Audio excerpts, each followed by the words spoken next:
Guess who's got a membership now? That's right, your girl Q. And what that means is that I can just do all kinds of fun and exciting things with my members only. And y'all know how we do. So, guess who's got a. Hey, beautiful people. Well, something I haven't shared with you all yet, but it's been in the works for quite some time, even before YouTube, but before I started sharing consistently on the channel. But I have a store. I have been asked by a couple of people if I had any merch. Well, yes, I do. um, in the spirit of awareness, most of the merch is geared towards that. However, it is centered around the Q. Initially, I was just going to do things to highlight the letter Q, because when you have a name that starts with Q, you never find anything. There is no license plates. There is no necklaces, no charms. There's no anything for Q, especially for my name. So that's where the Q fad started. But all things considered, just let my creative juices flow. There we go. And it turned into all of what you see here. The Queen Me collection. Lots of cool, fun things in there. I have the See Something, Say Something collection, which is exactly that. There is the Just Justice collection. All Lives Matter.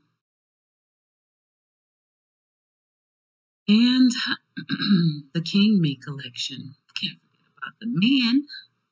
We won't forget about y'all.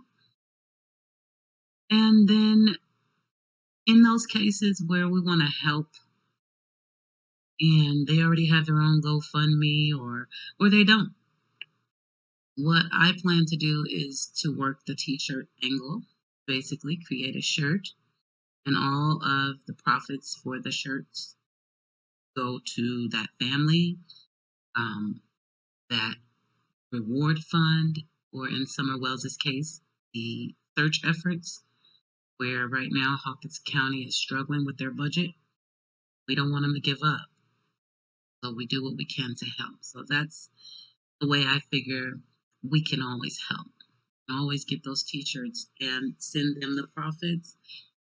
Everything is itemized through the website, so there's transparency, full transparency of the funds, and most importantly, people will be wearing this apparel. People will be sporting this apparel that says their names, and we're all about saying their names over here. So that is what we will do. I know a couple of people wanted to help with the Summer Wells shirts because we want to help donate to the reward fund. The search fund, first of all. We're still trying to work out the details of how we can do that. If that is an issue at all, we'll just put the money towards the reward fund. Maybe somebody will speak up. So those people that wanted to help out, just email me your ideas. I can always create additional shirts. Email me your colors, your images, and let me work with it. I do want you to have your input. I don't mind at all. We do this together. That is definitely my saying. For now, I did go ahead and get one design tonight. You'll see some of the Just Justice collection going by. And then at the bottom here, we have the Summer Wells. He is the first in our Say Their Names collection. Not every kid needs a t-shirt. For instance, Justice for James, they have beautiful shirts.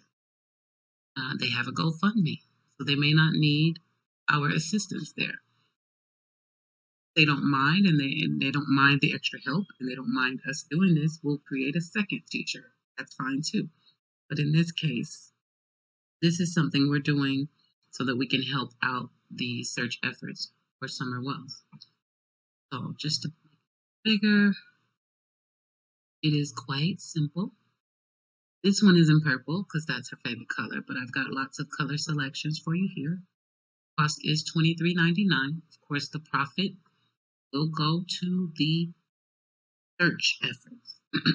Want to say reward fund, but want to help those searchers stay on the ground as much as they can, or if there's a private investigator, anything we can do to keep this going for her, because we need answers.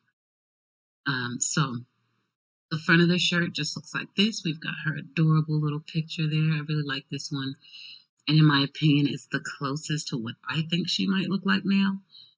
You know, they did the Cal City move on us, and they gave us all these different pictures. She looks like different ages, different weights, different heights, different hair lengths.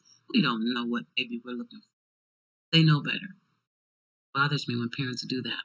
That seems like a surefire sign that you don't want us to find them. This is the one I think in my heart feels right. Just have her name, age, hair color, eyes, height, weight. So anybody that sees your shirt can also look for Summer, right? Because that's the whole point, get that awareness. In the back of the shirt, I used a missing poster. More information on Summer totally draws awareness to the center of your back, so people are going to be looking. But it's way up high, so it won't get, freaky. But it's there. It's like you are a walking billboard in my mind.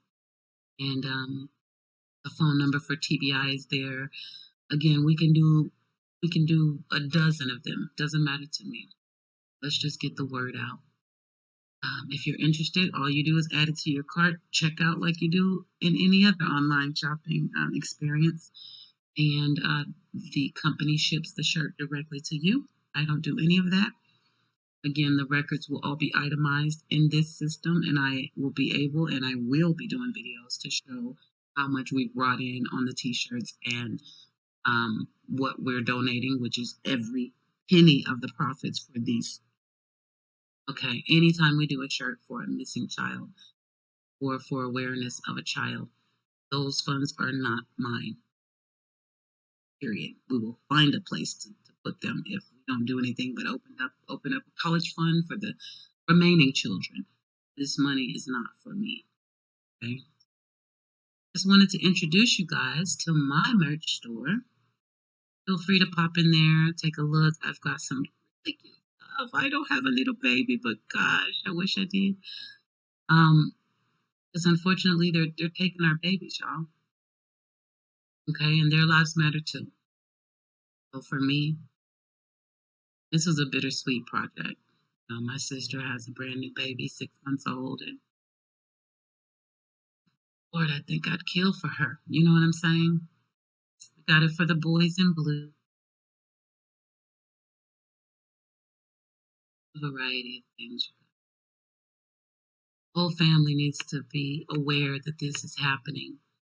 Whole family needs to be protected. Whole world needs to know that all lives matter. And I am here simply for just justice. It's just that simple. No color lines, just justice. Take a look when you get a chance. Have fun in there, and more to come. So much more to come. Trust me on that. All right, beautiful people. Until next time.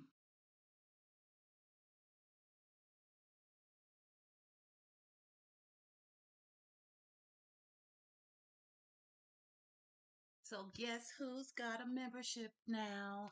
That's right, your girl Q. And what that means is that I can just do all kinds of fun and exciting things with my members only. And y'all know how we do. Okay, round the clock, any time of the night, whatever's clever. All in the name of love. We're going to keep it going. I've added 4 levels to the membership. Most expensive membership is $14.99, but with that, you get everything in the 3 tiers before that.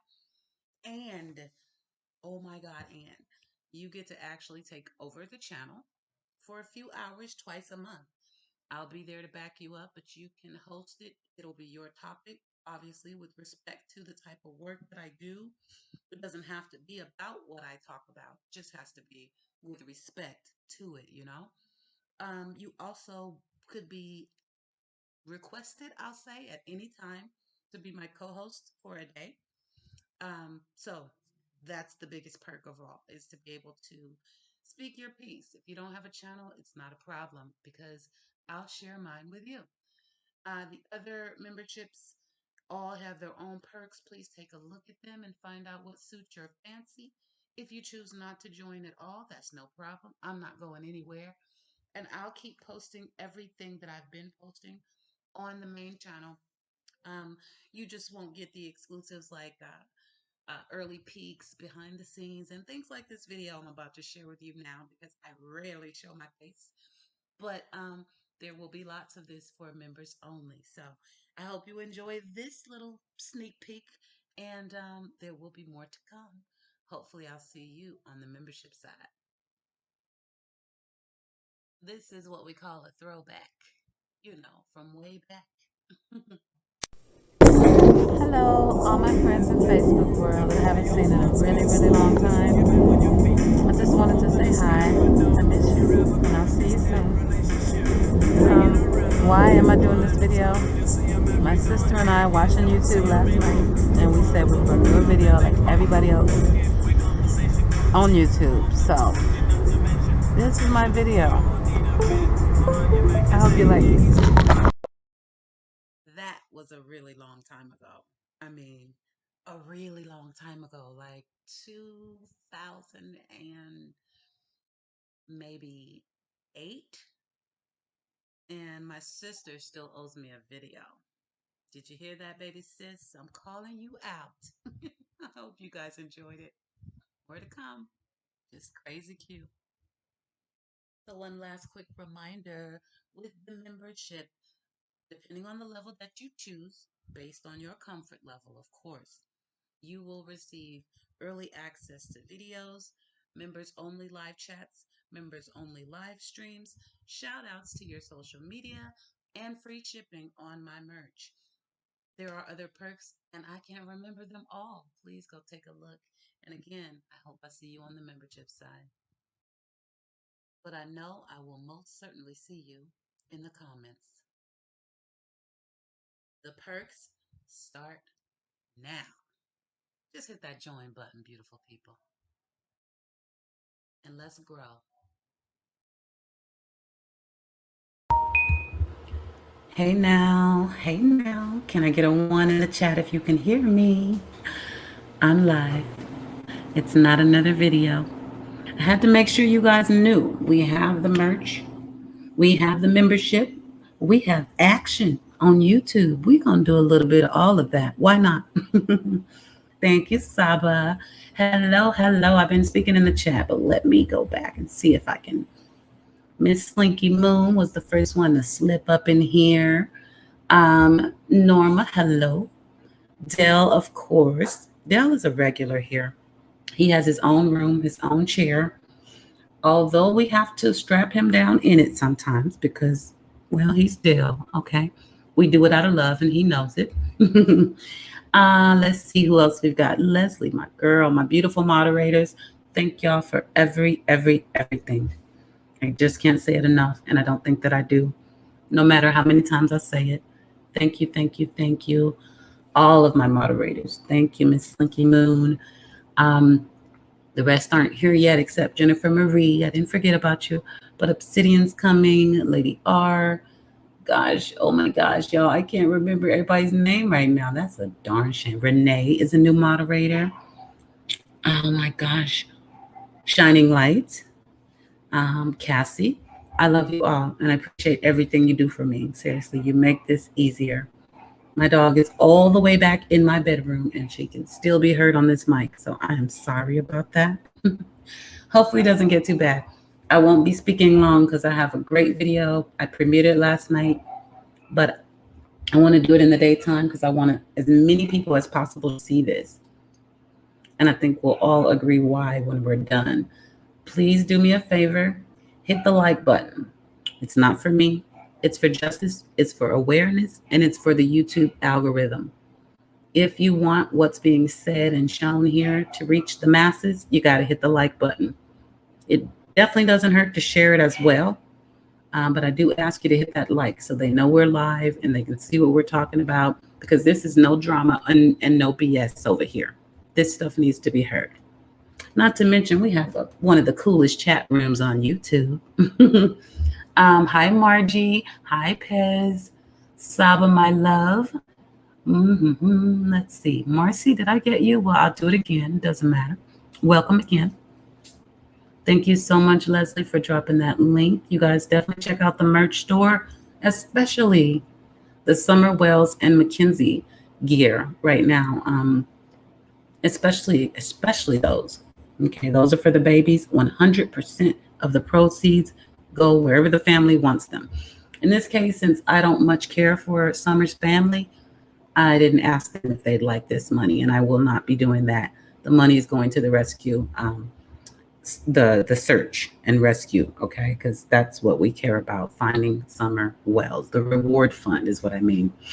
I'm sorry, Hawkins County, I need them to dig deeper in their budget and pay their people. This money is going to the reward fund, so that if anybody knows anything, please say something. We want to help with that. So that's where the money goes if you purchase a Summer Wells t-shirt.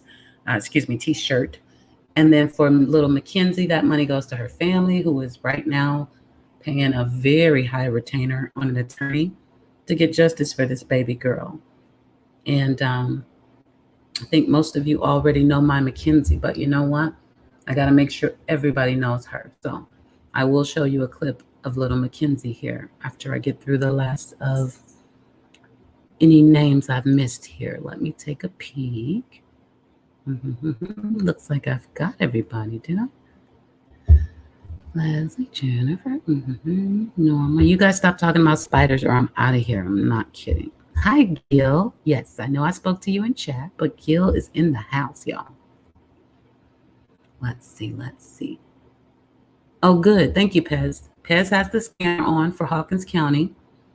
I did see somewhere in a video that Donald Wells had an appointment. I believe it was Don Buchanan said that Donald Wells had an appointment with Hawkins County. So Pez, please keep me updated. You do have my email. I'm working from 2 rooms and from the office and my laptop. So if once I start the video, Pez, I may not always see the chat, but if you get anything, you do have my email, so you can directly connect with me. All right.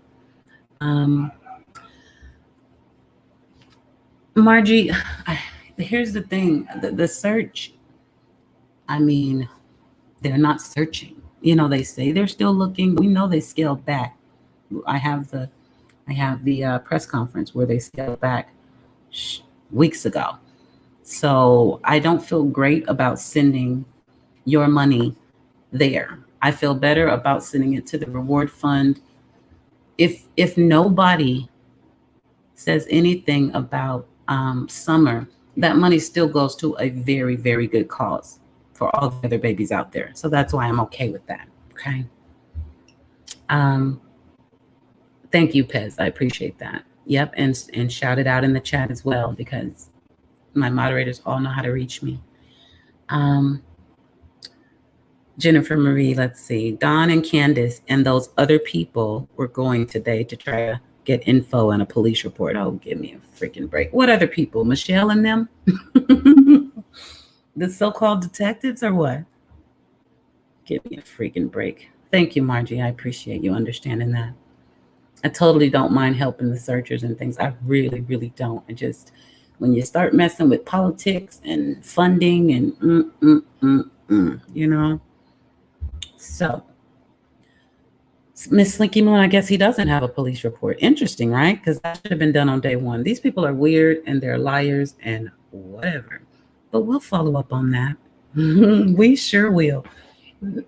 I really want them to be in this video that I'm about to show you, but just for justice's sake, I didn't put them in here yet, okay? Because they are innocent until proven guilty by someone other than me, because I say guilty, guilty, guilty. But this video that we're going to watch is about when they lie. When they stand in our faces and they lie, sometimes with tears, sometimes no tears, sometimes no emotion at all. And I always think about Donald Wells. Anytime I would go to this playlist, anytime I would see any of these interviews, I think about the Wells family because, in my opinion, they're full of beep. Okay, really stinky beep. I got to get one of those machines because I have to cuss sometimes to express my feelings about about these babies, period. But this makes me think of Donald Wells and everything that we've gone through the last over a month now, well over a month. It makes me think of Michael, MJ, and what we're pushing a month right now with him. And I didn't like the way that press conference looked. I didn't like the way his father looked in that interview. It reminded me of too many others that I've seen. So this video is definitely, about when they lie to us. I call it killer interviews because these people are murderers. But that's not what they're going to tell us. And at the very end, I have one of my favorite videos, an FBI department that goes out, or they do training on teaching you how to detect lies. And I think it's excellent. It has a little exercise and some training. We're not physically in the room together, so it may be hard to do some of the things they ask you to do, but you can do it in chat or you can just learn from it. So it is a long video, but you guys, I think it will keep you entertained. I'll be on my phone and my laptop checking comments. I won't be butting in to talk because I won't even be near this microphone. But if I need to, I'll come back to this room and address anything that I need to in this chat. Before I do that, I have to introduce you to my baby, my little baby, our little baby, McKenzie.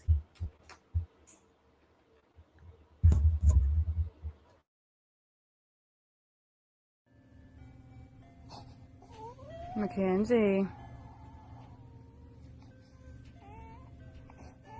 McKenzie.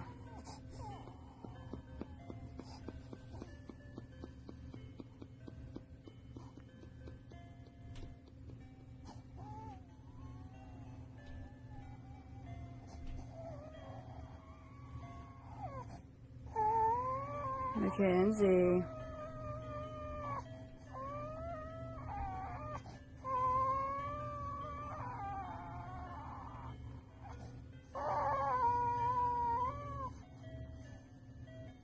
McKenzie.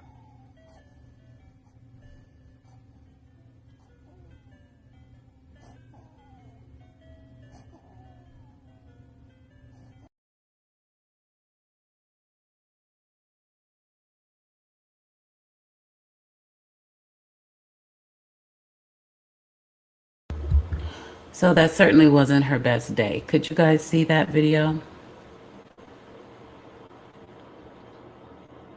That was the day she actually went to the hospital for the child abuse. And she's still trying to get justice. The abuser is still walking the beach, literally, in my opinion. Okay. But again, innocent till proven guilty. There were about 3 other people in the vicinity during the time where her injuries could have occurred.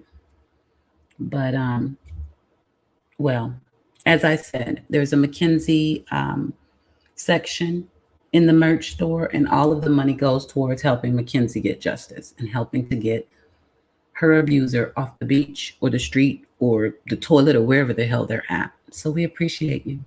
You will see links being dropped in the chat. It's what we do here. There's petitions, there's GoFundMes, there's merchandise. There's ways to help these families other than just telling their business and talking about it, even though it is very important that we talk about it. All right, beautiful people, we're going to get started with this video. Very, very exciting, if you ask me. One of my favorite things to do is to look at, sorry, I got a cat all over my desk. Go. Is to just look at the similarities between all of these abusers.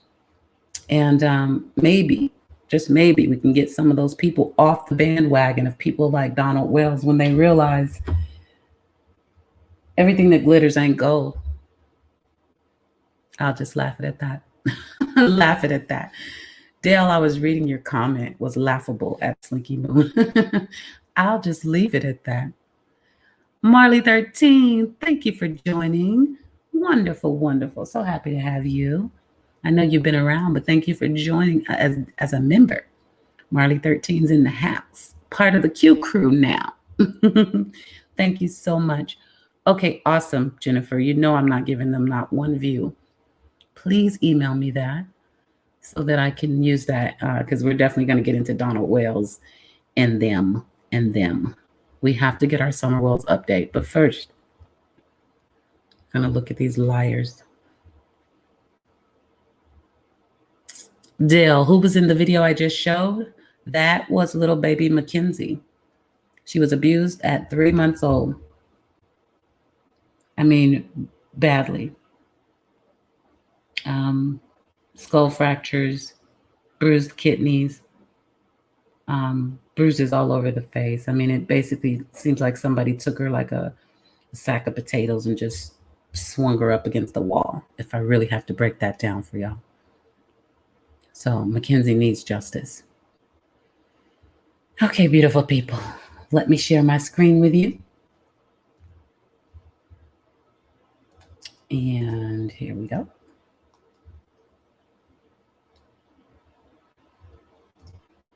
All right, we got that. Let's see. I'm going to give you the best visual. I'm going to leave my banner up because everybody needs to know they got to check their energy before they come into our house. We don't play that. Dale, what rude videos? I mean, I'm going to keep it real, whether it's a members only video or not. But I have been thinking about that.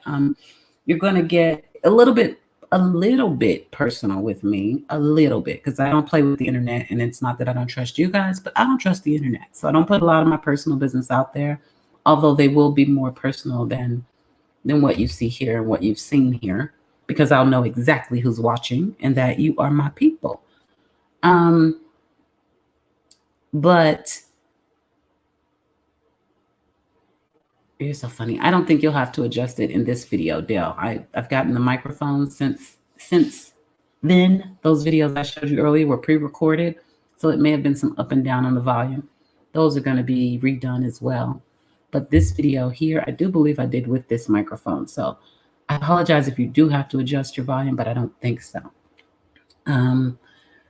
What I was going to say is that I may do videos that are really, really sensitive. I might do those members only because not everybody can handle how deep I dive.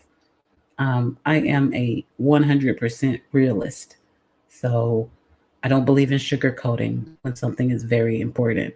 But at the same time, I know that people are triggered. You know, people can't handle certain things. And if they don't know me or understand me or my method to my madness, they might just freak out and go, what the hell is she showing us?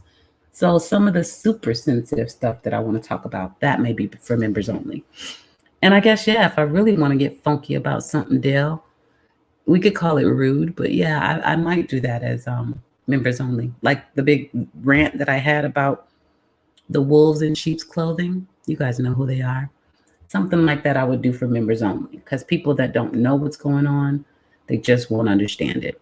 So that's what that's going to be. Just another glimpse. That's why I put it up on the higher tier. It's not mandatory. I'm going to do my thing regardless. But it does take time and energy to create members only content. So, you know, I have to get something for the time. So I had to put it up on I think it's on the $9.99 tier. But it's just going to be fun. It'll always be educational, I think, but sometimes it'll just be cute. If you're interested in that, let's do it. I see a few more people slipped in on me. Hi, Tracy. Tracy N. Y'all know we got Tracy N, Tracy P. What's the other Tracy? Oh my God, she's going to kill me. I love all my Tracys. I just have a lot of names I can't remember. Please forgive me. Jennifer, who else? Leslie, if you guys could just shoot out a text or email to Obsidian and Aubrey and Pink, anybody that's missing, because some of the notifications haven't been working. And Lady R, I know I was just talking to her this morning on Messenger. So if you guys could just let them know that we are live and we're going to be here for a while. I know they don't want to miss it. They tell me every time. Also, can we please put some hearts in the chat for our girl AP? She is not doing well, and I'm not okay with that. Anybody who has her email, reach out to her. But please put hearts in the chat for AP. She's the one that gives us all that great, great, great medical advice. And we love her, and we need her, and we want her to be okay. All right, y'all. I think I caught up on all of the chats. I will be on my phone. Thank you again, Marley13. Welcome, welcome. And, oh, Amy, I didn't see you. I'm sorry. I'm scrolling so quickly. Hi, honey. And you're feeling better too. Awesome. More prayers for Amy. She's been dealing with that COVID-like symptoms, but we still got negative tests. That's very interesting because your symptoms are totally COVID. And I can't say you're asymptomatic because you have symptoms, but why isn't the test picking it up? Because this stuff is all new, you guys, and they're still learning.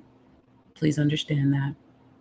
But your symptoms are definitely COVID related, I believe, from my experience, medical experience. And just take care of yourself, okay? Everybody who may be dealing with that. Aubrey, I hope you're feeling better whenever you get in here. Hi, we Scottish Mom. I guess I did miss a couple people. Yes, we're all well. We are all well. From what I see, haven't heard anybody or seen anybody say anything different.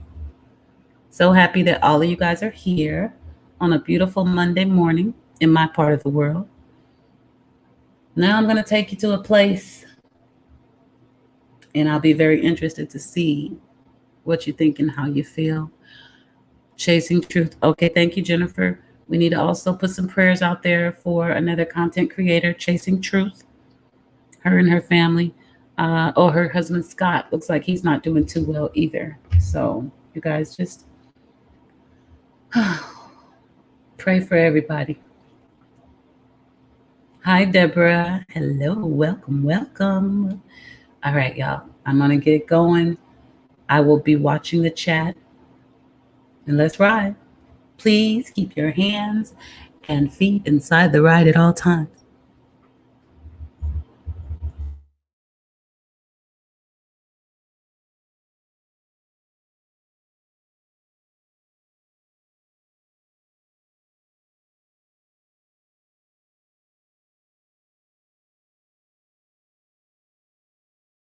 Had died of cancer. But then he met Sandra.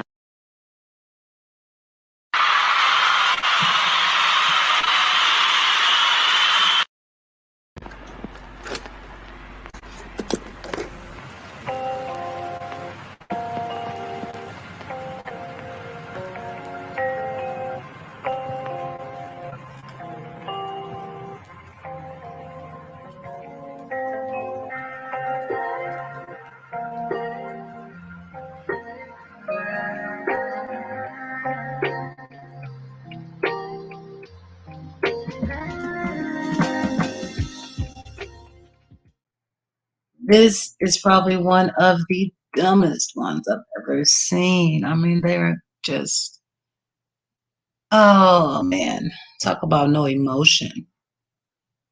Just no soul. And mom, let me just put the video.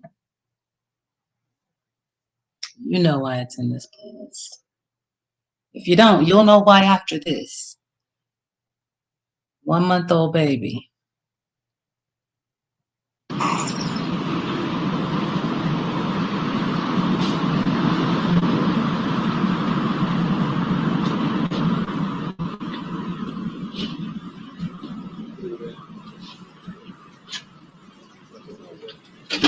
going to do an open statement.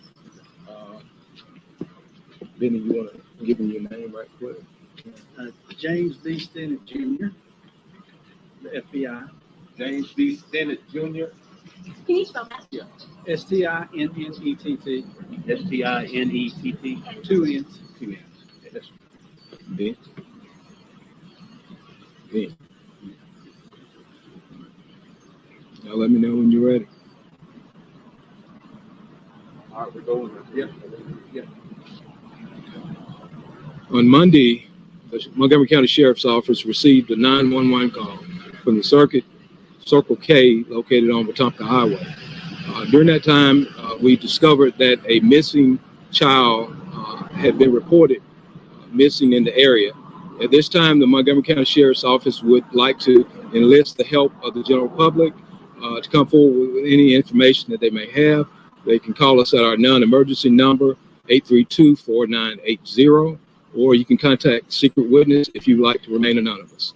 What we're going to have now is we'll have the family come forward to give a statement.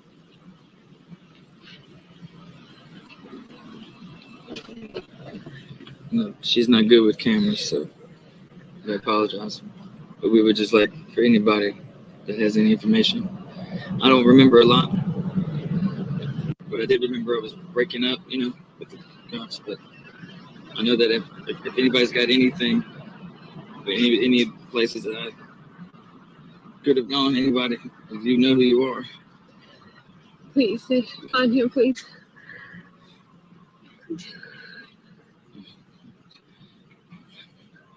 It mean a lot. It mean everything to us. And this family ain't the same without family. That's for sure.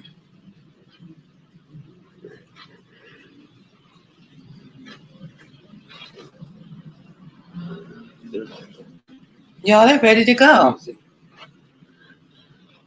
It's been a little over 2 minutes. Oh, we had pictures of the babies. They were done with the interview. Phone, so he would have them to show y'all on the press. But I don't know if y'all can see the pictures, but This is the best I can do.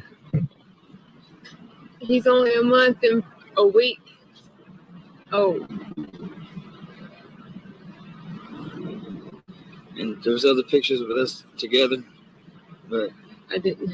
Trying to crop him and do stuff with this phone, it's not working very well. Yeah. But we sent him to the investigator. Hopefully the press gets him. I pray that they do, so that they can have a good idea of what he looks like. How close we are to the family. How much we really appreciate him if he was with him. Can you tell us what the last thing you guys remember, the last time you all were together? Saturday? Yeah, Saturday was the last time we were together. Saturday night. Saturday night. Yeah. We were all together sleeping, and the baby with me and her in the bed, and Toulouse in the other room, because we usually are together as a family, but.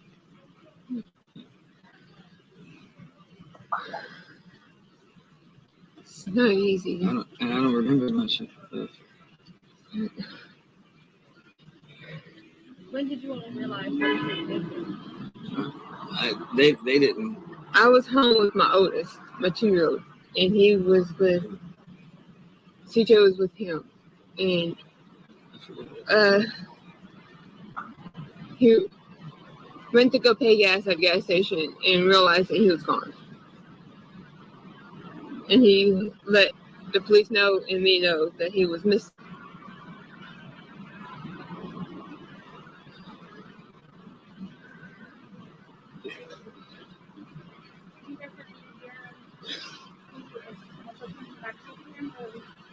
No. No, I don't. I wish we did know. If we know, he would have already went there. How's the rest of the family holding up? I know this is a tough ordeal, but It's been taking a toll on everybody. Everybody's saying prayers. Everybody's keeping an eye out for him.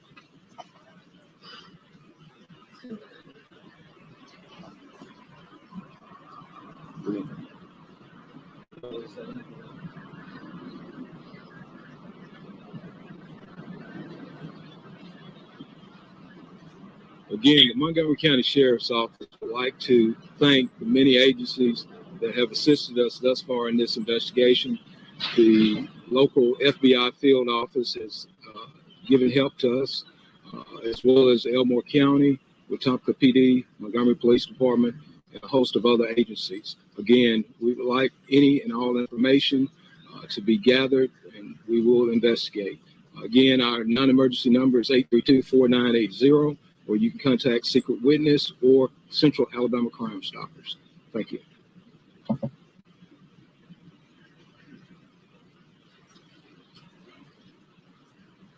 One more question, I'm sorry. Can you guys spell your first name last name stuff so we have it correctly?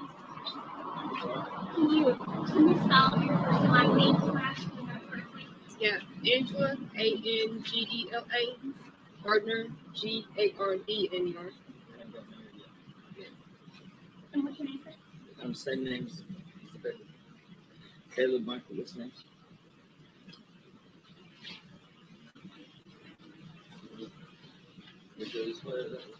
Thank you. Thank you, guys. We appreciate it. Thank you. So Captain, right now, I guess, where do things go next? You're just looking for some kind of help, some kind of input. Yes. If we can get you at the line. At the current time, the Montgomery County Sheriff's Office is investigating all the leads that we have. We're collecting video evidence of the initial call area, as well as the surrounding area. Right now, we're asking the public's help in gathering any other information that might be available. And again, you can contact us 24 hours a day at our non-emergency number, 832-4980. And when you say public, are there certain areas that you're particular? Any and all. We're not limiting our focus on one particular area. Again, the initial area of 231 North is what we concentrated on, but at the same time, we're investigating other areas as well. Is there any kind of like vehicle description or anything that we should be looking for? No, ma'am, we don't have anything right now, and that's where the public comes in. We'd like to, if you saw anything remotely, or if anybody has spoken about this child missing, we'd like to have CJ return to his family. Videotape or gas station or something like that? Well, we have collected some video evidence. Right now, we're still in the preliminary phases of our investigation, so we're looking into that. We're carefully scrutinizing all the video footage from the immediate area.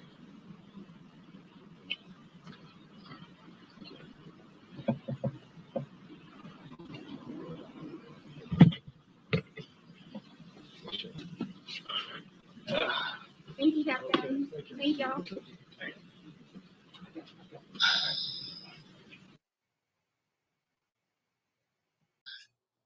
I have another story for you. Some of you may have heard of it, but I bet a lot of people have. It is an older story, and it doesn't have a negative, completely negative ending.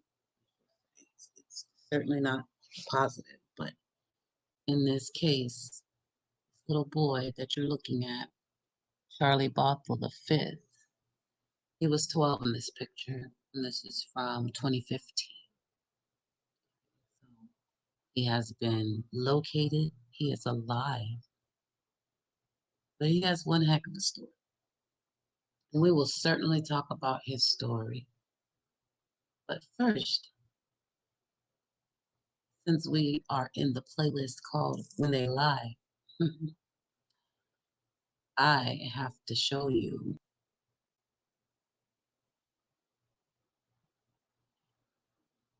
this.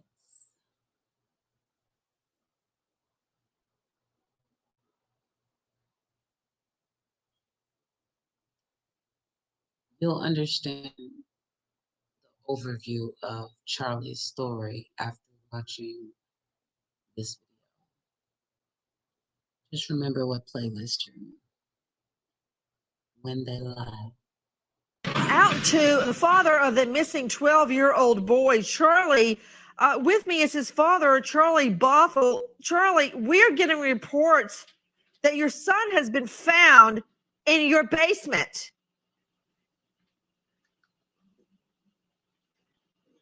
sir. Mr. Bothel, are you? What? Yeah, we are getting reports that your son has been found alive in your basement. What? Yes, that's what. If you could hand me that wire very quickly. Yeah, we're getting that right now from yeah. How could your son be alive in your basement? Oh shit. I have no idea.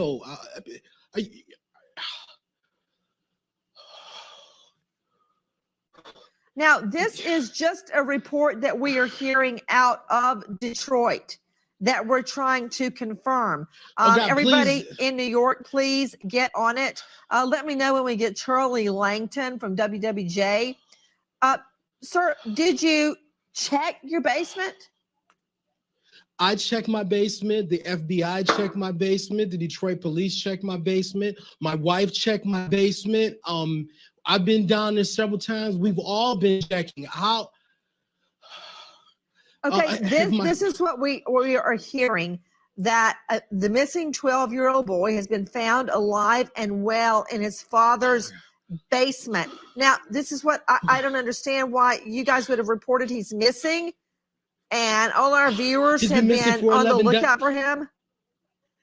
We've been on the lookout for him. We searched that entire house repeatedly. The FBI searched, the Detroit police searched. We've all searched. Oh, God, they brought dogs, everything. Everybody is searched. What? Oh, God, my son. Have you checked your cell phone? My cell phone is dead. I actually getting down here, I left it in the car charging because it had died on me. Oh, God. And you're telling us that you searched your basement and your wife searched your basement. I searched my basement. My wife searched my basement. The FBI searched my basement. The Detroit police searched my basement. We've all searched my basement multiple times. I mean, yes. They had the dogs search. We've all searched the basement. The dogs searched my basement. Oh, God. Okay, well, you know what? I'm going to give you a chance to call home and see what you can find out. Charlie Langton, WWJ News. Charlie, we're getting reports tonight that the boy has been found alive in Daddy's basement. Yeah, Nancy, we're just getting word right now, and we've just basically confirmed that, yeah, the boy has been found alive in the father's basement. And we're just getting reports right now that is true. And literally, it just broke moments ago. Now, why the father didn't know about that for the last 11 days, what if the child was afraid, if there was any other collusion amongst anyone, what the child ate, all of those are questions that we are trying to get reports on right now. We understand that we're sending news crews right now to the scene. We're also understanding that the police chief is going to make yet another announcement that should be coming up a little bit later on. But yes, the boy has been found alive in his father's basement. Charlie. To a story you'll see only on 2 tonight. Wow, right? I mean, my thoughts right off the top were like, he just didn't look real to me. He didn't look genuine. And this is before I actually looked further and got the whole story. I didn't know any of what I know about how it ends. He just didn't look. And that was my first thought. Like, is it real? And then watching it this second time here now while recording it, I'm just thinking, if my baby, my son, was missing for 11 minutes, okay? You couldn't pay me to finish a Nancy Grace, Barack Obama. I don't care. I'm done with this interview. I'm going home. They just found my baby. But in my basement, though? Now that's a trip. been missing. We've been searching, and now they found them. But let me sit here, freak out on TV for Nancy for 15 more minutes, and then I'm out of here. Come on, brother. All right, beautiful people. Another story that deserves to get more recognition. I do believe this one got a lot more than Jelly, but it still deserves to be on the forefront. And we have another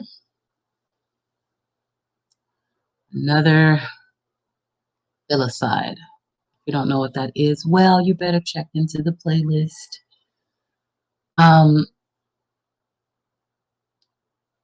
Parents killing their kids is just unbelievable. And Brayan Noble, unfortunately, is in that category.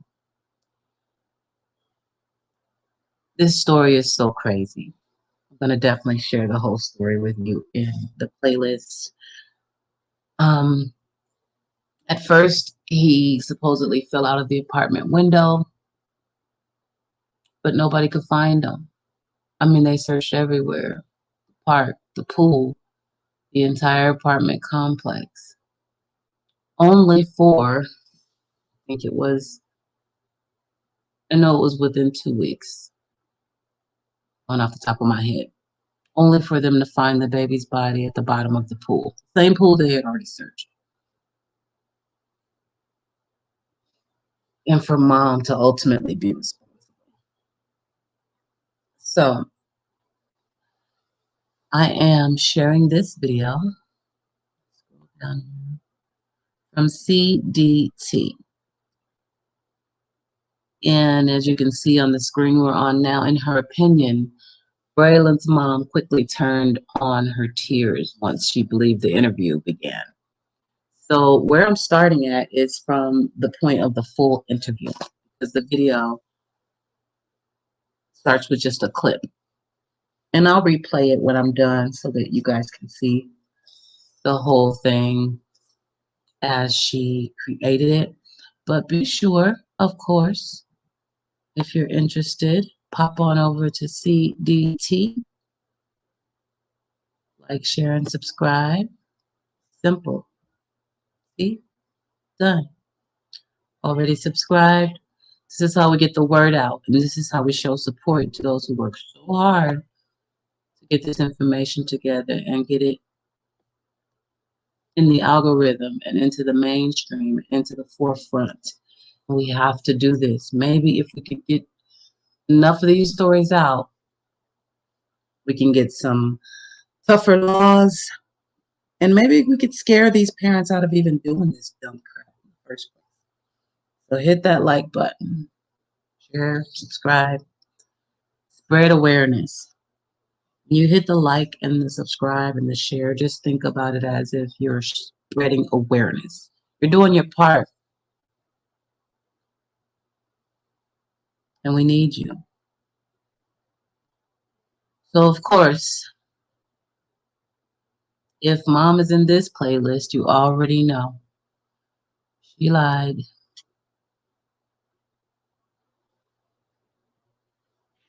You're not doing like asking questions thing, right? You can tell me whatever. If you don't want me to ask you questions, I am just going to ask you to say and spell your first and last name, though. I do, because I don't want to get that wrong, of course. All right. It's been 4 days since my son has been missing, and I just want whoever to have him, please take him somewhere safe. I know he's scared, and I know he's crying, and he has stomach pains, and he's not eating. He's a picky eater. So if you want to just drop him off somewhere, please drop him off to the police station. You can drop him off here and call my phone. Like, I know he's crying. I know you can't get him to stop crying. He's being picky. He's not eating. And if he's scared, I won't be mad. Please just drop him off to me. I just want him home. That's it. Thank you so much. I'm so sorry. I'm so sorry. Thank you for doing that. I will put that out. And then Dejane, correct? D-A-J-A-N-E. Mm-hmm. Cox. D-A-J-N-A-E. Cox. Okay. Thank you so much. Is there anything else you'd want to say? Mm-mm. Okay. Thank you.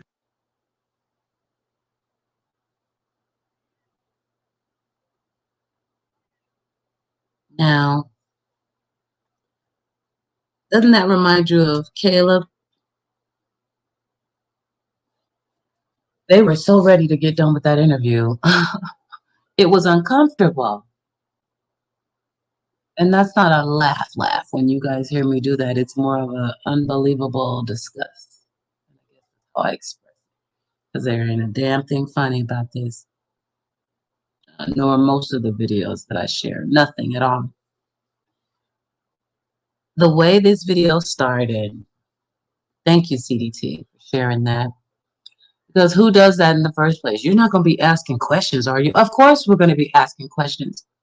Your baby is missing. You should want us to ask questions. You should want to help. But no, she wouldn't clarify that before they got started. And she clarified it without a tear in sight. I agree, CDT. And as soon as she started talking, it was the tremble, the fake tremble we're used to hearing, and it was all the BS. And she wrapped it up. Was that like 90 seconds? Do we even get 90 seconds out of her? And then jumps off camera. That's it. She was done. And then you hear her talking to the news reporter, giving her name. Again, no tremble, no tears. And mentioning tears, I didn't actually see any physically. It was just like the perception of crying is what she was trying to put on. Unbelievable, right? The nerve of these people. I would stay on camera all day. I'm here talking about other people's kids. Y'all know I'm gonna have some stuff to say if it was my baby. Oh, you won't get a channel without Q on it. No. Everybody needs to hear, understand. I need to give you descriptions. I want it out there. But then again, I wouldn't have anything to hide because I would never, ever commit the crimes that have been committed here. It's ridiculous. It's ridiculous. You just get lost for words trying to explain it. It's unbelievable to stand there and lie to our faces, knowing, oh, this story is unbelievable. He ended up in the pool, but there were plenty of things that happened prior to that. And this mother was out passing out flyers and the whole night. Yeah, she pulled a Teresa Balboa. It's a shame that we can link them all together. But they're the ones with the similarities and the patterns. So let's watch CDT's video from the beginning.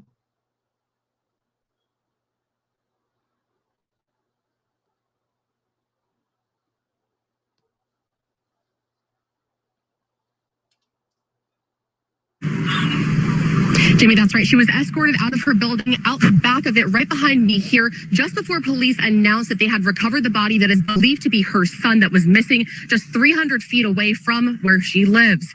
Now, a large crowd had gathered after police arrived on scene, and as officers started walking over to her building, the crowd followed, chanting "Justice for Brayan." I saw his mother, Dejanay Cox, and another woman being escorted into a police vehicle, though neither of them were in handcuffs. The crowd chanted "baby killer" and other profanities and followed the police vehicle as it went to exit the complex. Now, NBC 24 was the only station to talk with his mother just 2 days ago on Monday when she shared an emotional plea for her son to be returned home. And I just want whoever to have him, please take him somewhere safe. I know he's scared, and I know he's crying, and he has stomach pains, and he's not eating. He's a picky eater. So if you want to just drop him off somewhere, please drop him off to the police station. You can drop him off here and call my phone.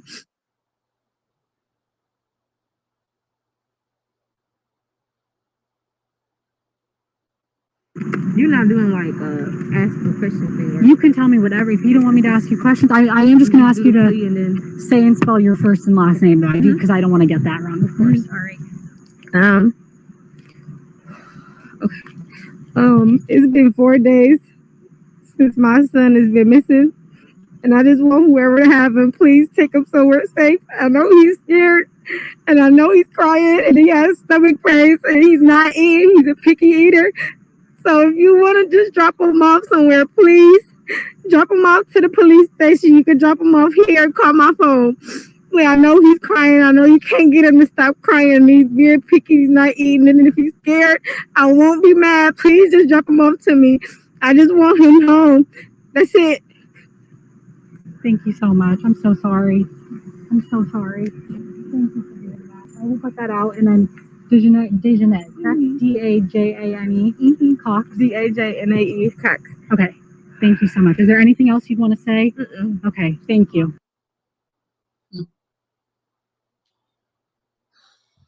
Flipping unbelievable.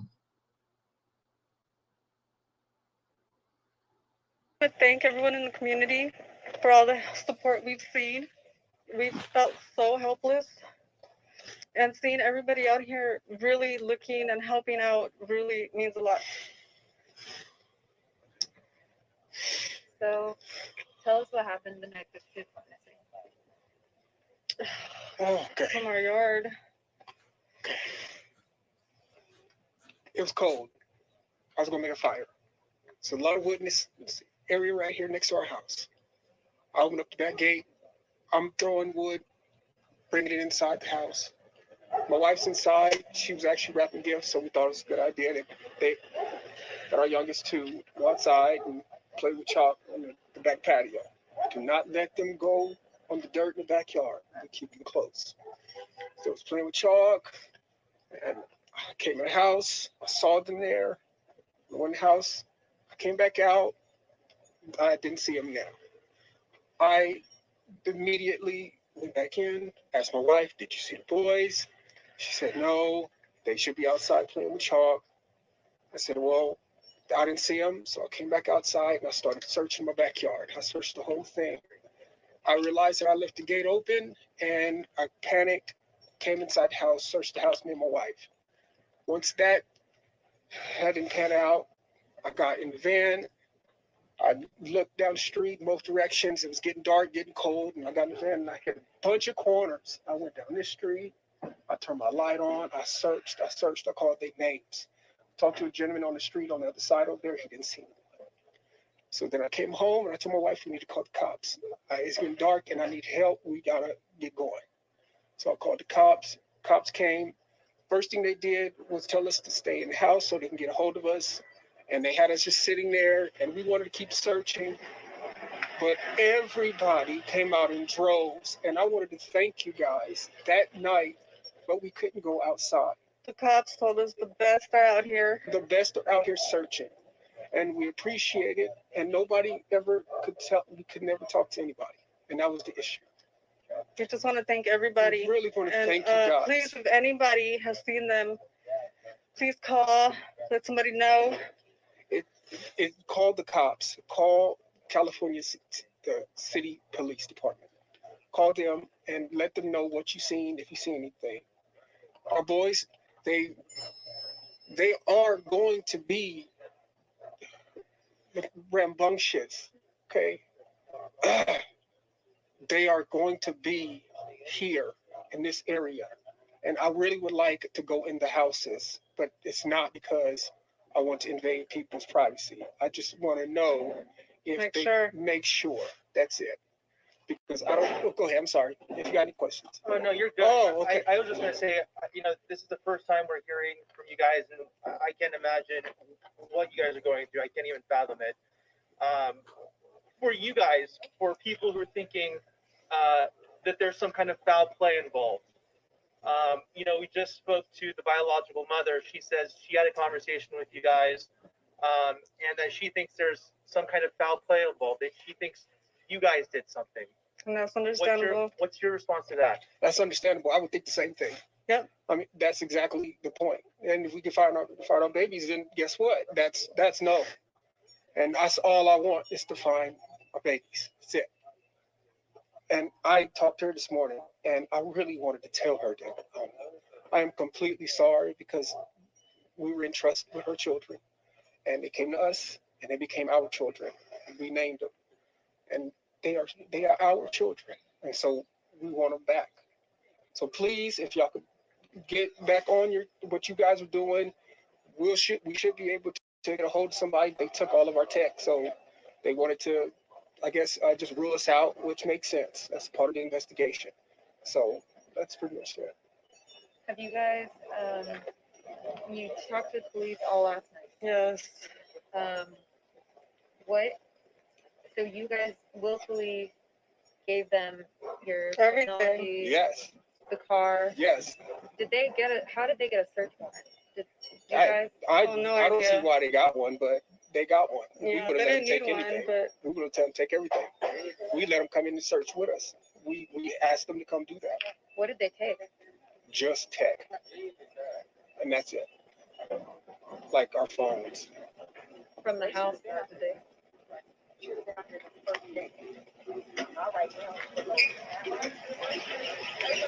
Oh, well, I guess, should I answer that? Or? Answer it to us, yeah. Okay. So, into the, okay, and I guess, I don't even know. I see. Yeah, we seriously felt like we needed to be out here. We did. Again, we were told the best are out here looking already. Just to stay put. They have more questions.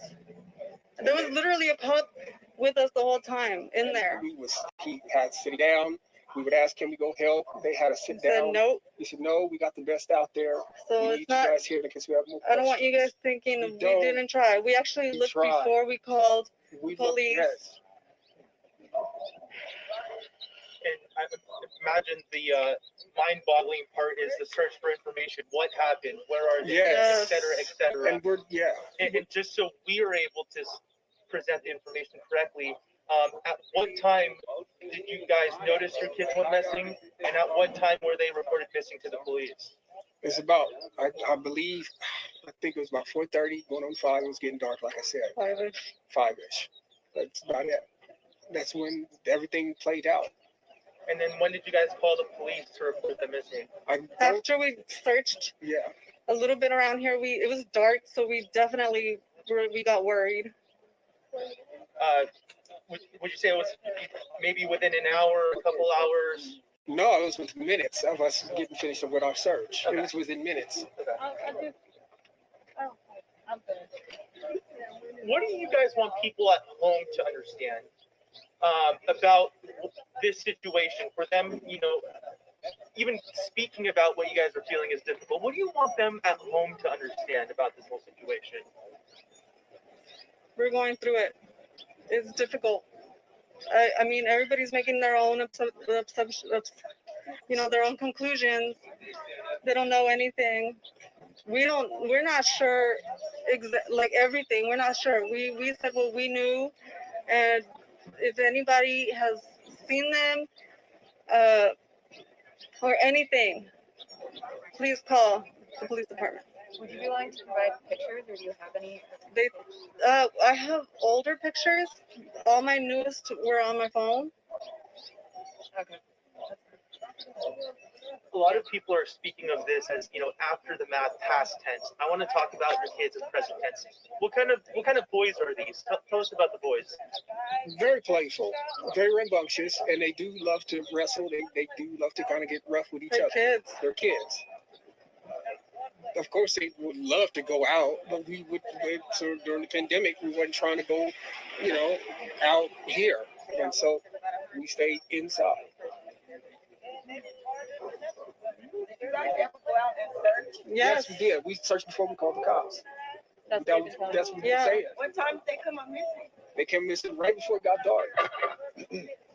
And then we called. I searched that property. I even drove around this neighborhood right here. I even talked to a gentleman on that side, one of those streets over there. I said, "Did you see some little black kids?" And that way looking for them. That's the way I was going to come. But when I came back home, I decided to call the cops because it was dark.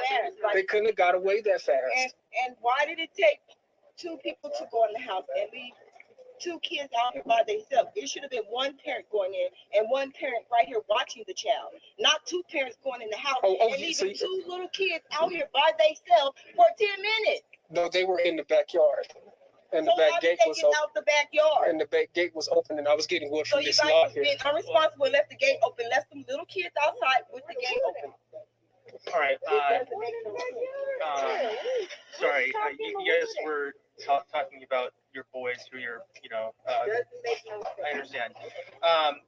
For a mother's intuition, I know you were saying, and we'll get your names after this, but you were saying how you feel like they're in this area.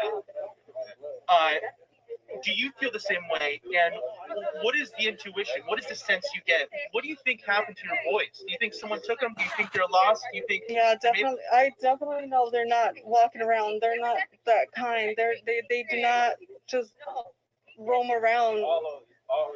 You know, these patches, they definitely, I think definitely would have been picked up or something. That's my assumption. Have they ever taken off over the years before? No. They've never taken off. No. You guys are new to Cal City, right? Yeah. How long have you guys been living here? 3 months.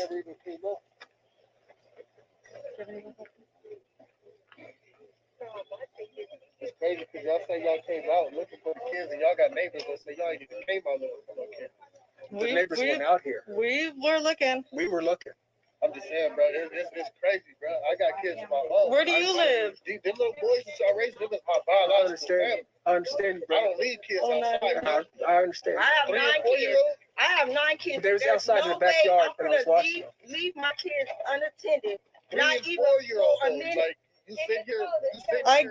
We get that. We get it. They were in the We backyard. feel it. You don't even look like you worried, But you man. said the gate. I've been Okay, y'all going know through it y'all all finna, the y'all 2 know y'all days. finna go inside the house, right? Y'all are foster parents, right? No. Okay, we're well, y'all adopted adopted them, parents. Yeah, right? they are Okay, children. shut the gate. Go in the house. Why did it take both of y'all to go in the house and leave them outside by themselves? I understand. And y'all know the gate was Why open. haven't y'all been out with the people around this neighborhood looking with the kids? We already told on camera. I see y'all on no cameras last night. I didn't even see y'all out here praying with them people. Them people was out to take care of my nephew. Not supposed to happen. I understand. Y'all was supposed to take care of my nephew. I understand. If anybody's watching at home who knows anything, or if somebody who has these kids, if they're watching, what is your message to them? The message has always been as soon as possible, call the California City Police Department and please bring our babies home. And that's that. That's one of the reasons why we actually didn't want to This do is the reason why. Because we were under orders to stay in the house and stay because they're going to need to contact us. And we cannot go outside, and that was the issue. We were under orders by the cops to stay home in the house and let the professionals look. But you just said that they were your children.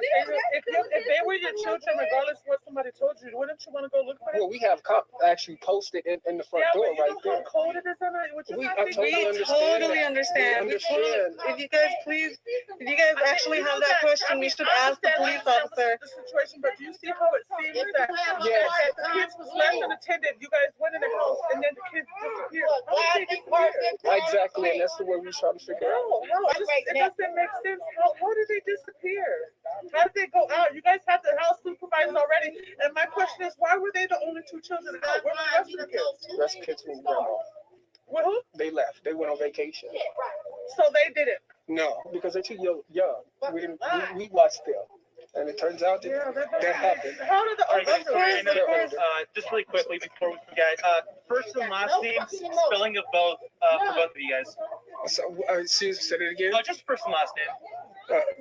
Spelling of who of what? Or just your first and last name. Oh, our names. Trezell West Jacqueline is West. Trezell West. Okay, and for you? JACQUELINE. Sorry, one more time. JACQUELINE. Okay. West? Yes. Okay, guys, we'll let you go. All right. Sorry about that. No.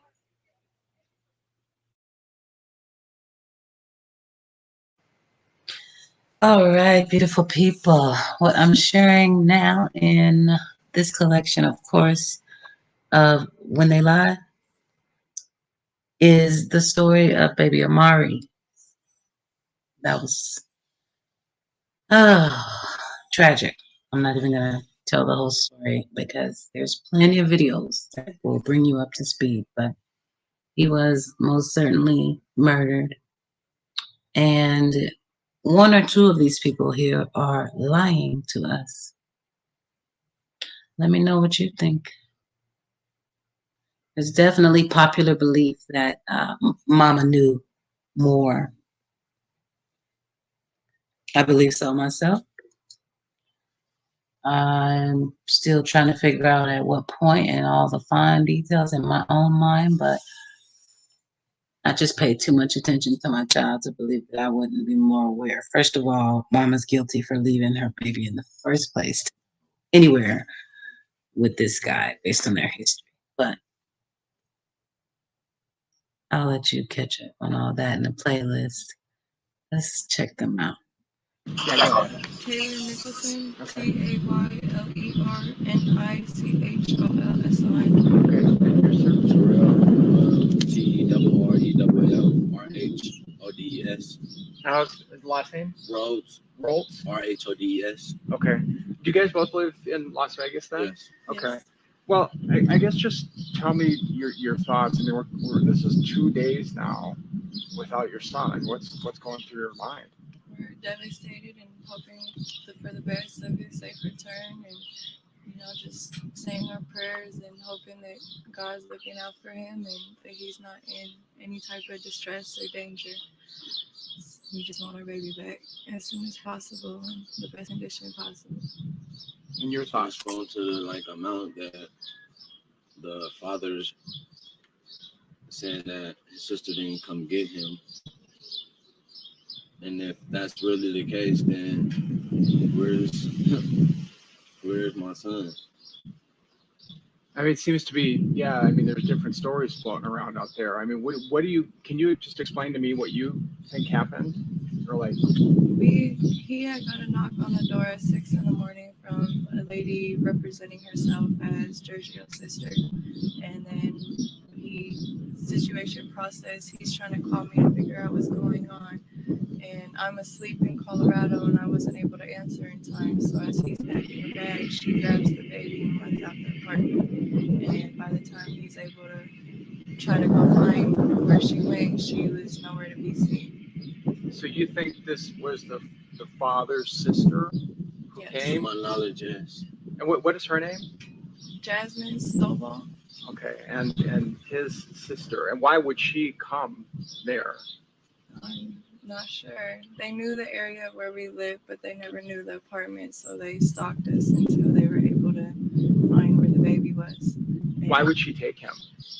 Because the dad wanted to be in the child's life. He didn't want to see him getting raised by me and her. He wanted to be in his child's life with the rest of his kids.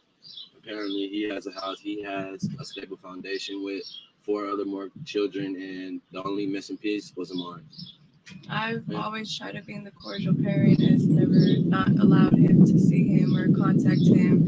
I just always told him, as long as you put in the effort to be in the child's life and show that you're trying to be the father, then that's fine. But he wasn't doing that.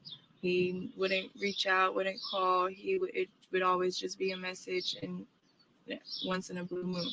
It was never consistent, never like he really wanted to do that. And then we had an argument on Monday, and then he did this on Wednesday. So, you're saying that she came and took him. Has anybody talked to her at this point? Police talked to her. We called. They're denying everything. They've been searched, and he's nowhere to be found. So we're just waiting until he shows up somewhere. So she's saying that I didn't take him. Yes. Right. So who do you know who went there with him in the first place then? What do you mean? With the hotel, who took Amari to the hotel? Was he? What hotel? It was one. Weren't they staying at the Emerald Suites? Yes, that's where we live. That's where you live. Okay, I'm confused. So we live at the Emerald Suites, and nobody knew which apartment or whatever. So they stood outside watching to see where we were.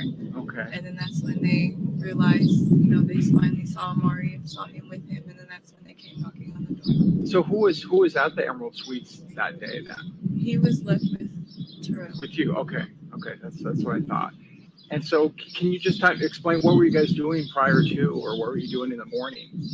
Before that occurred, we had just woke up. I had just fed him breakfast, and I was in the room on my phone at this time, laying down. He's in there playing with his toys, and all of a sudden there's a knock on the door, and it was a woman saying that she was daddy's sister. Mm-hmm. And she said she was there to pick up my stepson. Uh-huh. And did you know her? Had you know her? I never seen any sides of her baby daddy's family. So you didn't know this woman. So then what happened?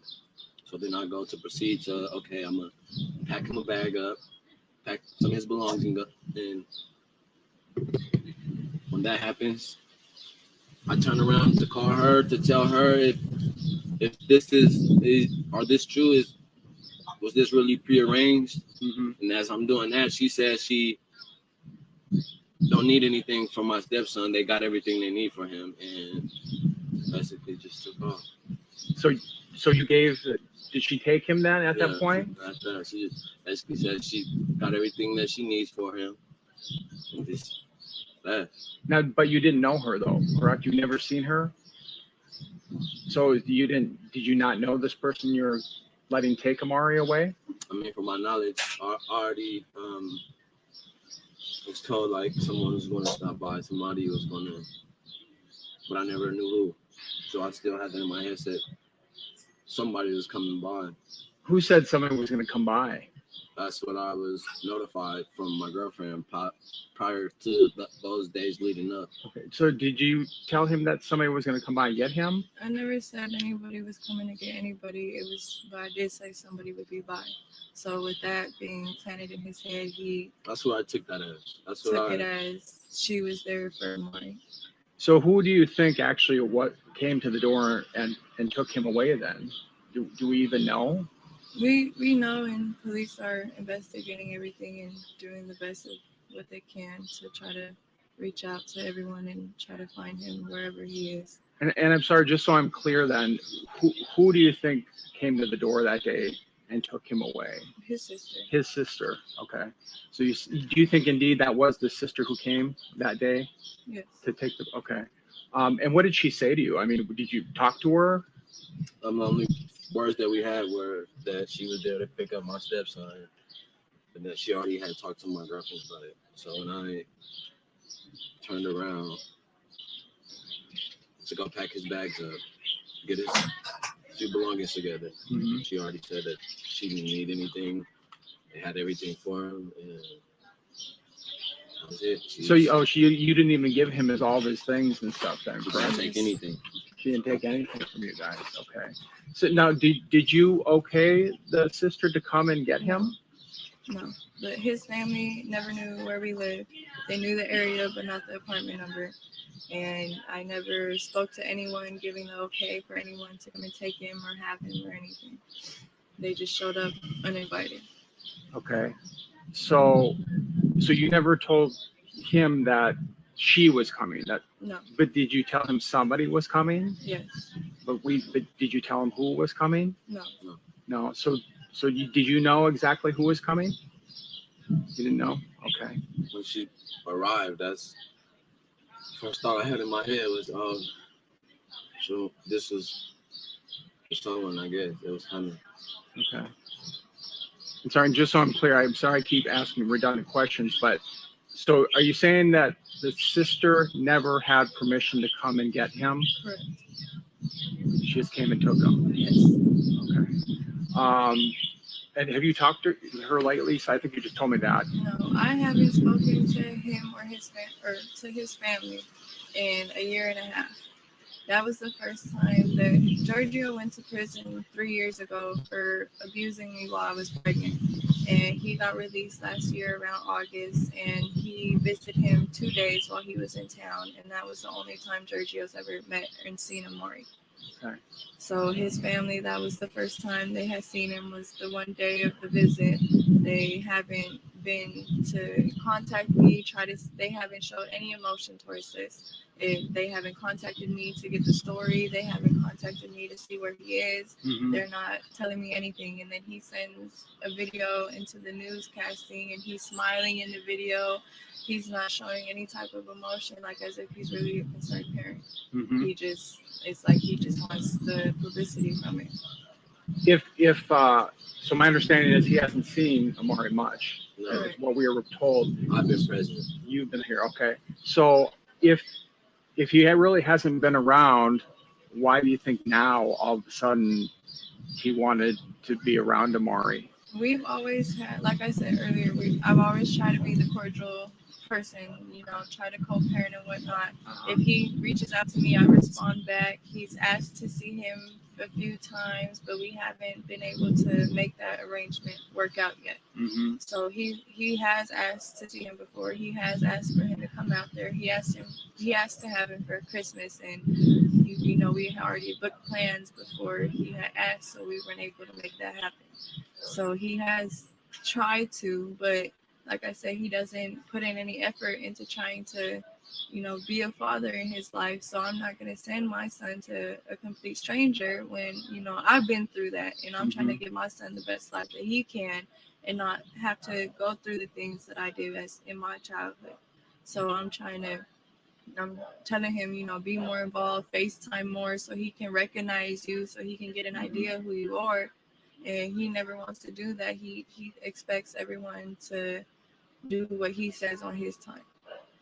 Let me back up just for a second. So when they came over, you said you called her, right? And you didn't talk to him right away? No, I was still asleep. So my phone, I didn't hear the first few calls until it was already too late. And when was it? How long was it when she came and took Amari till you actually finally talked to her? It wasn't that long. Probably like a minute. Oh, just quick. I called then. repeatedly Okay. until she answered the phone. And then what did you do after she left with him? I went running around the complex, just trying to search for any type of whereabouts or if I see anything. So so when you finally did get a hold of her, what did you tell her? I asked her, was anybody supposed to come get him? Was that who she was talking about when she said someone's going to be bought? And what did you say? No. I was in panic mode and I told him no. Okay, so now you're thinking, okay, I was not supposed to probably do that or whatever the case. And then so you started running around, looking around. Can you tell me more about that? There's nothing. I was running around, found nothing, seen nothing. They were already gone. He never handed the baby off to anybody. She took him. So there was no reason to look. Now, when did you call police? Right after. And what did they tell you? They came out and it was a misunderstanding, said it was a civil matter and stopped the pursuit of a missing child until I arrived into town at 3. And the plane landed at 2:30, so I made it home around 3. And that's when they started the actual investigation. So when did you leave to go to Colorado? I left on Friday. On about what time? About 4. 4. Did you fly or drive? I Flew. And what time did the plane leave-ish? Like around 3:50. 3:50. And what airline was it? Frontier. Frontier. Okay. And tell me again why you were in Colorado. My mom got attacked by a dog, and the dog ate her ligaments, chewed her foot up, and she needed surgery for 2 hours and got over 60 stitches in her foot. Okay. And so she's crippled on a scooter, can't walk, can't do anything. So I went out there to help take care of her. And so you got there on Friday, correct? Correct. At what time did you get in? I'm sorry. I got in around like 5 or 6. 5 or 6. Okay. And then you stayed there Friday, Saturday, Sunday, Monday, Tuesday, and Wednesday, right? Yeah, Wednesday's when I came back out here when I heard what happened. And what time did the plane leave on Wednesday and get back here? It left at 1:30 and it got here at 2:30. 2:30. Was it Frontier? Yes. Again? Okay. And I mean, what were you doing all this time after he told you this? I mean, were you just freaking out, or what were you? Panic mode, freaking out, crying, screaming, just my baby's gone. Yeah. And I'm hundreds of miles away and I can't go out and look for him.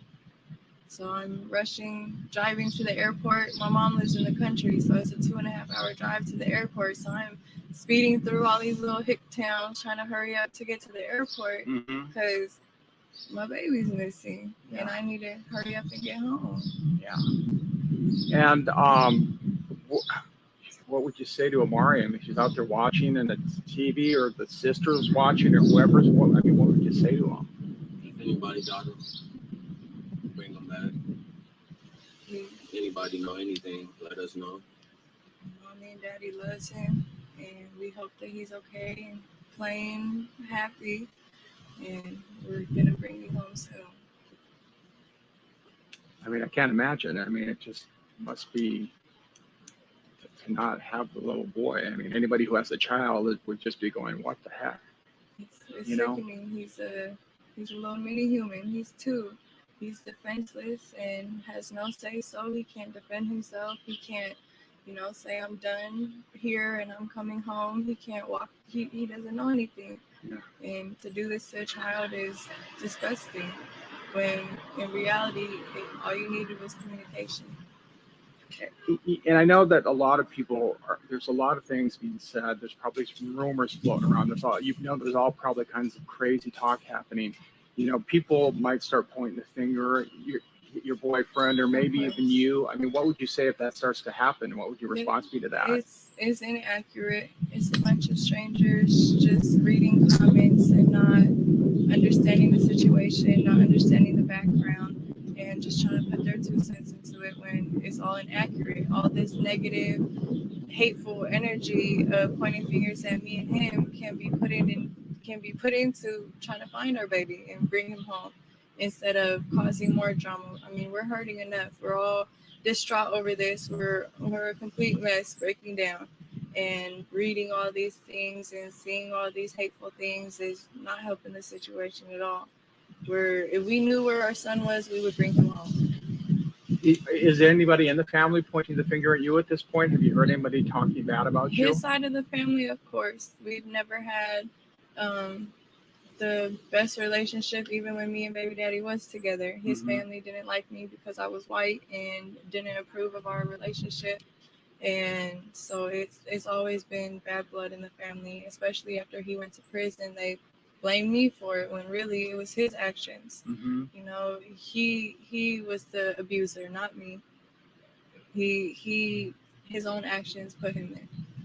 And last thing, I'm sorry, I'm going to ask you this again, but can you say who you think was going to come and get him? You told your boyfriend that somebody was going to come and get him. Who was that? I never said anyone was going to come and get him. It was, like I said, it was a misunderstanding. The only person that I would have sent over there would be my grandmother. Okay. So you didn't tell him, hey, someone's coming at some point. I said somebody would be pulling up and I'll let you know when, but I never said for what or anything. It was a misunderstanding. We had our little disagreement, and I'm poking the bear, he's poking the bear back, and so I, let out the comment, and coincidentally, it matches the situation that we're in. Because that's going to be confusing to people. People are going to hear that. Well, I told you that somebody might be coming, but I'm not really. We just had a disagreement. He was distraught that I was gone, and he wanted me to come back home and be with my family. And I had told him that I needed to take care of my mom for the moment, and so he was just upset about it and was emotional over it. And are you talking to your boyfriend or yes, the dad? My boyfriend. Your boyfriend, okay. My boyfriend was emotional that I wasn't in Vegas anymore, that I was in Colorado, that he was upset that I had left them. Okay. And so did you say that meaning, somebody's going to come get him because I'm mad at you and I'm just going to take him? No, I mean, just, okay. Just, if he needed help or if, to come get some more of my stuff or okay. I never intended for anyone to come get him more. Okay. And can you just kind of clarify that? I mean, again, I know that people are going to hear that and say, wow, she's saying this and saying that. I mean, so you didn't tell, I mean, what exactly did you tell him? Who was going to come or who wasn't going to come? When me and Terrell had our disagreement of me being gone, I had texted back and said that I had said that somebody will be by and I'll let you know when. But I never clarified for what, for who, for anything. And I never even contacted anybody to come get him or, nothing. And so when she did show up, he had that in the back of his head. So he thought that's what I meant when I never gave permission to anybody to come and take him. And why did you say that? Because you were upset? We were both upset. And, just he pokes the bear, I poke the bear back. Okay. And you're talking about your boyfriend. Yes. Okay. I mean, this whole story, it sounds confusing. It sounds like we're lying. It sounds like, it's a whole, it's just a big confusion. Right. And the circumstances of everything else, it makes it look that way too. But Terrell loves Amari like he's his own. He's been the one who's been taking care of Amari. Amari loves Terrell just as much as he does. If you ask Terrell, he'll sit here and tell you that Amari has his DNA. That's how far he really feels that that's his son. Mm-hmm. And at this point, you can't sit here and say anything negative for a man to be taking care of another man's baby. He's sitting here doing the job himself when Giorgio could have been doing that, but he chose not to. Mm-hmm. Okay.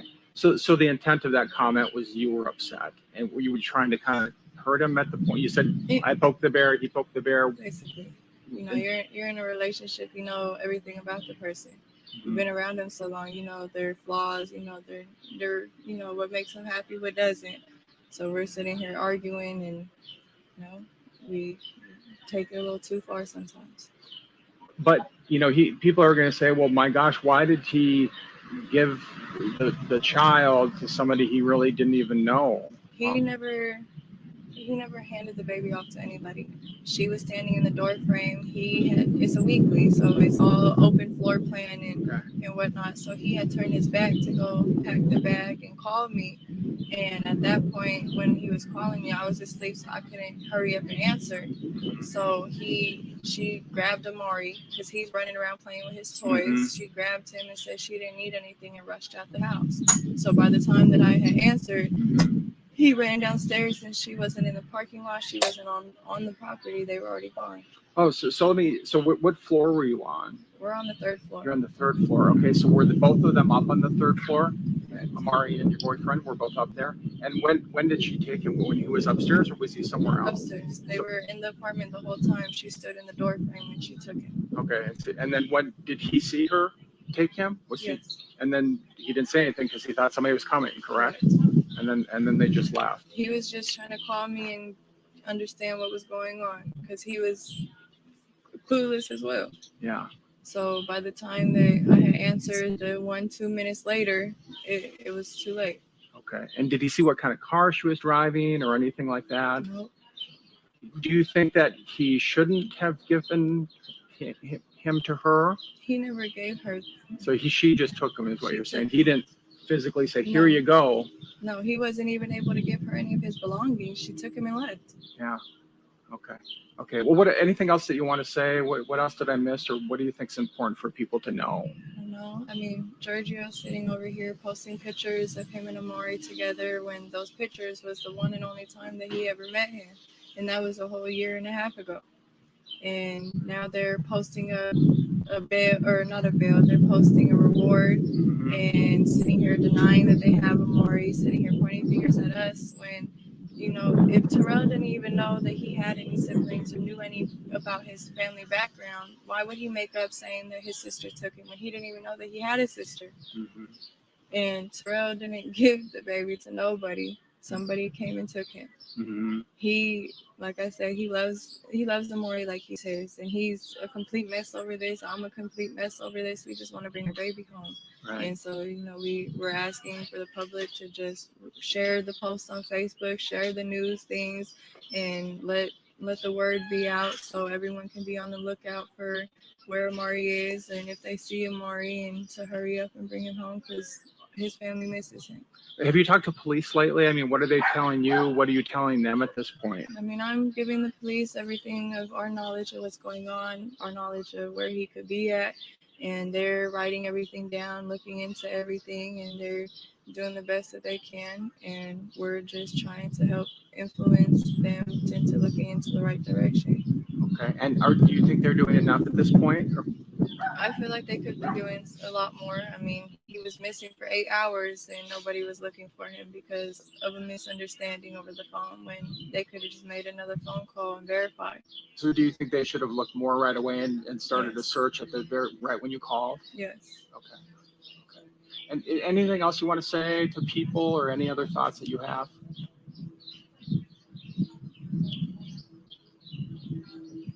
I just want him back. I just want him back where he need to be, back with us. Like people is making this a finger pointing game, and this is not a finger pointing game. My son is really missing, and that's how the family's saying that they don't know where he is or what's going on. So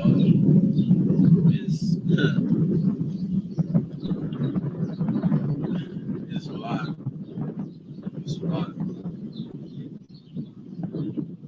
Okay, guys. Well, thanks. I appreciate it. I'm gonna just jump in. Did you guys call? I know that the aunt apparently is the one who called us, right? Did you guys call any media? No, we weren't able to. We were dealing with police from. No, we were just in a relationship. When did you like start going out? We were together 4th of July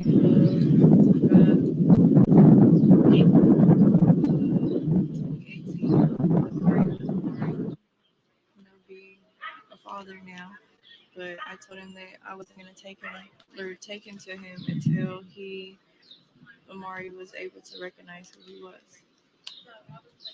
So you needed to do more things before you would trust him. Go chat with Amari, and then I said, okay, cool, and then once we go from there, we can work towards visits or whatnot. I mean, he lives 6.5 hours away. I'm not going to just go drop my son off at a stranger's house and something happened and I'm 6.5 hours away and can't get to him. Okay. So you chatted, you talked. He said he wanted every day. And I said, that's fine. And he said, okay, so we're on the same page. And we'll go from there. And he just took things into his own hands. So you wanted, but did you ever do anything with him? No, because I was out of town. I didn't have Oh, yeah, of course. Okay. So you're talking about when you came back. Yeah. Do it. I didn't take anybody. I had nothing to find do with it that. disgusting because Amari doesn't know anybody. He's distraught. He's he doesn't know who they are, and he doesn't know where his mommy and daddy are. And for this man to have Amari in hiding and not sitting here letting us know anything, like at least let me know my baby's okay. At least. Like, but we're not even getting that. You're not telling me that he's safe. You're not telling me that he's not harmed. You're not telling me that he's okay. Nothing. Mm-hmm. Like, he needs medicine, and he's not able to get that. What does he take medicine for? He has asthma. Did you have the asthma? Yes, and he has a and they didn't broke out and he has a rash on his neck, and got medicine for his rash. He needs that. He tried packing everything. Okay. And they didn't even take it. And when she grabbed him, you didn't say anything? You say, hey, wait, or here's the bag, or wait, don't take him, or anything like that? What? She basically just did that before I can say or do anything. I was already a step in the room, ready to on the phone with her and trying to pack a bag at the same time. Yeah, but again, your understanding was somebody was coming to get him, so they just took him, and that was it. Love that reporter.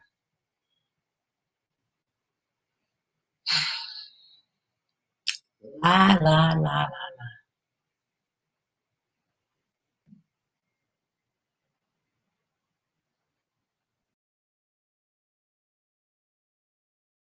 He told the reporter he was surprised a dead body was found in the creek across from his home. I'm like, what the hell's going on? I had no clue. But police claim Matthew Haverly knew exactly what was going on. Authorities say the body was his mother's, 60-year-old Patricia Haverly, and now he is charged with murder and abusing a corpse. In the interview, he came up with every hypothesis in the book. I think it was kind of a hit, and something happened.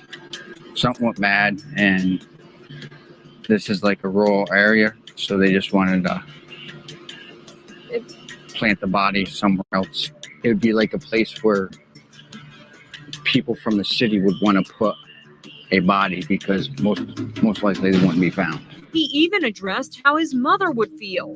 I'm guessing like my mother, she would be concerned. And probably a lot of the other neighbors would be concerned. Neighbors are shocked. It's heartbreaking because he comes across concerned. That's kind of weird. That's kind of weird. You got people like that running around. An autopsy shows his mother died from head trauma. Haverly is being held without bail and has not yet entered a plea. For InsideEdition.com. It's information normally made readily available to the public, but only after taking our argument to a judge did CBS 4 obtain evidence from a brutal murder some wanted kept hidden. The reason why may be clear when you see our report. CBS 4's Carrie Codd live in Fort Lauderdale with the story. Carrie.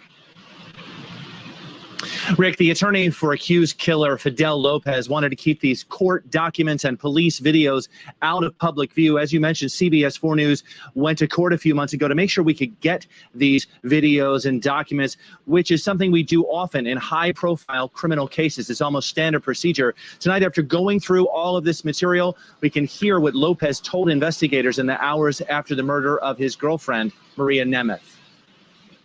But you have to do the right thing and tell the truth. Doing the right thing. Fidel Lopez underwent a grilling from Sunrise police detectives during an hours-long interrogation last September. Officers questioned Lopez after the mutilated body of his girlfriend, Maria Nemeth, was found inside their apartment. Lopez said the couple was drunk on tequila and had some rough sex. Then she felt ill and went to the bathroom. Lopez said he called 911 for help. Fidel, this is not a case of just rough sex. But police weren't buying it. For hours, Lopez denied to them that he hurt Nemeth. She's a good girl. She's a proper girl, man. She's my love. Then he admitted that he snapped after Nemeth called him by her ex-husband's name during sex. She changed my name. She called me the other name of the other guy. And then she said it twice. And she was wrong. She was confusing me with him. So at that point, I get mad.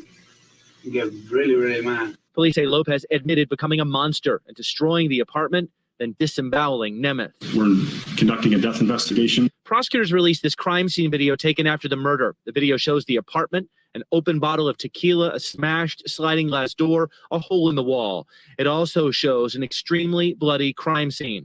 Later in the interrogation, detectives confronted Lopez with pictures of the crime scene.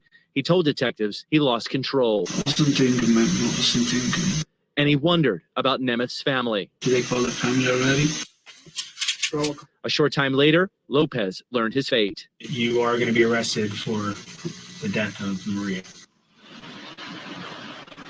Now, Lopez is being held in jail on charges of murder and sexual battery. He's being held without bond, and prosecutors say they intend to seek the death penalty against him. Prosecutors also released a number of transcripts of phone calls that Lopez made from jail after he was arrested. In one of those calls, he told a family member that he was haunted by Nemeth's death. He was having trouble sleeping, and that every time he closed his eyes, he thought about what happened. Live in Fort Lauderdale, Carrie Codd, CBS 4 News Tonight. And we're going to continue to search until we find him.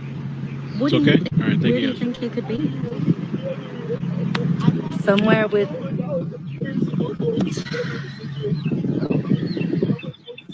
not with us. Not with us. Isn't that crazy? Meanwhile, she knows what's going on. She knows what happened. Thank you, Dave, for the stars. Appreciate you. And we're going to continue to search until we find him. What do you think? Where do you think he could be? Somewhere with. And in the background, do you guys hear that? Is that Dalton in the background? Thank you for sharing the stream. If you guys wouldn't mind sharing and liking, I'd appreciate that. Thank you. Not with us. And that's the important thing, is that he is not with us and we need to bring him back to us. I can't say where he could be, where he might be, like, because honestly, we don't know. At this point, we don't know. All we can do is keep searching and doing, everything we've been doing, and we're gonna continue to do it.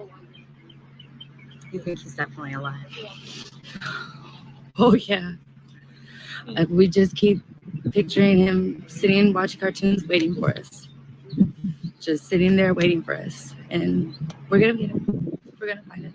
Tell me about your relationship. Did he call your mom? Or at least Super mommy.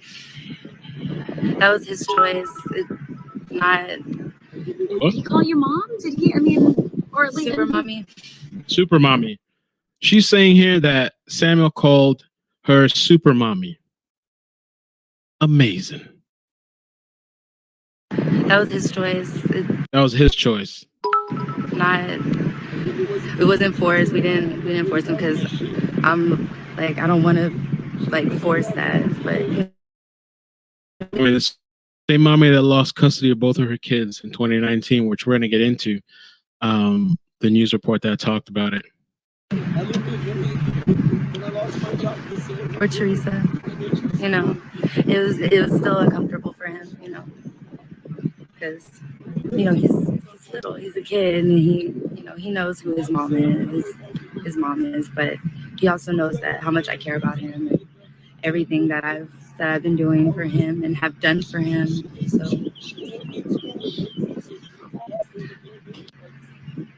we're gonna find him.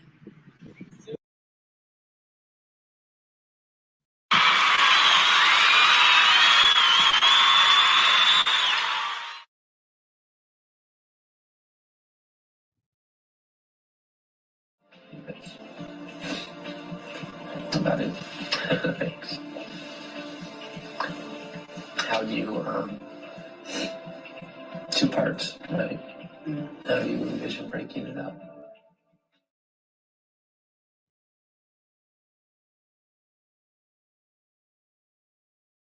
The Oscar goes to. And the Oscar goes to. And the Oscar goes to. And the Oscar goes to.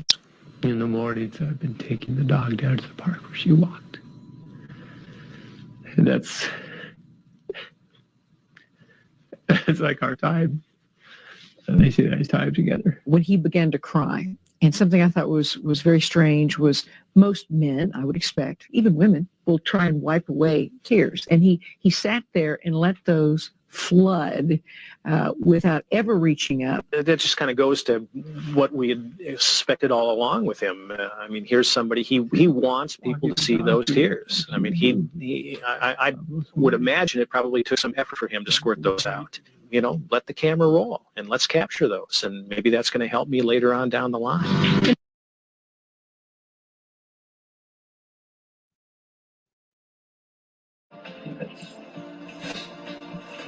About it. Thanks. How do you, two parts, right? How do you envision breaking it up?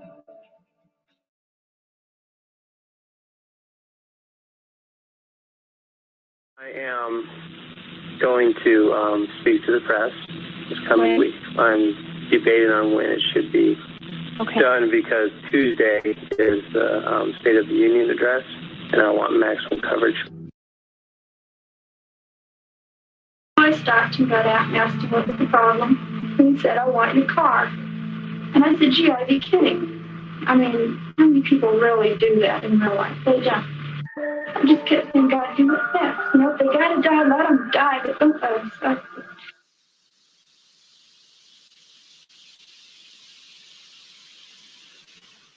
Going to do a videotape reenactment. Sitting in the car is Elizabeth Diane Downs.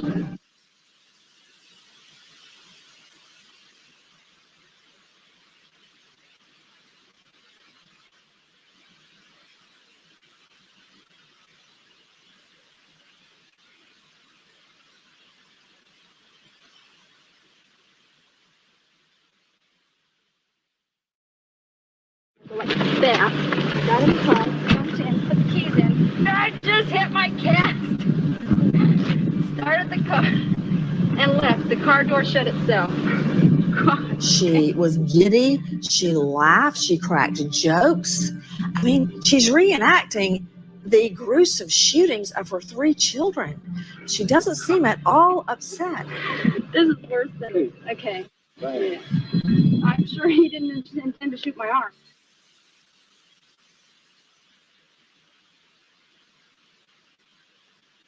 We were just out, I guess, sightseeing, I guess you'd say. And the kids got tired. They fell asleep in the car. So I decided to just head on home. But I saw a road I hadn't been on before. We like to take back roads. And just went down that road. And there was a guy standing in the road. flagging me down, so I stopped. Everything was done in a matter of 5 or 10 seconds. He swung himself around and fired twice. One caught me in the arm, the other one I went off somewhere. Danny cried the whole way. I could hear him softly just moaning, and Christy was dying. God, all the blood, all the pain. Emotionally, she was flat. I kept trying to tell Detached. her to roll over so she wouldn't choke on the blood, and it didn't dawn on me at the time that the blood was coming from her lungs. Her behavior was not anything that you would expect for a mother who'd gone through this. And as I say, she may be the only one to get me out of this. Would I have brought her to the hospital? Wouldn't she be the one that I would make sure is dead? There are too many holes in it. If I had shot my own children, would I not have done a good job of it? Why would I have taken my kids to the hospital? Wouldn't I have made sure they were dead and then cried crocodile tears? That's insane to think that I would do such a thing and then bring the witnesses in against myself. That's crazy. I'm here just to appeal for people out there, to, if they know anything, to call in. Anything to help out and find the guy that shot my kids. Somebody took her. But we have to get better.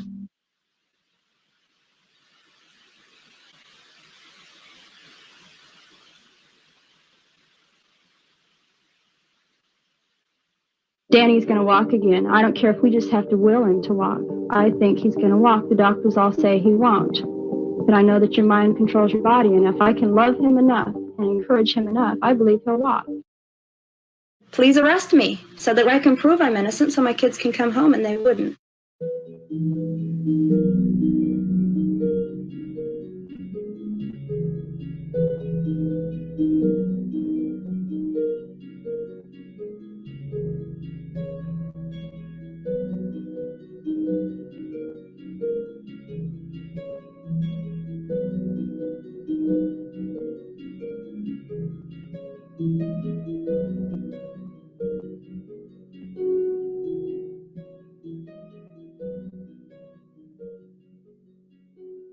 This man shot my daughter. My first reaction was to snap back to my childhood, to the pain that had happened to me back then, my marriage, my entrapment by society. This man was bigger than me. He was stronger than me. He had more power because he had a gun. And I stood there and I looked at Christy reaching, and the blood that just kept gushing out of her mouth. What do you do? The gun kept firing and firing and firing, and it was monotonous. It just kept going. It was like a slow motion picture. When he swung around, he was pointing. When he swung around, it hit the tips of my fingers. The gun hit the tips of my fingers, and that snapped me. And I went, wait a minute. I'm not trapped by society. I don't care if he is bigger. If I stand here and I say, yeah, here, take the keys. I mean, there's nothing I can do. You win because you have the gun. My kids are going to die. And I'm not going to let my kids die. And so instead of giving him the keys, I feigned throwing the keys. He did not take time to point the gun and shoot me, obviously, because he would have shot me the same way he did the kids. When he was swinging in the direction of the keys, firing the gun, he hit my arm. Everybody says you sure were lucky. Well, I don't feel very lucky. I couldn't tie my damn shoes for about 2 months. It is very painful. It is still painful. The scar is going to be there forever. I'm going to remember that night for the rest of my life, whether I want to or not. I don't think I was very lucky. I think my kids were lucky. If I had been shot the way they were, we all would have died. The blood splatters on the outside of the car showing Downs shot Cheryl outside of the car. We saw pictures of this so-called spatter. It's drops. When they took the kids, they took Chris and Cher out of the driver's side of the car, and it's blood droplets. What do I see most is blood coming out of Christy's mouth, because that's what I see. I can't see Danny, and I can't see Cher. Sherry was laying on the floor. Danny is just crying real soft. So that sound stays in my mind. When I go to bed, I cry at night. Even now, I still cry. I dream about Cheryl. But at night, when I close my eyes, I can see Christy reaching her hand out to me while I'm driving, and the blood just keep coming out of her mouth. And that, maybe it'll fade too with time, but I don't think so. That haunts me the most. But what of Downs' fourth child, the baby about to be born? I'd like to see him try to take this baby from me. And how? I got pregnant because I miss Christy and I miss Danny and I miss Cheryl so much. I'm never going to see Cheryl on earth again. And you can't replace children, but you can replace the effect that they give you. And they give me love, they give me satisfaction, they give me stability, they give me a reason to live and a reason to be happy. And that's gone, they took it from me. But children are so easy to conceive. The father know who he is? Oh, yeah. Yeah, and that's why I won't talk about it, because he feels as privately about this child as I do.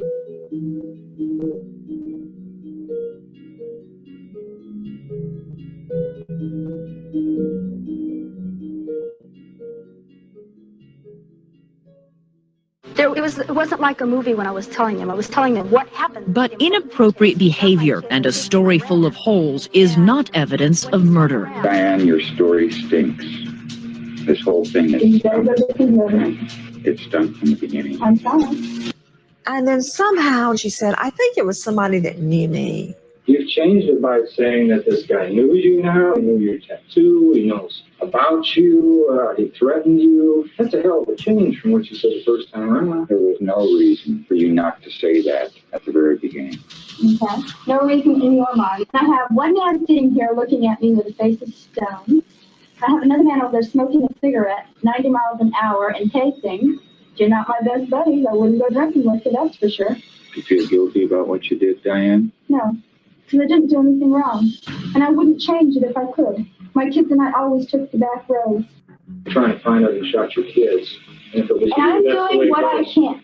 Fine, I agree. If it's you, you're going to take the fall for it. If it wasn't you, then I'm going to quit this job. The interview went for approximately 2 hours, and towards the end there, her frustration level was rising. I'll make you a deal, okay? Next time I remember something, yeah, you can find it out yourself, because I know I didn't do it. And you can chase your little tails for the next 20,000 years if that's what it takes. You don't like my help, you can it. You're real confident in yourself, aren't you? I know that I didn't do it. Diane thought that she was too smart for us and that there wasn't anything that could trip her up. Come on, Diane. It's your turn at bat. Since you guys seem to think that I should have brought Diane with me, I will get it myself, because I know who did it. You do know who did it? Yes, I do. I damn sure do. You know him by name? Yes, I do. Yeah. You saw him shoot your kids? Yeah. It's pretty important. And I saw him grab my arm and yank my arm out and shoot my arm and say, now try to get away with it. And I'm leaving because I know who did it. Bye. The time is now 17:46, and Diane is just departed the office. We're concluding the tape.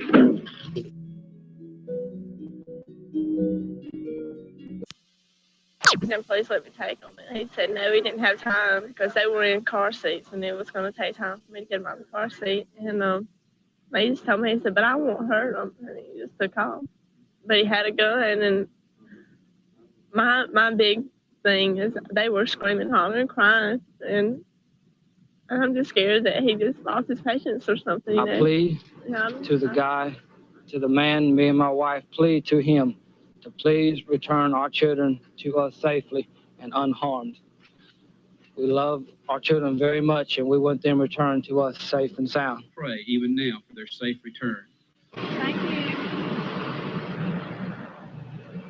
Was last seen wearing a red and white striped outfit and a blue and red coat.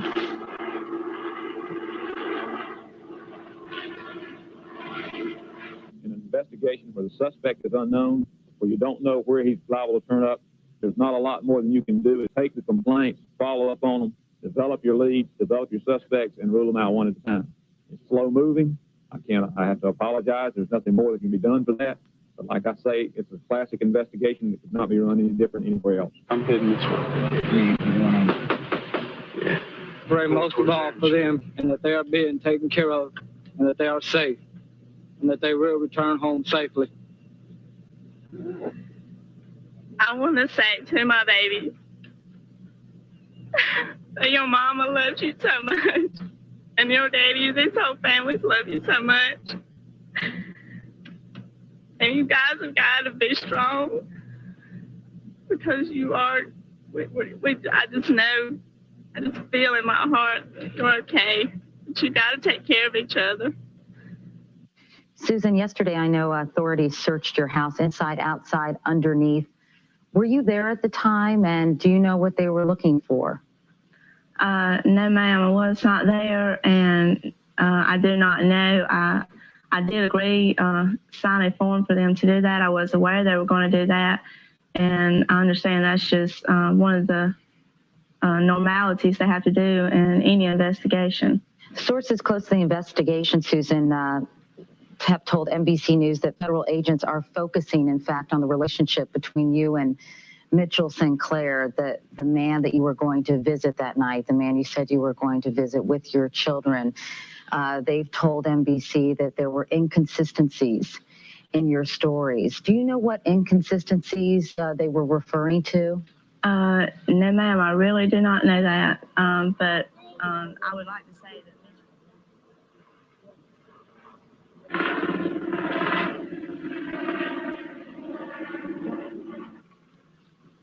Susan Smith has been arrested and will be charged with 2 counts of murder in connection with the deaths of her children, Michael 3 and Alexander 14 months.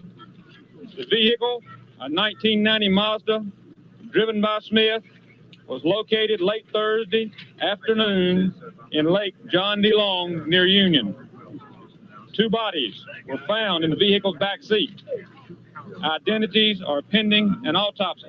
she needs a psychiatrist. She needs something worse than that. I've never heard anything like this. This is the worst way that Union County could ever be brought on the news. It hurts to know that somebody would do that to a young baby. Some folks in the black community tonight tell me that there will be much healing to be done here, and it's going to take quite a while. Let's listen now to some folks, both black and white, how they feel that this healing will take place here in Union County. They're always accusing black people of doing things that they do themselves. Anytime you say black man and white woman, it's all over. You know, I mean, that's my opinion. Anytime you say a black man, that's it. And that's why a lot of us are single now. All of our men are locked up. Some of them are innocent. She wouldn't have testified that she done it. They still would be looking for this suspect. And she could, have got away with it. I feel like the reason that she did that was because it was an easy way. I just don't want them to believe that somehow what the mother did in any way diminishes the quality, the character, the courage of what they did. And so my thoughts and prayers are with them today. And I would hope the American people would feel that way as well. I think we were all moved and deeply impressed by how that community responded. And this awful turn of events cannot undermine that. It qualifies as a death penalty case. Under South Carolina law, we have a number of aggravating circumstances that would allow it to be a death penalty case. But again, it's my policy to not just shoot from the hip until I've seen all the facts. I haven't read all the reports.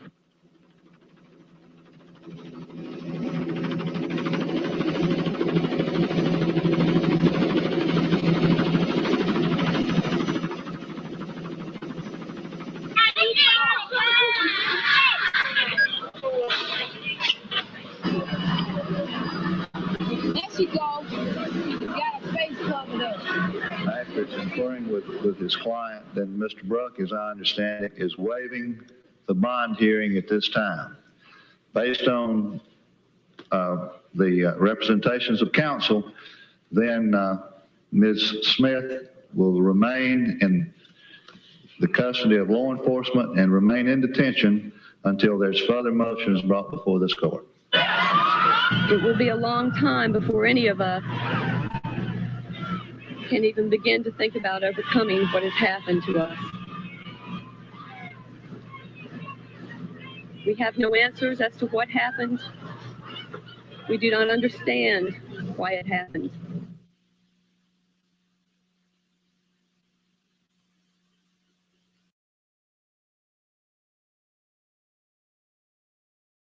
Can't even get to figure out which way he's going. What kind of car is it? We need to know something. We're trying to ask her now. A Mazda Protege. What color was it? A burgundy Mazda protege. Get them going, Pam. They got 2 kids. Okay. That's a black guy, she said. Black male. Yes, ma'am. You know which way? Do you know which way he went? She daddy, after she know which way he went towards. Did he have a gun? Okay, wait till he comes back. He's trying to get her out of her now. Did he have any weapons, gun, anything? Did he have a... Look, going towards Chester. Did he have a gun or a weapon? Anything? Say he had a gun? Yeah. He's got a gun. Got a gun. Yes, ma'am. Hello? Okay, we're getting them on the way. Okay. Give me your name. Rick McLeod's my name. Do you need us to tell you anything from our yard or anything? Okay, can you get a tag number out of her? Daddy, see if you can get a tag. It's hard to keep, have hope. I've after this long a time, I just don't feel like, it's just been so long, and I think if they were okay, then they would have been found by now, but the hardest part is just not knowing. And my heart just aches, and I miss them so much. I just can't express it, and it's just a tragedy. And I just pray and pray and pray that they'll come home safe. Yeah.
That's pretty recently. And this is him at 517.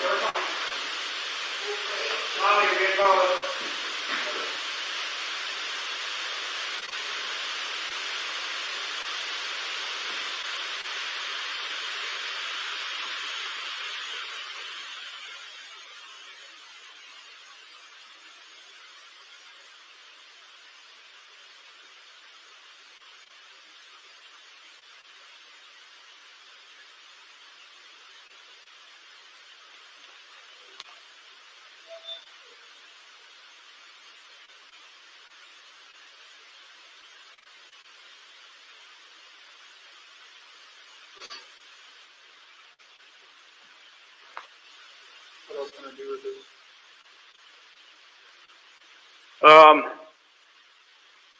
My detective just showed up, so he'll probably want to talk to you. He'd probably, like I said, he might have you call at the bank and see if there's any kind of activity. Because if there is any sort of action out there, his camera's I would have got it. Like Right. we had issues the other week when people were stealing stuff out of like garages and stuff like that, and I had parked my truck I right have here. it marked right here. Yeah. So someone, See if I could anything see where someone tried to jimmy with a flathead screwdriver over there, and it was just like. Watch that one. But like you'll see this car. What security system do you have? You can see this car starting to drive down. That one. Oh, See what I'm saying? It picks up all the way down there. He's next door. There we go. I was talking about dispatcher. It'll be close for.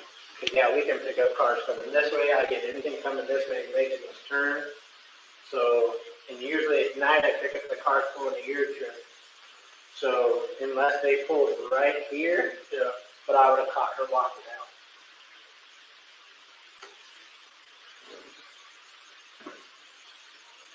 Diesel. But yeah, I thought nothing. Nothing for the rest of the day. No, that's it. She's pregnant as well. How far along? 14, 15 weeks.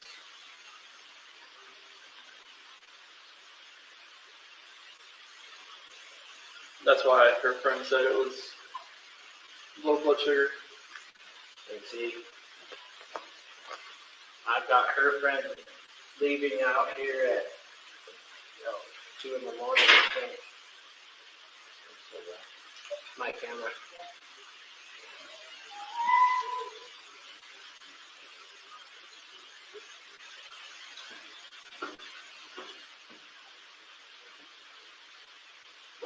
Did you go check if anything was missing around your house? There wasn't. No, it was all the old blankies. And then her lawyer was next to me. Her phone was still there.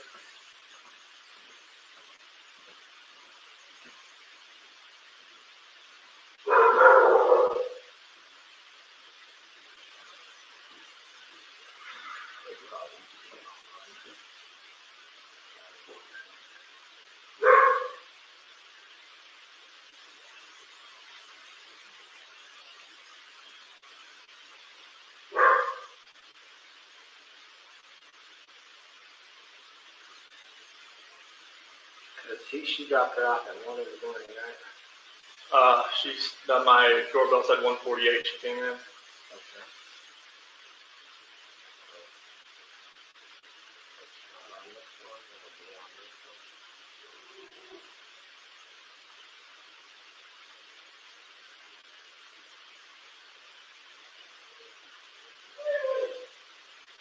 This is her February at 1:48.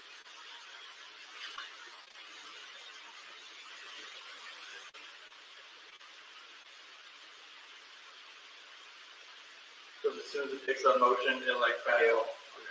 I thought you. That was the start of the video. Yep. 1:48 in the morning.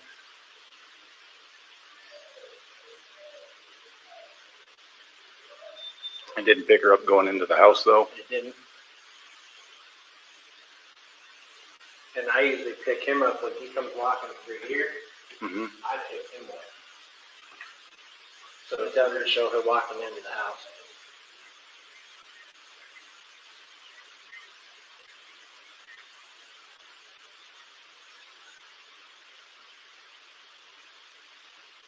Or she would have walked by, but we just saw it.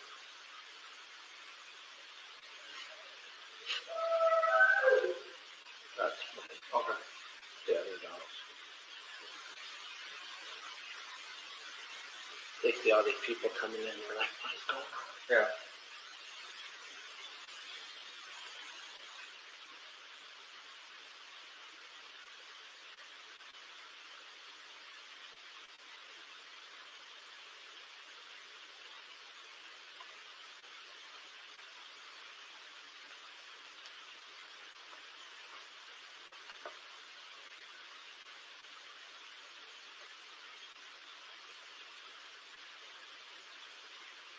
And you know it's still live because it's flagged. Mm-hmm. How long does it typically record for? 30 seconds, I believe, at a time. But this is at 1:48, and then the next one I have is whatever. So nothing, no cars came through because I guarantee with the headlights, it picked up the headlights automatically. And my business said you can see him pull past.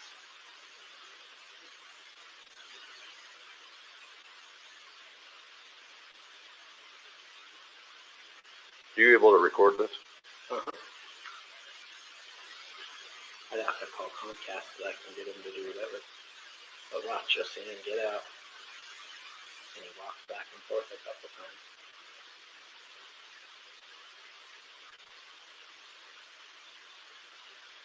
To be completely honest with you, my wife and I were kind of wondering when she was on vacation if something happened, because I've heard them full out screaming at each other at the top of their lungs, and he gets crazy. Does he? That's pretty recently. Yeah. I'm guessing that's why she went and visited people, is because she wanted to get away from the situation. Do you have your ID handy?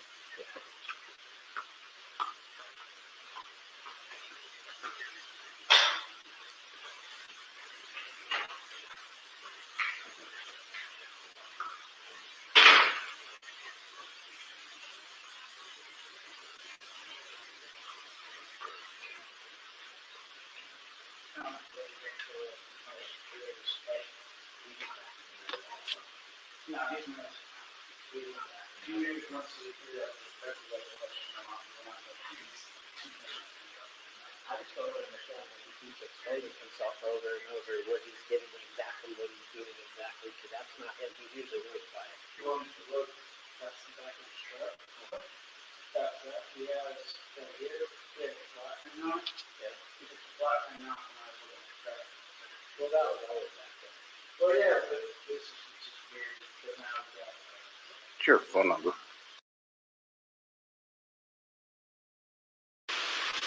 He'd be fine. It just seems kind of odd to me. Why would he pull the truck up and go to the garage? Right.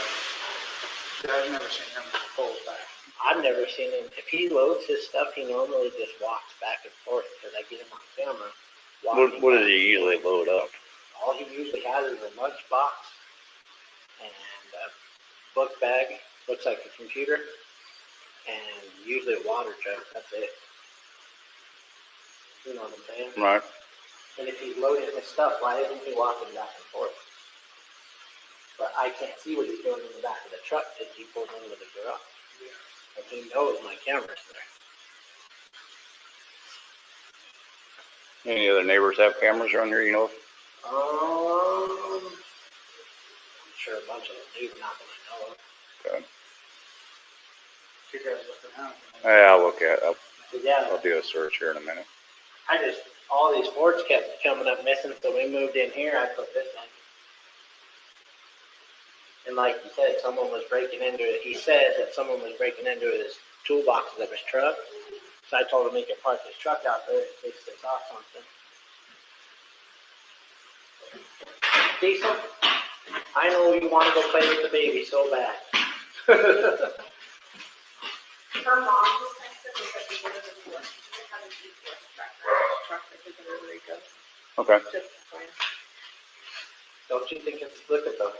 I know, I'm trying to. No, I'm just saying it's kind of odd that he pulls his truck back behind my camera. The cutoff, the truck's in the garage right now. And he never backs his truck into the driveway. That's what her friend Christina was going to do. Diesel. She's like, he never backs his truck up. Her mom said it too. She's like, he carries his stuff out of the house. He doesn't back his truck up. Well, I have him on camera doing that when he does it.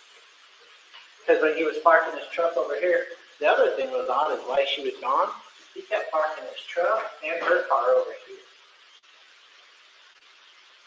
And I used to see him walk out of his house right here. He took the car out of the garage? Oh, the car was parked over there for a long time, like a couple days.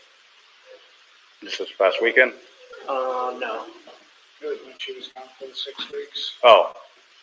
But I thought it was kind of odd that he never parked in front of here or right here. He said someone broke into his truck and he parked over there. I have no idea. Hey, he's acting so suspicious. He's normally, you can ask them, he's normally quiet, real subdued. He's over here telling you 3 times what he took out, what he did, what he did. He's very, he never talks. So the fact that he's over here blabbing his mouth makes me kind of suspicious. Yeah, but I mean, put yourself in his situation. Oh, I agree. You know, anyone's going to be nervous. You don't know what to do. No, I agree, but I'm just saying the way he told you 3 times what he brought with him, why is he telling you exactly what he brought with him instead of saying, well, they didn't see anybody out here, he didn't see anybody doing anything? You know what I'm saying? Mm-hmm. Why is he so worried about you knowing what he's carrying out? That's all I'm saying. The detective talking. What's that? The detective talking. He's talking to him right now? Okay.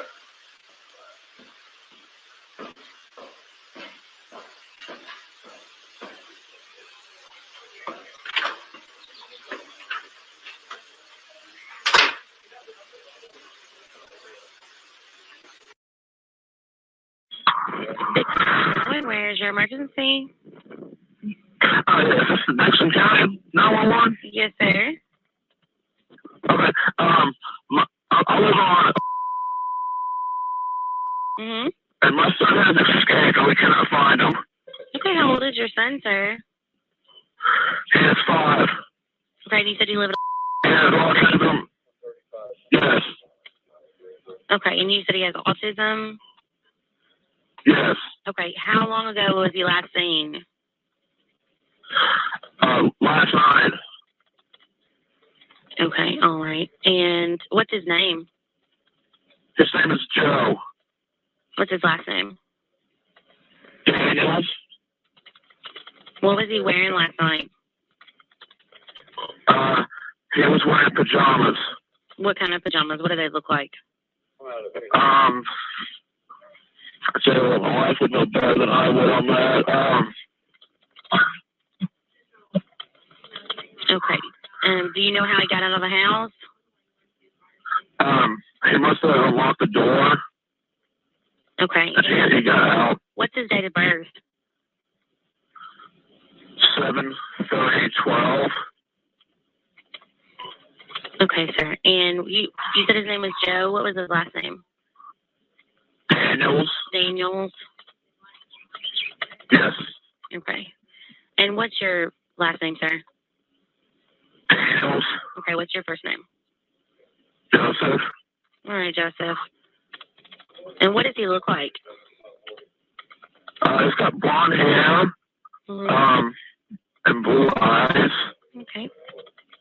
And,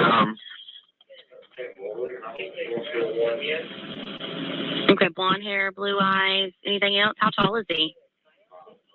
It's about, I would say 4, about 3.5, 4 feet tall. 4 feet tall. How much does he weigh? 65 pounds. 65 pounds? Okay. Yes.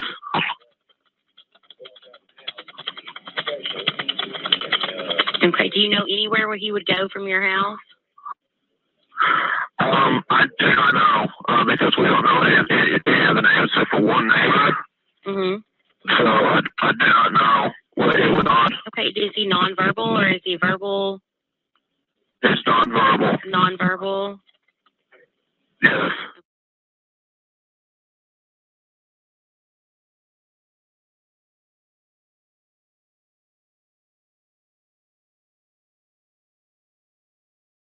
Good evening. What really happened to Joe Clyde Daniels? Only 2 people may know for sure. The missing 5-year-old's father, who's charged with killing him, and then there's little Joe's mother, accused of failing to protect her son. And now, for the first time, we are hearing what Crystal Daniels knows. The question is, can you believe her? She talked exclusively with News Channel 5's Nick Barris.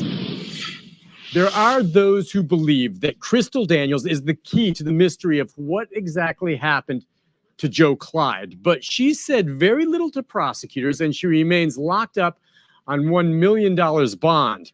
I spoke with her by phone from her jail cell. He was a very sweet child. Crystal Daniels says she misses her son, Joe Clyde. Extremely hard. The 5-year-old disappeared from his Dickson County home in April of 2018. Not long after that, his father, Joseph, was charged with homicide.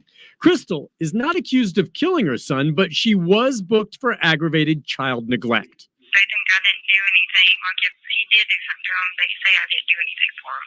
In other words, it's alleged that Daniels failed to protect her son from her husband. She says that's a false conclusion, that she's only spoken to the TBI once and claims that the agents pressured her. I mean, all I can really say is, TBI, they have a way of working that makes people feel like crap. And now Daniels feels many, including investigators, are making wrong assumptions. Police do believe Joe Clyde is dead, but despite multiple searches, his body's never been found. Do you know what happened to your son? No, I really don't. Do you believe your husband killed him? I don't know. I really don't.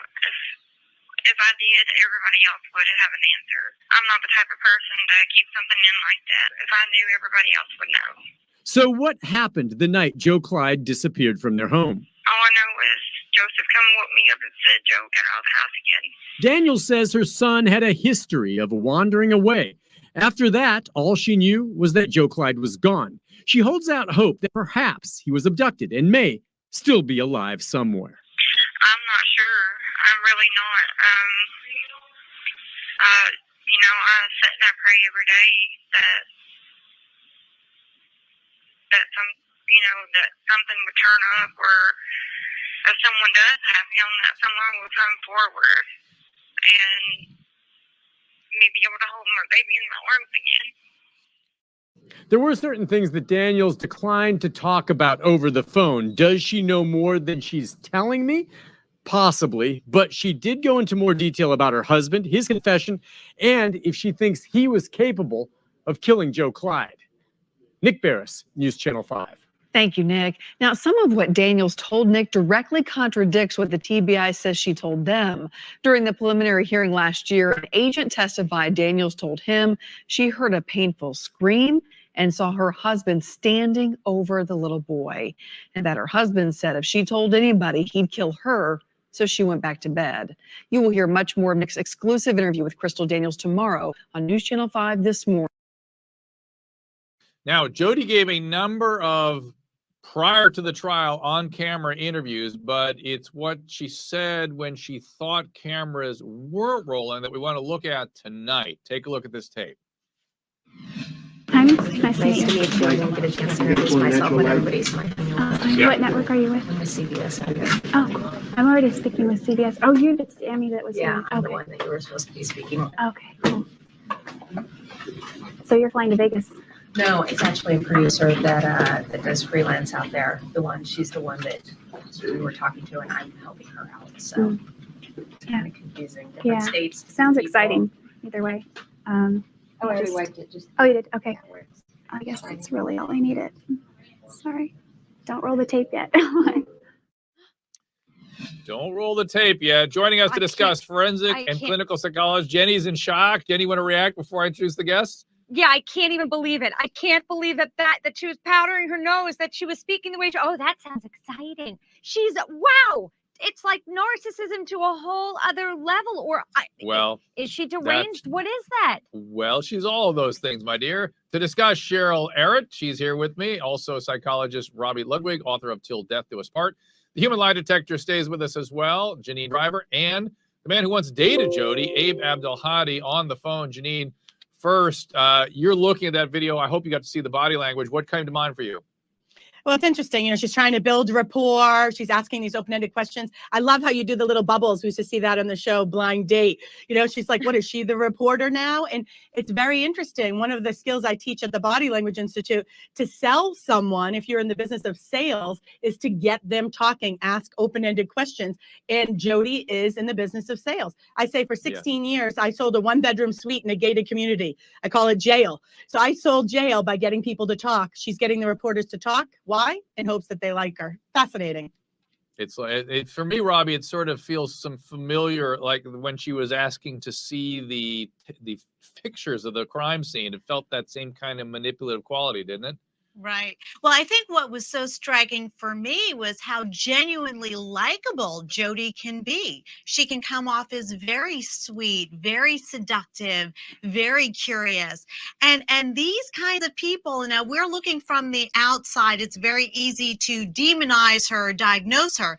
But when you're actually in the room with someone like a Jodi Arias, it's very easy to get sucked in. So I think she was showing her likability, but on the other other hand, we're seeing how she's interested in coming off well, and the vanity there in terms of wanting to make sure she looks good.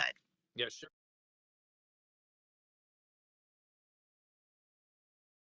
They already convicted Arias of the first-degree murder of her ex-boyfriend, Travis Alexander. Guilty.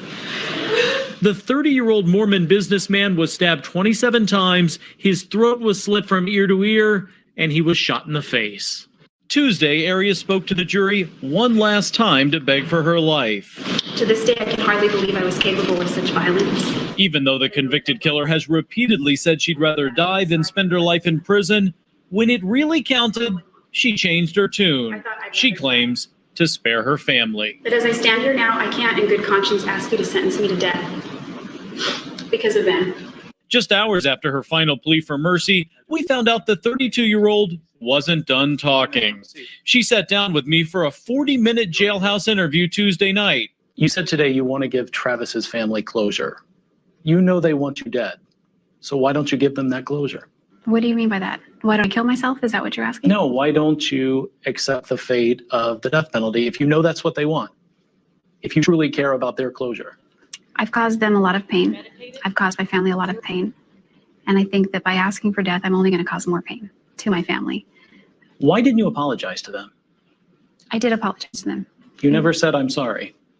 I said that I'm sorry, that I'll never be able to make up for what I did, and that I can never replace their loss. But you didn't use the word, I'm sorry. Well, then I'm sorry I didn't say that, because certainly I am sorry. I think in a sense, the words I'm sorry just seem meaningless, especially since nobody believes what I'm saying anyway. You said it right there. No one believes a word out of your mouth. Why do you keep talking? Because I know that I've lied before. That doesn't mean that I'm a liar by definition, by character. To a lot of people, they think this switch from I want to die to now I want to live is just another lie from Jodi Arias. I don't know what that means. Was I lying when I said I want to die, or was I lying when I say, please spare my life? Whatever happens, I'm just going to take it and deal with it. You've said that sort of thing a lot before, including right after you were arrested. You said, my goodness, if I did something this horrible to Travis, I would beg for the death penalty. Right. You did it, so what changed? My family changed my mind. Some of Arias's last words to the jury were downright bizarre. She argued for life in prison by essentially presenting a political platform for the rest of her life behind bars. There are many things I can do to affect positive change and contribute in a meaningful way. In prison, there are programs I can start and people I can help. She almost sounded like she was running for student council president. She told the jury she wanted to start a recycling program in prison, a book club, Spanish lessons for other inmates. This is the t-shirt. She was kind enough to bring a sample of the t-shirt she designed to raise money for domestic violence victims. She wants to keep selling those. Oh, and she told the jury if she lives, she can keep donating her hair to cancer patients who need wigs. In your final statement today, you talked about all sorts of things you might be able to do in prison. Teach other prisoners Spanish, donate more of your hair, start a recycling program. Do you know how trivial that sounded in the face of what you did? Well, there isn't a whole lot that I know about prison. And these are only things that I'm able to ascertain from having never been there.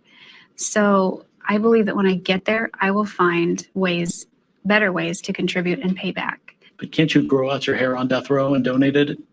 Yeah, it'll be less wigs if I get executed. I mean, I know that sounds trivial. It does. That's the only way that I can contribute. I'm limited. I'm going off to prison.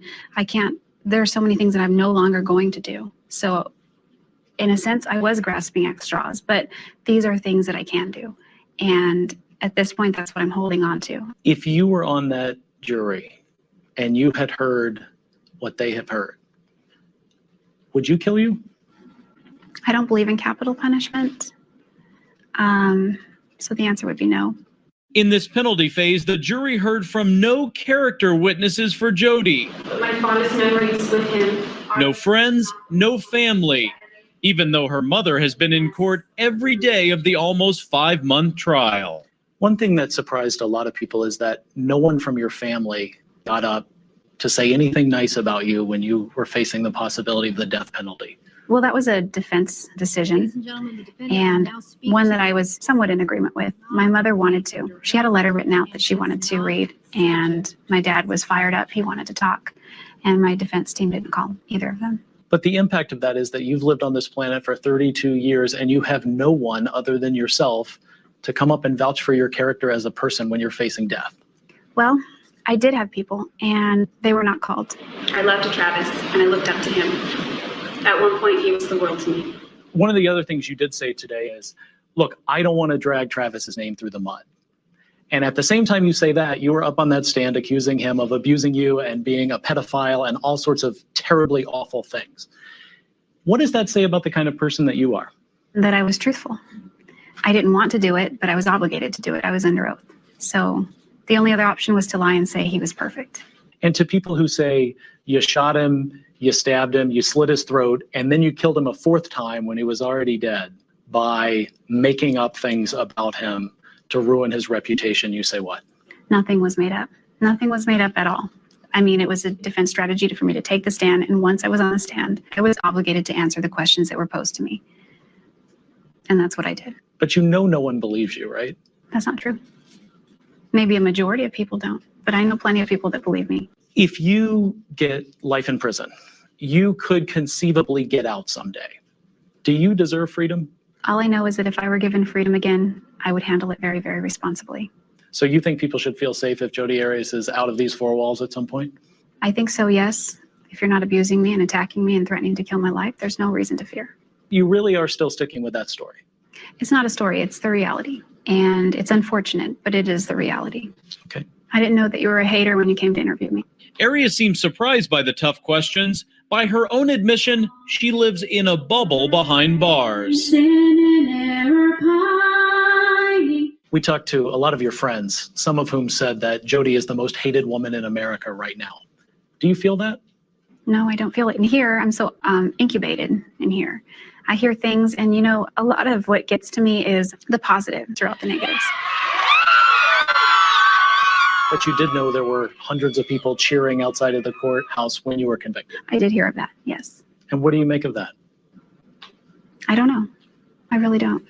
A lot has been made about your appearance and your change in appearance. Was going from blonde bombshell to sort of the mousy church librarian look in court, was that a defense strategy? Was that your idea? What was that? No, they don't sell Clairol hair dye in jail. So this is my natural hair color. But there was more than just the hair color. The glasses, overall, the demeanor was very different than the person that you were before this crime happened. What about that? Well, this is a court of law.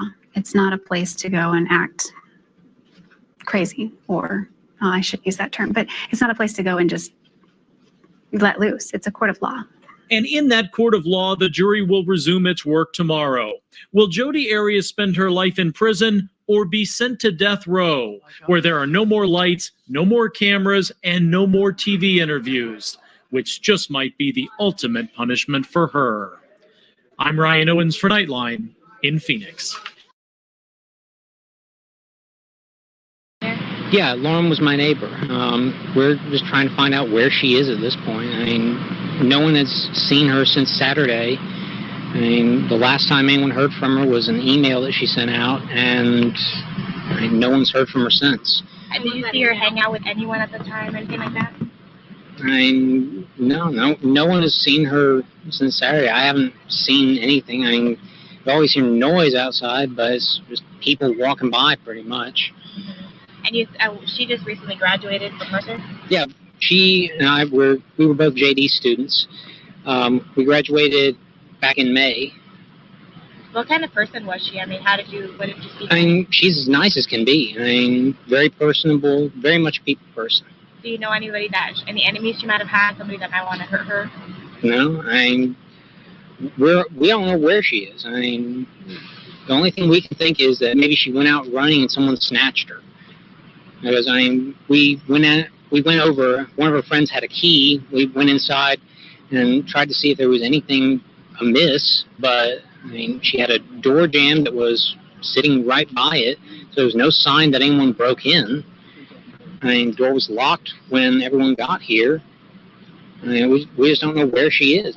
What about in the the parking lot area. I know they've been doing a lot of, I think that's where they have recovered the body or whatever they recovered from there. Body? Had you heard any, had you seen anything there? Had you seen anything there? I mean, we don't know if this is the same person. You know what I mean? Like, they took out a body there earlier. We don't know if it's the same person or not. So that's how we're trying to ask people if they know who lived there. Are you okay, sir? I think I need to sit down. Okay. Okay, that's the first clip of video Michelle Casada did with Stephen McDaniel last Thursday, a week ago. To you, did he seem genuinely upset with the fact that the body had been discovered? Yeah, definitely. I mean, his expression, as you see in the beginning of the interview, he's very forthcoming with information. You know, he's calm. At this point, he only thinks that she's missing. So I guess he's, you know, just offering information, anything that he can do to help. And then as soon as I mentioned the body, which I assumed that he already knew since everyone had been out there since 10 a.m. and had been all over the news, all over the web. And I guess he had been pulled in for questioning, and police, I don't know what police have told him. Police had told him at that time. So I guess no one had informed him that a body was recovered. All right, this second video, what will we see? Okay, so the second video is he actually gets pulled into the AT&T building next door. One of the employees brought him in, I guess, to just relax for a couple minutes after he found out about the news. And then he comes back out maybe 20 minutes later, and I asked him if he was okay, and he came up to me and began talking again. So at this point, our camera started rolling again, and he seems receptive to it. He was not, you know, he was not upset, saying that he didn't want to talk, so he just started talking again. All right, clip 2 with Stephen McDaniel, Michelle Casada from last Thursday, guys. You've been studying for the bar? No one had seen her since Saturday because we all just, there's not a whole lot of interaction unless we're doing classes. Right. And she was doing the online version of it. You all studied together, though? We were in, there's two different people, there's two companies that provide it. Kaplan provides it and Barbary provides it. I signed up with Barbary and I've been doing the lectures that they have in the mornings. She was doing the Kaplan online, so I hardly ever saw her. I would see her go out running, but What time would you go out running? I don't even know when. At night or morning? I saw her like midday a couple weeks ago. That was the last time I saw her, was coming back from the bar prep on the main campus because we got moved over there for a week or two. But she normally would run. That was she ran all the time. She had a group that she would go running with. I don't know anyone that would want to hurt her. She was as nice a person as there is.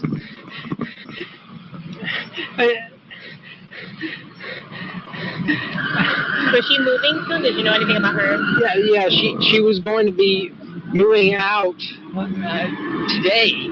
She was supposed to move out today because someone else was going to be moving into her apartment in the new law school. Do you know if she was like, where is she from? Is she from Maryland? Yeah, she's from up in Maryland. Can I just put this on you so we can hear you? Is that all right? Okay. I'm so sorry. Here, and you can just hold on for her. Thank you. Yeah, she's from Maryland. Yeah, she was from up in Maryland. All her family was there, as far as I know. She. What's going on in your mind right now? Like, what are you thinking? Why would anyone do this? You didn't hear anything? No. Anybody? I just heard something. Maybe I could have helped. Okay, don't worry. Do you want to sit down for a second? Get something to drink? You know, if a bunch of her friends are getting together or anything? That's how I found out that she was missing. A bunch of her friends came over yesterday night around midnight, and they hadn't seen her since Saturday, so they were trying to find out where she was. They were knocking on neighbors' doors and stuff? They went in, they had a key to her apartment, and they checked around, didn't see anything out of place. It was locked when everyone got there. That was midnight? Yeah, around midnight, and then we went over to law school, see if maybe she was over in the library studying or something. And we looked up in the study rooms on the 3rd floor, and there was no one there. Then we came back, we looked around, and just tried to find anything to figure out where she was.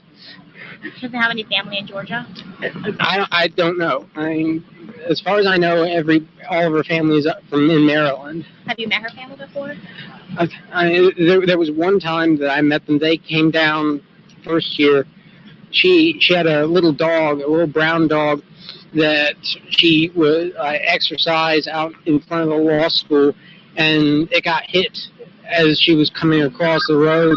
I heard the car hit it and ran out, and she was there crying, and thankfully there was someone who came along who knew a vet or something, and they helped that. And the weeks after that or something, I met them just briefly. Right. But Her boyfriend? We've been trying to figure out. She has a boyfriend up in Atlanta, but someone called him, and he hadn't heard from her. Just no one could figure out where she was. Who was the last person you were with, or you said that somebody seen her on Saturday? Yeah, she went over to a couple friends' house, Gary Mueller and Joe Cairns. They live over on Walnut, and they said that she was over there in the morning, and then that was the last time that anyone we've been able to find out from had seen her. She hadn't mentioned what she was going to do that day or anything? Joe, he got onto her computer last night to see if she had said anything. She'd sent an email out to some people that afternoon talking about like going out to eat or something. And the last thing that there was an email that she sent out after 10 that night where she sent to, I think it was someone in Atlanta, a friend of hers in Atlanta, and she said that she was afraid in her apartment that she thought someone had tried to break in on Thursday night, and she was afraid to stay in there. But where did you hear that from Joe? He pulled it up and we read it off the screen. She had said that to a friend in Atlanta? Yeah, I can't remember his name, but and you hadn't heard anything on Thursday night? No. She never came to you to tell you anything? No, if she had, I could have done something. I could have lent her a handgun. I've got a little handgun that I have for defense, and yeah, something. We're still trying to just find her. We got an email this morning from some people that live on the other side of Kroger, on the other side of the river, that they had seen her in the past running in that area. We thought maybe someone had snatched her over there, or maybe she got hurt or something.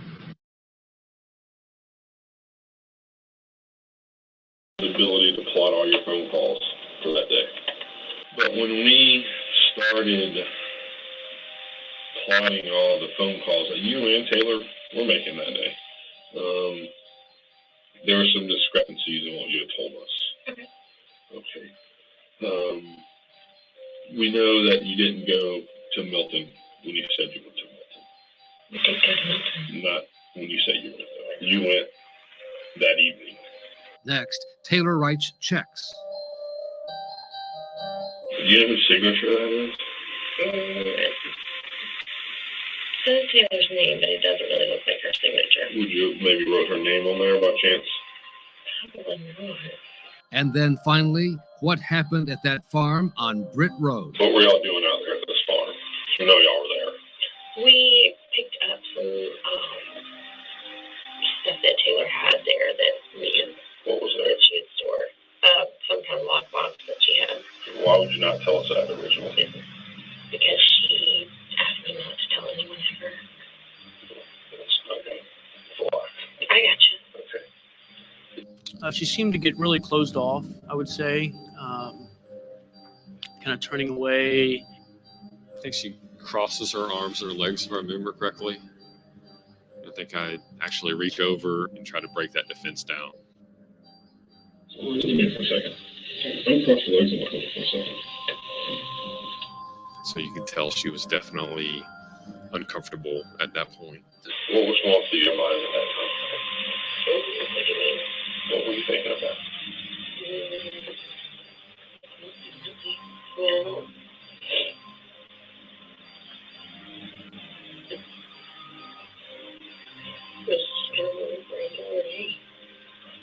Regular day.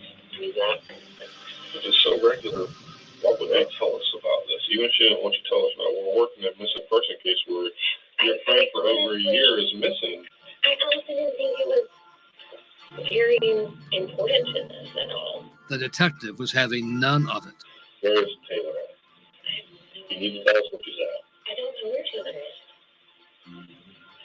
I don't have a clue.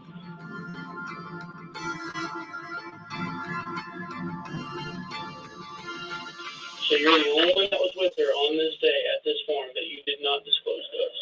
I didn't do anything Let me to tell her. you this, if she's at that farm, we're going to find her because we're executing a search warrant out there right now. That's fine, but she's not going to be there. Then where's she at? I don't know where she Where's is. her body at? I don't know where she is. She's dead there. We know that.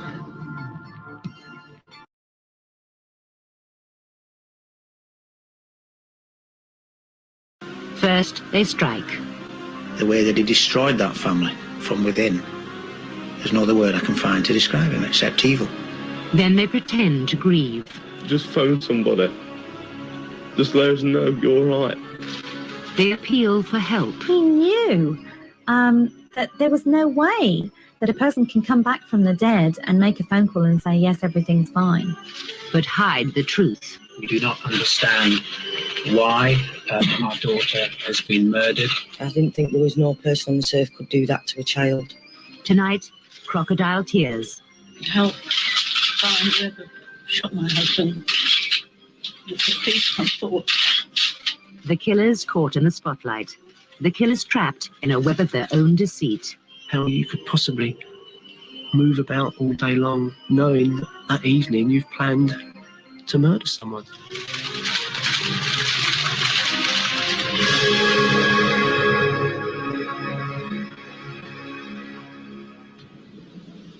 It was a unique case, and one that would remain a mystery for 8 years. It would finally be solved in an unprecedented sting by one woman's determination and a detective who was prepared to take the biggest gamble of his career. Cirencester. They got out of a plastic bag down on the water in Cirencester. A bag? Oh, I bet they've done her fingerprints already. It's been a long time, actually. It doesn't matter. What, in water? It doesn't matter. If it's her, it's her. It's not particularly unusual in this day and age for people to go missing. It is unusual for a married woman with 2 young children to go missing. November 1992, and 30-year-old businesswoman Ronda Kay was reported missing from her family home in Newbury, Berkshire. She lived there with her husband Nick and their 2 children aged 2 and 6. The couple ran their own babywear business from home and took in lodgers for extra money. Ronda seemed to have everything going for her. Her disappearance was totally out of character. Police were baffled. It just didn't sound right to us that she should suddenly disappear in the morning. Her car was left behind, all her clothes was left behind. The bank accounts and so on hadn't been interfered with. Police have searched the canal at the back of the Kay's home, as well as the house itself and the surrounding area.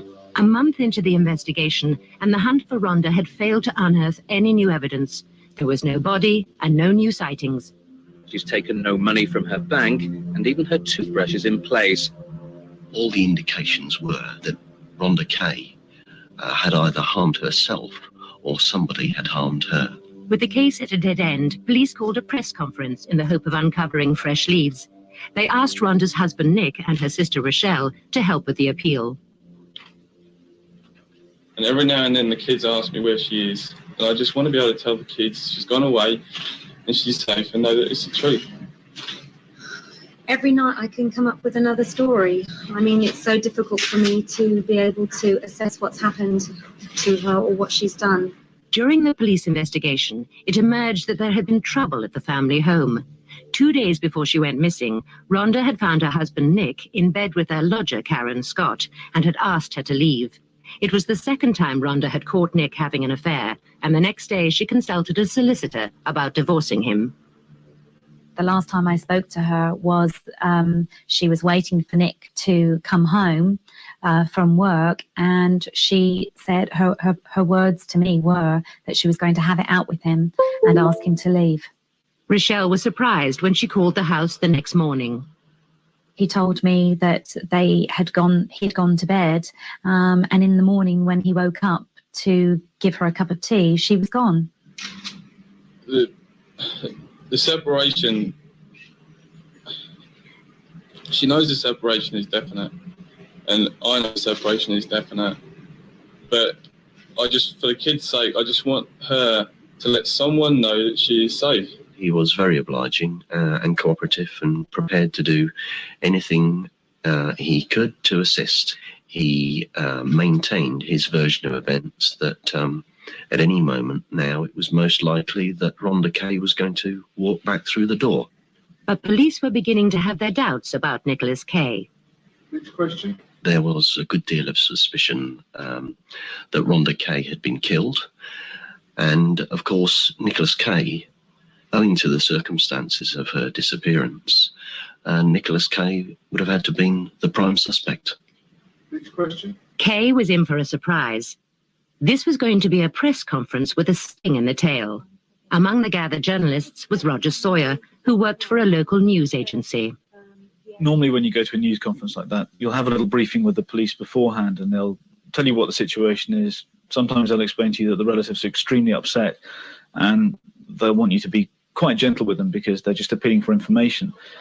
It was a bit different with this one because we had the informal briefing with the police beforehand. There was none of that. In fact, almost the opposite. I remember asking the officer, is it all right if I ask him if he killed her? And he said, you can ask him what you like. Ladies and gentlemen, 2 more questions and then it ends. Roger. I have to ask you the question, Nick. Have you killed your wife?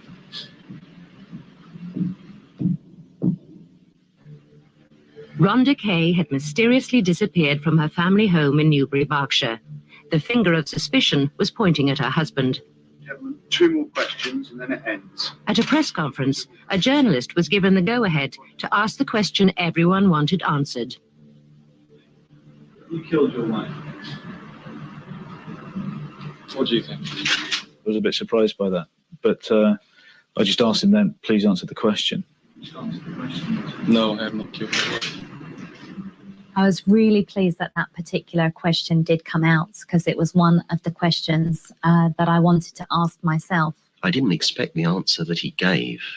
I would have liked a much more sincere and concerned answer. I think a lot of people watching that interview would have expected to see some genuine signs of distress on his part. What do you think?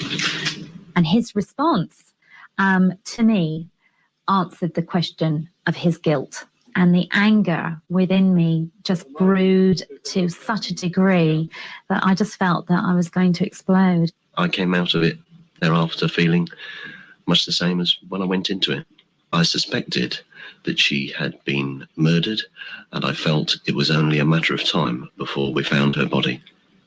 The appeal may have reinforced people's suspicions, but it brought forward no witnesses or new leads.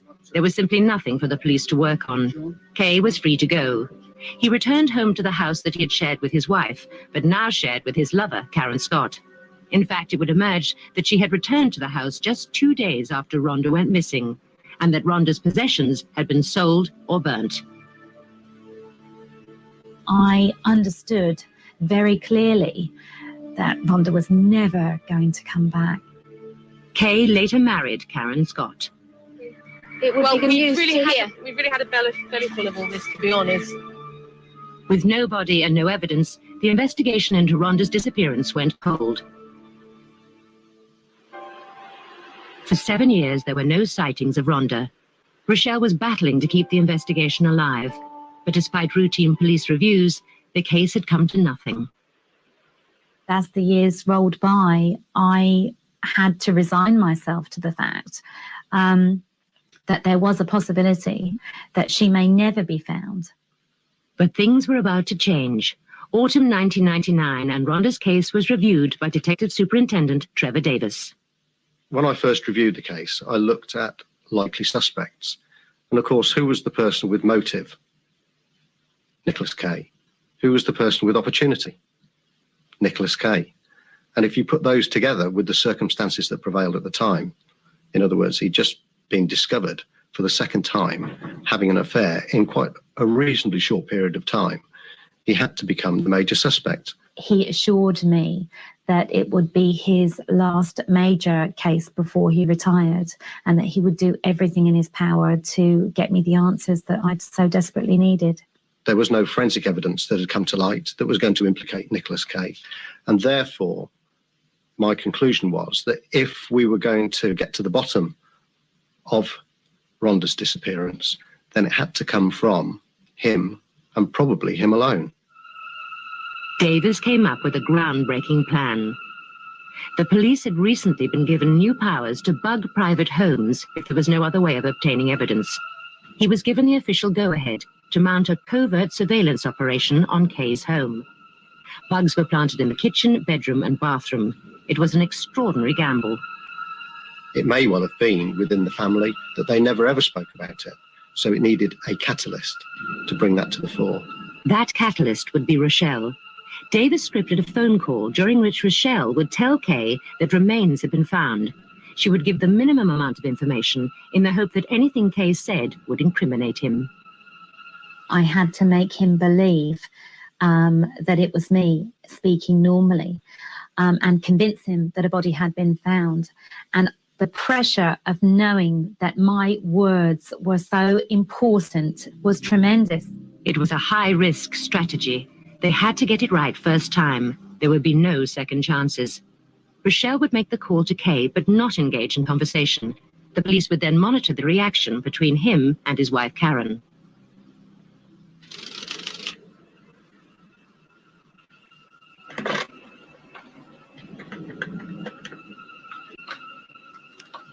Hello, Nick. It's Rochelle.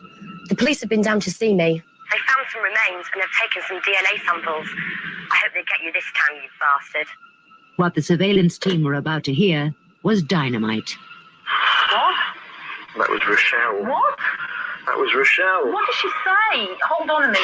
Got her out of the plastic bag down on the water in Cirencester. A bag? Oh, I bet they've done her fingerprints already. It's been down there a long time. It doesn't matter. Yeah, it'll all be circumstantial though, won't it? Oh, God. I can't take this. Yes, but putting it in a plastic bag looks suspicious. If they look in the bottom of the river, there's pebbles. The first thing you should have discussed it with me. I mean, I don't think you're telling me the truth. I don't think you use gloves. Why wouldn't I use gloves?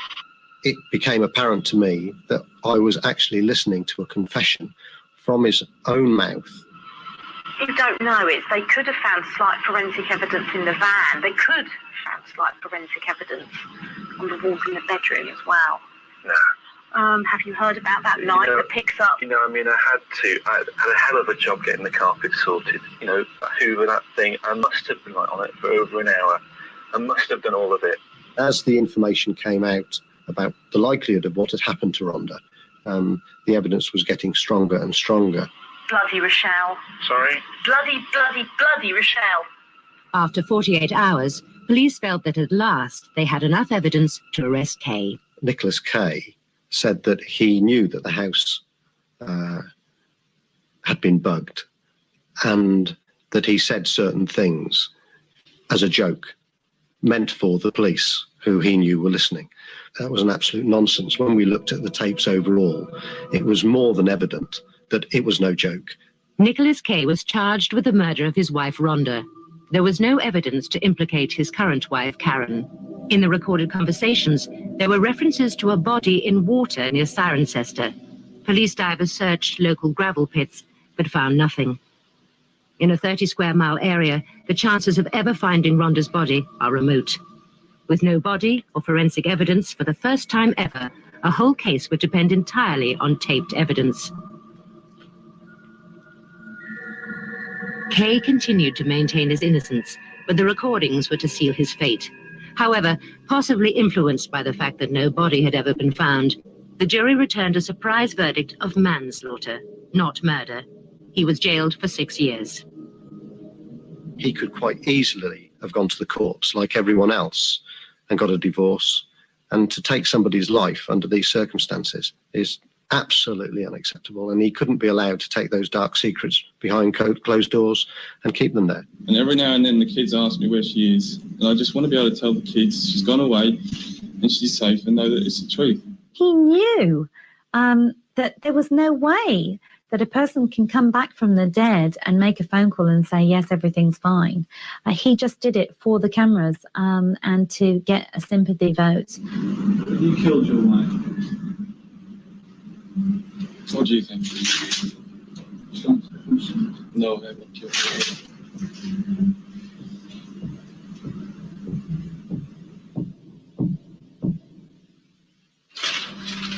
There are more than 800 murders a year in Britain, and every year there are dozens of police press appeals. But in the last decade, there have been at least 17 cases of killers crying crocodile tears. Some people, like Vincent Shilton, even staged their own media appeals. Come home. Or if you don't want to come home, just phone somebody. Just let us know you're all right. For the watching public, it was an emotional plea for the safe return of his missing girlfriend, 23-year-old Lisa Blunt, the mother of 4 young children. But Shilton was lying. He'd already killed Lisa in a drunken brawl and taken her body to a nearby wood where he'd soaked it in petrol and set it alight. Just let us know you're all right. But police arrested Shilton and he confessed. He was convicted of manslaughter and sentenced to 8 years. Mitchell Quay went one step further and mounted his own media campaign when his wife and the mother of 2 young children disappeared. One day, either Lindsay's going to walk into a police station or someone's going to see Lindsay.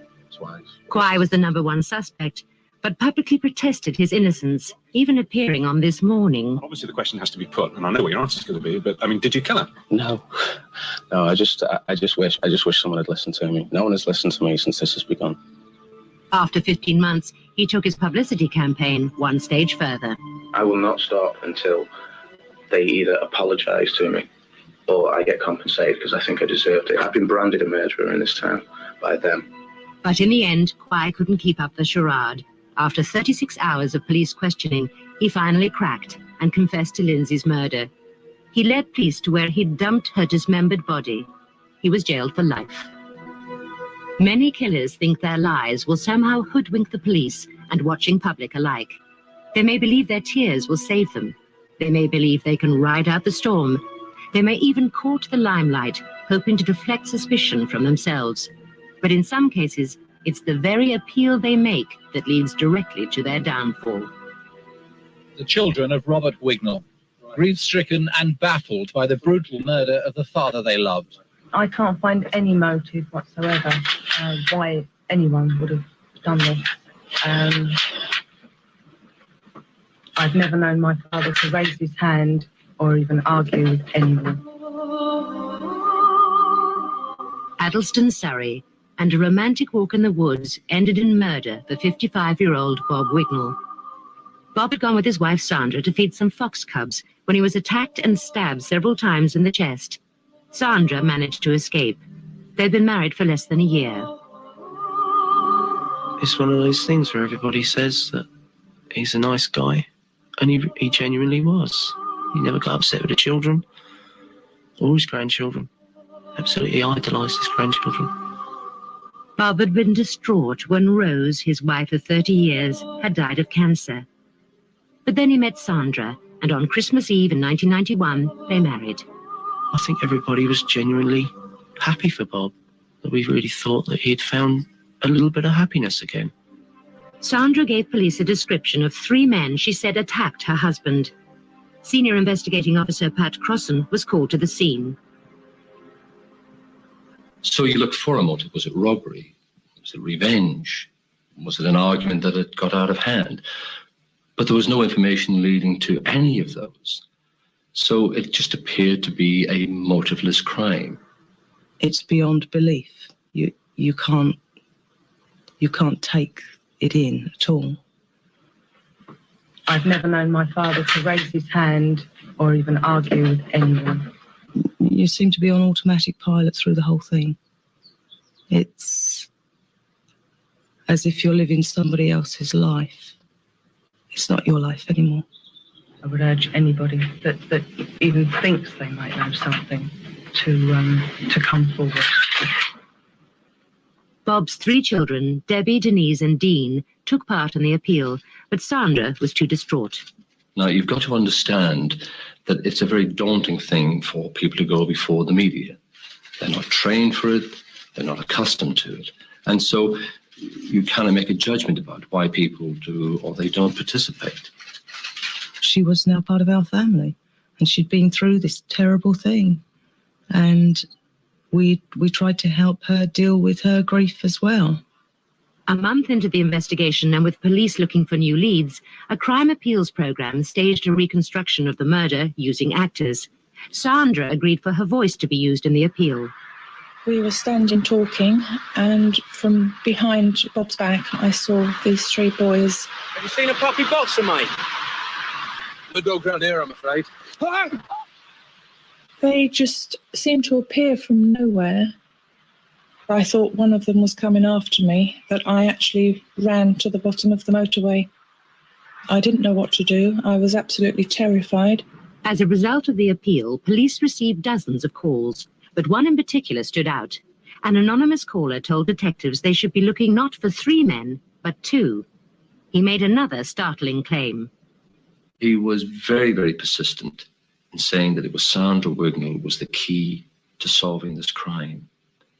He made a significant comment to me that she was an evil woman, and if I had her followed, she would take me to the address where these men could be found.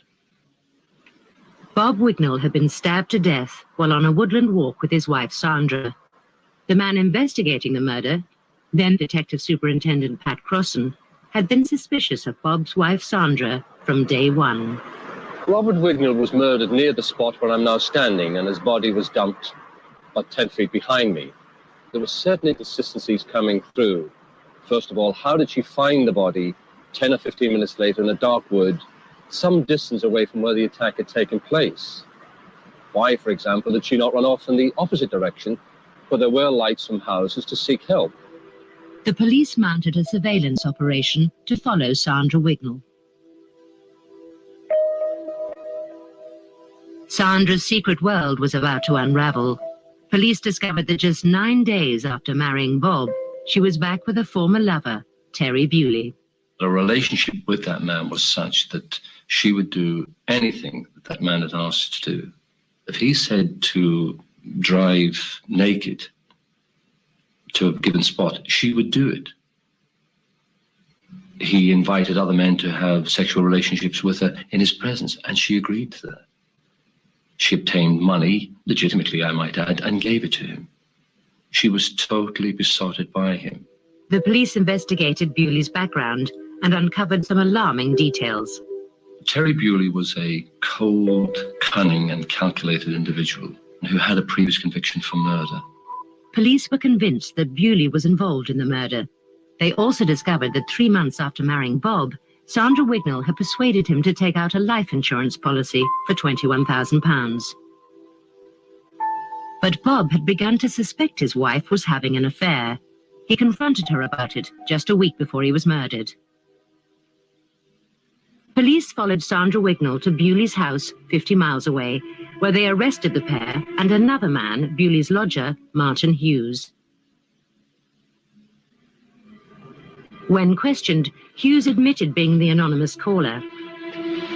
He had recognized Sandra Wignall's voice on the appeals program. She was a regular visitor at Bewley's house.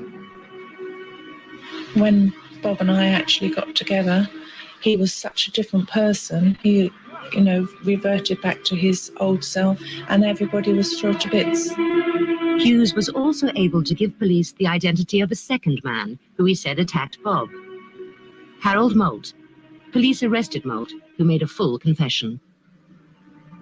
He told us about how he and Bewley had disposed of clothing, and in fact where Moult, had disposed of a knife in a canal in Birmingham.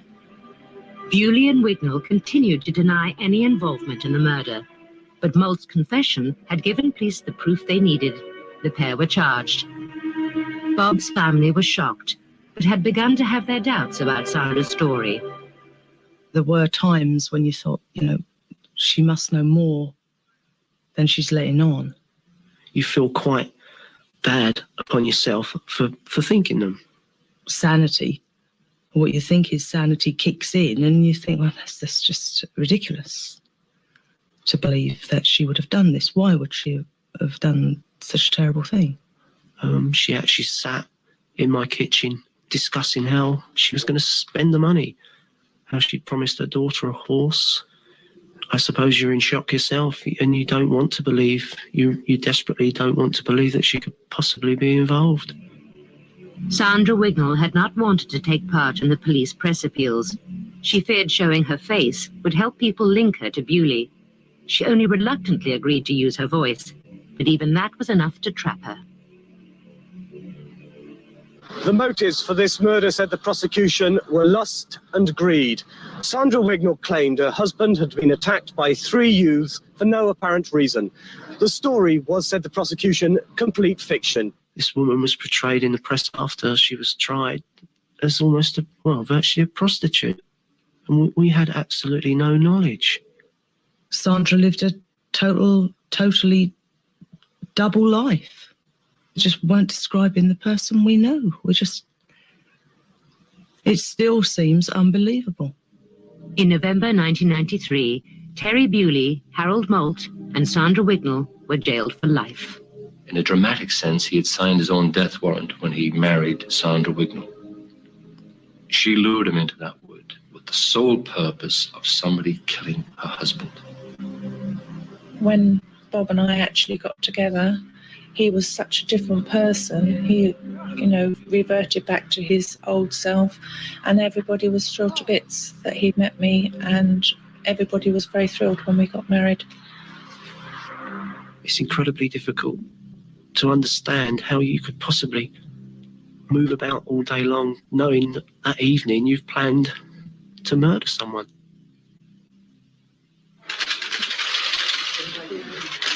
Jean Dado faced the cameras after her husband had been shot in an apparently motiveless murder. I would just like to say, anybody out there knows anything or has seen anything, could help find whoever shot my husband. Please come forward. 52-year-old financial advisor Terry Dado was shot at point-blank range as he opened the front door of their home. And I deserve the pain. Dado's apparently heartfelt appeal was a sham. With the help of Roger, her son from a previous marriage, she had made an incredible 11 attempts on her husband's life before finally succeeding with a hitman. With her marriage in trouble, she had not wanted to share the nest egg she and her husband had built up.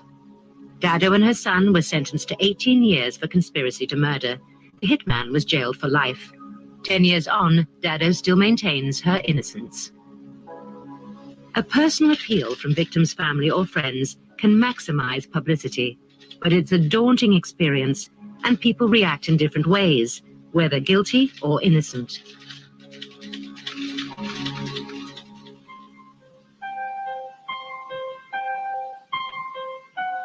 West Yorkshire, and a quiet rural town was rocked by the sudden disappearance of 23-year-old Linda Fleming, a trainee pharmacist.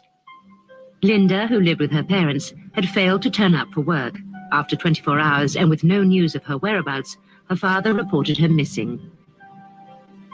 She loved her family. She was devoted to her family and seemed to be much closer to Dad than to Mum. She was Daddy's girl. She loved her boyfriend, Stuart. They were going to get engaged. 6 days later, and with still no clues to go on, Linda's boyfriend, Stuart, father Derek, and brother Stuart appealed for information. Was she depressed for any other reason? No, Linda was not depressed. I do not want anybody to even think Linda was depressed. For the gathered journalists, it seemed an all too familiar routine. Many were fearing the worst. The press conference took place at a time when there'd been quite a few briefings where members of murder victims' families had given conferences and had turned out to be the killers. So we were looking at all three of them and wondering which one of them might be the murderer. Linda, wherever you are, or for whatever reason, please come home or just ring. We all love you and we want you home with us. None of us suspected Derek for 1 second, and we certainly didn't suspect his son Stuart. So we were all looking at Linda's boyfriend thinking, was it him?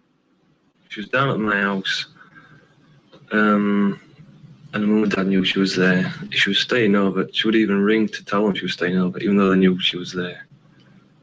Whereas Derek had been crying and was shaking and was visibly upset and obviously devastated, Stuart was very straight, very calm. There were no tears. The appeal was disappointing. It brought no new leads or sightings of Linda. Police stepped up the search. So far, an extensive search by mounted police, tracker dogs and the helicopter has found no trace of Linda. The police were far more concerned than they would normally be for you come in a garden missing from home. I think everyone believed right from the beginning that something more sinister was afoot with this case. 3 days later, their worst fears were confirmed when the body of a young woman was found on the moors 5 miles away. It was identified as Linda's.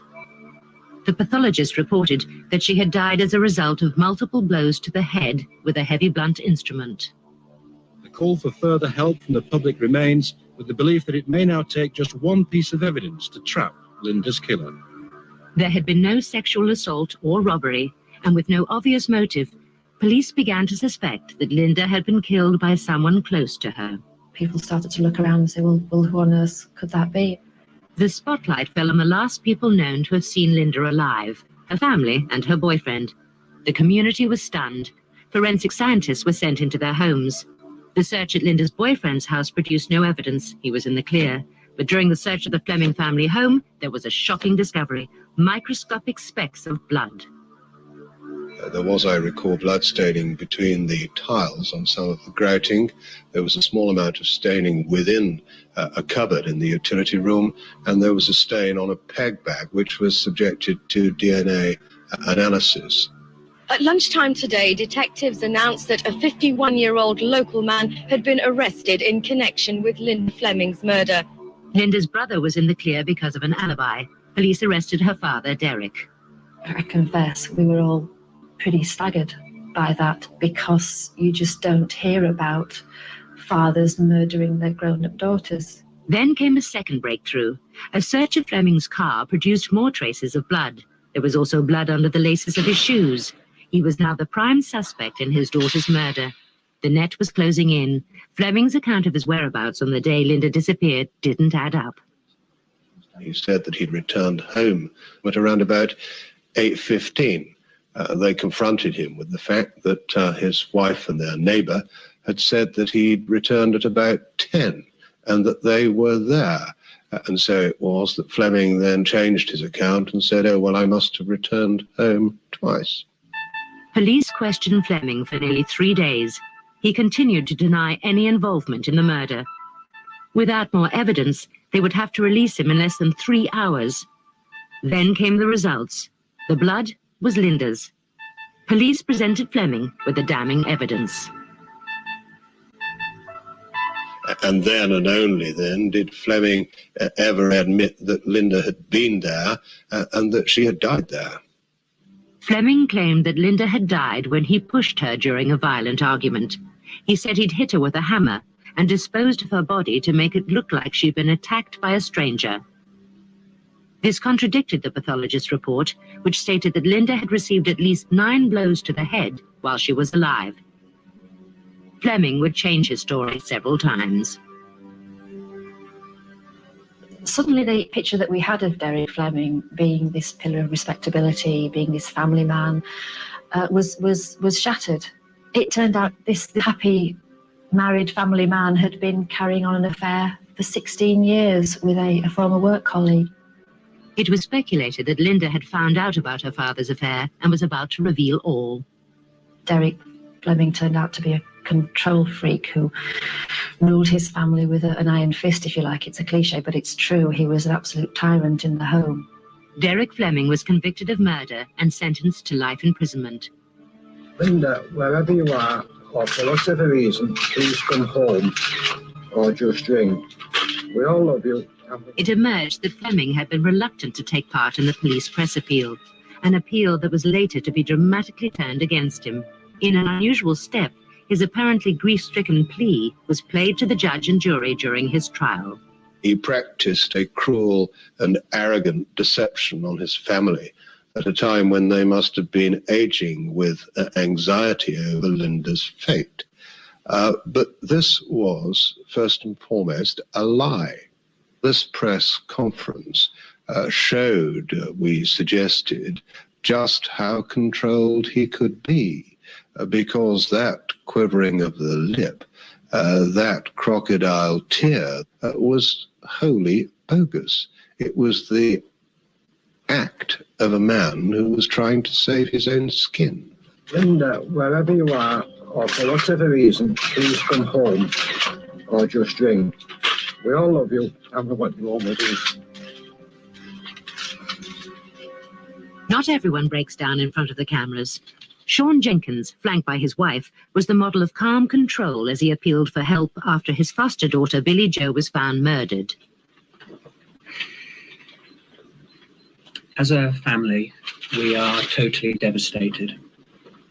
We do not understand why our daughter has been murdered or what the motive could possibly be. 13-year-old Billie Jo had been bludgeoned to death as she painted the patio doors of the family home in East Sussex. We appeal to anyone who thinks they have any information about this crime to contact the police urgently. Now that we have attended this press conference today, I would ask the media to respect my family's... Jenkins claimed there had been a prowler, but he was convicted on forensic evidence and sentenced to life. Like many killers, he thought he could escape justice by manipulating the media and police. It was Manchester's biggest police investigation since the Moors murders. It's a very, very sensitive thing to a lot of people in the Northwest, children going missing. May Bank Holiday weekend, schoolboy Jamie Lavis goes missing. How can an 8-year-old child, and bear in mind he was only just 8 years of age, how long can he survive out on his own, unsupported? Openshaw, a run-down suburb of Manchester. This was Jamie's home and playground. On Monday the 5th of May, he went out to play, but didn't come back. We was looking for him up until tea time. We thought he was just messing about, playing hide and seek or whatever. And then when it got late, about 8 o'clock, it was really starting to worry people. My mum, she was shaking. When my dad came home, she just broke down. She says, we need to find him. It's getting late, it's getting dark. And then it got to 10 o'clock, we had to phone the police. The police called a press conference and asked Jamie's mother, Karen, to help with the appeal. If anybody out there knows where Jamie is or is giving him food, please just get in touch with the police. Everybody's waiting for him to come home. Now, Jamie's described as being small for his age. He's about 4 foot tall, and he wears clothes that are made to fit a 5 to 6-year-old. A crucial witness came forward, Darren Vickers. He approached Jamie's sister, Jane. And he said to Jane, he wouldn't happen to be wearing a dark blue Reebok tracksuit, would he? So Jane said yes. And he said, oh, he was on my bus. Bus driver Darren Vickers lived round the corner from the Lavis family, and he quickly joined in the search for Jamie. He was like a best friend. Anything that we wanted doing, he'd be there, offering his help, no matter what it was, not the time of day and night, he'd be there. We just got close. It's like one big close family now because we've been out basically 24 hours a day, all of us involved looking for Jamie. And remember, if you're desperate like the Lavis family were, they've lost a child, they'll hang on to anything or anyone in order to assist to find that child. Over the following weeks, there were hundreds of reported sightings of Jamie, but they all came to nothing. The last known person to see him alive was still bus driver Darren Vickers. Terrible. Could never dream of it. A young child on the bus like that, and just going missing. It's just unbearable to think about. It's just a nightmare for everyone. According to Darren Vickers, Jamie had been just another passenger on the bus. But when police tracked down other witnesses who'd been on the 219 that day, they gave a very different story. He made that bus like a playground. to be allowed to change gear while the bus is moving, to give out tickets, to press the ticket machine, to sort the change out, to stand in the actual driver's cabin next to the driver. All these things, if you are a young boy, are very, very attractive. In fact, Jamie had spent over 6 hours on the bus that day. According to Darren Vickers, Jamie had an all-day saver ticket, so he'd allowed him to stay on. It's like any child that has a day saver ticket which you're boarded with. It's up to them what they do with it. They pay for the ticket. They can do really what they please with it. They don't issue those sorts of tickets to children. And in fact, Jamie never had a day saver ticket. He was just allowed to remain on the bus. Police were beginning to have serious concerns about the man who was now in the heart of the Lavis family, and even doing television appeals on their behalf. There's somebody out there who's got to be sick keeping a child of that age. You know, it shouldn't be done. If you had any respect, you just hand him over to the nearest police station. Just let the child go in. Just let him come home. He's not in trouble. He's not nothing. He just wants it. He wanted to do more appeals than what we was willing to do because we didn't want to be constantly in the public eye. The more that he put himself up in front of the media, which he did regularly, as though he was the hero, trying to find this child, trying to organise all the searches and having the family depend on him all the time, this would assist him to keep one step ahead of the inquiry. But then a crucial piece of evidence came to light. After going through hours of CCTV footage, the police came across images of Jamie captured at the bus station on the day he disappeared. Darren Vickers was also caught on camera, following Jamie, and even ruffling his hair. This contradicted Vickers' story. It wasn't just a driver with a passenger. The driver had actually left the bus to speak to the child. So again, it's another little piece of information, a piece of intelligence to work on. The police became even more suspicious when they checked out Vickers' job references. We found that he'd given false information on his references, and one of his referees was a convicted paedophile. The Lavis family were about to discover that their newfound friend had become the prime suspect in their son's murder. Piccadilly, 11:52. Darren Vickers joins us on the phone now. Darren, you're the bus driver that was the last person to see little Jamie alive. How come he hasn't been seen since? I'll never know till the day comes home. I still believe he's alive. If the case was what the police are making out to be, if the case was he was dead, round where they're looking, they'd have found him by now. Vickers even phoned a late-night radio chat show to volunteer information and was publicly describing himself as part of the family. So how's the police investigation going? The police are not letting much information out about that, which the family is supposed to know. The first confirmed sighting. Yeah. We've never been told.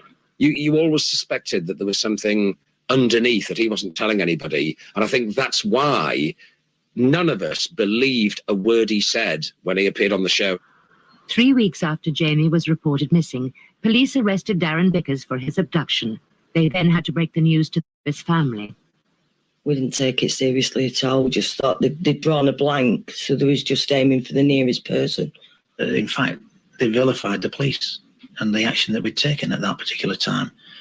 Understandably so, because we had taken away their pillar of strength. And we actually went down to the police station and sat there while he got out. It's my understanding when Vickers was released, they held a party. Police had to release Vickers because of a lack of evidence. He then turned to the media again to publicly proclaim his innocence. He even invited a film crew round to the Lavis' house. If I would have never come forward in the first place, just to let them know that I'd seen Jamie on that day, they'd never have been nothing the wiser today. They'd have been ripping their out, pulling at straws, I thought I did the right decent thing and letting them know that I'd seen him on the day. But I'd never thought I'd have been arrested on suspicion of his abduction. I think it's just a joke. Every time you turned on the television, Vickers would be there. I feel he's still alive. I don't fear the same way the police fear that he's murdered. His family don't. Somebody somewhere knows where Jamie is. And he was doing this for no other reason than to throw suspicion away from him. That I've got nothing to do with the abduction of James Lavis. And I've got the backing of the Lavis family relations, everybody. By saying he got the backing of the Lavis family, by telling the members of the public via the media that why are the police picking on me because I am the man leading the searches, I am the pillar of strength behind this family. So how can it be me? Vickers even moved in with the family after police searched his own house 3 streets away. Vickers' presence amongst the family made our job very, very difficult. We have a duty to inform the family and keep them up to date with the results of our inquiries.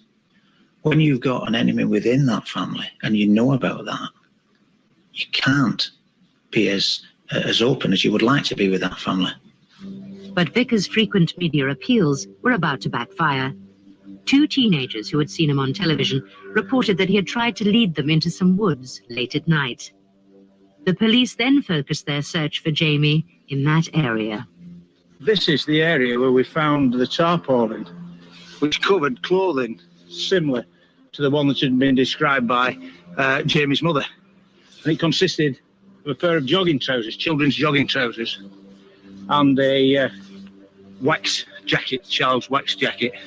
We scooped it up, put it into a bag, took it back to the police station, and then when they laid it out to dry, we found a jawbone.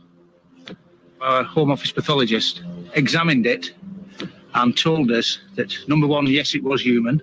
Number 2, the size of it indicated it being a child's around the age of the child we were looking for. That's Jamie. DNA tests proved that it had been Jamie's. His body had been dismembered and the remains scattered. Police were able to break down Vickers' alibi by showing that he had not been with his family that night, as he had claimed. Police officer said, we've found the remains, we've had it tested, and it's Jamie. And I said, no, it's not. I said, no, it's not Jamie. And I wouldn't believe it for months. I wouldn't accept it that it was Jamie. In fact, because of the fact of the state that they found it in, I didn't think there was no person on this earth could do that to a child. Because we didn't find all of what was of Jamie. We didn't find all his clothes and we didn't find all his body. Vickers denied abducting and murdering Jamie, but his betrayal and manipulation of the family wasn't over. During the trial, he tried to pin the blame on Jamie's father. My dad was in total shock. He just couldn't believe that someone was trying to say that he killed his own flesh and blood. If my dad was anything, he worshipped his kids. But Vickers didn't stop there. He also claimed that he'd been having an affair with Karen and that she was carrying his child. And he wanted blood tests to prove it was his child. So I did blood tests just to satisfy him, because I couldn't stand his eyes going in the back of my head every time I went to the trial. Just to prove to everybody, because people was whispering behind us backs, writing graffiti on walls that I'd slept with my son's murderer. He's a control freak. He likes the feeling of control. He was controlling the family, he was controlling the media, and he was trying to control our inquiries. Right up to the end. For 5 months, Vickers had wept crocodile tears with the family, falsely raising their hopes while trying to save his own skin. I've got nothing to do with the abduction of James Lavis. In April 1999, he was sentenced to life. 24 hours later, he confessed to sexually abusing and murdering Jamie. What he did to Jamie, what he did to that family, the way that he destroyed that family from within, there's no other word I can find to describe him except evil.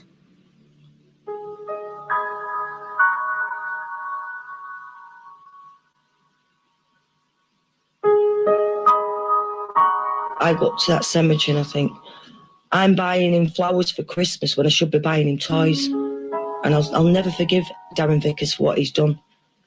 To kill a child, but to dismember him and bury him is the most sickening thing that anybody could ever do to somebody.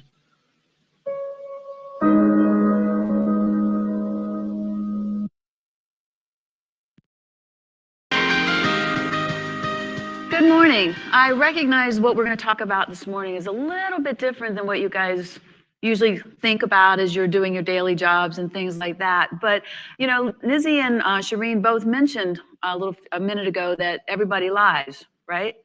I mean, you all have probably been lied to in the past, maybe even told a lie or two in the past. Do I have anybody in the room who's going to tell me they never lie? No one? Okay, that's good. At least I don't see anyone with the lights on. Would it surprise you if I told you, actually, let's do a little experiment first. I want you to find someone in the room, and I want you to point at them. I know it's rude, but I want you to point at them. And as you're pointing, I'm going to point at you. Who are you? Aaron. I'm going to point at Aaron. So find someone in the room, point at them, and then look around to see who's staring at you, who's pointing at you, okay? So then I want you to hold your hand up, and with this being 5 and this being 0, I want you to, and I'd like everybody to do this for just a moment. With this being 0, this being 5, tell me how many times you think that person has lied in the last 24 hours. Okay, now look around the room and just look around the room and see what people are doing and saying. Okay, look around the room. Okay, you can put your hands down. You can put your hands down. Let me start by saying you guys are a really, really polite group, because I saw a lot of these. I saw a couple of these, few of these. I didn't have any flashers though. Normally I do this training, I got people with both hands flashing, they take their shoes off if they could, to talk about how many times they think people had lied, all right? Would it surprise you if I told you that a person lies an average of 10 times a day? Okay? Now I know some of you are sitting in there going, no, that's not true. I don't lie 10 times a day. But think about it for just a moment. When I talk about lying 10 times a day, I'm talking about things like somebody asking you how you're doing, and you have a splitting headache. And you say fine because you don't want to get into it. All right. So when I talk about lies, I'm talking about a complete range from those little white lies that we tell either not to hurt someone's feelings or to keep a conversation from going in a direction we don't want it to go in, to those really big, bold-faced lies where I didn't do it. Okay. Why is this important to you guys? Why is knowing what a lie looks like to you is important to you? Whether you're hiring employees, you know, whether you got a screening process going, whether you have an investigation because someone's been stealing from your company and you need to put yourself in an investigative mindset, you know, any of those things that you touch as executives in retail or folks that are involved in retail, it's important. If you're a buyer and you're going out looking to see if you're getting the best deal on the things that you're looking to buy, do you want to know if that person's telling you the truth, or do you want to know if you have a little bit more wiggle room? So the purpose of teaching you about lying today, and I'm not going to tell you everything about it because we don't have all day, but I'm going to touch on the things that are most important to you. And I hope that you'll find that they do have something to do with what you guys do on a day-to-day basis. Okay.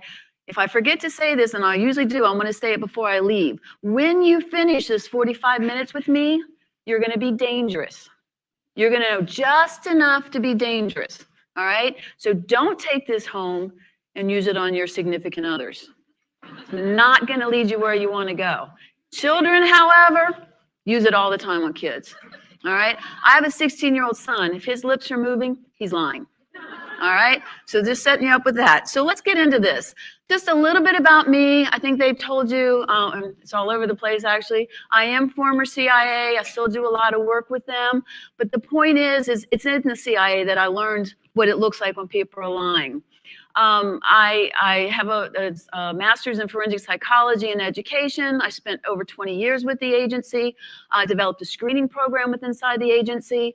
And we actually take this program, this Spy the Lie program, all over the world and teach people about lying all over the world.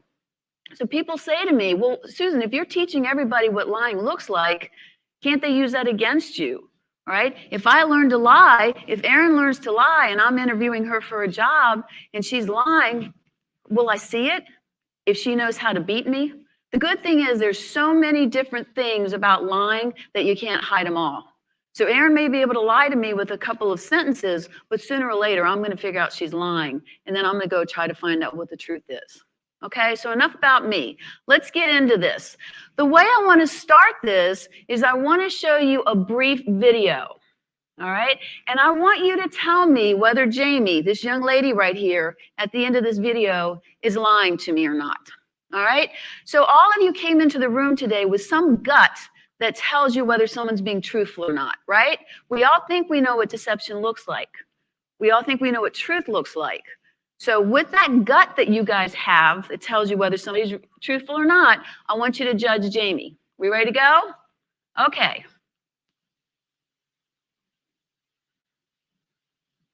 My first question for you, Jamie, is what involvement did you have in the company's recently discovered fraudulent accounting activities? Oh, none at all.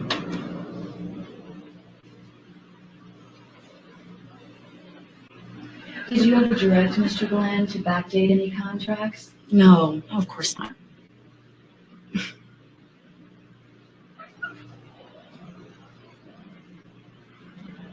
Prior to the recent audit that uncovered these accounting irregularities, did you have any knowledge that Mr. Glenn was backdating contracts? No, I mean, if I had knowledge about that, then I would speak up and say something.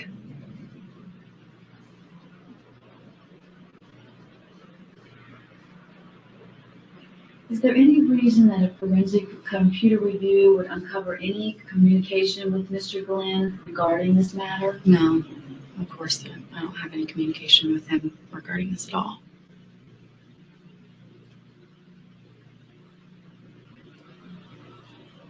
At any time, did Mr. Glenn ever reveal with you? No, if he had, then I would have told someone, fired him, gotten something would have happened if I knew anything.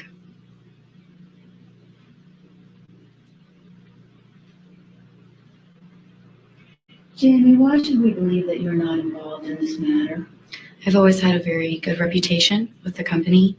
I have no enemies in the company. No one, I've always done my best, and I believe that I have a very good reputation with that. And people trust me, and I would never do something like that, especially for something that I've worked so hard at.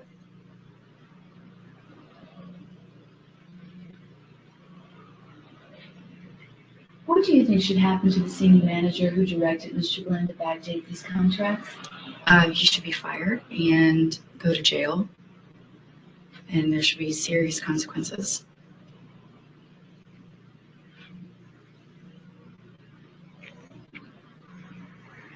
Would you be willing to certify in writing that you had nothing to do with these accounting irregularities? Yes, of course. I'll sign it right now. Okay, so this was a situation where there's an investigation going on in a company because the accountant had been cooking the books. And when we went in to do the investigation, we asked him why he was cooking the books. They were getting ready to go into sell the company. They were looking to raise the value of the company, but he said he did it specifically because he was told to.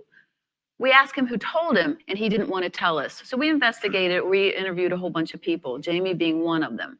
Now, I heard a couple of people say she was lying right off the top, right? And maybe she was and maybe she wasn't. But as that interview went on, were there times when you caught yourself going, no, I think she's being truthful? And other times when you snap, that's a lie, right? How do we know whether she's being truthful or not? What are we looking for in there? Let me ask you this question. Even if Jamie was being truthful, did she have a reason to be nervous? Absolutely, right? So how do we know whether her nervousness or whether her behavior is a result of nervousness or whether it's a result of not being truthful? How do we know that? That's what we want to learn, right? If you have somebody sitting in front of you for a job interview, or you're talking to someone in a company, all your employees in a company because there's been a major theft or there's even been a little theft, do those folks have a reason to be nervous? Absolutely. They want to make sure you're getting it right. They want to make sure they're coming across in the way they should come across. So how do we know the difference? Let's take a look at a few things. There are 6 keys to knowing whether someone's being truthful or not, or someone's being deceptive. We're going to look at all of these individually. We've got analyze versus speculate. Okay, what do I mean by that? Can I look at anybody in this room and say they're lying to me just by looking at them, just by the way they're sitting? All right, manage your bias. Every single one of us in this room has a bias. We may know what that bias is, but we may not know. All right, it just happens. It comes across. People recognize it, but we don't see it. We want to recognize evasiveness. What does that look like when someone's trying to evade telling me the truth or evade telling me a deception? We want to be aware of aggression. Aggression is one of the major keys for people being deceptive. We're also going to look at convey versus convince. What do I mean by convey versus convincing? And finally, we're going to look at some of those nonverbal cues. Any of you folks who used to watch Lie to Me? That's what you saw with the nonverbals. That's what you saw with the nonverbals. So we're going to look at some of those. All right, so let's get started. Whoops, went the wrong way. When I talk about analyzing versus speculation, what I want to look at is how a person is reacting to things. Okay, so I need to find somebody who's sitting like I want them to. Actually, you see the gentleman in the back right there who's got his arms resting? Okay, if he were crossing his arms right here like this, okay, how do we view this behavior? How have we always been told this behavior is? Closed, standoffish, and stuff like that, right? And a lot of people assume that closed behavior means that they're trying to manipulate me, all right? They're trying to come across as being truthful, all right? I'm just going to hold myself right here so that nobody knows that I'm lying. Well, you know what? Maybe he's standing that way because he's cold. Maybe he's standing that way because it's comfortable for him, right? That just may be a habit for him. I don't want to turn around and say, look, closed posture equals deception. Because if I do that, I'm getting myself in trouble. So a lot of us look at global behavior. All right, we look at whether they shift all the time. We look at whether they,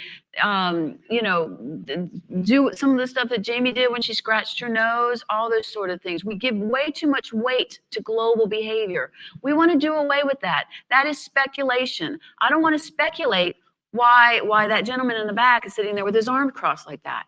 All right. What I want to do, in other words, is I want to identify that the behaviors that I see and hear are a direct result of my question. So if I ask Aaron, did you take the missing merchandise? All right, and she's sitting like that. That's bad. That would, if I look at that as a global evaluation, that's bad. I don't want to give her that. All right, I want to see the behaviors and hear the behaviors as a result of the question I ask, and it'll make sense in a minute. I want to identify the stimulus. The stimulus in this case, whether it's an investigation, whether it's a screening interview, whether you're talking to someone that you want to employ in your organization, the stimulus is going to be the question that I ask. All right? During any interview, during any communication, people are going to move. I want that movement to come when I ask the question. Okay, not when they're just sitting here having a conversation. And that'll make, again, more sense in a minute. I want to focus on the behaviors that are directly, as I said, associated with the response.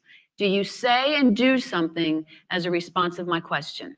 Okay, one of those deceptive behaviors. And I'm going to rely on what we call timing and clusters. And this is really the big deal, the timing and clusters thing. So, for example, when I ask a question, I want that person to show me a deceptive behavior within the first 5 seconds after I ask that question. If they don't show me a deceptive behavior of the list that I'm going to show you in a minute, and within 5 seconds, they're not lying to me. They're not lying to me. Okay? I need to see or hear one of those behaviors in the first 5 seconds. If I see the first behavior in the first 5 seconds, I don't have to see another behavior for 2 or 3 or 5 or 10 seconds. All right? But I do have to see that first one in the first 5 seconds. Now, I'm not trying to be catty here, but I've seen CEOs that can lie for 15 minutes on one question. Okay? And there's a behavior I'm going to show you that allows you to see that how that happens. But what I want to make sure is that the first behavior happens in the first 5 seconds. So this is what it looks like. You're all bright people. You know what 5 seconds is.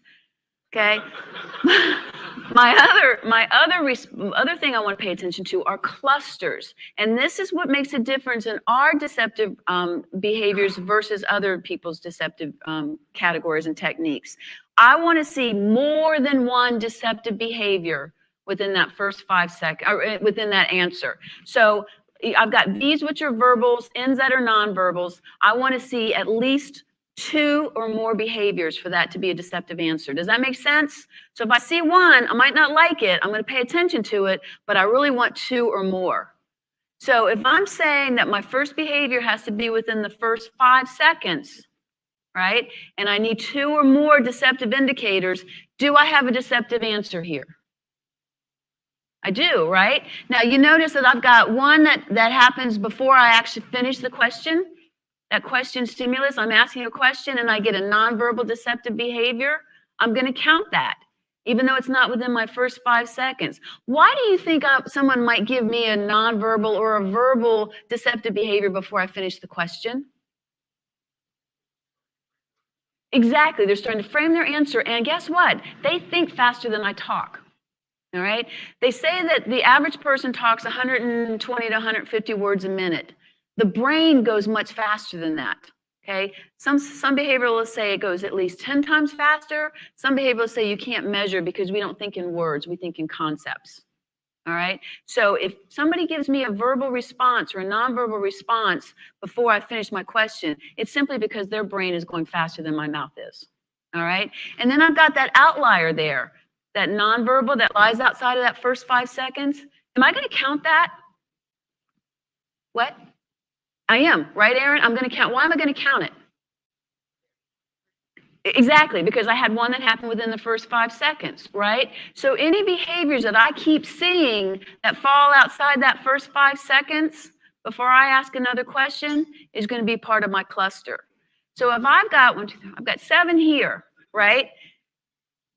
That tells me I've got a liar. That tells me I've got a person who's not being candid. And by the way, we never call them a liar. We just say they're not being candid. Okay? So I've got somebody who's not being candid with me. What if I had just 2 inside that first 5 seconds? Would that be a truthful answer? Would that be a deceptive answer? It would be deceptive, right? Now, is that lie right there a bigger lie than the person who only shows me 2 deceptive behaviors? We have no way of knowing, right? We have no way of knowing that 2 deceptive behaviors could be my son telling me he doesn't have homework. I'm sorry.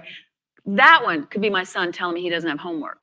All right. The person who shows me 2 deceptive indicators might be a really, really bad person, but it comes down to how much someone's buying into the lie. How important is it for me to convince you I'm being truthful? And at the end of the day, when people are doing this kind of stuff, what they're trying to do is manipulate us. Okay, manipulate us to believe them. All right, manipulation is a big thing, but that's what they're doing. They're doing and saying things to manipulate our thoughts about them. Okay, so timing and clusters. That's our most important thing, timing and clusters. We want to manage our bias.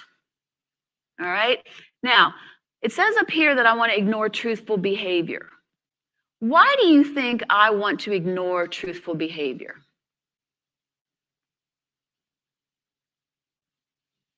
Any thoughts?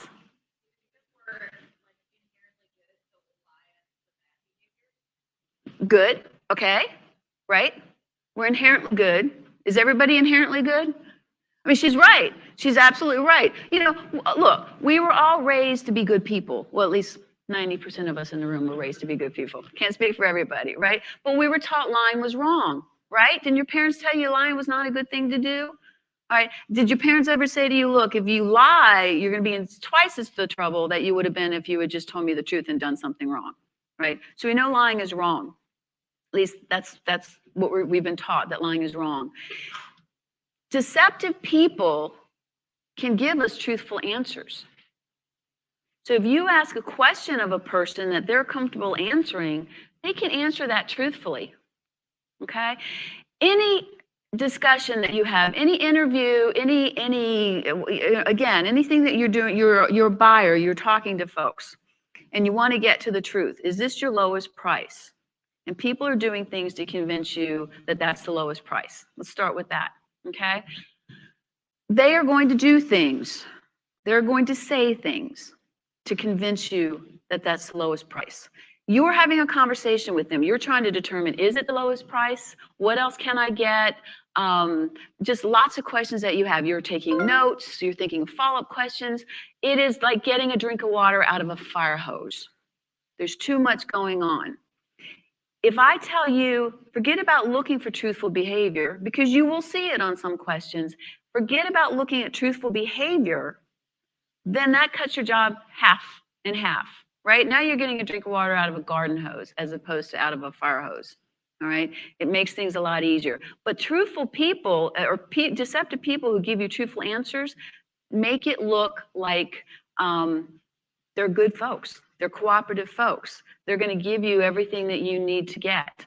All right. And in reality, what they're doing is convincing you that they're being truthful because you saw one good answer, not several good answers. Okay. For just a moment, let's go back to Jamie. What did Jamie do that made you think she was deceptive? What'd she do? Somebody said she was lying right out of the box. What did she do? Okay, she touched her face, her feet were tapping. What else? She was blinking a lot. Too quick to answer all the questions. Okay. Conversely, what did she do that you liked? Did all of you think she was guilty? Okay, what did she do that you liked?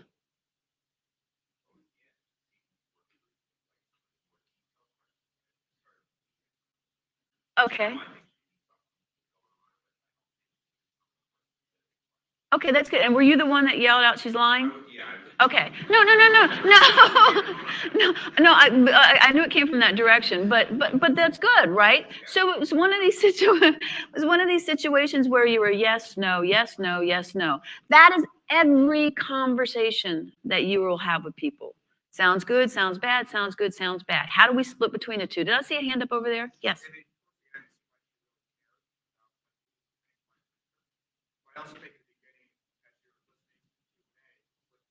Background noise, it also made you think guilty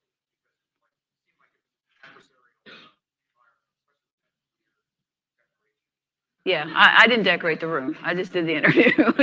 But no, you're absolutely right. And that's when I talk about people manipulating our perception, manipulating us to believe them. That's exactly what I'm talking about. Because there were some questions that she answered pretty nicely, right? There's some questions that she didn't. You know, what we do in a lot of situations is we ask people, for example, when we do an investigation inside the organization, one of our questions will be, "What do you do here?" And most of the people will just give you a job title, right? But the people that we know are already setting out to manage our perception will give us this long job description. Okay, that goes way beyond what we're asking for. So they give us so much information. And the purpose of that is, again, to convince us that they're good people.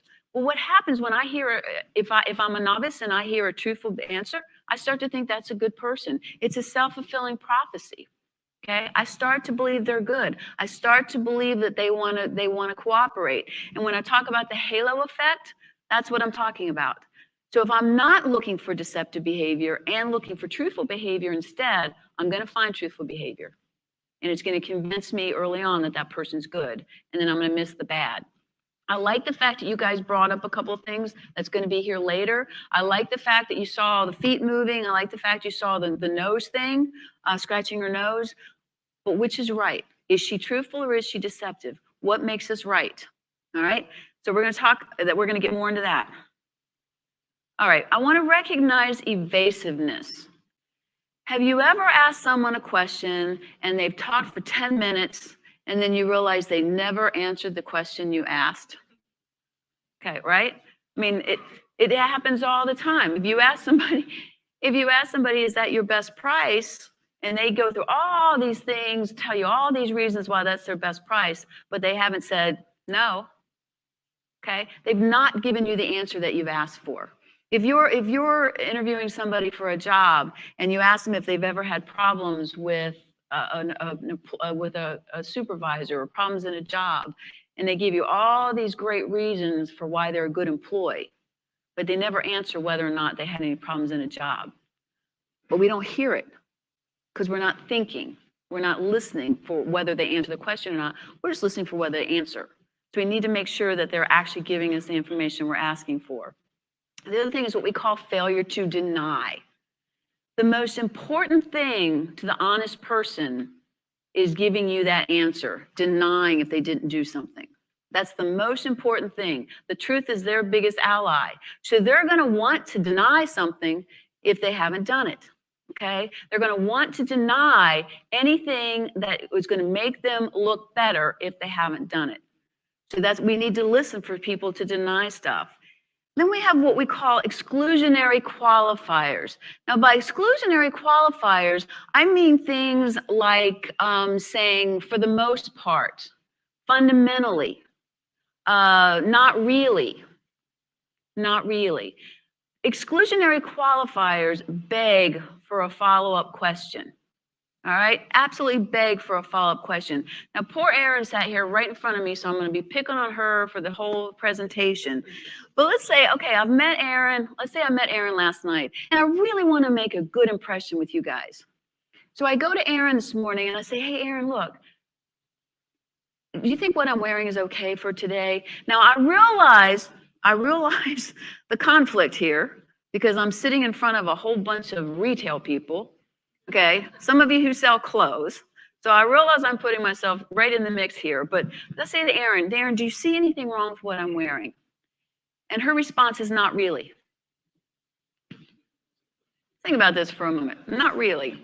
Okay, so, if I'm in my optimistic mood, which doesn't happen very often, but I'm in an optimistic mood and I hear not really, I think, oh, I'm okay, right? What I'm wearing is okay.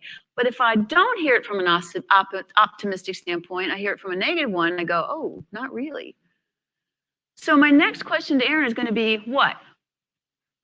What's my next question to Erin? Okay, well, Erin, if there's something you had to pick that you don't like about it, what would it be? You don't have to answer that.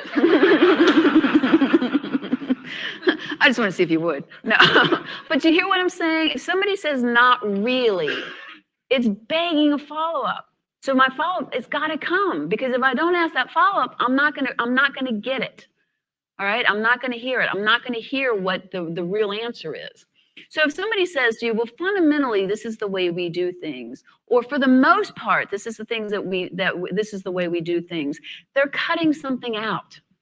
We want to know what it is that they're cutting out. So you have to ask that follow-up question. Well, okay, that's what you do basically, but what did you do in this situation? Okay, so that's exclusionary qualifiers. I have used one of these before. All right, aggression, attacking the questioner. Let's say you've had a theft and you're interviewing all of your employees, all right? And you ask them, did you have anything to do with this? Did you remove any of this information, right? And they just come back at you and say, you guys always think it's me. It's just because of the way I was born or how I dress or whatever. You always think it's me. And they question, they attack you. You're not even in this store. You don't even know what goes on. People walk in and out all the time. That's big. All right. When I talk about different behaviors, there's some behaviors that weigh more than others. Aggression is one of those. Okay. If you have somebody who jumps down your throat because you ask them a question, I don't even care if it's your kid. You say to your kid, what did you do last night? And they're like, why are you always asking me this? You don't trust me. Why don't you trust me? Okay. What have I ever done? All right. You got a problem. You got a problem. All right. Attacking a third party. All right. It's the same sort of thing. Look, it's the store's fault. The store doesn't have very good security. All right. We don't have what we need in here. You guys never bring the right stuff in. Of course, stuff's going to disappear because we can't sell it. All right. They're attacking the third party. Right. Again, it's a big deal. Anytime you're talking about aggression, any sort of attack, it's big. Demonstrating an inappropriate level of concern. Opposite ends of the spectrum. You ask them a question, you ask them an important question, and they're like, oh, please. Oh, here we go again. Those sort of things. Or they just get angry. They go from 0 to 120 for really no reason. You just ask a question. That's it. Let me give you a small example of that. And, and aggression can be words. Concern can be words, or it can be what they do on their face. Any of you guys in here remember Scott Peterson? Right, was convicted of killing his wife and unborn child, Lacey? Is that her name? Okay. Eventually, he was convicted. But before, when he was sitting in jail, there was an interview that they had with Diane Sawyer. And leading up to it, and Diane said, but Scott, here's the question. Everybody in America wants to know, did you kill your wife? Now, probably most of us would sit there and if we hadn't killed our spouses would try to figure out would know the right things to say. What Scott Peterson did and said was he smiled. First thing he did was he smiled and he goes, "Oh, I love my wife. No, I wouldn't kill Lacey." But he smiled. How weird is that? You made the hair on the back of my neck stand up. Somebody just asked you if you killed your wife, an unborn child, and you're smiling? Okay, so anyway, an inappropriate level of concern. Now, here's where I want to get into what you guys were talking about a minute ago, this convince versus convey. If I ask, what's your name? Tiffany? Because I'm really tired of picking on poor Erin. If I ask Tiffany, did you take the merchandise? Okay. What are the two answers that Tiffany can give me that would let me know whether or not she took the merchandise? What are the two appropriate answers that would convey information? Yes or no? Yes or no? But what if I say, Tiffany, did you take the missing merchandise? And she runs into this whole, look, I'm a good employee. I've been loyal to this company for so long. I've never done anything that would give you any reason to think I'm less than a stellar employee. What is she doing here? Is she conveying information, or is she trying to convince me of something? She's trying to convince me of something, right? She's trying to convince me she's a good employee that nobody should ever have any question about, okay? That is what you're going to hear most of the time. A convincing statement is the strongest arrow that any person's going to have in their quiver, okay? Saying, I'm a good person, I'm a good worker, all of those sort of things. When you talk about trying to manage someone's perception, I mean, think about it. Think about it for just a moment.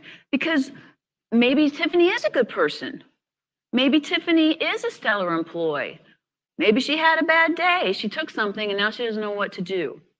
So when somebody's trying to convince me of something, going back to a minute ago when I said people can talk, they can answer a question for 10 minutes, but never answer the question I asked. They can talk all day. When I said I've seen CEOs lie for 25 minutes on a single question, that's what I'm talking about. They'll start talking about how healthy their company is, how great their sales are, how wonderful their employee and their management team are. What they're doing is trying to convince me, not convey information to me. Okay? Convincing statements are so strong. Let me give you another example from history. You guys all remember, I can't remember her last name. Susan, the woman who put her children in the back of the car, or in their car seats, and Susan Smith, thank you. How can you forget Smith? Okay, Susan Smith, she put her kids in the car seat, pushed the car into the lake, ran to the cops and said that somebody had carjacked her car, right? We were doing a training session for some law enforcement in Indiana, and these gentlemen happened to be in the class. They're from Union, South Carolina. They happened to be in the class, and they came up and they said, hey, we now know how Susan Smith initially beat us when she came into the police station. She ran into the station, she's crying, she's hysterical, someone hijacked my car, my kids are in the car. Susan, did you have anything to do with it? Susan Smith's answer was, I love my children. I would never harm my children. Why would I hurt my children? What did you not hear? You didn't hear a denial, right? You didn't hear her say, no, I didn't. What you did hear her say was, I wouldn't hurt my children. Guess what? Wouldn't and didn't aren't the same thing. Somebody says, I wouldn't do something. It's not the same thing as saying I didn't do something. We have to listen for didn't. Okay, we have to listen for the words, what people are saying, not what we think they say. Because in our thought, it doesn't make sense for someone to kill their kids, right? In fact, we said to them, we said, well, what did you say to her? And why did she beat you? And they said, because what she said made sense. Now, for just a moment, they hadn't done an investigation yet, right? She just came in, she's crying, she's hysterical, she's got all this stuff going on. They have no proof of anything other than the fact of what she's standing there telling them. And so they say, we said to her, what did you say? What did you say? And we said, well, we asked her why she would say that. And, we got this behavior. We didn't like this behavior. So we finally said to her, we said, Susan, look, sometimes things happen and, your parents get out of control. And for just a moment, maybe something happened. And she just continued with, no, I love my children. I would never hurt my children, blah, blah, blah, blah, blah.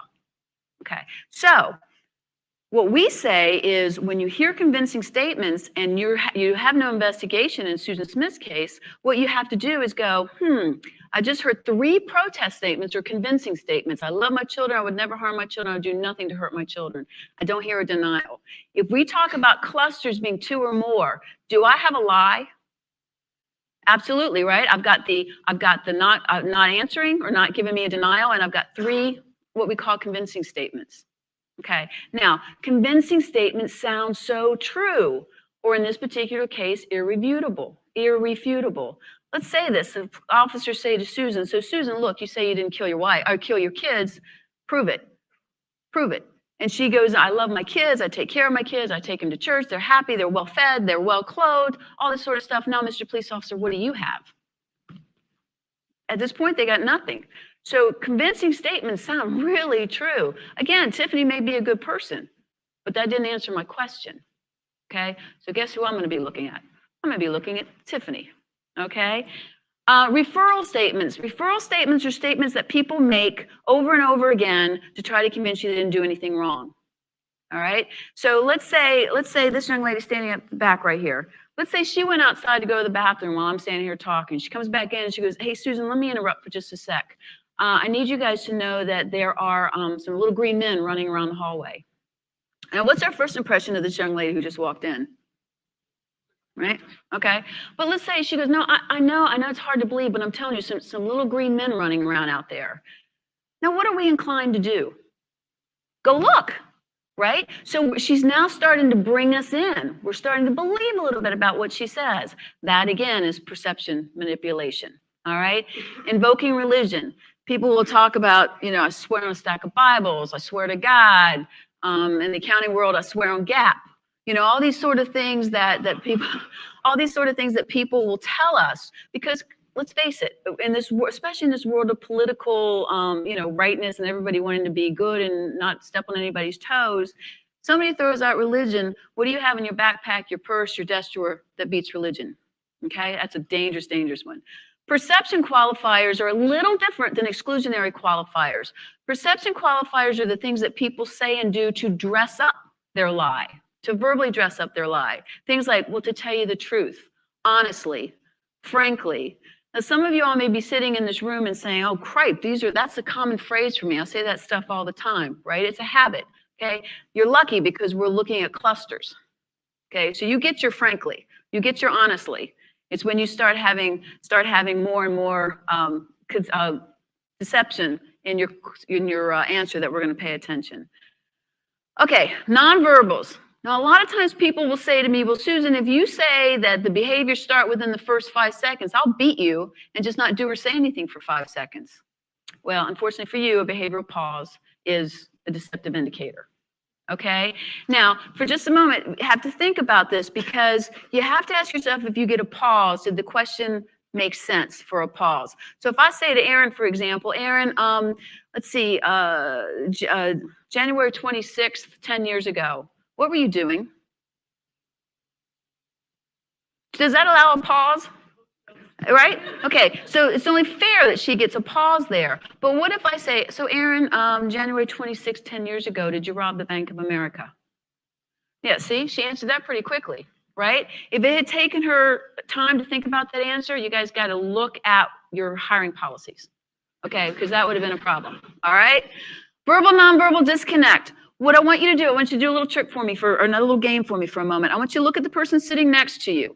Before you do it, though, look at me. I want you to look at the person sitting next to you, and I want you to say, do you like me? Okay. And I want that person to go, yes, I like you very much.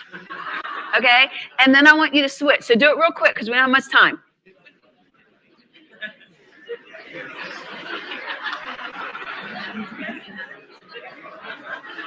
Okay. Okay. All right. Woo. Okay. All right. I don't have a lot of time.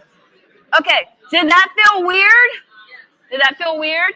All right. And that's telling you to do that. Okay? That's telling you to do that, and you find it hard to do. All right? You're deliberately doing it. If you see someone do that, it's huge. It means their brain is so fried that they're not doing what their body is made to do.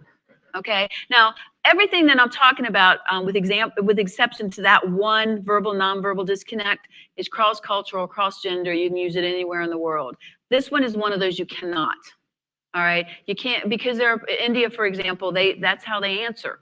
All right, but every place else, you can use the verbal, nonverbal disconnect. You just have to know your audience a little bit. Anchor point movements. Anchor point movements are the things that anchor you to the ground, to the world, to the earth. For example, my feet right now would be anchor points. If my arms are like this, they would be anchor points. If you ask me a question and in response to that question, I move my arms or my legs, that's an anchor point movement. All right, you mentioned the feet. If I'm sitting in a chair, my bottom is my anchor point, my back's my anchor point, my feet are my anchor point. Feet are always anchor points, all right? We all, women especially, have a tendency to sit with our legs crossed, and we have that foot that's dangling. We call a hanging anchor point. Watch it, because that's where it's gonna go. That person's trying to maintain control of themselves. It's gonna go to that floating anchor point.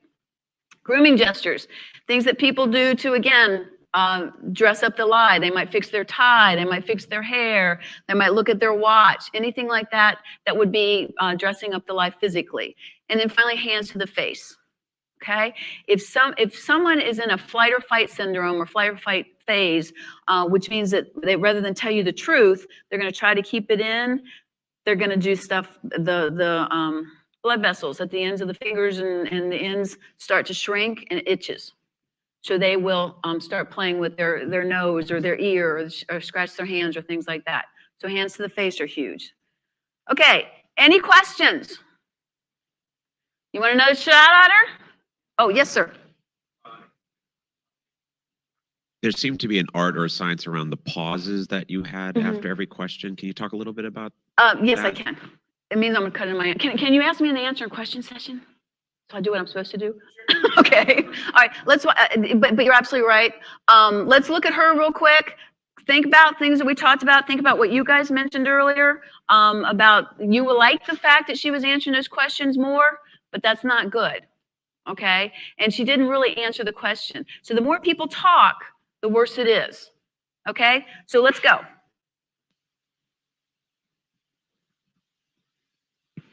My first question for you, Jamie, is what involvement did you have in the company's recently discovered fraudulent accounting activities?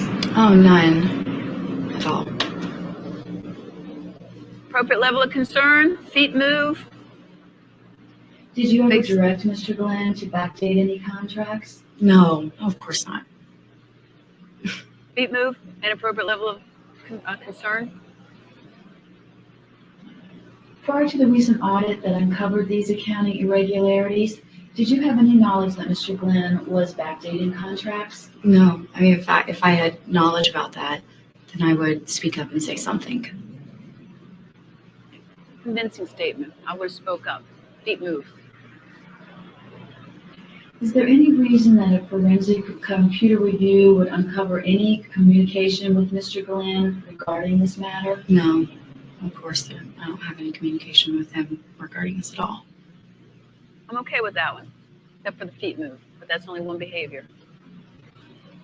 At any time, did Mr. Glenn ever reveal or discuss his efforts to manipulate the company's accountings with you? No, if he had, then I would have told someone, fired him, gotten something would have happened if I knew anything. So I had some convincing statements. The feet, love the feet. Jamie, why should we believe that you're not involved in this matter? I've always had a very good reputation with the company. I have no enemies in the company, no one, I've always done my best, and I believe that I have a very good reputation with that. And people trust me, and I would never do something like that, especially for something that I've worked so hard at. Okay, I'm going to end that because I think we all see the convincing statements, we see the feet and things like that. I'm not going to just go through the rest of the questions. How do we feel about her now? She's a liar? Yeah, well, just so you know, at the end of my role in this investigation was not only to find the person who was being deceptive, but to confront the person who I thought was being deceptive. Just so you know, she showed over 26 deceptive behaviors in that short interview. Okay, for me, it was a neon sign. I knew immediately it was her. Okay. So anyway, those are the keys to success, the ones that we talked about. Shireen's going to come up here. I know we've got a couple questions. So can I answer his question? Okay. Absolutely. So After they're done. So yes, I put pauses between my questions and the answer. The reason for that is because you make it just south of being uncomfortable. People have a tendency to want to fill in quiet spaces. And a lot of times they'll do those, they'll fill it in with convincing statements or other things that will be deceptive. If I don't see anything else, then I'll ask the question, but I always try to wait at least 3 or 4 seconds before I ask my second question. Because if I'm machine gunning at them and asking questions, it makes them very comfortable to just answer real quickly. Okay. I have a really quick question for you because we're almost out of time, but how does all this work on the phone? Good question. It does work on the phone. Obviously, you lose the nonverbal, so you don't see the person moving or anything like that. But you can hear the chair squeak when they move back and forth in the chair. What you'll be paying more attention to is the verbal, obviously, listening for whether they're doing any things that we talked about here. And be careful, very careful when you're on the phone interviews about mind drift. Don't be thinking about what your next question is. Be thinking about what they're saying in their answer. Okay? Yes. That's a good question. The behavior, if you're doing the verbal. How do you account for nervousness? Okay. If you're following the timing and clusters thing, again, nervous behavior is nervous behavior, but you're looking for the timing and those deceptive behaviors. And once you see those, you'll start to see the nerve. You don't care whether they're nervous. Okay, because people do stuff and you don't know how people manifest nervousness versus deception. So you really have to follow the behaviors, the timing and clusters and the behaviors, because everybody wants you to get it right. So we do, and I gave you the short and dirty of all this stuff. There's actually a book out we wrote called Spy the Lie, which has a lot more detail in it and can help you as much as you want.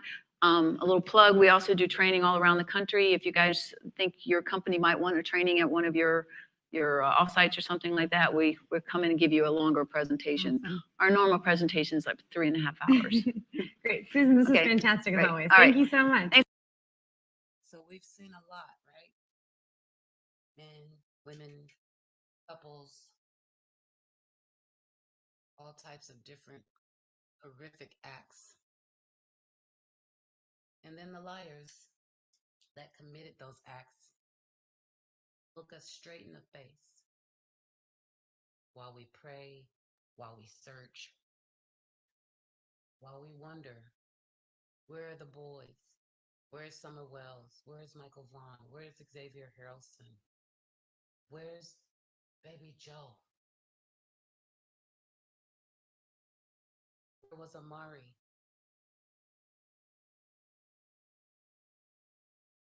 And every once in a while, we find them buried in a shallow grave, like Amari. Not even a shallow grave. All right, beautiful people.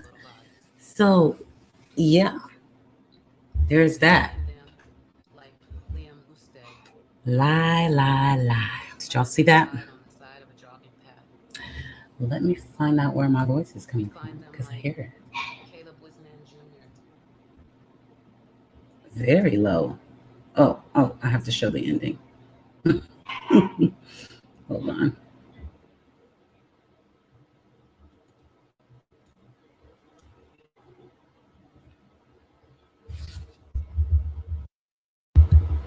Hold on.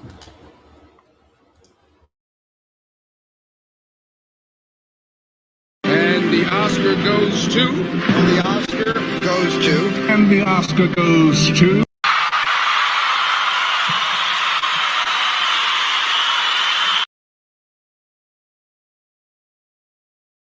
I had to do it. And the Oscar goes to who? Because they all lie so much. I won't say so well, but so much, right? All of them. Jacqueline, Giselle, Terrell, sheesh. What's this girl's name? Dejanay Cox. Oh, I can't even remember the list. And I told y'all, if I had my way, Donald Wells and Candace would have been right in that video because they fit the description. And that's that. Oh my gosh. Yes. So I wanted to share that with you guys on a live. We did premiere it, but I know, right? The Oscar is amazing. It's a big deal though, because we're dealing with it every day. And we're certainly dealing with it in the Summer Wells case. And a lot of people, you know, they got these blinders on. And, you know, if you believe in them, this is not a shot at you. This is just my honest opinion. You've got blinders on and you need to take them off. And you need to look at all of these cases. It's one of those things where everybody can't be wrong. I mean, I would be, and I'm going to say it the same way every time, shocked shitless to find out that the Wells had nothing to do with this. Nothing whatsoever. I would be surprised because they fit the description. It's really just that simple. But aside from that, all of those people have murdered and they've lied. And it's just something we all need to be aware of. They've all done it. You know who didn't lie? A lot of people don't like her. And I definitely don't because of what she did to her 5 children. But Andrea Yates, she didn't lie, y'all. When Andrea called the police, she told them when she opened the door, I just drowned my kids. Man. I don't know. But at least she didn't lie, right? Thank you, Aluminum Brain. This is how my brain works. I see things like this and I want to understand. I want to go deeper and I want to know. Not for empathy, because I'll never have it for an abuser. Never, never, never. But to understand and to educate myself, I will definitely look into almost anything, at least once. So Dale got a wrench. That happened. In case anybody thought they were dreaming, it really happened. My puppy is literally about 3 rooms away from me, but I'm telling you, this microphone is everything. So you want to hear me or not is my option right now. I can't put her anywhere else other than outside, and it's about 1,000 degrees. So we'll just talk over her since it's not a video. You guys saw the poll. I can't see it from here. Let me see if I can go in this lane and see it. Oh, it was already there. Right here. Can I see my chat? It's muted. Okay. Everybody, well, the majority was right. Jamie definitely lied. Even though if you just listen to that and you're not thinking about whether she lied or not, she sounds extremely truthful. When you get a chance, rewind that, at least that part, and watch it. There's no reason in the world not to believe Jamie. I mean, she just did it all right if you don't know the inside scoop. But we do. We do. We know way better.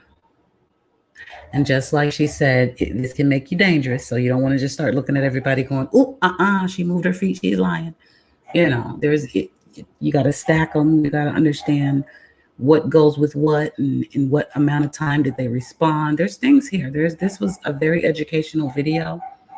And I hope that all of you, if you didn't see it that way, will go back through and actually take some things from it, other than the fact that, yes, total monsters, Francis. Absolutely. But there's a lot of cues you can pick up on. And I mean, hey, you can spot a liar very quickly. Autumn Renee, I didn't see you slip in, but I see Obsidian shouting you out. Obsidian, there we go, right there. There she is. I see you. Hello, Autumn. Welcome back. Welcome back. So this is where I'm at. I've got some good stuff lined up for y'all. But things take time with the copyright checks and the monetization checks, and then my brain just keeps adding, like, okay, now I want to take it here. I want to go there. She's killing me. I hope the dog is not as loud to y'all as she is in my headphones because I feel like she's right here in the room. It's driving me crazy. But I'm all right. We're going to keep it rolling. I'm waiting for a call. I'm going to pick up my medication. Just some more ibuprofen for this damn tooth. And once that happens, it depends. Either I'll put a video on and just run right up the street, or I may get off of live. But for now, let me see here. Oh, there we go. Okay, so we still have, all right, now that I'm here talking to you, if the 6% that believe that Dawn and Candace haven't lied to us, if any of you are here, and this is without persecution, this is literally to communicate. I don't even want to debate. I just want to understand. Why do you feel that way? If you're here, can you let us know? Absolutely nobody's going to attack you because that's not what we do here. It's not allowed. As much as I will attack Donald Wells, we won't attack you for believing that there's a possibility they are innocent. Because you know what? There is. I don't buy it for a minute, but there is a possibility. We cannot take that away because we weren't there. So don't feel like an outcast. Don't feel like if you express this, it's going to be a problem in this room because it will not be. Okay? Nope, we never attack. Don't start none, won't be none. You know what I'm saying? Okay, good. You can hear me, Francis. I was more worried about the baby. Ooh, I hate BC powder, Lady R. Oof, they just need to pull it. It's so nasty. Yeah, oh yeah, Lady R and we really kind of disagreed from the jump, and I still made her like one of my first moderators. It's not about that. We are not twins. I do not want a room full of myself. I could use one clone, that's it, but I don't want, you know what I mean? It's not all about being zombies or being in uniform. And that's something that we established early on here, is that we can have a difference of opinion and still respect each other 150% at all times. Now, anybody that doesn't agree with that, well, they're going to have a little problem just for a second. Just as long as it takes me to get to the ban and delete button. And then their problems will be over because we don't need it. I've never heard of that, Aubrey. Colladol? Am I saying that right?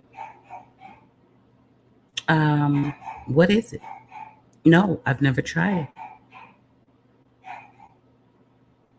What's gone? What's deleted? What did I miss? Yes, critical and objective thinking. Yes, that's how you got to solve everything. Do you think every detective and cop in a precinct is always on the same page? No way they would solve crimes. Got to be somebody to go, yeah, no, I don't like him for that.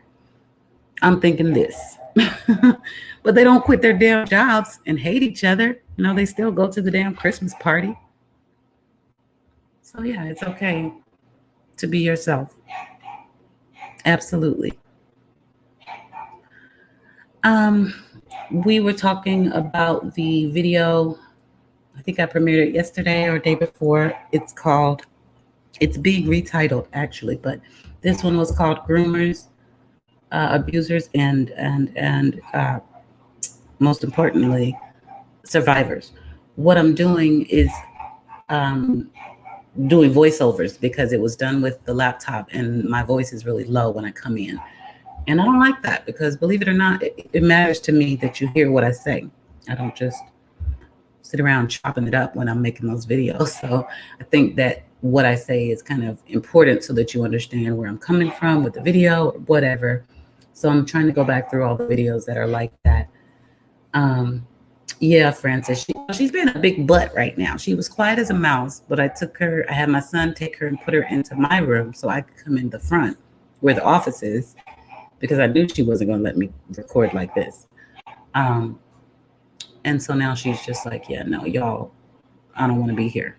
There's nothing wrong in the whole world with that puppy right now. And yeah, just being a dog. But the video, I'm redoing it to do the voiceover, and I'm also going to separate it because I want to give the survivors their own video. There's still going to be some judges hammering down on those weirdos, you know, the offenders, but there is going to be a separate video with content from that video for the survivors, just to empower them and, let them know you're not alone and that it does help when you speak out. So I'm working on that, but I kind of don't want to share that one right now today because I don't like how the audio goes low, and since I may have to run, I won't be here to pop in and do the voiceover live for you. So just you can check that one out in the playlist, and I should be uploading it hopefully tonight.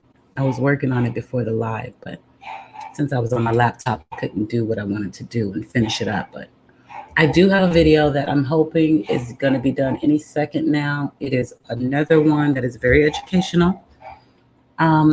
This time we won't be looking at the liars and the language of liars. We'll be looking at how it goes in a courtroom when they do their damn due diligence, when they figure out guilty or not guilty, when they investigate a crime. And it's a really important video to me. I was doing something totally different when I ran across this particular case. And the first thing that happened is my brain went, perfect. I can learn from that. I can share and I can teach from that. But of course, as I got into it, it was like, whoa, shit, this is terrible. Why did this guy do this? Who did he do it to? What the hell is wrong with him? All those questions came. So I had to integrate the education that I want to share from just the forensic analysis, from the pathologist, from everything that they go through to really determine innocence or guilt. I had to share her story, because you can't just come on here talking about, look how they checked the fingernails, look how they pulled all the surveillance, and never mind who was killed or why. That's not my style. So when I get to that video, I'm really hoping it's going to be done like in the next few minutes. You will see the story of Samantha Josephson. And I don't know if you guys have heard of her, but I mentioned her the other day, very briefly. The other night, rather, it was really late. We had a live. And she was the one that I said mistakenly got into the wrong car. And she thought it was her Uber. And it's really, really sad because her life ended because of that one little mistake. Really, really sad. And I still don't know what the hell is wrong with this dude. I still don't know. I have to dig deeper. The part of the story that I'm going to share is Samantha's part, and then, the judicial system. I probably will never share his story, but I'm trying to understand what the hell is up with this dude. I just don't understand why he would do that. Why he just happened to pretend to be Uber that night, or maybe he did it before. None of that came out in the trial, if he had any other bodies on his record or whatnot. But it's a weird one. It's weird when you think about how random people can be.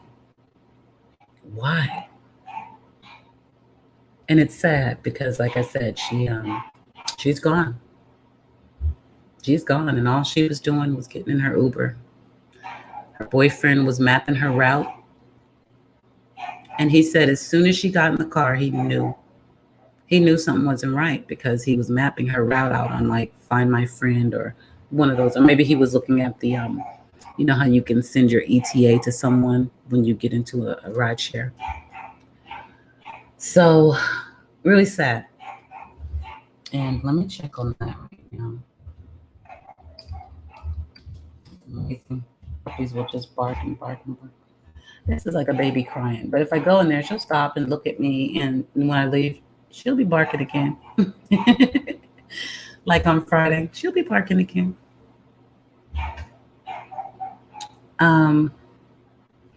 My videos. Okay, let's see.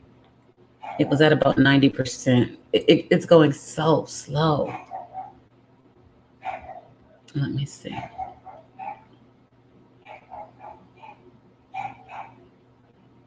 If anybody has a channel, just so you know, we got an update from YouTube. In November, accounts associated with a monetizing channel will be required to secure their account with two-step verification. And 91%, my gosh. Okay.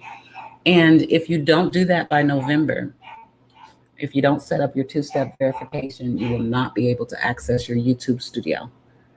Just FYI for any new channel holders.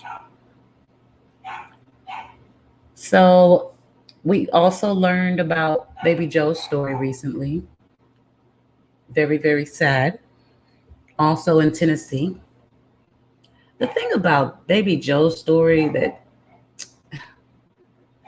kind of bothers me is that I just don't know who really done it. Mama and Daddy both are in jail, but for different, levels of the crime. But I don't know, y'all. And they even went back and forth on each other.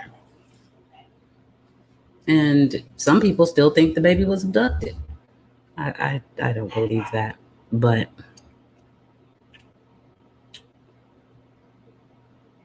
I don't know. I kind of feel like, I guess I should say, a part of me feels like that maybe Crystal Daniels, his mother, did this and Dad covered. Or maybe they were just both in on it and he decided, he's the man, he'll take the higher rap. I don't know. Very weird kind of trial and the way things went back and forth. But what did I miss, Lady R? I just see, sorry, I just had to mention it, at least cause, well. I have a question about Kanika. I have everything that they ever put on Rosemont's website. I just have to finish unpacking and find my iPhone because that's what I was using, but I downloaded everything. The pictures, the records, everything. Ugh, it was hard looking at all that stuff, but that's my answer to that question, but you got to bear with me. I'm actually working on putting it all together, for my Kanika playlist too. But other than that, no, ma'am. I don't know how you can find that. When they took it down, it was gone. Trey Gang Productions, production, no S. And you don't have to buy the copies. Are you kidding me? Trey Gang Production and Crenshaw Incorporated. I know they have a lot of those records in their videos. I know that for a fact. You'll have them later because I haven't even done my thing with Kanika, so all that's coming. God, J for K all day. What did Obsidian do? What are we supporting? Y'all know I'm going backwards through the chat. I remember that one. How do I tell y'all know I'm actually shy? What? Obsidian ain't shy. She might be a little bit. I can't find it. It's too far back. But you know what? Where are we at? Yeah, Trey Gang. That's my boy. That's my guy. Yes, I love Trey. I surely do. Yeah, you see, Francis? That's what I'm talking about. See what I'm talking about? She won't hush. Yeah, do that, Lady R. I got to reach out to Trey again. I want him to come on. I surely do. And bring some of his tea. I know he'll do it for me. I just have to get with him. That's the hardest part. That man is like catching up with the president. But the next time he drops his link, I'll go up there and give him a little shit about it. I'm sure we can work it out. Let's see. Oh, are you going to do a YouTube channel? I'm trying to put together what y'all are talking about. Obsidian, it looks like from what DB said. Absolutely. Oh my God, Obsidian, she speaks so well. A beautiful voice to listen to in the first place, but then she knows what the hell she's talking about. That's my favorite kind of speaker. Yeah, Lady R, I'm going to hit him up again. I'm going to blow him up on Messenger until I get him on the phone. That's my boy. Let's see. You don't really hear her? Well, she is all, you shouldn't hear her, but it's the microphone. If I were on like a regular noise canceling headset or something, you wouldn't hear her. because she is far away from us right now.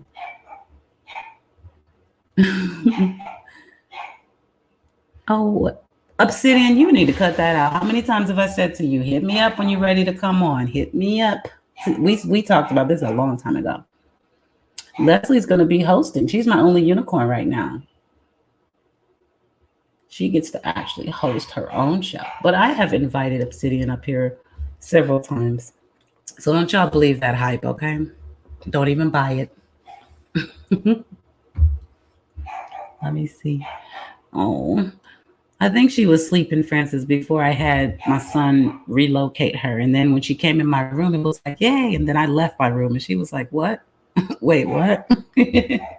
So she's not having it. Yeah, you're my only unicorn right now. It's okay, though. I made that level like that for a reason. I don't expect everybody to go there, but some people, you scared me, son. Some people really like that opportunity and need it. People like Obsidian, not that you have to go there, sweetheart. I'm just saying, because we talked about this before. But people that want to say things and don't have a channel. Excuse me, you guys, I got a kid in my face. Let me check on my son. Be right back.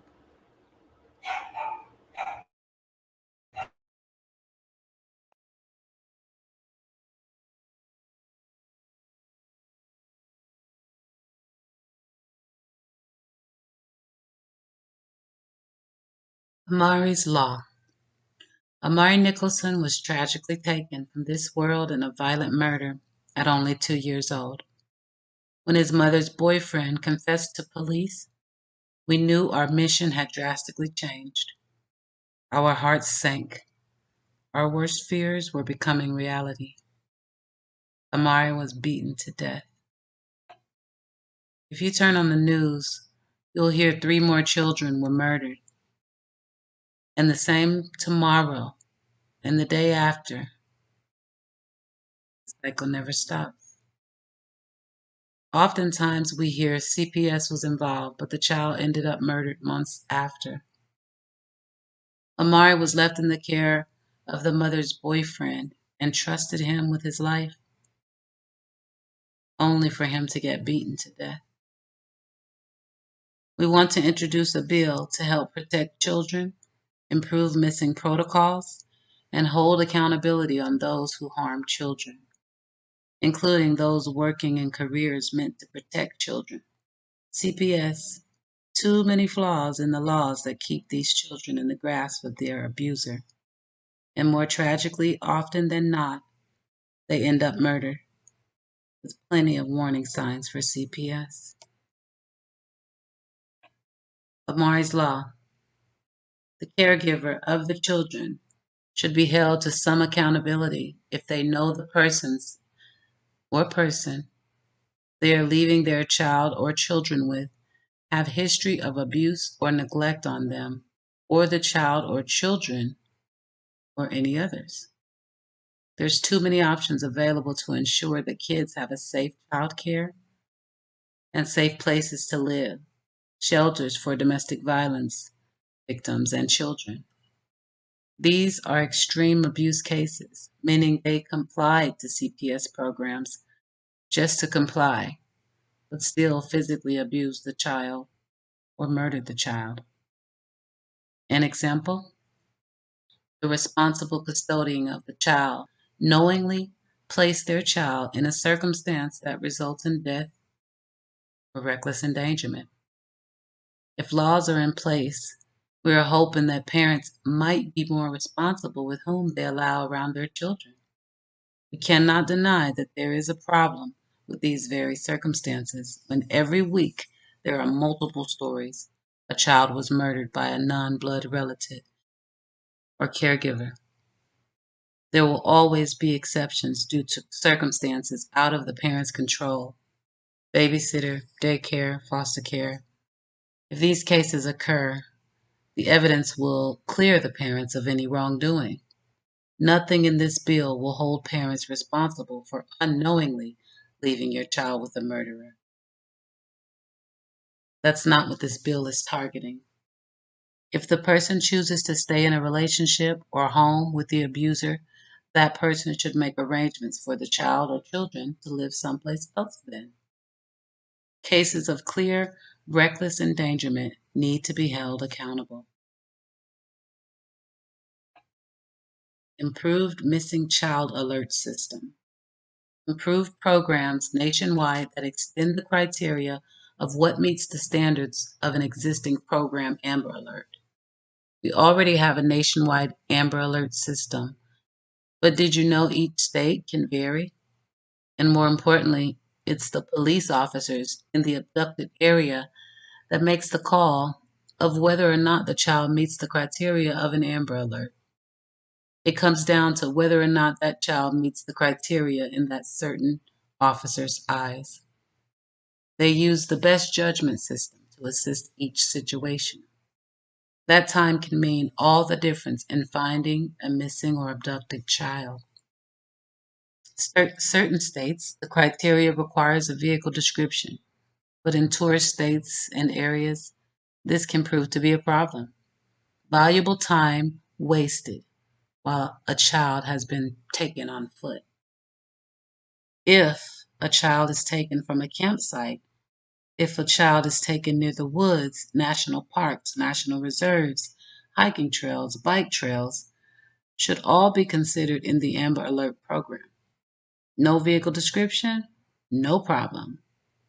Also, a text alert system for children lost or taken on foot nationwide.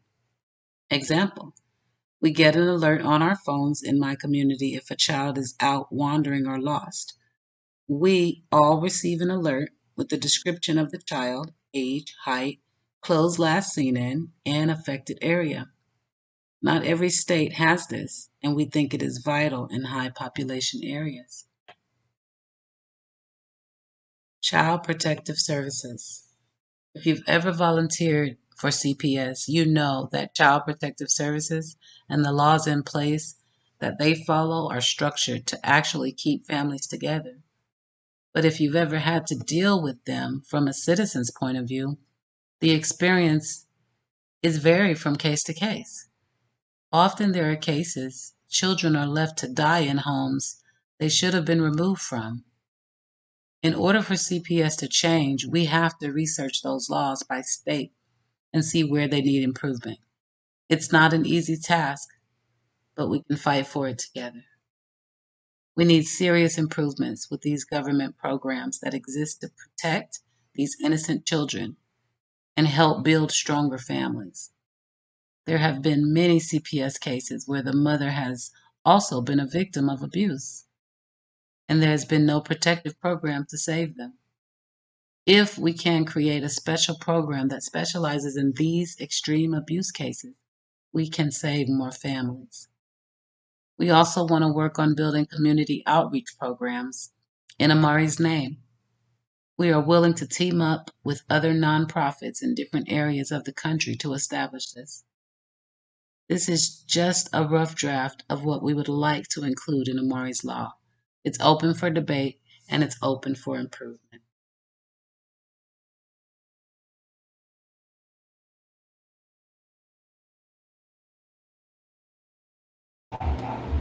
All right, so we need you to sign that petition, y'all. I know the link has been dropped in the chat. It's very important.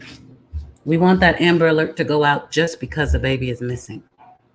I'd rather be annoyed with that sound that comes across my phone than have a baby not be reported because what? They don't fit the criteria? Because the kidnapper didn't have a car? Get the hell out of here. We got to do better with these laws. And one signature at a time, we can. So do us that favor, you guys. Sign that petition.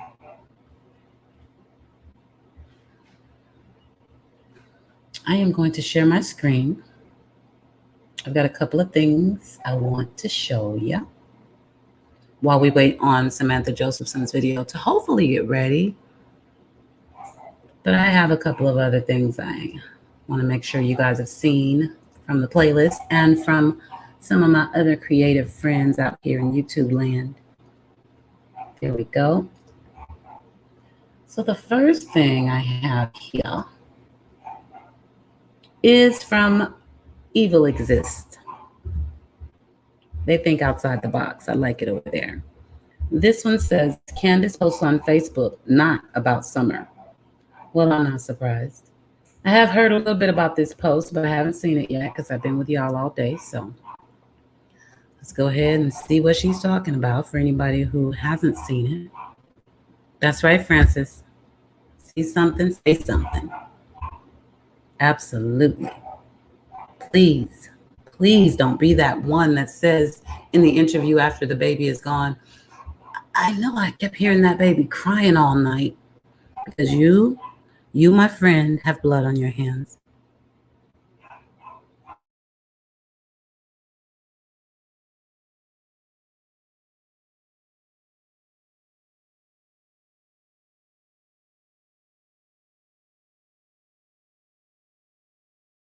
Summer Wells is still missing.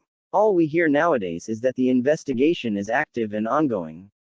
In other words, it is not a cold case. We also heard recently that no one was ruled out. Candace is still on Facebook. Here are her recent posts. On the 16th of August, she posted this. I have no idea why she posted the letter V on that same day. She shared some funny videos. One in particular was from the Ryan and Amber show. There are numerous other posts, from baking to music videos. Her latest post is what caught my attention. It was posted about 9 hours ago. It said, if you could spend a day with me, what would we do? Keep in mind that Candace has not posted anything about summer recently. Her last Facebook activity regarding summer was in July, where she updated her Facebook profile picture to a fine summer icon.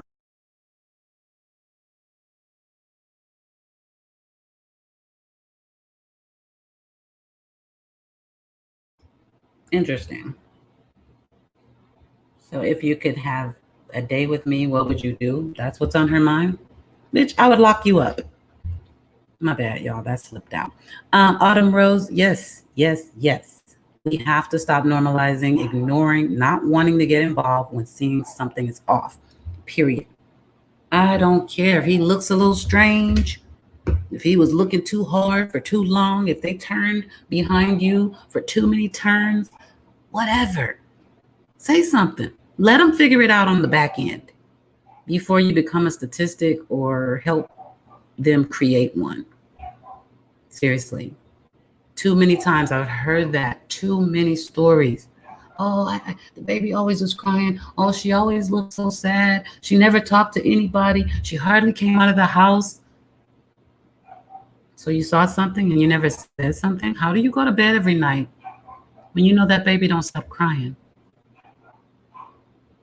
Because when the baby stops crying, like Brayan Noble did, the next thing you know is a 911 call and says he's missing. Yeah, it's serious, y'all. It's very, very serious. I actually wore, speaking of say something, and this is not a plug, it's just I wore my tank top for the first time. My see something, well, it's the see something, say something collection. But to keep it short and sweet, on the shirts, they just say something with a mouthpiece. And I wore it and my friend said he liked it. It's really cute though, but I like the fact that I can represent. I love it. I love everywhere I go. And you read my shirt, it says say something. And damn it, I mean that. Say something. Call in the tip. You don't have to say your name, but who cares if you're that nosy ass neighbor that saved a baby's life or Shanann Watts' life. You understand? Say something. Exactly, Autumn. Renee, I'd rather be wrong. I'd rather be wrong and the baby be alive and my neighbor's pissed off. But one thing they're going to know is ain't nothing going to happen to your baby while I'm your neighbor. Not at all. I'm sorry. I'm not a nosy neighbor, but if something doesn't look right or feel right, I speak up on it, whether it's me or someone else. When I moved here, I asked the landlords, do you guys know there's a sex offender in the area? Because I damn sure do. And at first she tried to kind of, I said, no, he's in building so-and-so and such, because I looked it up. And so she told me. I think she was just trying to be professional and not put it out there. But since I knew, she said, yeah, we're working on it. And I'm sorry. I know he needs a place to live, but it don't have to be by me. I'm just saying. I'm sorry.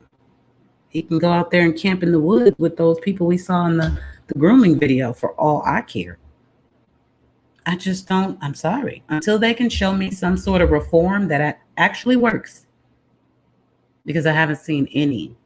They even stopped trying to reform these guys. They used to try to keep them separate in their own little space of the world, not in prison. Now they're just mixed in with the prisoners, and the prisoners don't love it. But hell, they're criminals.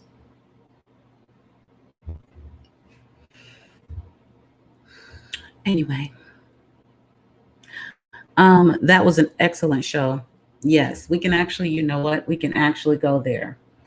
I watched it all, and I was very, very, very proud of Jeannie and Trish and Chris for bringing that to light.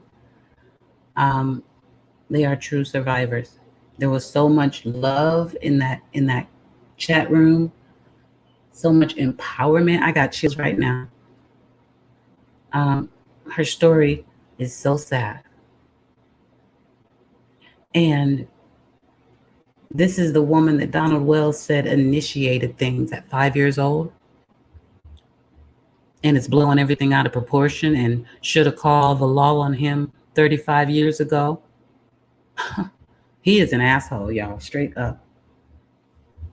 This is not the channel if you want to hear something different. You can think it, but you're not going to hear anything other than that. This guy sucks.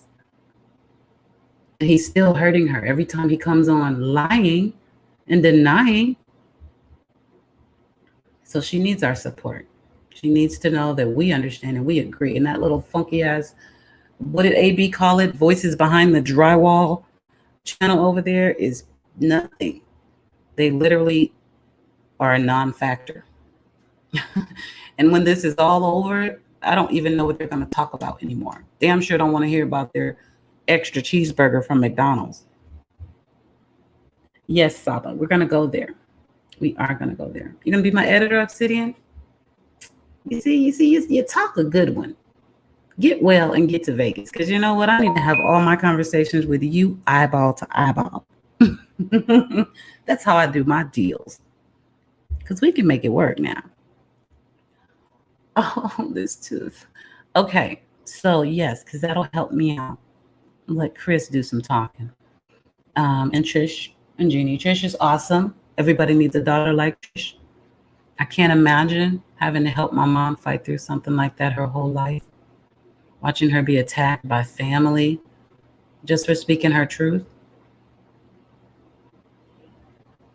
And God doesn't make mistakes, y'all. I'm not saying Summer came into this world just to leave like this, but her leaving this world is what gave Jeannie the strength to speak up. So that's something that angel has done for this world. We can certainly go there. I'm glad you brought that up. And I'm sorry because I forget who brought it up. But yes, I watched the entire interview. But first, I do have to share one thing because it was sent to me. You didn't give me a timestamp, Jennifer Marie? Jennifer Marie. Lord have mercy. Is that your name, baby? I'm mixing all my names together today. Yeah. Yeah, my neighbors heard. I'm sorry. I thought I mixed you up with Tiffany because I'm going to Tiffany's channel. But that's right. That's my baby. All right, so Jennifer Marie has sent me over some footage from my girl, Tiffany Marie, whose link will be dropped. I know y'all know her. If you don't, get over there, sub up, and hit this button right here, please. That number should change by at least, 20 people that we have here? Please do that for me. Do that for Summer. Do that for Tiffany. Okay, we're going to watch and see what creepiness he brings to the table now. And, you guys just click that link and pop on back over here. She was up there outside, just across from us, and she heard some really weird screams before they heard us screaming for Summer, and that still haunts her. She's still haunted by all that. I don't know. I think she might have been fighting somebody. Someone had asked in the chat. If what? The scream that the neighbor heard, if she knew if it was a child or an Oh, adult. she said it was a really weird scream. Like it still haunts her. I can't imagine, but I'd say, from what I understand, like maybe her mouth was covered and she probably couldn't breathe, and she probably was able to get out a scream or something like that in terror, kind of scream. And so, yeah, that's horrible. And she can scream loud. I mean, that little girl can scream. I don't want him talking about her screaming. I've just been, yeah. Earlier you mentioned that someone heard screams. Would you know where Yes. the screams were heard in relation to the house from the neighbor? Like what direction? Well, we live on a hill, so you go down our driveway to Ben Hill Road. Going down on the bottom down there, her driveway's right across from our driveway, and it goes straight up the hill. I mean, if you can see the tree outline from the moon, if you look straight down to the tree outline, her house is just below that tree line. I don't know if you can see it. No, it's too dark. Just below the moon is that tree line. Well, her house is up below them trees right there. But so she was up there and she heard these screams. Her and her daughter heard these screams. So it makes sense that she was somewhere between your house and her house at that point. Yeah, down on Ben Hill Road. Yes.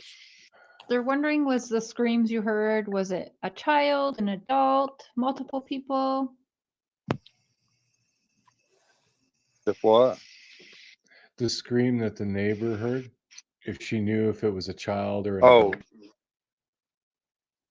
She said it was a really weird scream. Like it still haunts her. I can't imagine, but I'd say,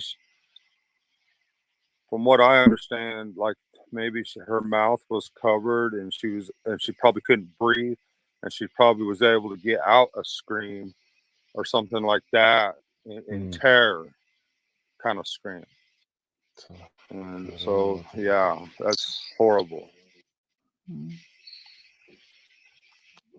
she can scream loud. I mean, that little girl can scream.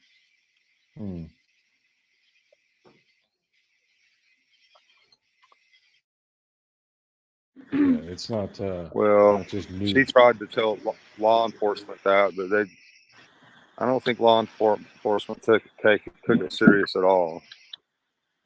But it's haunted that poor lady ever since.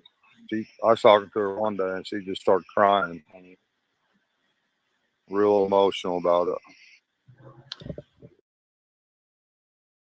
Yeah, it's not. Well, not just she tried to tell law enforcement that, but I don't think law enforcement took it serious at all. But it's haunted that poor lady ever since. I was talking to her one day and she just started crying. Real emotional about it.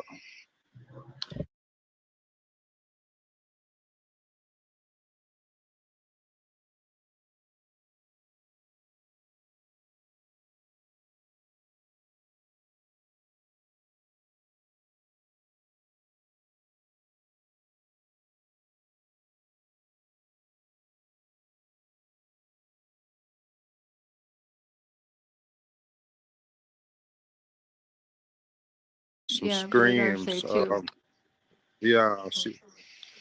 She was up there outside, just across from us, and she heard some really weird screams before they heard us screaming for summer, and that still haunts her.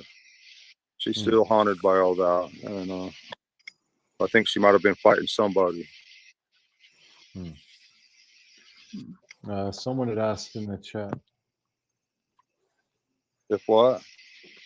The scream that the neighbor heard, if she knew if it was a child or an Oh, adult. She said it was a really weird scream. Like it still haunts her. I can't imagine, but I'd say from what I understand, like maybe her mouth was covered and she probably couldn't breathe, and she probably was able to get out a scream or something like that in terror kind of scream. And so, yeah, that's horrible.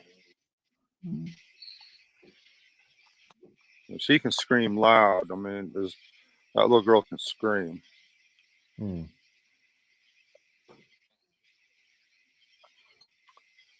I've just been, yeah.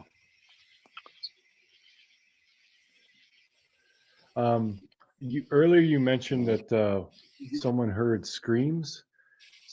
Would you know where Yes. the screams were heard in relation to the house from the neighbor? Like what direction? Well, we live on a hill, so you go down our driveway to Ben Hill Road, going down on the bottom down there. Her driveway's right across from our driveway, and it goes straight up the hill. I mean, if you can see the tree outline from the moon, if you look straight down to the tree outline, her house is just below that tree line. I don't know if you can see it. No, it's too dark. Just below the moon, that tree line. Well, her house is up below them trees right there. But so she was up there, and she heard these screams. Her and her daughter heard these screams. So it makes sense that Summer was somewhere between your house and her house at that point. Yeah, down on Ben Hill Road, yes. They're wondering, was the screams you heard, was it a child, an adult, multiple people? If what? The scream that the neighbor heard, if she knew if it was a child or an adult. She said it was a really weird scream. Like it still haunts her. I can't imagine, but I'd say from what I understand, like maybe her mouth was covered and she probably couldn't breathe, and she probably was able to get out a scream or something like that in terror kind of scream. And so, yeah, that's horrible. And she can scream loud. I mean, that little girl can scream. Yeah,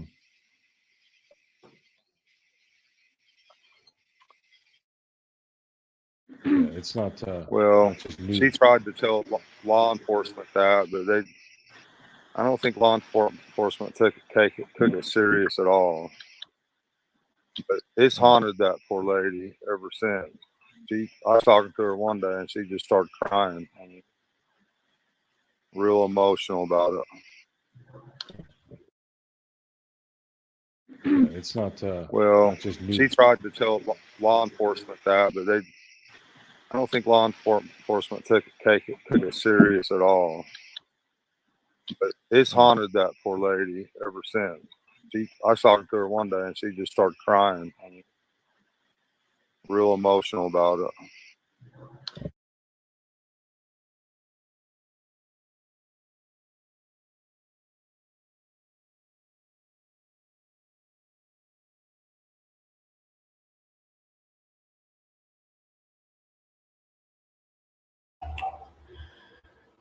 So, shouts out to Tiffany Marie. Thank you so much. Thank you so much, because I wasn't going to that other channel. I don't care if they paid me to. Never. I can't. I got sick. Last time I went over there, it was just like, whoa. Oh gosh, this guy. He sucks. For something I did. And they won't let me show you because I tried.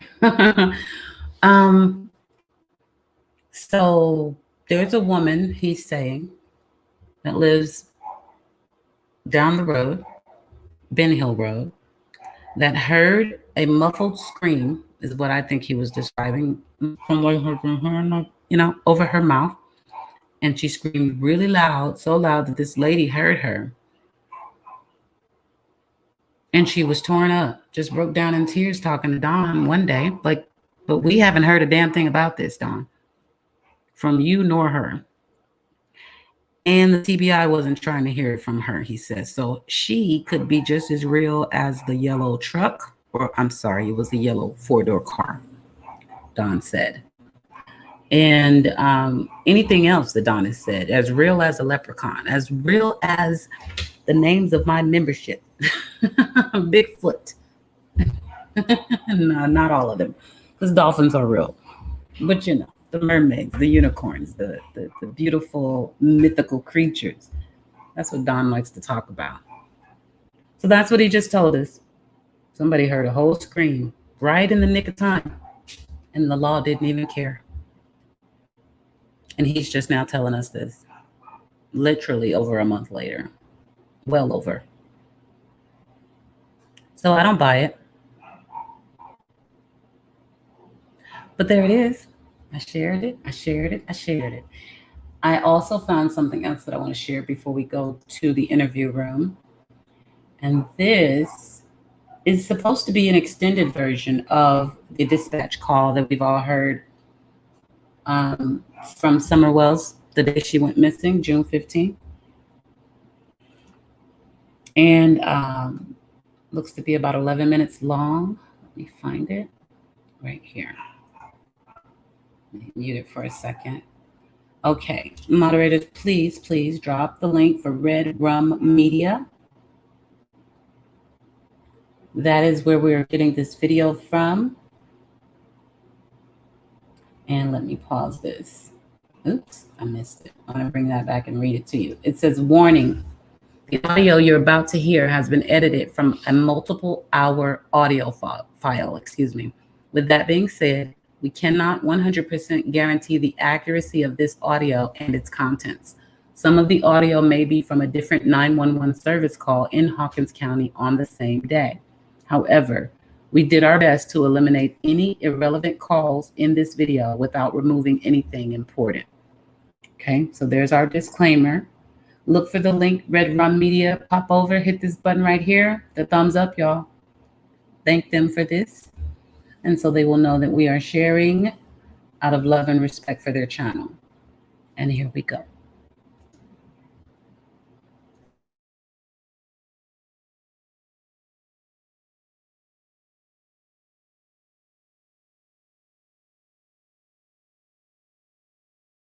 The missing 4-year-old. The parents have called in and advised that the mother had went for a walk, came home, now they can't find her. They've been yelling for her. She's been gone for about 10 minutes now. 10 for what was an miracle? 10, 110. 10 for now from Madison. 335, I'll be in route as well.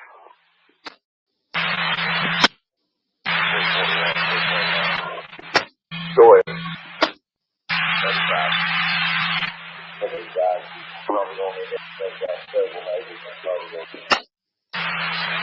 10 for 29 minutes, so go ahead. So it's my rescue fire police for purchase. 335. 35. You say when you got the original call that mom went on a run and when she came back the daughter was gone? 10 for, that's what the father advised. He's at work about an hour away, trying to make his way home. 10 for.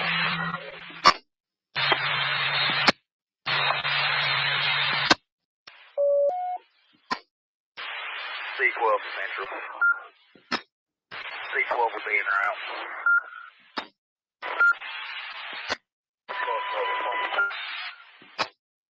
906. 10-7.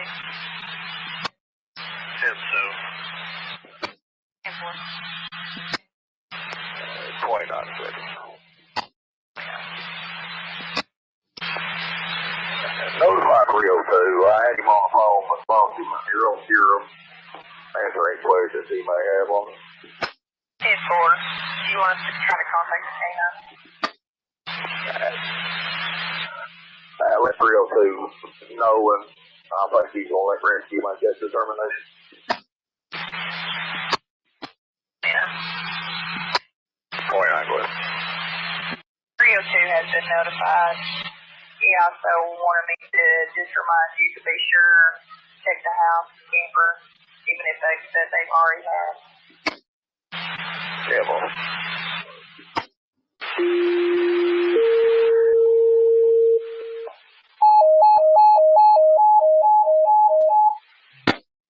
Hawkins County Rescue Squad, all members, mutual aid request, search and rescue with Churchill Rescue Squad. Staging area is going to be at Mount Carmel Baptist Church on Beach Creek.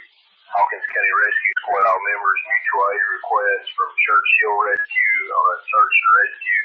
Staging area is going to be at Mount Carmel Baptist Church on Beach Creek. Also requesting a respond with six-wheeler and command trailer. First page, 1911. 502, sir. 502.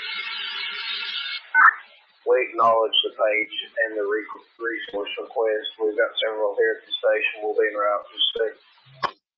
Copy, acknowledge the page and resource request. 707, 715. Go ahead. The 1043 is partner building in reference to 1044. The rescue. Go ahead, go rescue board. Ranger, special deputy, Ranger, all things. Copy. 339. 39 to 41. All other units are tied up on this here. Correct. Yeah, well, I'll be using your direction as far as above.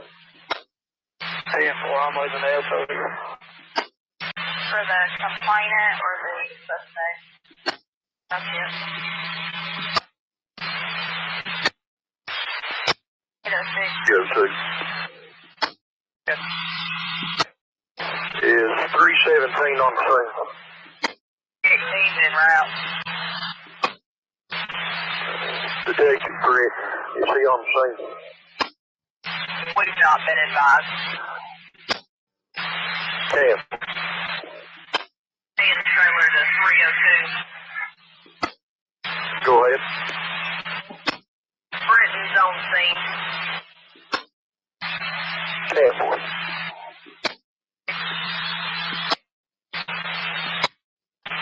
29 seconds.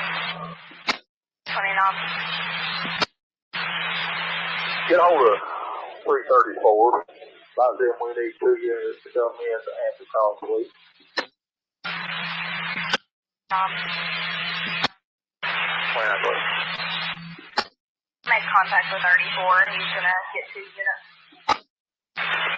10-4, just advise him not to send them over here, just for them to answer full call, please. 10-4, I thought.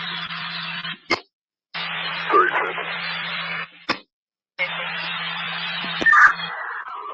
Myself, 41, has it cleared by the time the 2 units go connect. Give one of them welfare check on country lane. We go connect. 29-49. 29-49. Which direction did you go?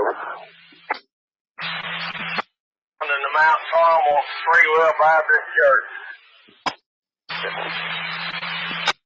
49. Go ahead.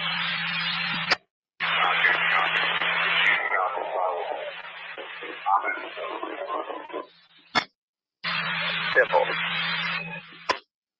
Central Dispatch 1205. Oh, 1205 B1097 Mount Carmel Church.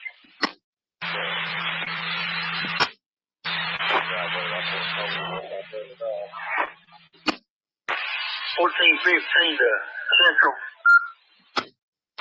1415 to Central. 1415. Does the fire department need to set up a LZ for the helicopter? 10-4, that's what we were about to do. Roger that.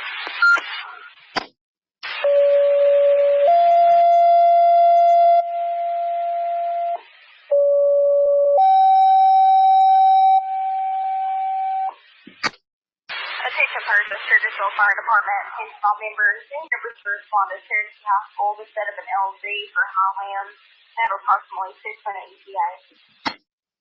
1402.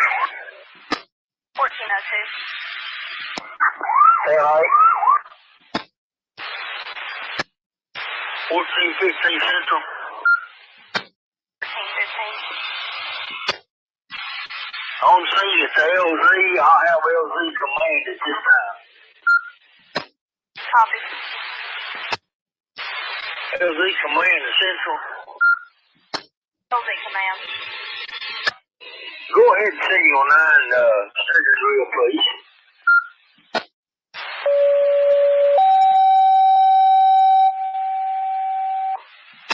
Triggersville Fire Department, attention all members. Car 1415 on scene of the LZ. You can signal 9 your response. LZ command to Highland. LZ command there on the EMS channel. Roger that. Just available for calls. We do have a pending welfare check. 2934. 41's in the upper end by itself. 39 and 50's in the lower end. That's all I've got available right now. Roll copy direct.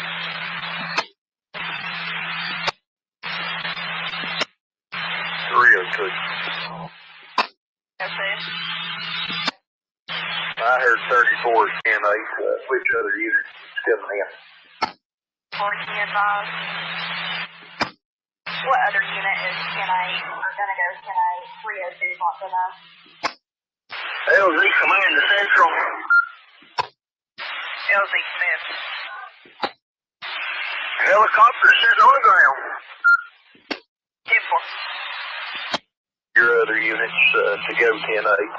And while Blue Owen got she's over here to take care of county. 2934. 2934. 49's over here with us. He was working with us. So you won't be able to reach him. Econ 302. Yeah, he's got me 302. 10-4, they're set up here at the line. 10-4, I got it. 34,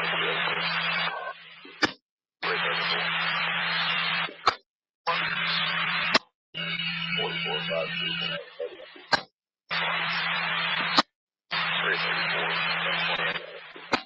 34, go ahead.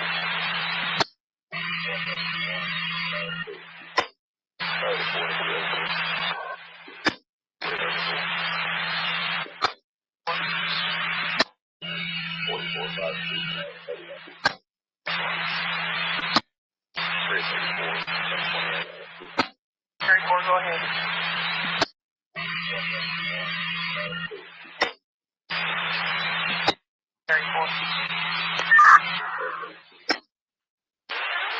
LZ command to Central. Go ahead. Helicopters back in iron. 1402 and all personnel will be released from the scene if the command terminated. 10-4. 26-301, I'm on my way with that. Decom Central. Decom. Can you log in the cab that shows red with 10-08? 10-4.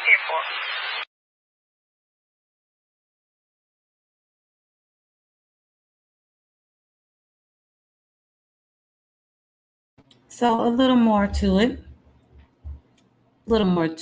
I'm still waiting on the actual 911 call, but experience tells me that might be a while. We've waited over 6 months for the 911 call from Jacqueline and Trezell West. And we watched his ass pick up the phone. We want to know, did you call 911 or who did you talk to? But anyway, I noticed when the cases are a little wonky, it takes a lot longer for them to release that call. I don't know why, but it's strange to me. And it is a pattern. But that's what that was. Now, as usual, Obsidian asked for a link and I don't see her. And I'm getting ready to start another video, which means you're going to be sitting sitting backstage, and I'm not going to know you're there, and I'm going to have to hear your mouth when I come back. So, do you need some time, or shall I wait for you here before I pull up my next video? Samantha Josephson is not ready yet, so we'll be going over to the interview room next. Let me just get it ready. And we're going to listen to,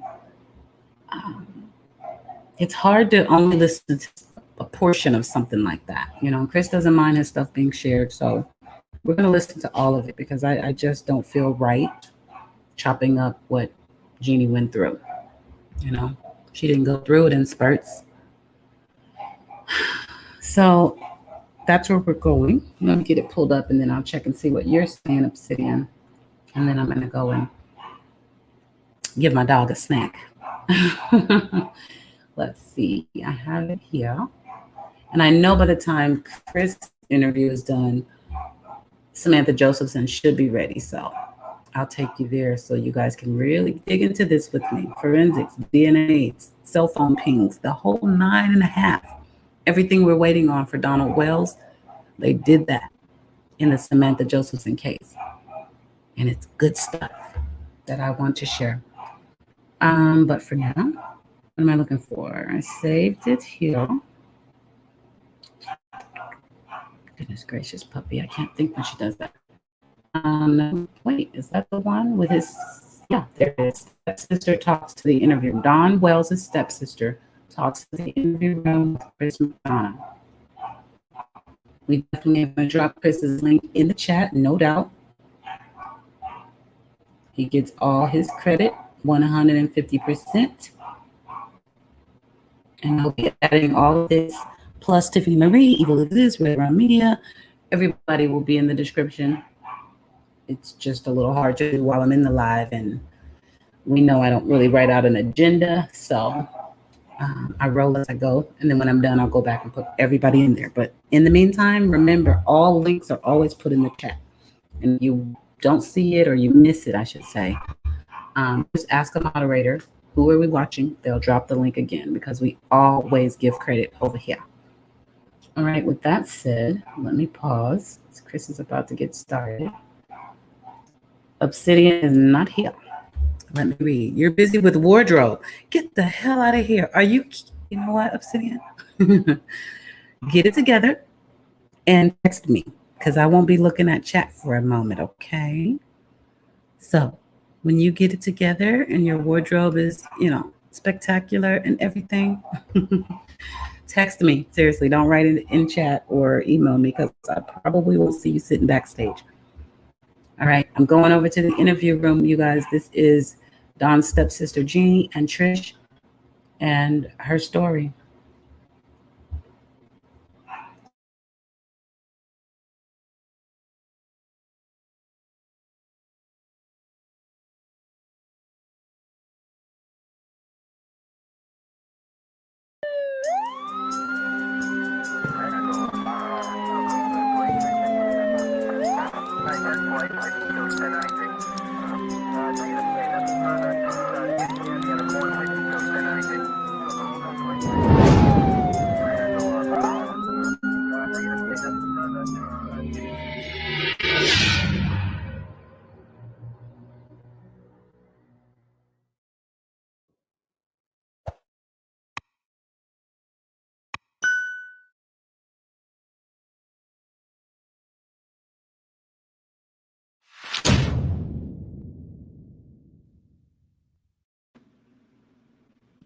Aloha, everybody, and welcome to the interview room.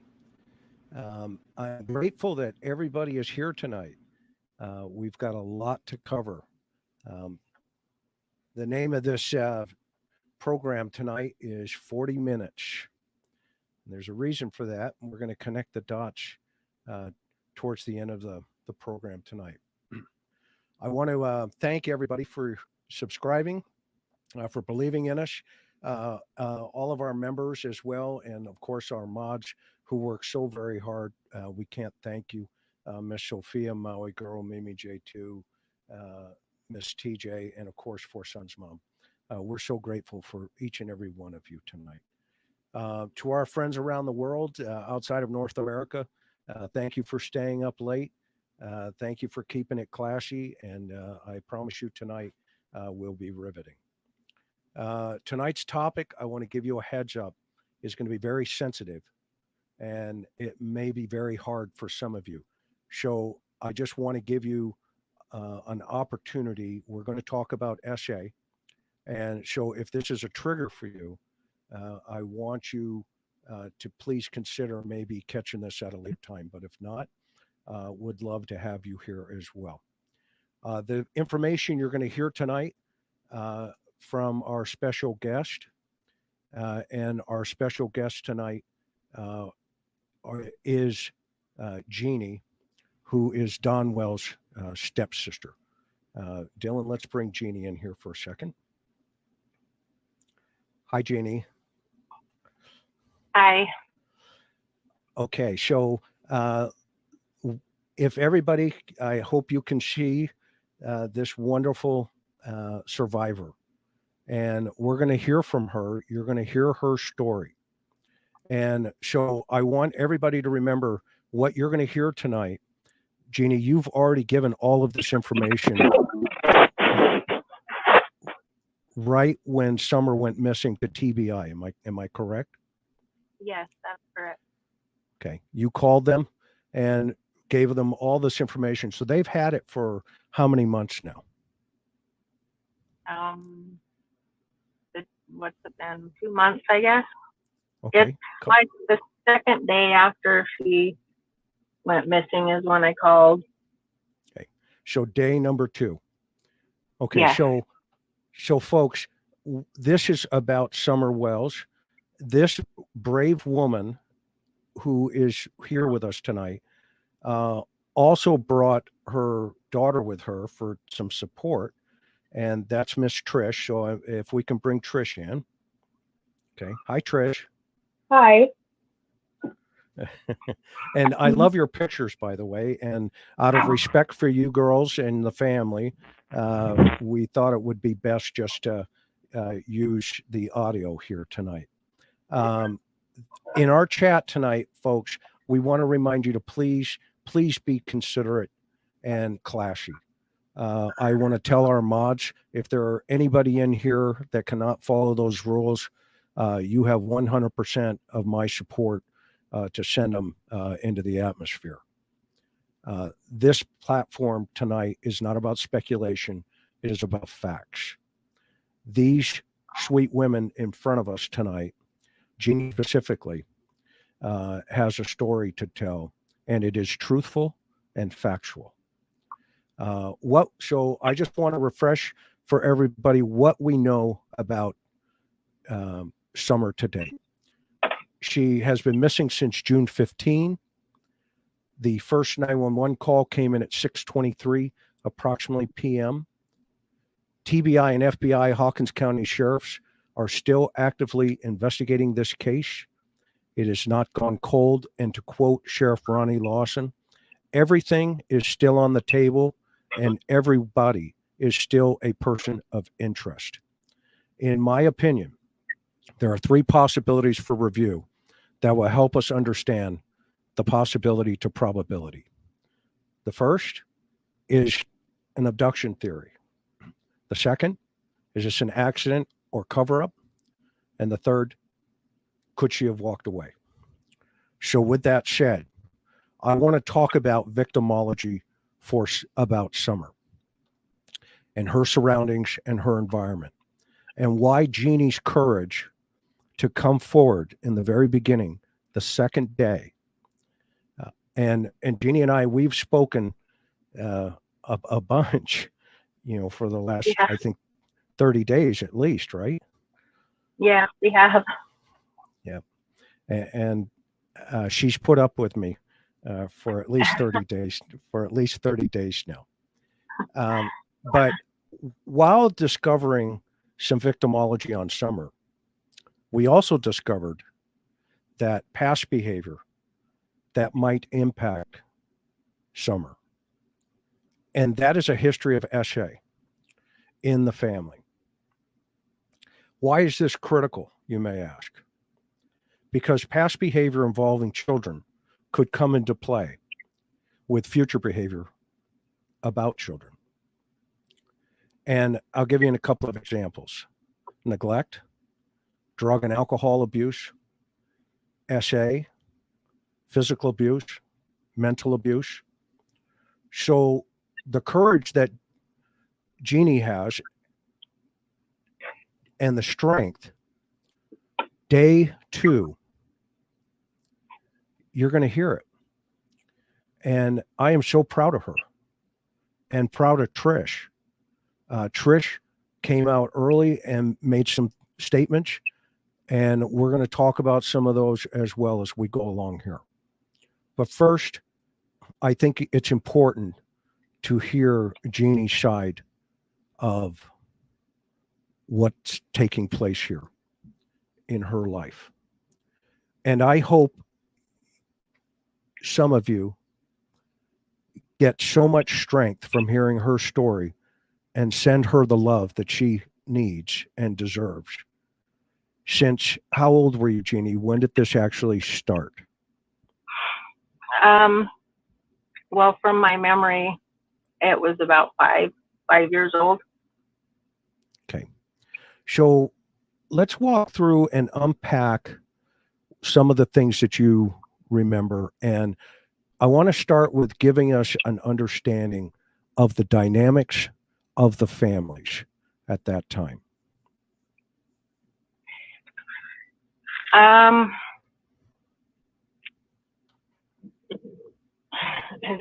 super nervous. Sorry.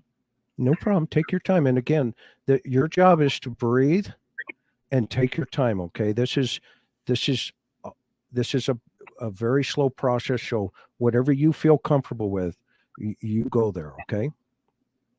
Okay. Yeah. So the dynamics of the family, you mean in terms of relationships, like how we. And how did the two families merge? Yes. Yeah. So my mom married Donnie's dad. I'm so nervous.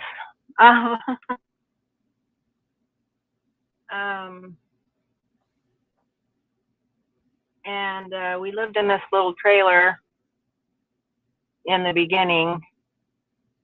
I don't remember how many of us were in there. And then they bought a house in Roy.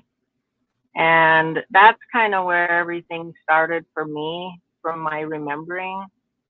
Everything was when we moved to that house. In fact, the night, actually, we hadn't fully moved in yet. There was no beds or anything, but you know, some of the kids wanted to go stay at the new house. And so Donnie and I believe it was my other brother. I know, I don't think there was anybody else, but that was the first memory. I begged and begged because I wanted to go and stay at the new house. And that was the first night that I remember. It was a bad memory, but stuff starting was that night. And so kind of as you feel comfortable, when we first talked, I asked you about grooming ideas, right? Mm-hmm. Can you walk us through what he utilized as a grooming tactic? So after that initial time and we got moved in and everything, it just kind of started where Donnie would try to play these little games with me. He had the one game where he had this idea. It was kind of like a dare game, I guess, where he would put his hand up my pant leg, and you know, he would go so far and I would dare him to say stop before he got to my private, you know, and every time I never liked it. I never liked doing it. I never, you know, did it with him. You know, and he would get halfway up my leg and I'd just tell him, stop, stop, you know, and he'd say, no, you can't do that. You know, we got to go further. And, you know, and so I'd be like, fine, fine. And then, so that's where that went. It was just first started out as that kind of game. So you were 5. Yeah, 5. And so he used a old trick to where he would ask you to say stop. Is that correct? Yes. And then he would continue forward until you said stop. But by then he was touching you intimately. Yeah, he never took the stop. It was never a thing. It was always, you can't say stop. So he So would that wasn't allowed. Okay, so that was a control mechanism for him. Yeah. That because once you did say stop, he would continue either way and tell you you couldn't say stop. Yeah, yeah. And what's the age difference when you're 5, if you remember? He'd be 12, about 12, I think, 12, 13. Okay.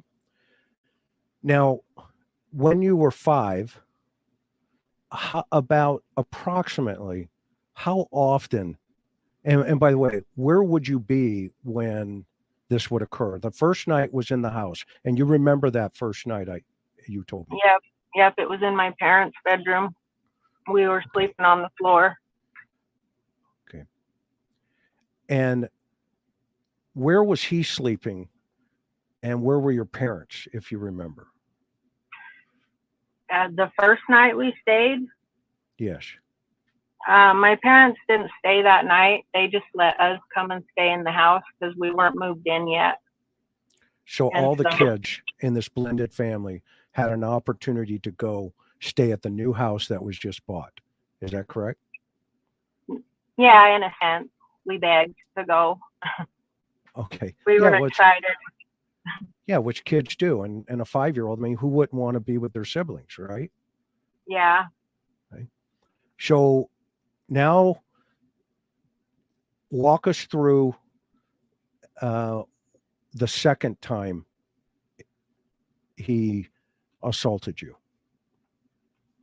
So the second time would have just been when the little games started. And that kind of went on for a while. You know, and then there was the other things in between, but the what I recall was the dare game was the big one that always happened in the beginning. Okay. Walk us through that. And by the way, none of this is your fault, right? I know you and I have talked about this at length, but I want you to keep remembering that principle. Okay. Okay. So walk us through that, the dare games. Well, it was any time that, you know, I'd be playing in my room and he'd come in, he'd go to the bathroom and he'd come in. In the beginning, it wasn't all the time, but I would say it was at least a daily basis, or maybe 3-4 times a week at least. And that's, you know, all I can say is that's what happened in the beginning. And then he would always tell me, you know, at some point I start to ask him, I'm like, why do we got to play this game? Like, I don't like it. And, you know, so I think he got to the point where I was getting concerned about it. So that's when he started telling me, you can't tell anybody. And I asked him, well, why not? And he says, well, if you tell, then I'll die. And, you know, and then it progressed to not only would he die, but everybody in the family would die. And so, you know, I didn't want him to die. I didn't want anybody to die. So that's where that went. And at this point, you're 5, and how long does it? About how many times would he try and come in and assault you once you guys moved into the house collectively? Did you guys have separate bedrooms? Obviously, We did. There's only 2 bedrooms, but we worked it out. Kind of the girls in one, the boys in the other, type of thing. okay. And And go ahead. no, go ahead. Ladies first. My wife would never forgive me. It's okay. I lost my train of thought. I'm just nervous. No problem. Take time. So, so yeah, you can go ahead. You know, at 5 years old, you don't have the emotional capability to process the trauma that's taking place. No, definitely not. And so the abuser, you know, typically will measure that and take advantage of that through control mechanisms, either verbal, you know, either threatening or physically. Did he ever hold you down physically, you know, try, or were you just so scared that you couldn't move? Mm-hmm. You mean during the first game? Yes. He didn't really hold me down or anything like that. He was kind of forceful in the fact that it was going to happen. Sure. But you know, as far as that, no. Okay. Now, so you turned 6. Walk us through that year. So when I was about 6, well, it was more 6 to 7 is when he started the more aggressive abuse. Coming into my room. And he's 13 at this point. Yeah, 13, 14 by then. Mm-hmm. And this is the time also that Mary reports that he and 2 other boys tried to physically rape her. Is that correct? Yes, that's correct. And they actually wanted to file charges on him, but your stepdad kind of pulled that back. Is that correct? Yeah. She actually filed charges. She went and did a statement, but my dad, you know, made her go drop the charges. Okay. And so now between the ages of 6 and 7, walk us through what you remember. So then it just started where he was coming into my room at night instead of doing this more during the day.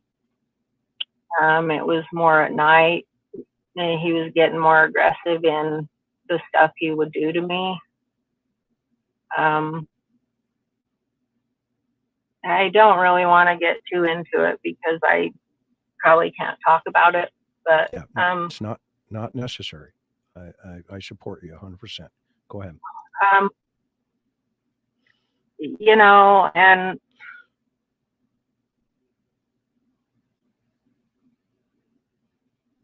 it just, you know, it was awful.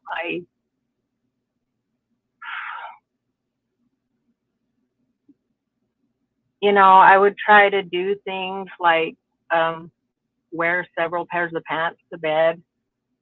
You know, I remember I tried to put up a booby trap one time, and I strung some yarn across the door and I put soda cans on it, you know, so that I could at least wake up, or in hopes that maybe he would wake up some of the other family members.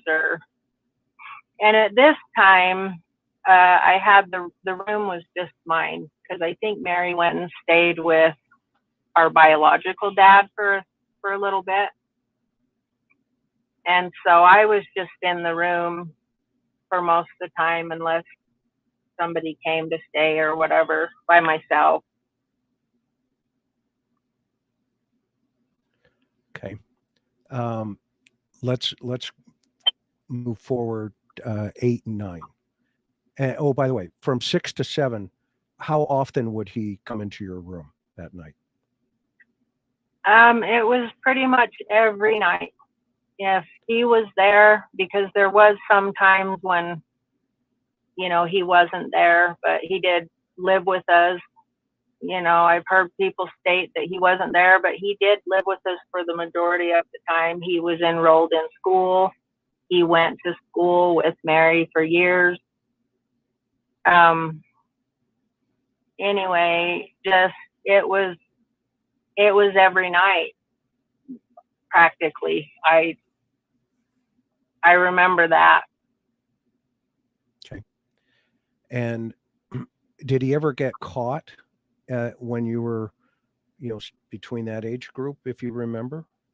Yeah, well, there was a couple of times, like one night when he was in my room doing stuff to me, my dad got up to use the bathroom, and the bathroom is just right across the hall from my room, and the door was open, and my dad came in and noticed that he was in there, and he came in, and Donnie just stood up really fast, and my dad said, "What are you doing?"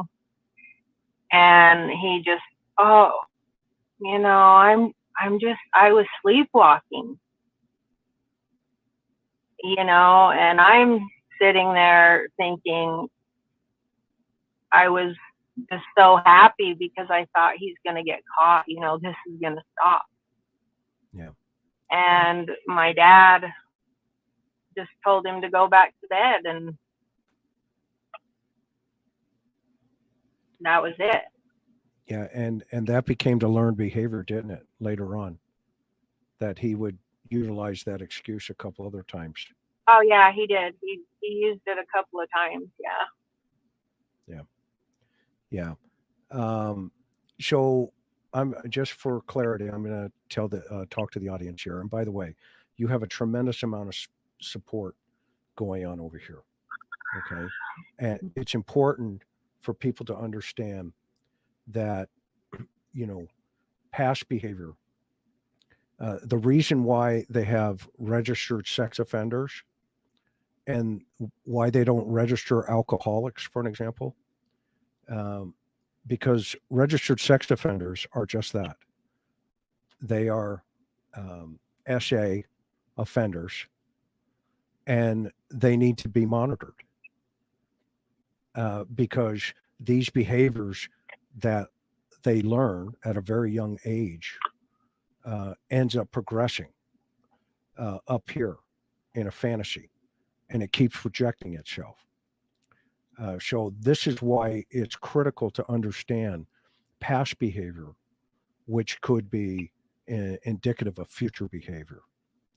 And so at some point, somebody will pass over that threshold. And that's how, you know, people, children, potentially could be taken. I've talked to many of them. If you want to see one of these guys at work, go watch Brandon Wilson, the interview I did with him. That was driven by deviant behavior, sexual deviant behavior.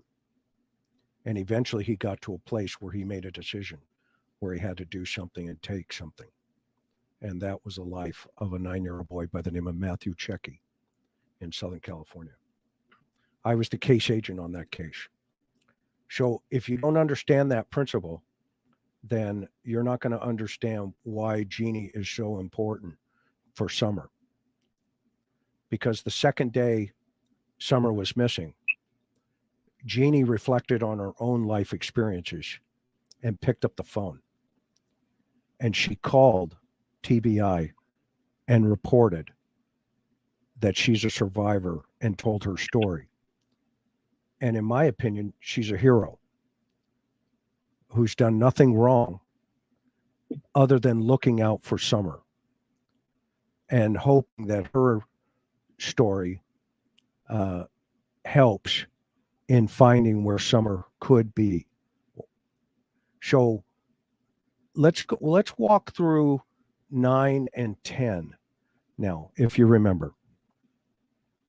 Well, pretty much just from the time I was 6 or 7 up until he went to prison that first time, it was pretty much all the same routine.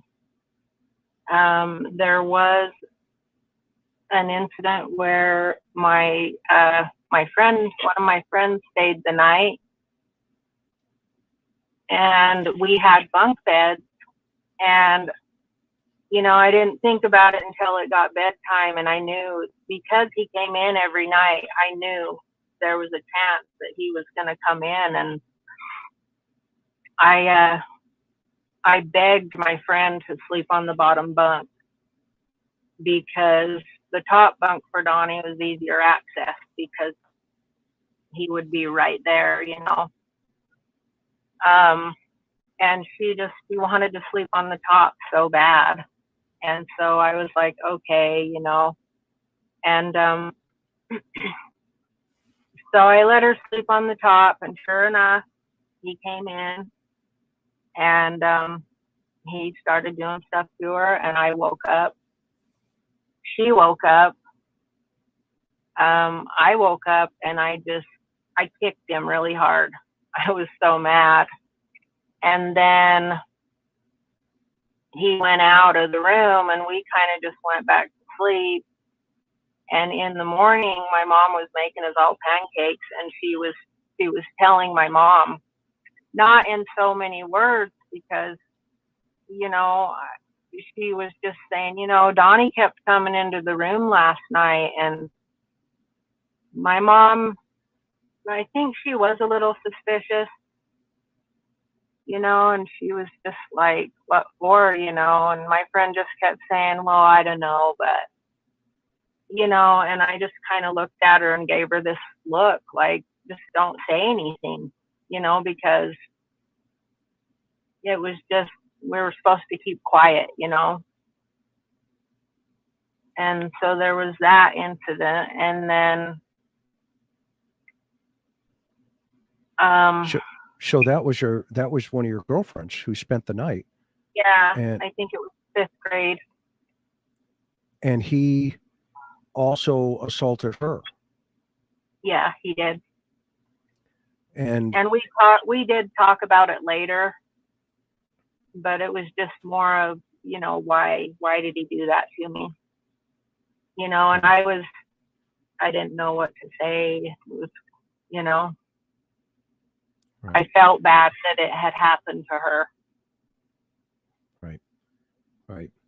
Now, you made a comment that you would wear multiple pairs of jeans. Did you? Yeah. So help us understand that. What were you thinking? I just didn't want him to touch me.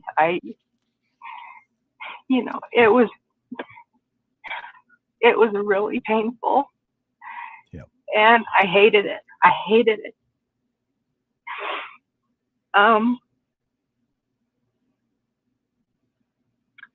I just thought it would help, prevent him from doing it. Take your time, okay? Yeah. You're a brave woman. You're a survivor. And I'm so grateful that you're choosing to tell the world about this man. Well, and the reason that I wanted to do this interview, and initially me coming forward, was just in hope, that to find Summer. And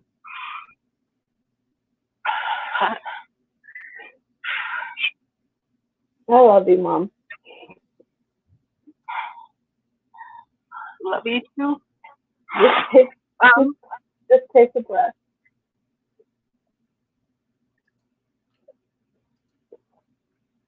I never got to meet her, but she's still my niece, and she's still a 5-year-old little girl that was living under the roof with somebody who I believe is fully capable of foul play. And, so I'm not looking for any fame. I hate any kind of attention like that. I hate Facebook. It's just when I found out she was missing, I got to tell you, I just started crying. And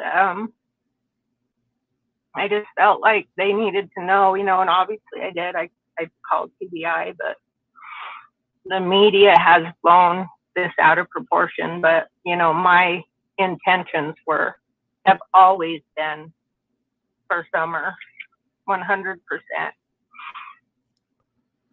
Well, I'm going to also dovetail on what you just said, Jeannie.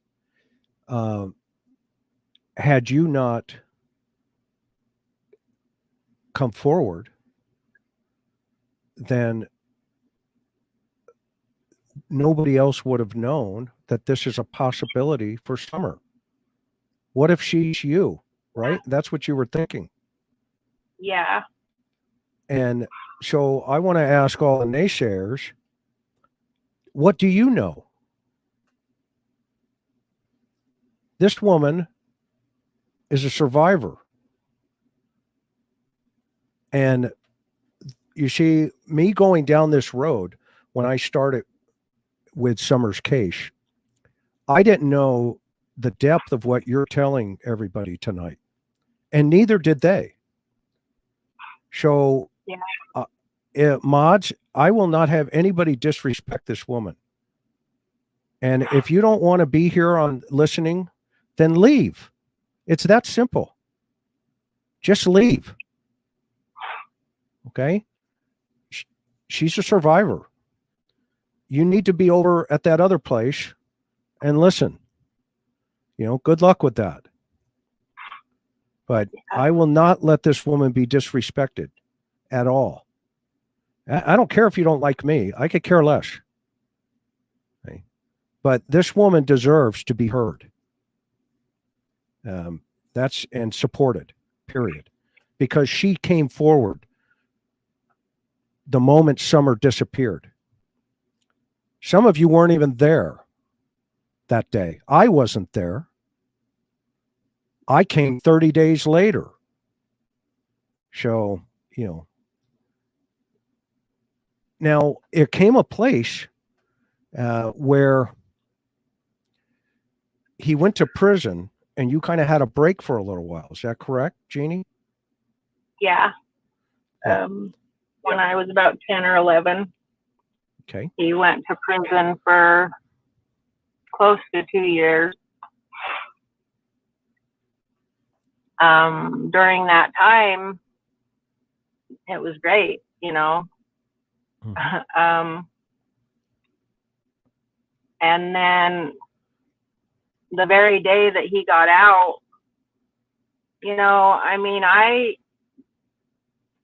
I wanted him to do good and be good, even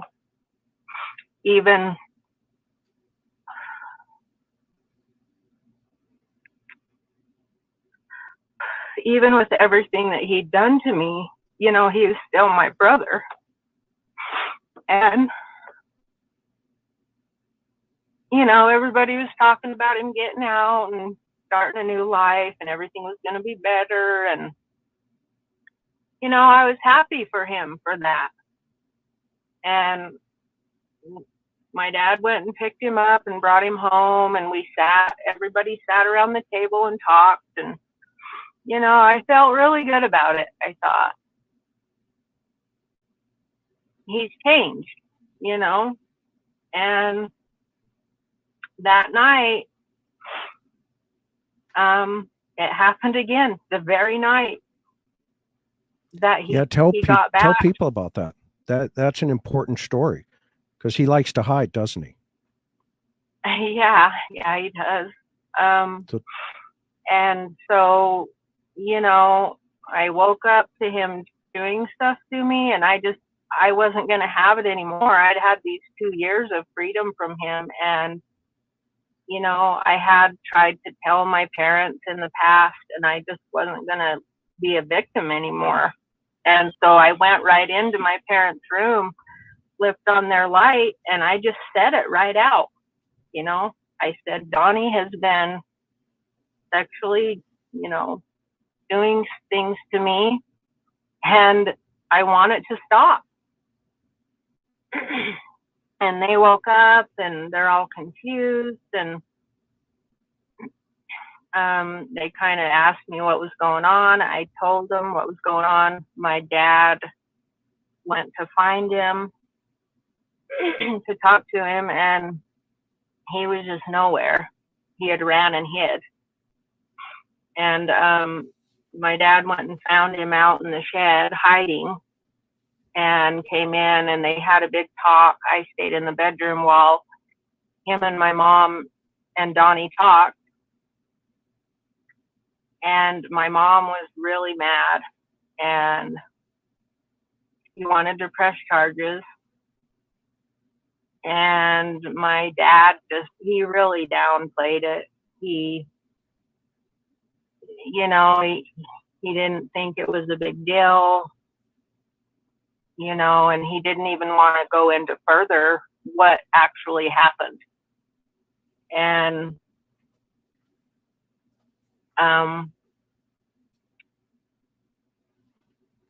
that was it. And then And that's my his dad, that's his biological son. yes. Yeah. And And your mom is your biological mom. Go ahead. Yes. And so my dad told her, if you press charges, then we're getting a divorce. And right then my heart just sunk, you know, and that put me in a bad position because I felt bad. You know, it's like I was causing the problem here. And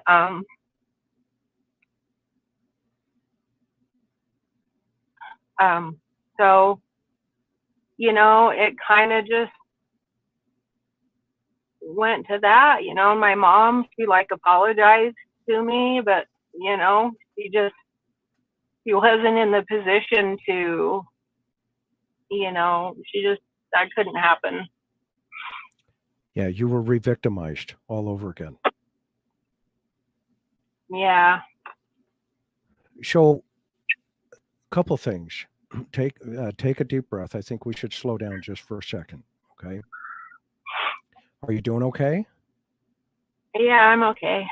Do you need can you get some water or anything? Do you want to, you know, get some water or anything over on your side there? I'm okay. I have some. Okay. And now the good news is there's no, I don't think there's a statute of limitations in Utah on this, is there? That I can find. No, there isn't. Are you thinking about pressing charges, I hope? And you don't have to answer tonight. That's, you don't have to, I shouldn't have asked you that question. I apologize. Well, okay? That's a fine question to ask. Yeah, I thinking about pressing charges. I'm waiting. I've been kind of putting it off just because hoping that there'd be some developments with Summer. You know, I don't want to take the focus off her. Sure. But yeah, that's definitely in the works. I would encourage you to empower yourself and do that. And, you know, follow through as you feel most comfortable. This is your decision. I'm going to make a prediction that after tonight, he's going to do everything in his power to try to take your control. Okay. Don't give it to him. Do not give it to him. There's two separate issues here. Okay. First is what happened to you. Okay. That is a separate issue than what has happened with Summer. They are both equally important. Okay. You have the right, because you've been living with this 37 years, if I remember right. Yeah. You have every right in the world, Jeannie, to say, I'm a survivor and this is the reason why. And I can promise you, you are empowering a lot of women around the world right now by coming out tonight and being brave and strong. Do not let this man take that away from you. Okay. You have the momentum now. Keep going. Okay. Keep going. The investigators who are investigating Summer, they'll take care of that for you. Okay. But this is about you and what was done to you. Okay. And you, I applaud you. And I just think it's amazing that you have empowered yourself to get this courage to come and talk about this tonight. This took a lot of strength to come here. It's been rough for me. It's really hard. Yeah, because he's been out there just saying whatever he wants to say about you, about Trish, about Mary, about, you know, family. And, but now you heard your age 11, 12, your dad confronts him. You know, there's your mom kind of goes, the last time we spoke, you kind of described it as nuts on him. Yeah. I've never seen her that mad. She's a very quiet person. Yeah, exactly. Yeah, let's start the hashtag Jeannie Strong. I just saw that come up. Let's start that hashtag Jeannie Strong. This is way to go, guys and gals. I love it. There's another one that's hashtag Justice for Jeannie. There you go. Justice for Jeannie. And I do want to thank everybody for their support. I try to stay off the social media and the YouTube because it's just really hard for me. But sure, for the most part, it's positive, and look at all the love here. It's coming in. Jean, go ahead. It has helped me tremendously to, you know, to deal with this. Yes. Yeah, there's some great people that are in this community on this channel, you know, that will continue to support you, and we're going to make sure that Karen and I, you know, if you need anything, we're going to make sure that, you know, some of our connections will you know, we'll try to connect some of those dots. In fact, when I talked to Dean, you know, the other day or a week or two ago, he goes, you need a phone call. And I said, not yet. When she's ready, she'll let everybody know. And yeah, so it's a process. It is a process. Yes. And you're the survivor. So you take a deep breath and you process it as you feel comfortable. And there is no right or wrong time. It's when you feel that it needs to move forward. Okay. Yeah. So let's talk about, if it's okay with you, what did you feel when you heard the call where he somehow thinks he's apologized? Well, I thought that I would be more happy about it, I guess, hearing that. It was a relief. It was, I don't even know what I was thinking.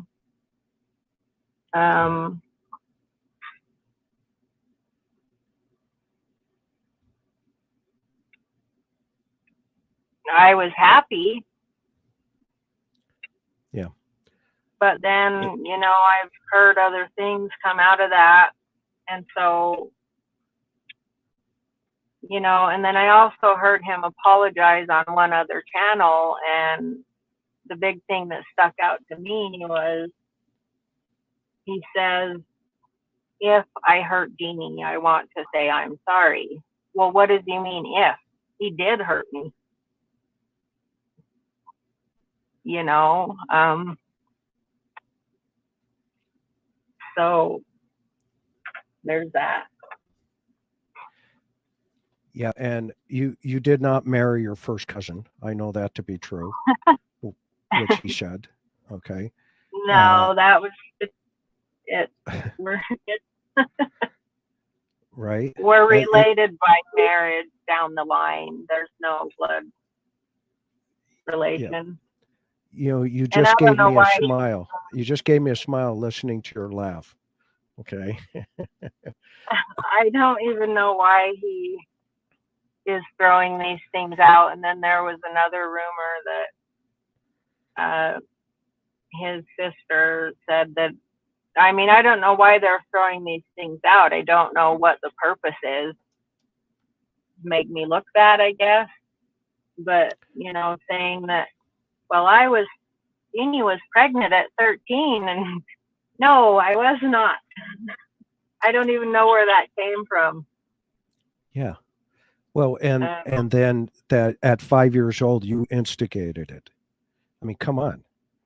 Yeah, and I will say one thing, I never instigated it. I never wanted it to happen. I was never interested in, I did not like it, you know, and I think Donnie knew that because I never wanted to play the game, you know?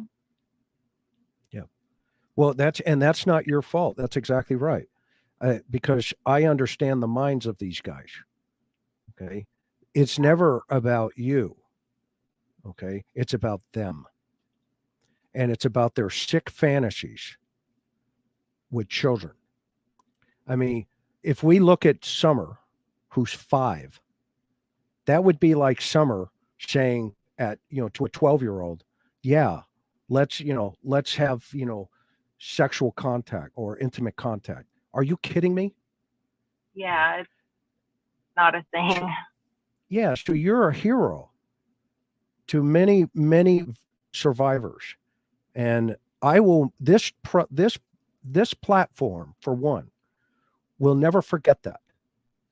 And, what I think people have forgotten is you were a baby. I was. And you have lived this. And I'm not going to give your age, but forgive me. I think I already did by accident. Yeah, you're fine. By saying you've been 37 years you've been living with this pain. Yeah. And so the day I can't obviously know how you feel or how you have felt all this time. Okay.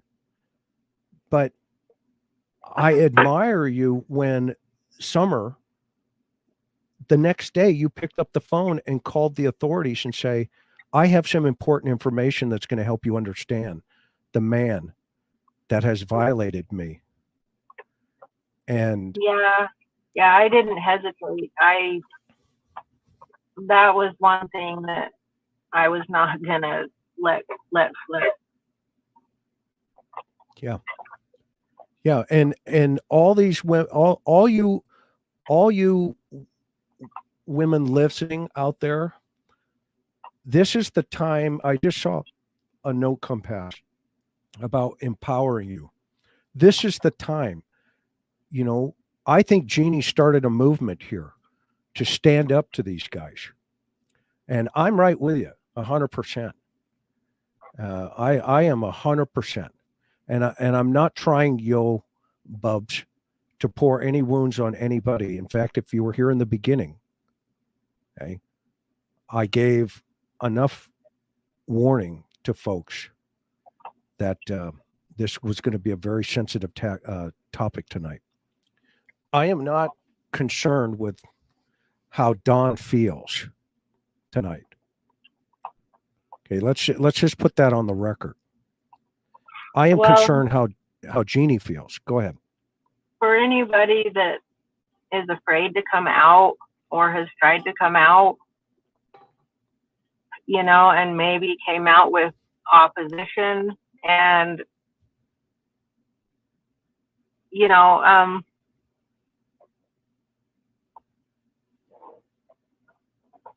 they need to know that it is a process, and, you know, you go through all these different emotions, and I just, in the beginning, I thought, I just can't do this. I can't handle it, you know. And there was days when I was down for days. And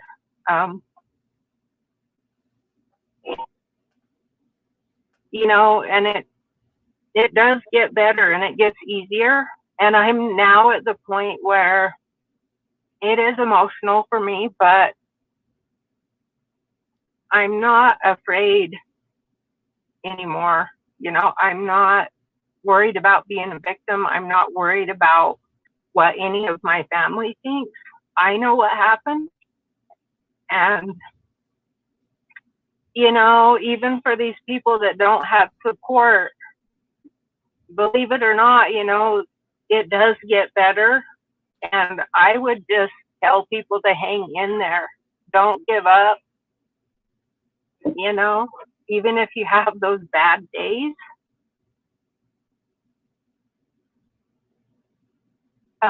it does get better. And you do go through a process of anger and, you know, doubt and shame, and but you get past all that. And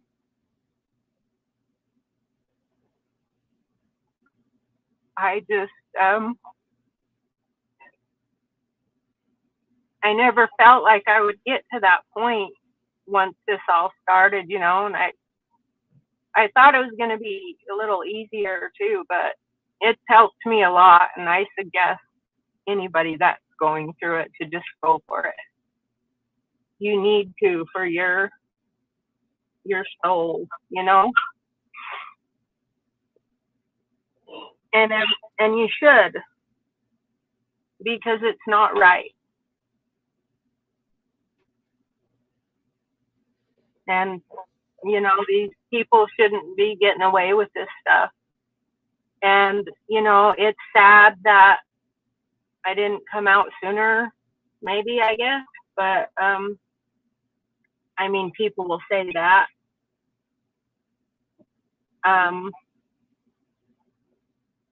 But it's been difficult, and you know, I'm coming out now, and I just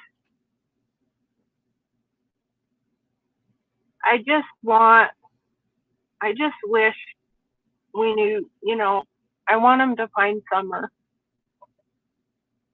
I don't know, that's all. But anybody, if you're worried about it, just go for it and try to get help wherever you can. Even some of these people that are reaching out to me, they've messaged me and stuff, and I haven't responded, but I do read your messages, and it helps. It's a lot of support when you don't have a lot of support around you. So it's a good thing.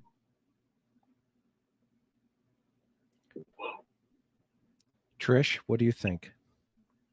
I completely agree that, you know, if anyone is ever victimizing anyway, they should always come forward. But I do just want to say that. You're the daughter of the year too, by the way. I just think your mom adores you because, you know, when I first had a chance to, you sent me a text message. I don't know if you remember. You were like, "Is this that guy Chris McDonough?" I'm like, All right, I'm gonna pause this. My dog's probably gonna bark because she's a little grumpy, but told you. Kim, no problem, sweetheart, at all. I really hope you're. Look at these parents doing the unthinkable. So I mean that sincerely. Now, thank you, son. I am. Saba, actually, it's okay. We're going to switch gears, pump the brake for a minute, and let you breathe. And I'm going to bring Obsidian up, and I'm going to mute out. And I have to make a personal run to my pharmacy. So Obsidian is going to come up here, and she's going to do what she does. All right. So I will be driving and listening. I will not be typing because I don't text and drive. The moderators are in the house. You guys are in good hands, and you know this. Obsidian.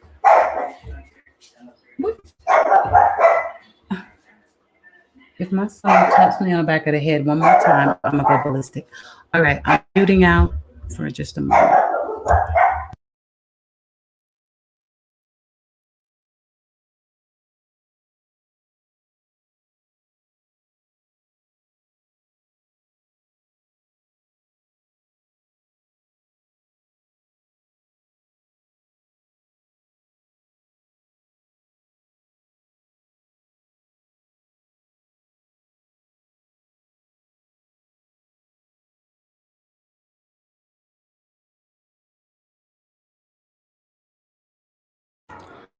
I say, Obsidian, are you there? Can you hear me now?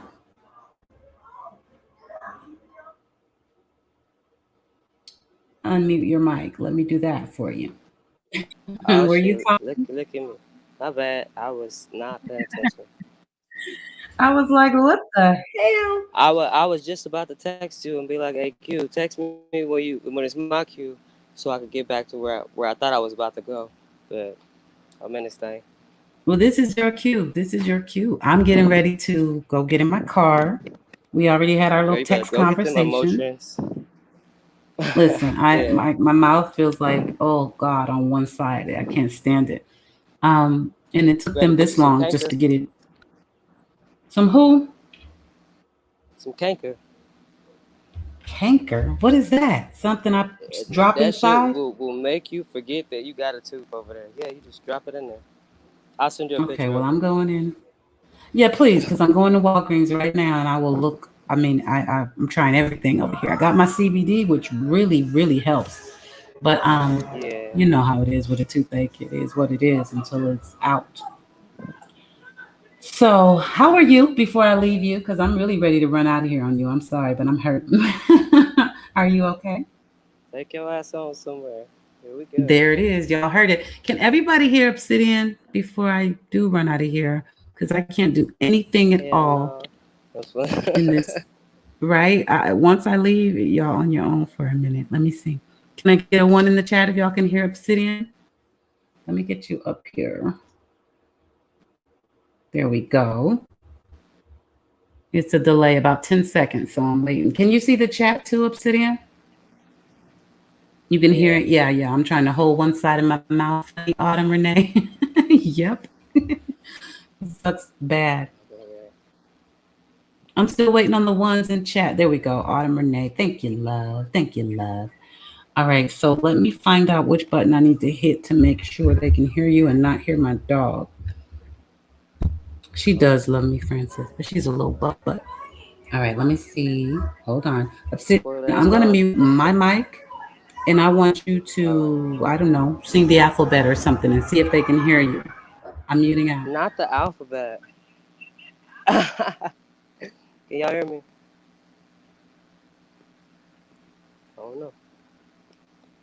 All right, I'm watching now. Let me get one in the chat if you guys heard Obsidian say not the alphabet, because she didn't listen and follow instructions and sing the alphabet. Who else? You're welcome, Francis. Of course. Oh, perfect. They heard you. So I can turn off this mic. And if anything goes wonky, I'll call my son and say, go in there and just turn the whole damn computer off, I guess, because I won't be here to save you. I love you, Obsidian. I know you got my back, I and love you I'll be too. back soon. All right, Yeah. We about to do a Q&A the with floor the is chat. yours. I want to know whatever y'all Go want to talk for it. about. I'm muting out. They are in your hands. Take I'll your be back. ass on. I'm No out. I'm worries, out. All right, y'all can hear me. How you doing, Leslie, Francis, Autumn, everybody else? I gotta wait till y'all name pop up.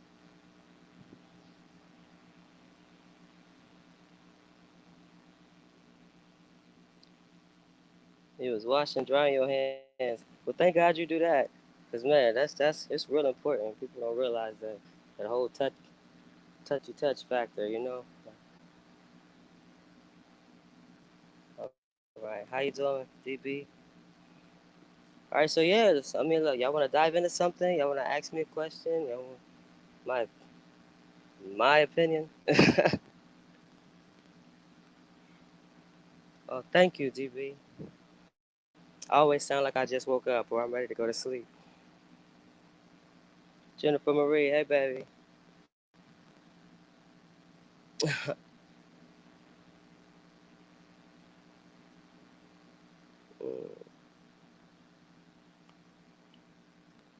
So what we doing? How's everybody doing? Tell me about y'all.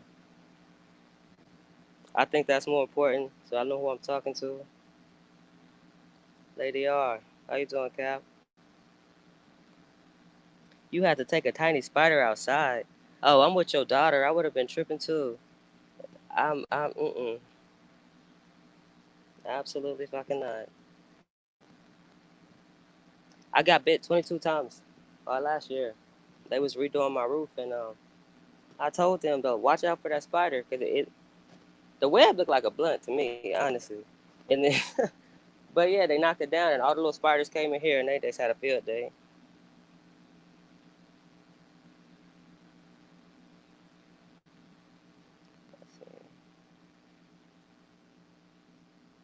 Girl, scream! I can fly. I can fly. It's like one. No, it's like I see it, and then you will not see me. Like I'm out. Marley 13, how you doing?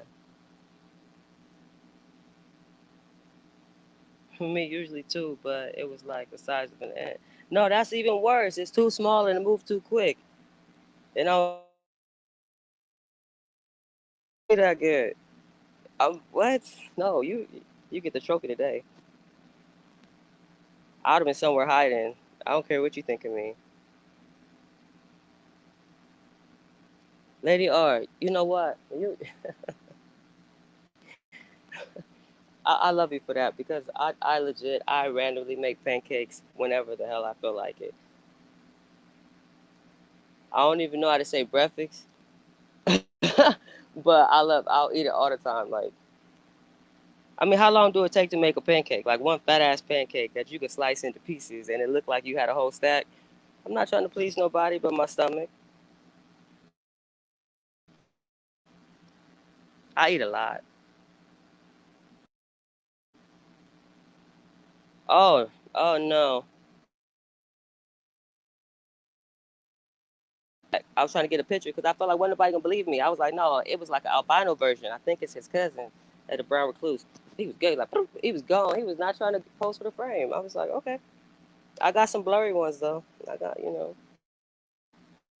try to show the doctor.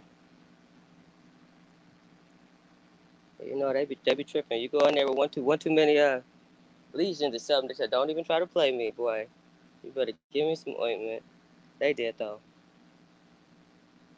Did you have to get gauze inside your wound when you got bit?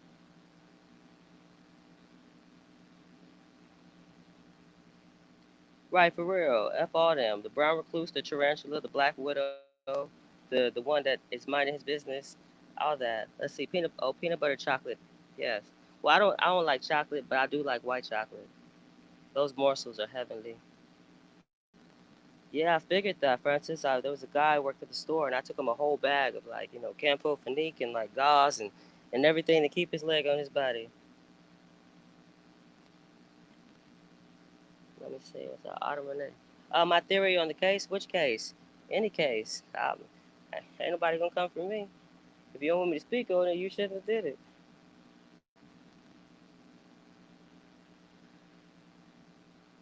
Uh, it's in your post. I do peanut butter on my pancakes. On the pancakes or in the mix? Like I got peanut butter powder, like the keto, or keto, however you say that. Oh, Wells. Well, no pun intended. But I got a few perspectives on it because I think that the only thing he's successful at is just creating multiple entrances of different narratives. So it's like, well, damn, I thought this, but I thought that. I really feel like somebody, I won't say who, got her, you know what I'm saying, in his own little keepsake spot so he can go and do what he like when he like and just like that. And he'll let her out soon, you know, or have one of his people let her out so they can split the money or, whatever.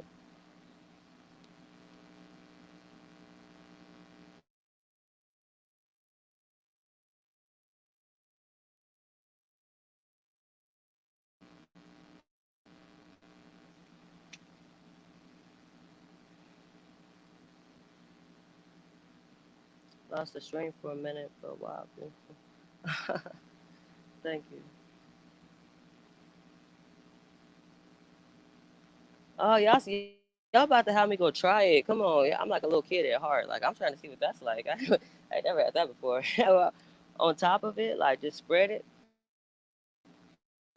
Well, I guess like butter. It's peanut butter. Okay.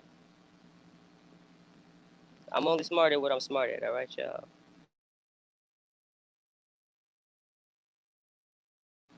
Somebody, if you know what I'm saying, they got to look like they came in with her, not from the house with her. All right. If I try this, man, and my mouth feel funny, I ain't going to do nothing. I'm going to just tell y'all about it. But I'm going to try it, though. I got it's kind of like, what's that stuff called? Nutella. But I got like the cookie butter and white chocolate spread.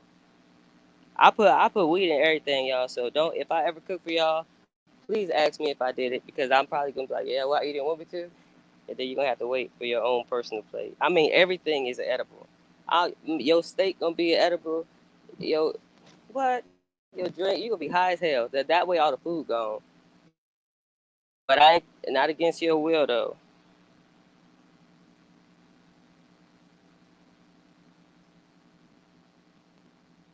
You get sick. Like you get sick upon digestion, or like when you first bite it. Like I'm a texture person. Like if I bite into something, or if like certain things on the plate, it's like no no no no no. I'm like, look, man, Nutella. I actually never tasted Nutella before. I was just trying to find a common ground of comparison. You don't think my snacks be all exotic?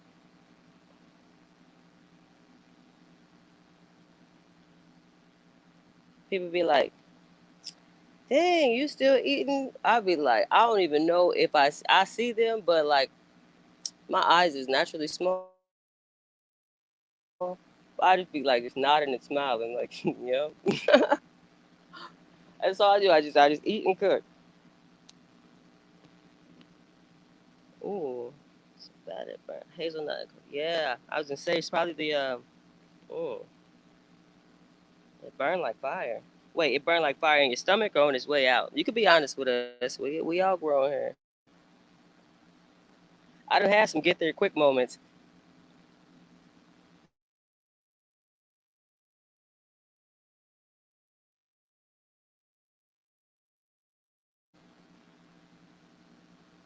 Yeah, come on. You know, I just drop that thing in there in the peanut butter oil and go about my business. Come back, it be all like everything be done. I cannot stand no, You know, when the meat it look good and you bite into it and it's like, hold up. You couldn't cook it, all of it. Like it looked good for a picture, but it's not good for my body. That's a no for me. Oh damn. Oh, okay. Thank you, Autumn Renee. Thank you, baby. Because look, told y'all, I got a little fetty wap. I got two eyes, but only one of them actually fully work. You know, I was born like that though. We'll explain. So I'll be trying to catch it real quick, but I get it now. Okay, the spider, not the pancake. Because I was like, please tell me the brand. We gotta get that out of here. That I was like, worried. Dang. So you got what do they call that? Deep tissue scarring. Did you suffer from that? Like, or did it just like hit the nerve? Because I know deep tissue scarring. That's serious. Off topic but relevant.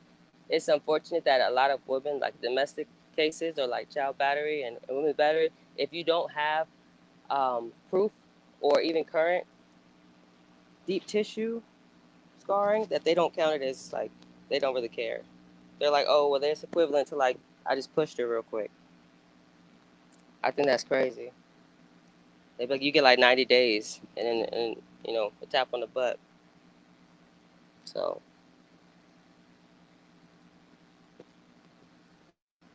that's not fair. Okay, so when everybody's birthday? Let me see.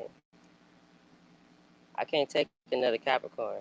God is good, but the devil is busy, so we got to stay on point. Always. Discernment. Told you before you ask me anything, make sure you ask you whoever you believe in first. Because if you didn't know the answer, you would not accept the one I give you.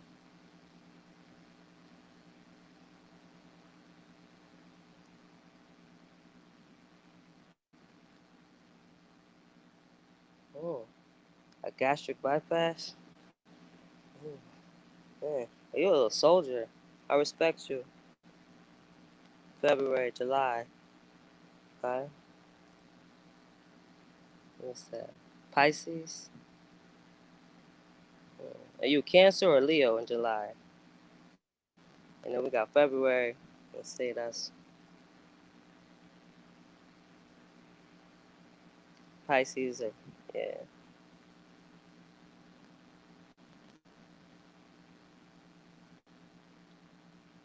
Sugar makes you sick. Well, it makes me sicko too, but not the kind you're saying. I mean, like, it makes me like bounce off the walls.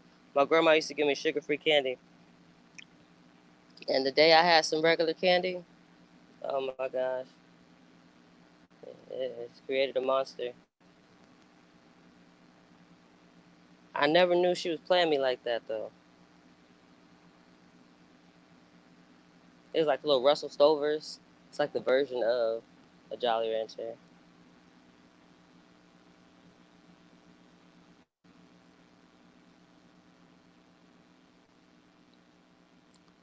Oh no, you could July 31st. Okay. Oh, well, look at you. That's why you all headstrong and stuff. Look here, Capricorn.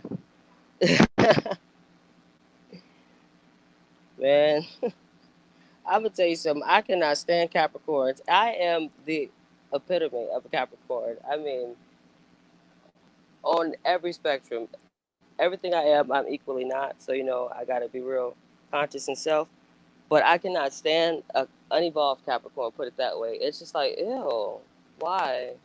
Why do you exist? Please don't tell anyone you're a Capricorn. Just say that you were born like somewhere at the end of December and going into January. Like that. Please respect us that much. Like you don't get to be a Capricorn until you work on yourself. You can't just be claiming stuff.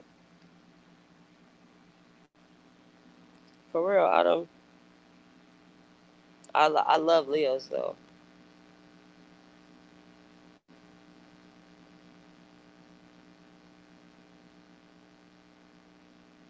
You real subtle for a Leo though, because most of them are just like, hey, look what I can do. It's just, look at me. Ta-da! It's just like, hey, see ya.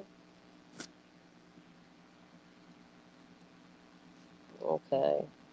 Yeah, that deep tissue scarring is serious because it's like that. Even though they're regenerative, they never really come back into place. So yeah, all the nerves and everything, the tendons around that, and eventually the bone itself, because it doesn't have all those proper, outer rims of protection. But you better keep stumping though. And if push come to shove, I'll get you one of them little leg scooters. You know what I'm talking about? You seen a little knee bike? Yeah, I want one of them just because. June for Gemini. Ooh, man,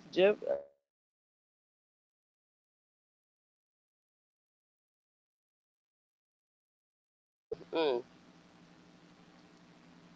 You rapping for them, friend. You just saved them as a species. No, I'm not bitter, but no, I'm a Gemini broke my little heart. But my grandma was a Gemini. She taught me everything about love and just life on both levels, as expected. I do envy y'all's mental process though. Like, it's not fair that you guys have an unfair disadvantage to use the two brains y'all was born with, as opposed to us regular people. We have to, left or right, which side of your brain you want to use. So you got to teach yourself how to use both sides, and by the time you use both sides, the other one like took a nap. So really, you still end up using one or the other. You feel like you were supposed to be a Libra. Elaborate, please. Is it because your sense of judgment, or you feel like you're a very just person, you're very fair? Or maybe your moon sign is Libra.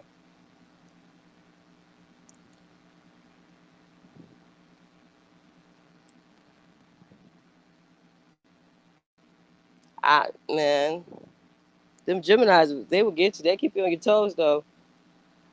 You will always feel outnumbered with a Gemini.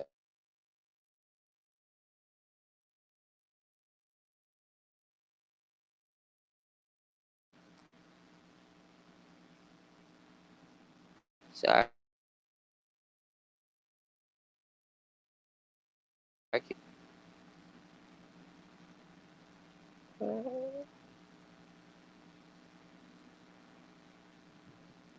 I look young in that picture. I need to change that. I'm waiting till the day I look my age.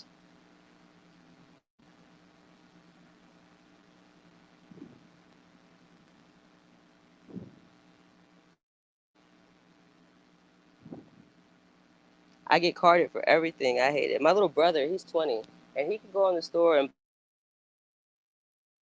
they will card me.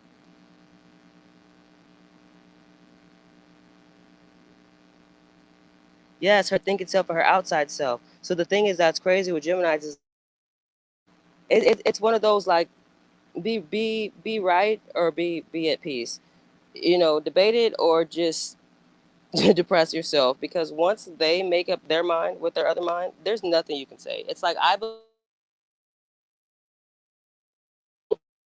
yeah, I'll let you talk, but it's not gonna.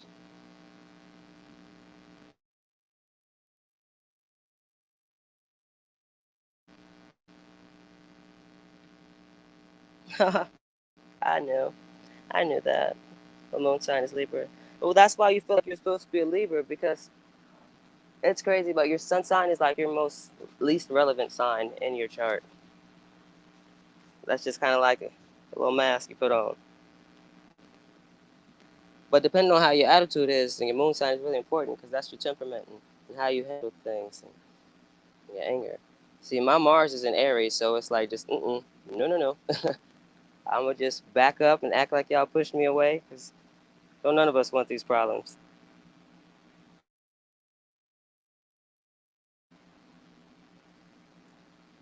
Yeah, I heard that they lay eggs in the skin. I actually went through something. It's called Morgellons disease, and it was horrific. I had no clue. I had to self-diagnose, and then go to the doctor. Like they tried to put me on some psych medicine. I'm like, bitch, I'm not crazy. I know what I'm talking about because it was like it's kind of like mold exposure kind of or like Lyme disease like in that category, but it was just like no. I probably had like over 100 lesions, and they it's just like the lesions will call their friends and like meet me there in the morning, and they're self-replicating, and they're very aggressive. Like the more you try to attain to it, the disorder, it fights back stronger. Like it. So I was like, oh, okay. But yeah, that was tough, and I still deal with a lot of people there who they're dealing with it for years, and I was like, oh no, I'm out of it. I didn't even have a whole year of it. Like, but it's incurable. Like that's why, because that's what you told yourself.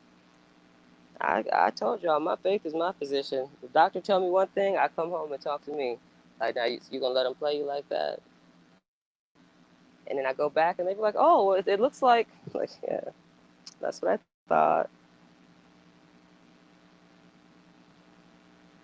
I'll be having to keep it strong. I'll be trying to tell people, y'all better stop claiming these ailments and situations and things like that. Just explore it, experience it, and get rid of it. Like,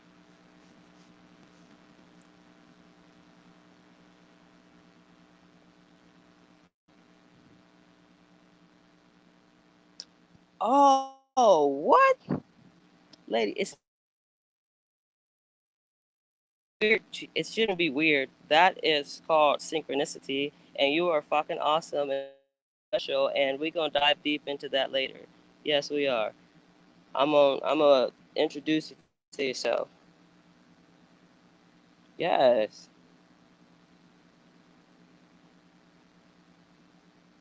I can't even say nothing special about my birthday. I was trying to, how can I put this in a cool way? You can't.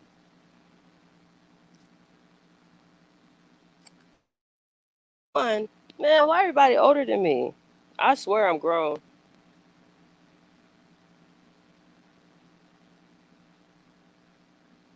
Well, DB, cancers are strong, real strong homebodies. But you guys are very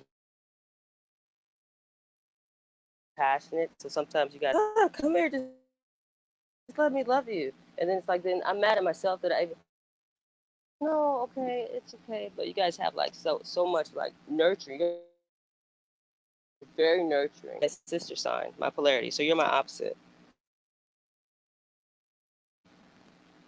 And so it's like Cancers and Capricorns, we're good because like me, I'll come with the logic and the structure, but then you are going to come with the emotion.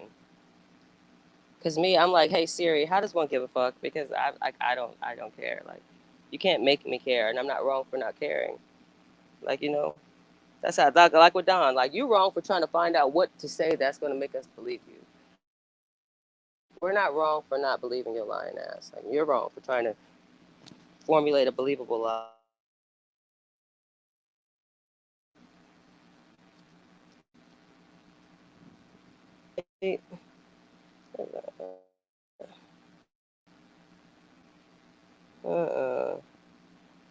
Hell nah. Let me find out. Your little finger. Oh, Disney, what a life. Oh, magic orb. Point ass. That's what's up, though. Hey, Capricorns, we're weird. Like, we're really, really different. But we understand almost everybody. And that's why people think we're judgmental. It's like, no, I just relate to some shit that not be on.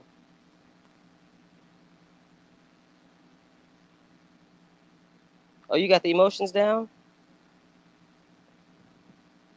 Yeah, yeah. Cancers will micromanage the hell out of your thoughts. And then be up on your own head. Like, well, but that's what you get for thinking. All you have to do is ask me because I said what I said. And you heard what, I don't know. Man, my dad's a Cancer. My best friend's a Cancer. My stepson was a Cancer. My most frequent associate is a Cancer. My once upon a time of a best friend was a Cancer. I'm like, can y'all leave me alone? Like, y'all are so emotional. And then you guys' strength, being such a strong sign with so much emotions, like, hello, put them together now. Yeah. It's like, oh, let me hug you. I'm like, please don't, please don't, please don't. No, because I have a Cancer and get all like, oh my gosh, how are you today? Yeah. Wow, I care so much about you. And then until y'all get mad.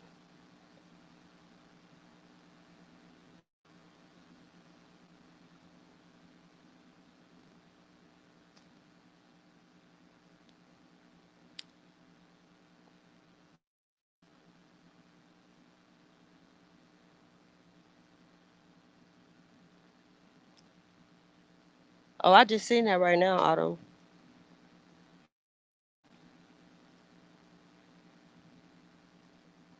You know, I just be going on and on. I'm like that self-spreading like condiment, so there's no dry spots on the bread, you know, no quiet moments.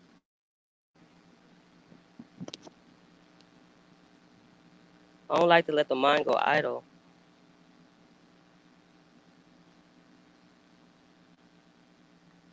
Man, what is what us Capricorns and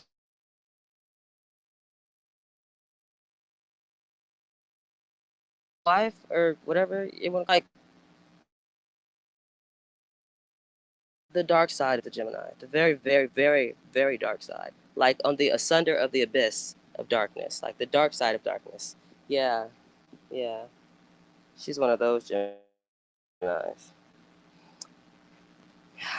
Yeah, she gets some bad name. But there's so many Capricorns that Gemini. I'm like, dang, is every Capricorn have some type of like relation with Gemini? But we need them. We need them. They're good for us. They keep us on our toes, real strong.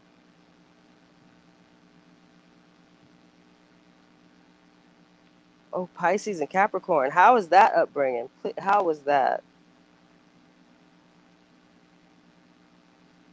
Yeah, Lady R. It's like Einstein bagels. With like the smear. Like that's me. Like I'm all over here.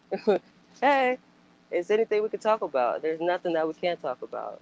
It's everything is something. Like I wouldn't be like, oh, that's stupid. Like nah, it would be stupid for me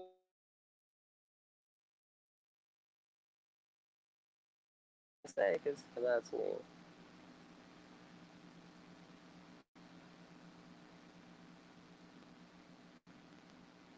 Yes, that was well articulated. That's a great summation of a description because that's how it is. And I think that they have this kind of like melancholy like factor when they don't get like the proper surroundings or people to keep up their happiness, like you know, or when they don't feel they have like this I need to be needed. So I'm gonna put you in a position to need me because I know I can provide it for you. But I also know you're not gonna ask me, so I'm gonna yeah, we're gonna fill me up today. And then if you don't, and then it's just like my life is over. I hate you. You're so fake. I knew I shouldn't have been your friend. And then now I'm gonna go be mad at myself because I said that to you. But since I said it, then now I might as well just keep going. Yeah, that's Gemini's for you. Not all of y'all, Francis. Not all of y'all. You used to be what? Oh my gosh. I'm so proud of you. I used to be six. Am I reading this correct? 636 pounds.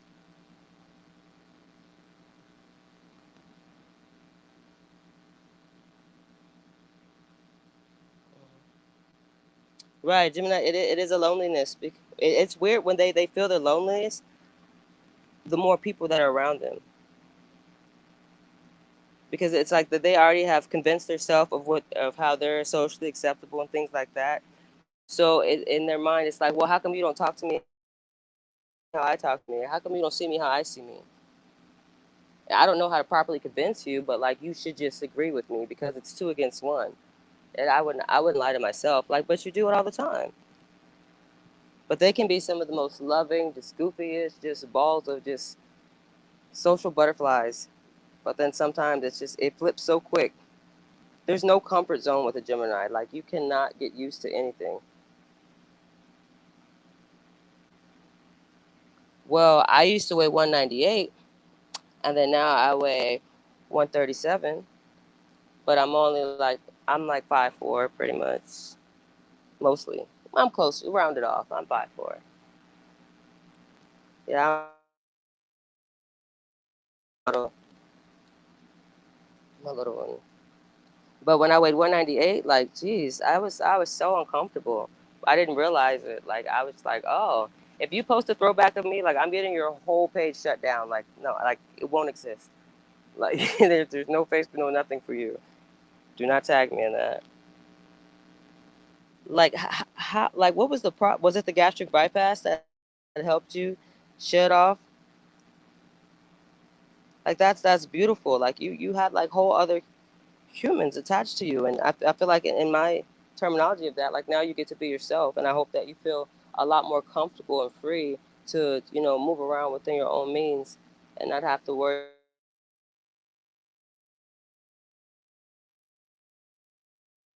not just the weight, but I mean like the eyes, the perception, the opinions, the able to for yourself. I really pray and hope that that has been granted to you.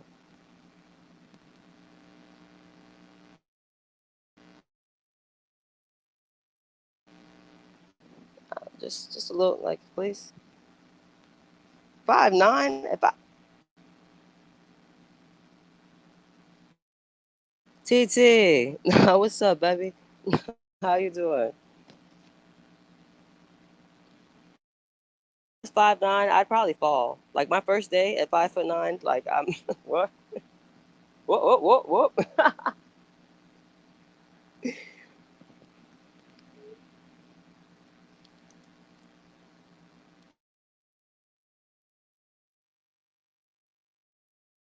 How you doing, TT? Actually catch my, so I want to suddenly give mine. And if you need anybody to talk to, hit me up. As much as I talk, I listen is equally, you know, but I can't hear y'all, so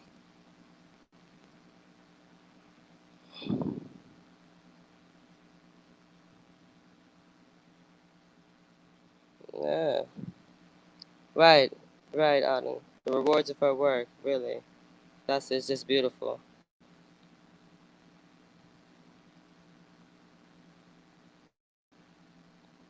Okay, that's what makes it sick. Yeah, see me, I had I lost my weight.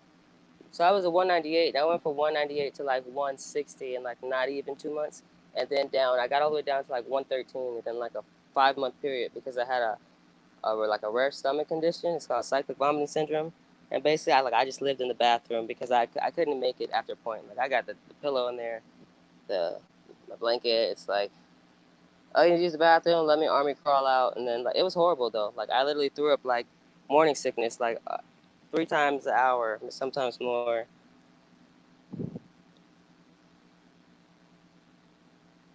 Okay. Okay. Okay, Autumn. Come floss on us. I'm 5'2", and I have always been athletic. So 134 to 137, 16 weeks pregnant. It's what? Okay. Pat's back. I'm not no hater. I'm gonna boost you up. I'm still taller than you though. I don't get to say that often, so just let me have my moment. Whoop, I've got us like a 7-pack, maybe like 6.5. Yeah, I don't know where the rest of it's at. It's because I eat too much.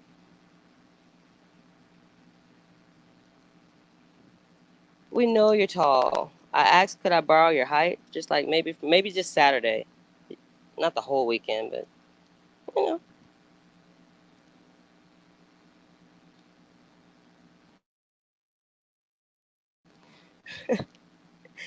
You read that so differently than I typed it. Well, I just pictured like one of those flips hair moments, like you know, a focal point and flips hair like so. What's your accomplishment? It's like yeah.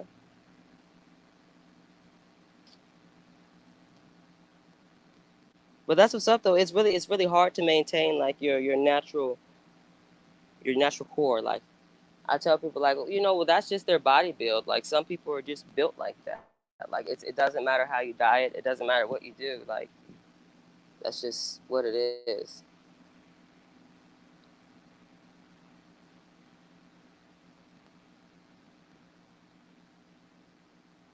Not not a kangaroo. Oh, why? You tell me, because I'm not even gonna let my mind think about it. But funny thing is, there's a little stuffed kangaroo sitting right in front of me, but it's still in the package. It came from my Happy Meal. Yeah, and I got a leopard seal. His name's Iceberg, and he's from Antarctica.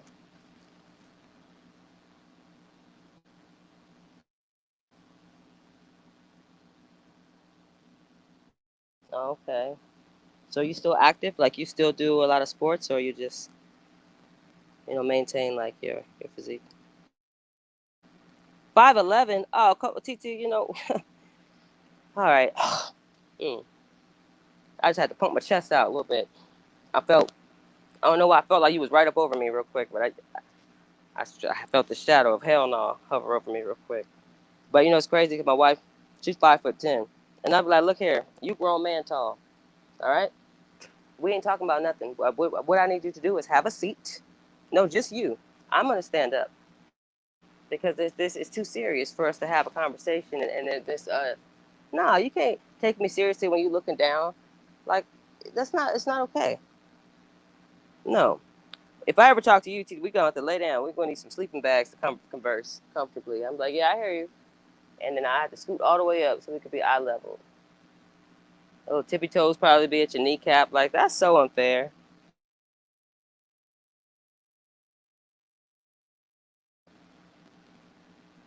And a half. So you 0.5 away from 6 foot. Tracy, what's up, baby? Woo! I love your teeth. Well, shit.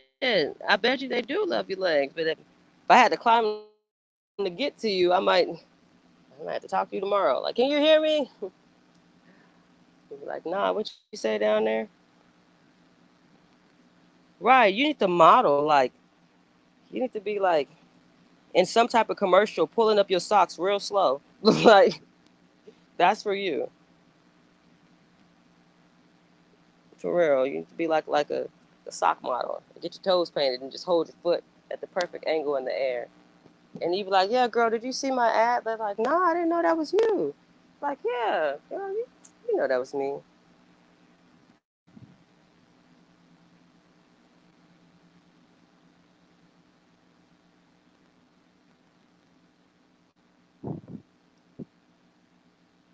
Tracy, you know that's me. We're playing. Nah, you ain't even call me back. I'm about to get in my feelings real quick, because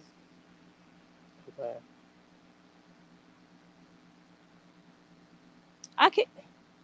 Okay, DB, that's right. We twins. Well, almost. Like, you taller than me, but I'm almost your height, so we gotta stick together around here, because people be playing, always trying to ask if we need help. Like, we can't get it ourselves.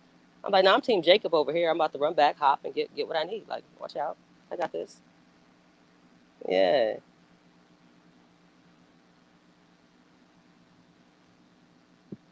Your doctor said, man, that mean you feel big bone.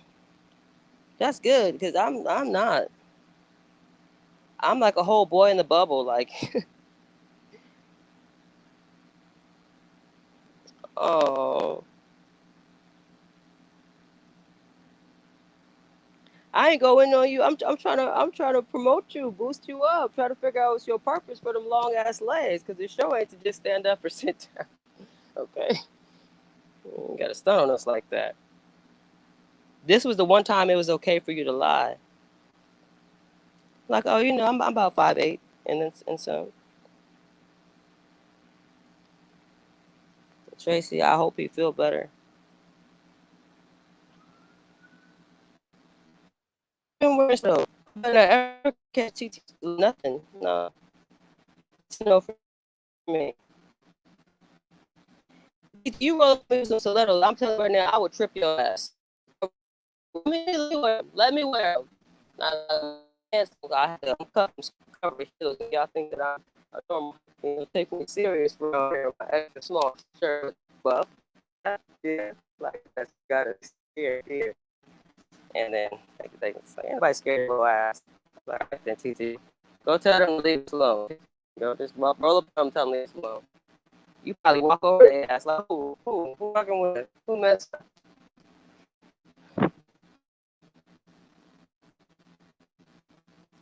I should. You internet. On what? You looking? Who looking model?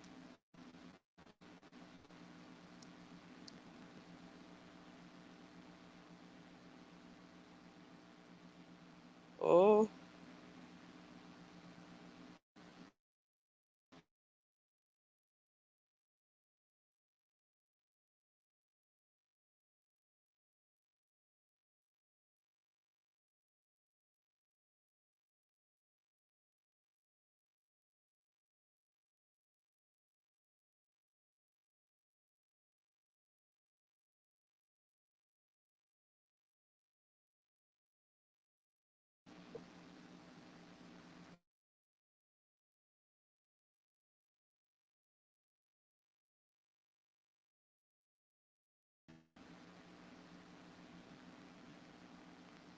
Cute.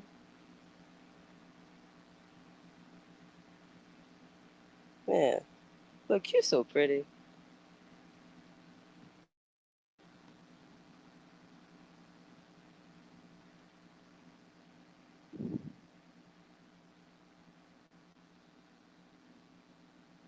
Amazonian woman. Well, how tall is your husband?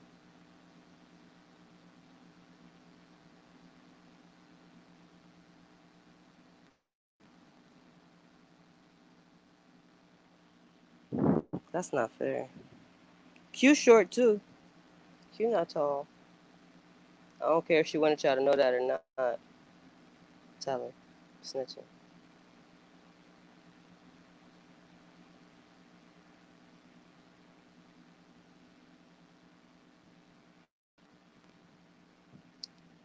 Man, what'd I tell you about eating them French fries? Tracy, P, and Q, Carlock, you two are stressing my life with these French fries. Enough is enough.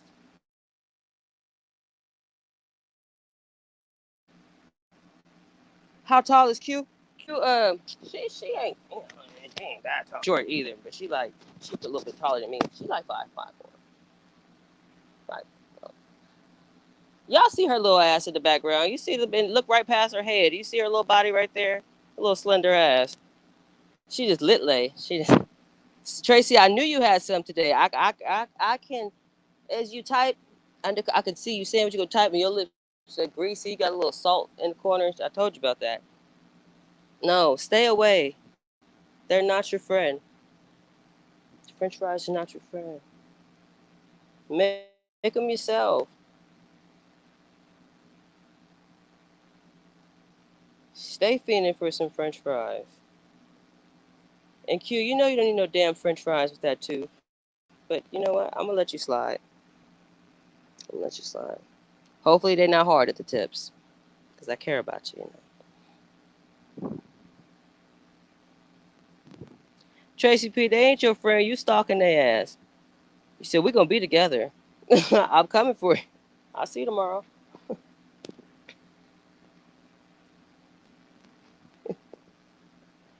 I can't do it. I can't eat French fries.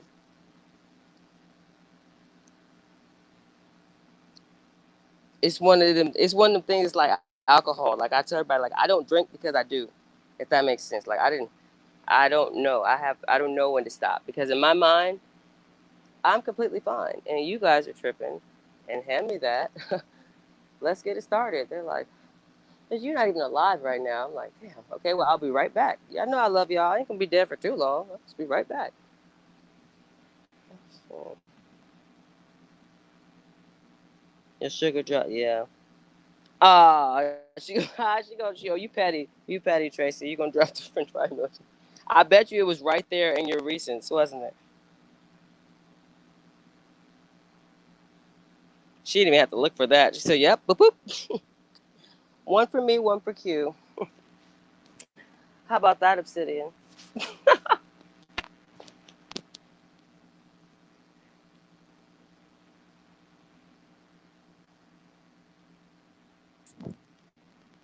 Tracy, remember when I thought you was a gangbanger? I had that incident earlier. She said something was getting in her blood, and I thought she was like, yeah, something blood. And I was like, hold up, wait a minute. Oh, wait, what? And then I had to, clarify. But I thought, Tracy, you was swooping over there.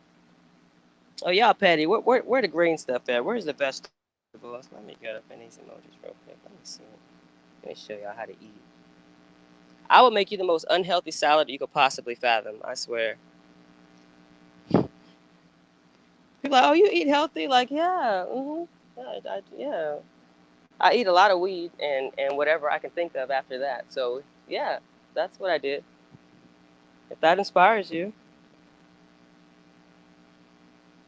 Tracy, look, you already know. Tracy speaks fluent emoji, okay, y'all? Like, and then she laughed at everything because Francis, like you, Tracy is a Gemini. I said, oh, God got jokes, huh? He make y'all real pretty and then smack Gemini on you like, ha ha. Have fun with that one, guys.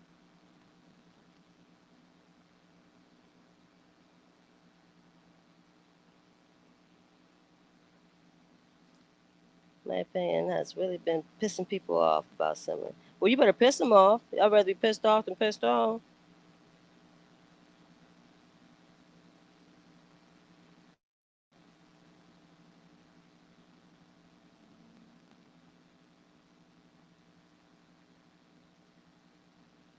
What kind of salad sound good, Tracy? One with French fry oil on it and salt sprinkled. Oh, a false vinaigrette.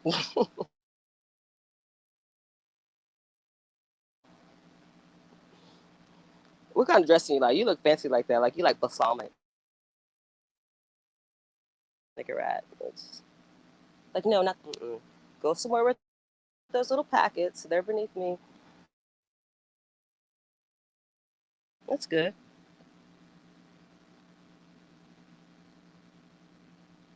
Mm. Oh, Caesar. Oh, that's. Oh, I'm saying it.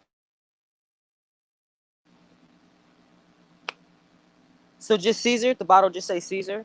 Or is there like a certain type, like Hidden Valley, the one with the Jerry Springer guy on there, or is it Maury? One of them salad dressing people look like Jerry Springer from Maury. Or the Newmans, some shit. I was like, Jerry Springer got his own. They said, girl, hell no. Like, oh, let's see. I bet you that's a party in your mouth. Yeah, I can't drink either, Francis. Like, not at all. Chick-fil-A, I've been eating their market salad like 10 times a week and a cider vinaigrette. Oh, wait, I need my Autumn Renee voice. Chick-fil-A, I've been eating their market salad like X times, which means 10 a week. A cider vinaigrette, it's like $12, I think, though. Like, damn. But I'm worth it. I'll try that. I will try that. I don't know much about Chick-fil-A. I don't know much about fast food in general because I don't trust them. I'm gonna be that one person like out my car, like with my elbows up and hands on my chin, looking inside the little pay window so I can see what you're doing in my food. Yeah, that's me. So, like, ma'am, you can't do that. Like, no, I'm making sure you don't do nothing. Don't tell me what I can do. I'm trying to see. I have my camera on Zoom. They're like, what are you doing? Like, I'm looking at the cook. Don't you worry about it. If you ain't do nothing, I'm hitting the angles. No. And then nobody want to take me nowhere. I don't drink soda either, but sometimes I do when I feel a little rebellious towards self. Like I'm going to go drink a soda. But I just mix Dr. Pepper and horchata. So many to the point of obsession even. You know what, DB? So I was just telling somebody, I was like, it's like almost surreal the way that summer has captivated so many people as if we really like, as if she got taken from our house. And it like makes you think, like, is it really like what it is, or is it like beyond us? I think it's beyond us in a sense. Like Summer served her purpose, and take it how you may. But if you just look at her, she already looks like very ethereal, And sometimes when certain souls are placed in this world, it's to teach that family that they're put into a point of, compassion, or they're given that little magic wand for all they need to change. It's like you've done what you did, but how are you going to keep doing it? Like Summer would fuck no. Like, so they didn't go right about it. So Summer's not going to continue to suffer because you guys can't manage to do right. And then it opens so many other people like us. Like we watching the neighbors' kids now and shit. We peeking out the window and like who that? Like I ain't never seen him pick him up before. All right, I'm gonna mind my business, but I'm gonna take note of it. I'm gonna take note. It's just a point of awareness because it's like these things happen under our nose. So and you see this little girl and she's just like who could really comfortably tell Summer no without like sliding it to her anyway. Like don't say nothing. Don't get your ass over there. But you know what I mean? And it's just like a point of just open your heart to something, because if it happens to your neighbor, you're gonna be like, well, his little badass, he always outside touches somebody something anyway. So I mean, I'm not shocked, or like, well, letting anybody watch them. Like, yeah, those things may be true, but this is a child. So it opens up your mind to, like, if you're pregnant right now, it tells you like how to better take care of your child, how to better look after yourself, how to better look after anything that means something to you that you don't want to lose. And I just think she symbolized so much that is overlooked. In this case, is bringing so many things out in the open that should have never been like under wraps for this long, you know. And I think that Don and them was like, damn, we didn't expect them to give a damn. Like, what? Shit. Now look at it. So it's like, you know, you sit here and try to sound smart, but you're just making yourself look stupid. But you're doing a great thing for the world, because now we're, what do you call it, privy to know how to characterize more people like you know, and not lie to ourselves by believing your false truth. Like, no, he wouldn't do that. Like, come on, dude, like, he was just over there sweeping the church just because, yeah, on a Thursday. Like, there was no church today. He was just cleaning it. Like, he's a good guy. Like, no, he's not. You know, and it's just like we just got to see stuff for what it is. And if we really did see things for what they were, and we didn't second guess ourselves to not be the only one who feels that way, which, as long as you being yourself, then you're doing right.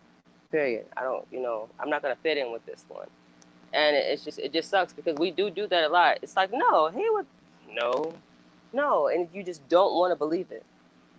And then sadly, you vocalize those same thoughts that helped you, like, no, because it's not comfortable to believe that someone so close to you would do something like that.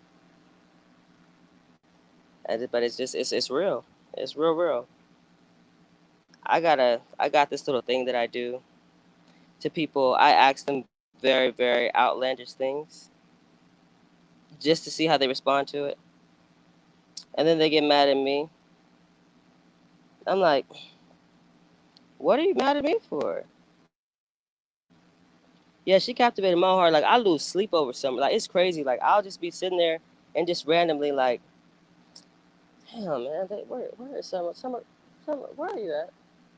Where? Like, I just, please, like, give the right person that's within your proximity a sign. Like, you know, you can reach all of us that's on another level, but baby, we can't get to you.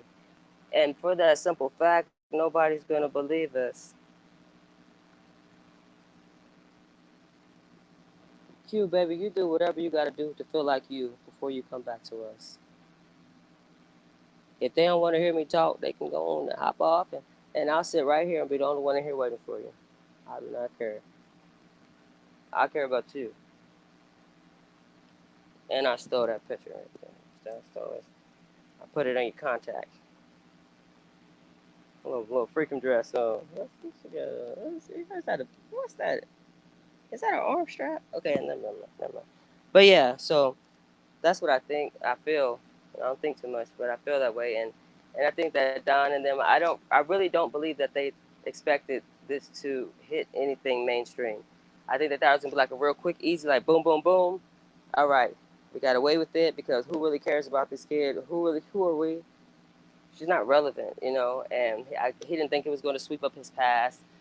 Ken Dusty didn't think it was going to bring up all their whole fucking plethora of toxic pathology that they just keep passing on to everyone else. And it's just, the world is sick. It really is. And I tell everybody, the things you find humorous and the things that interest you in a way that it's not so you can figure it out to hopefully do something to, you know, reprimand it. I can't be around you because I'm very absorbent, and I don't ever want to consume those type of lacks. Like, you good?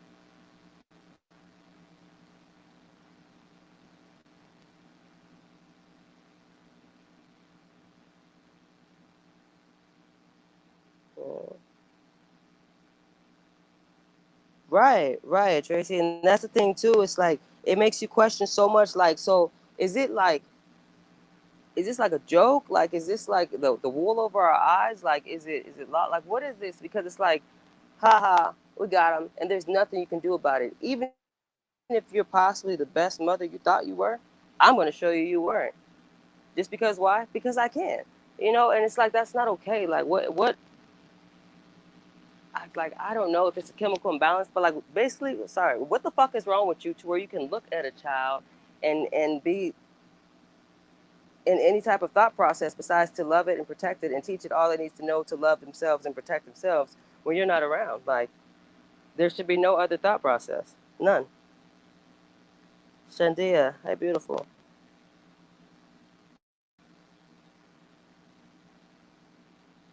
And it hurts. You know, it hurts. So even though you want to know what's going on in the world around you, I say if you want to survive this world, you got to research it. You know, and the things you research, it might make you uncomfortable, but that's when you start cross-referencing and putting 3 with the 12 and like, oh yeah, you thought that was a jump, hop, and a skip? Like a hell no, you ain't gonna slide that one past me. All right, okay. But that's just what it is, and since the law is telling us that, since the news is telling us that, then it's true. Because they wouldn't globally report anything false. The fuck they wouldn't. Yeah. Who's gonna expect the help? Nobody. So I said it's hard to find somebody when the main looker is the same motherfucker that hit him. But hey, we can't tell them that.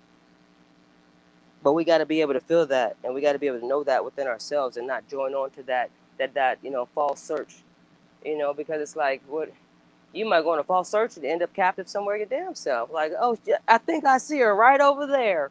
No, right, right there. You see that little silk thing on the floor, right there. They just kick your ass down into a bunker somewhere. Like, hell yeah, motherfucker. Thought you gonna find her? Ain't nobody gonna find you neither. And put your badge back on and go about your way. But it's just like what defenses do we have when we're the only ones trying to defend what matters? And of course you're going to say that. Of course you want to be the hero. I don't want to be no goddamn hero. And nobody can know.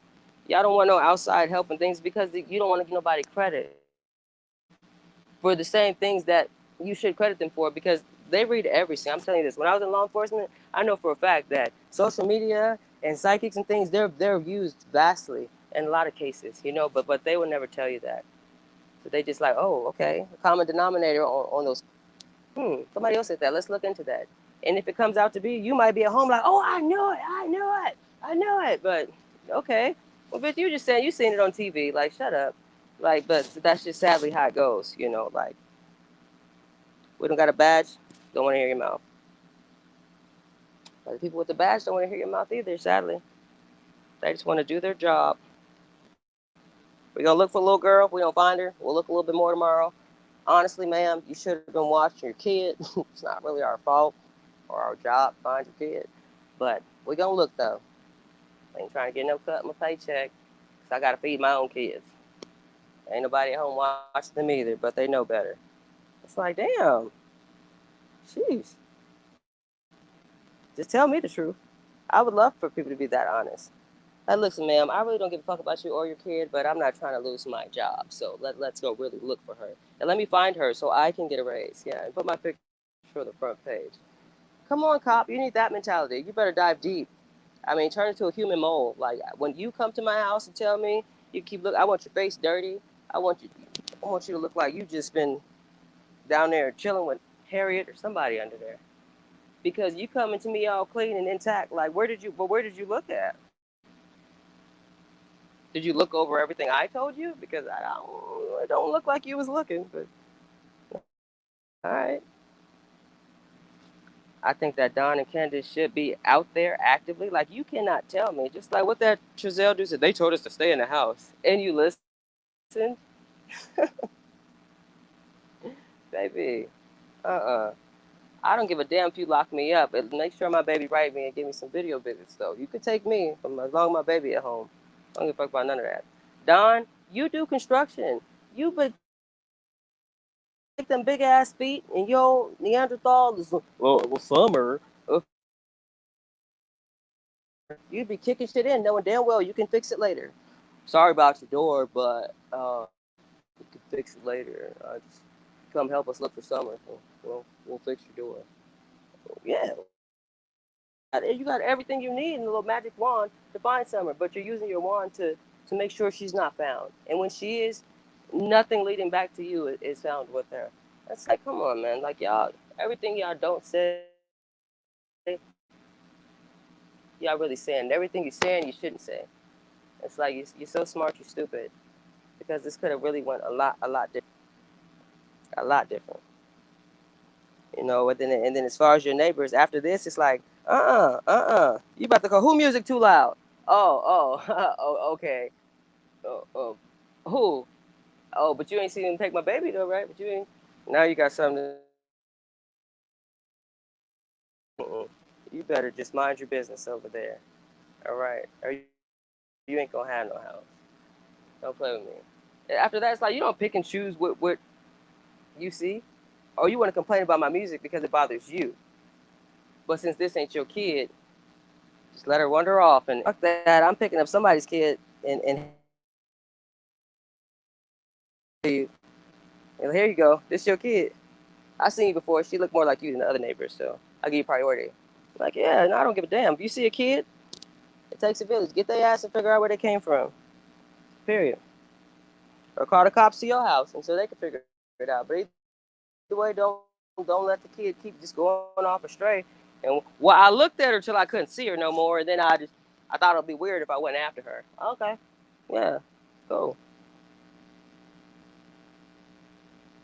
Right, man. I'm telling you, there's no way I would be sitting. I would be in. Man, what? I'd be in my chest looking for my old Bill Nye the Science Guy gadgets and shit. Let me get my little clip for my glasses and zoom in and what? I'm on Amazon. Fuck some firewood. I'm getting what? I need everything to espionage 101, full effect. I'm coming out that door all black. I got all kind of strapped on me. I don't even need like, yeah, I got to get this summer like that. You know, like come on, I'm gonna get my baby. I don't trust you. It's not that I don't trust you to do your job. But understand that that's my child, so that's my job. So you follow me. Like, what? That it's insane. I don't give a damn what your profession is. You don't have the authority to tell me that I can't look for my child or that to let you guys handle it. Because all you're handling is making sure that your job stays in your possession. But how am I supposed to handle knowing my child is not in mine? So just let you look for her until it's time for you to clock out? No. That's no. It's a no for me. Hell nah. Well, that's my song. No diggity. No touch. Let me see. I'm telling you, I'm Marshall. I'm kicking everybody's door in. I don't care. Like, and at this point, you need to not care whatever I did because this is not the moment for you to try to. Don't you come for me because you ain't gonna come back. You may walk over here, but you can get aircrafted somewhere. My grandma told me you'll never want to walk out the way you walked in, and you better take my word for that. Yeah. I'm. What? No, I'm gonna find my baby. No sleep. I'm straight zombie mode. They probably be like, "You need to get you some sleep." Like, no, I need to get eyes on my baby. I need to know. Like, why are you trying to make me go to sleep? Do you got her? Like, I'd be tripping. Like, what? My brother took my daughter with him to get something to eat one time, and I did not know. I woke up. I'm looking. What? I was going crazy. And he pulled up like, "What's wrong with you?" And I'm like, and she in the back saying, "Hi, mama." I'm like, oh, dang. I need to go say sorry to the neighbors. I done caught them all kind of weird, and I done seen them looking over the gate, and yeah. Uh, it's yeah. It's sad that we are trusting him. Like why? Because he's a cop. Okay. And if they were such good cops, I don't think they'd have shit under control. You know what I'm saying? Maybe a true patrolman. But yeah, I ain't copping shit but a paycheck. But I that's why I dropped out. I'm sorry. They're like, how come you're not a cop anymore? Like, because I was never one. As soon as I became one, I figured that this ain't that. And I was like, oh, shit. Whoa. All right. Okay. Like, I know you just seen that call come in. Why is we still sitting here? It'd be all right. They call all the time. Okay. All right. Just do them one solid and let them rip themselves. Thanks. Nah, I wasn't with that. So that's why I'm glad I did do it. I went through the whole academy. I did it for like 6 months, but I guess I was too much of a good cop to feel comfortable around all the other ones. Like, why y'all making fun of me for doing our job? Yeah, okay. I clock out too, and I won't beat your ass no less with this pretty smile, my little soft ass. All right, I'm just saying. I'll arrest you on your. But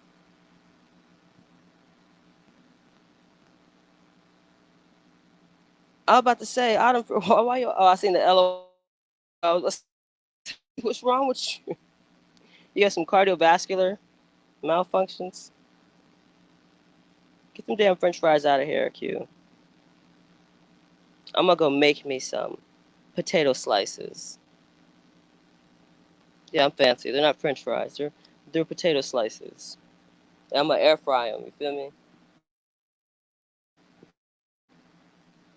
Yeah. You want me to buy y'all an air fryer? Like, stop eating that stuff.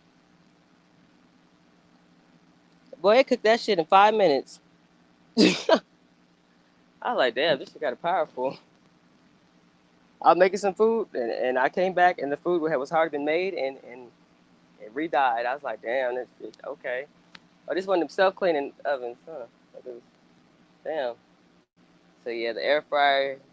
I noticed you got to use the settings, but it's healthy for you. You don't got to use the oil or none of that. Oh, you getting rid of them? Mm.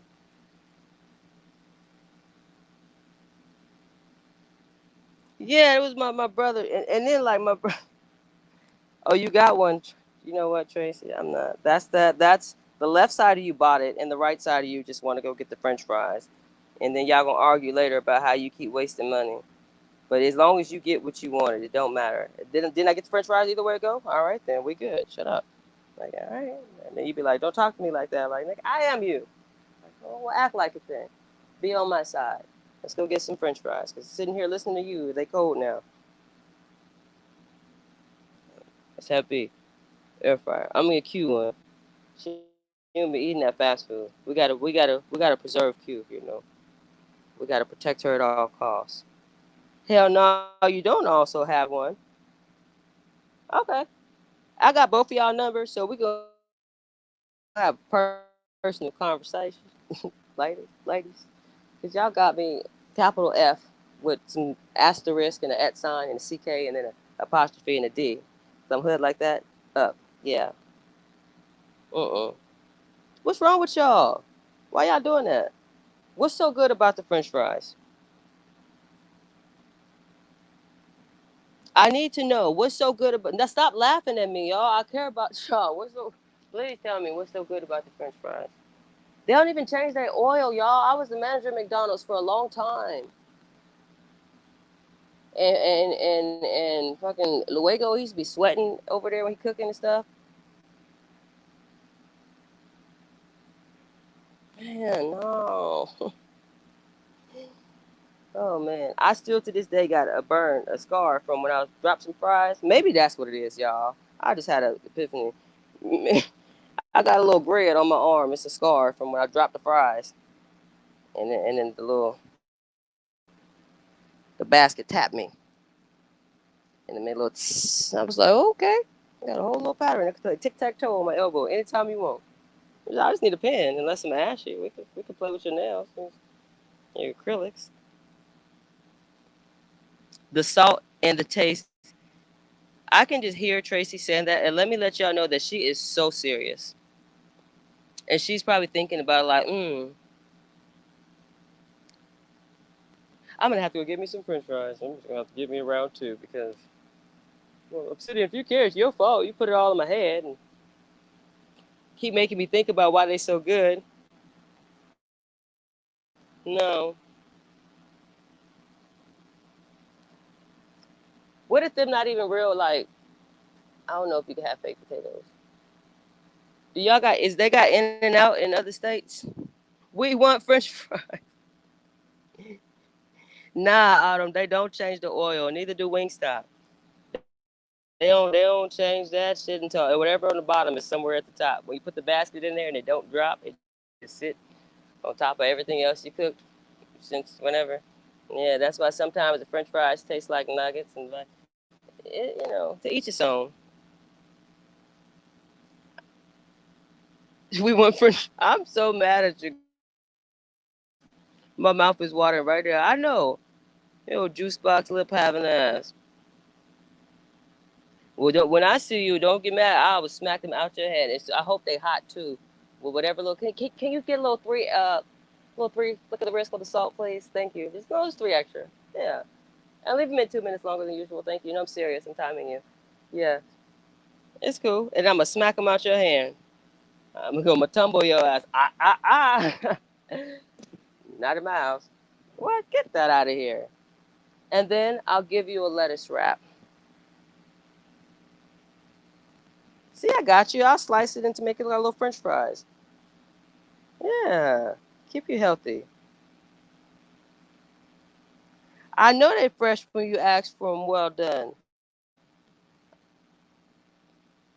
That's why I hope they do it right.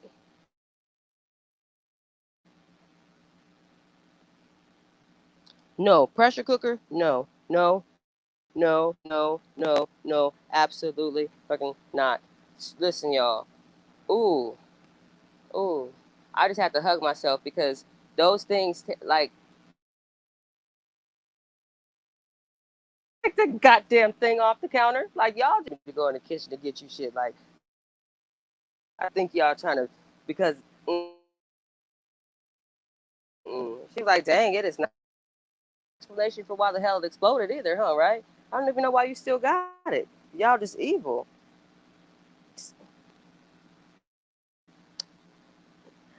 Right. Okay, is it just me? Or is it's like crazy how In-N-Out fries, they say that they've never been frozen, but they taste frozen even though they're hot. Like, I don't get that. So why they taste like, I don't know how to describe it, but they taste like frozen fries. But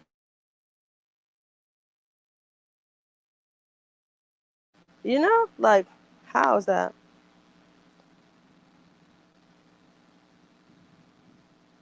And know when you get them, you shouldn't get them. Something is wrong with them. You can't say you got it right on the bag. Never been frozen. Well, then how the fuck do they taste like that? Like frostbitten, and you just warmed them up. Like, it's a no for me. Right? They bland as hell, and then they say, "Oh, we got monster fries."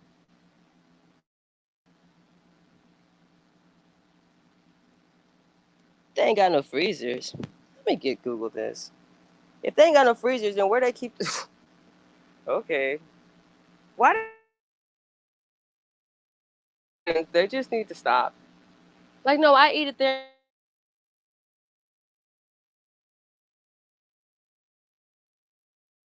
I saw them cut the cow right there, yeah, and grounded it like they right there. What? Yeah, like you damn lie. I make my own fries too. Hey, no, look, I ain't gonna lie to y'all. Burger King and Rallies, they, yeah, like, this might slide over there, but I'd rather not. But if I had to eat a French fry, it'd be one of the two. Burger King fries taste like they got butter. I don't know, but I'll eat them up. I just assumed. You know what? You're a funny motherfucker out of blood. That's what I said. What, you got a deep freezer? They got little mini. They got coolers.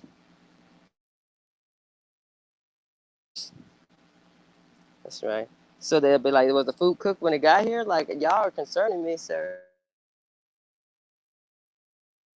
Look, goddamn it, this ain't even frozen yet. Okay, just eat it. All right. That's how you know when not to eat it. If you ask me the questions and they get mad at you, like, nope, you're trying to poison me. I'm not gonna eat it. You have some. I like to share. I hate eating by myself. You take some of your food and pop it in their mouth and see. Yeah.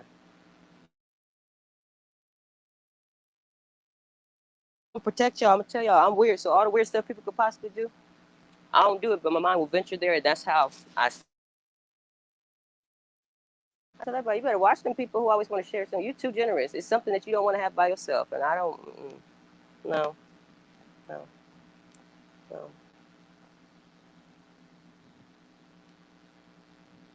Yes, yes.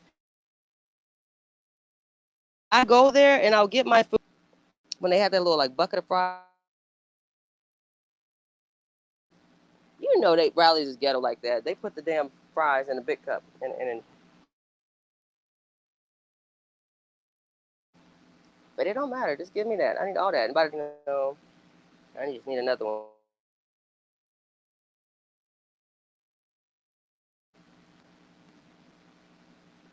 I'm always hungry.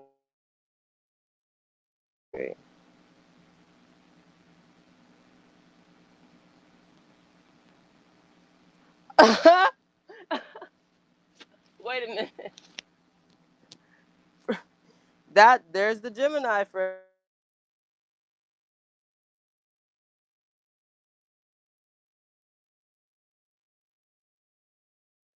Jim. If it makes me feel sick, here, honey, I'm full.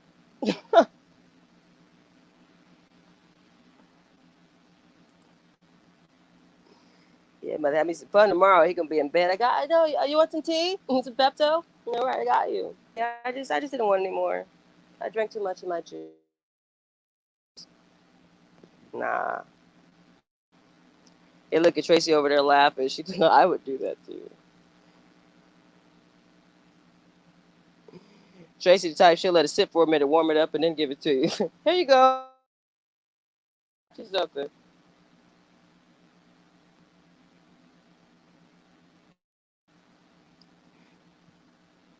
Yeah, right, Otter, but she ain't even gonna say that. Babe, you wanna taste these?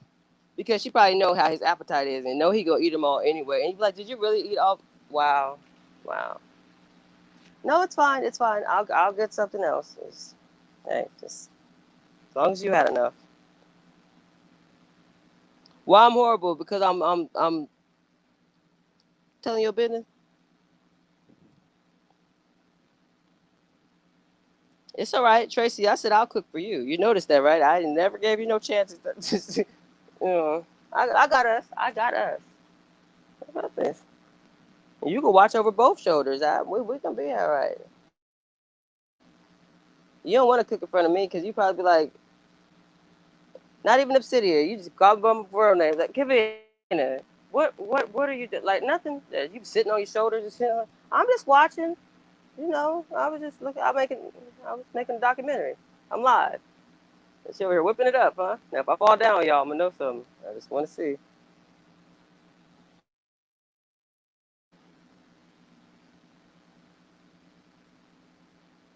Yes, I know you would.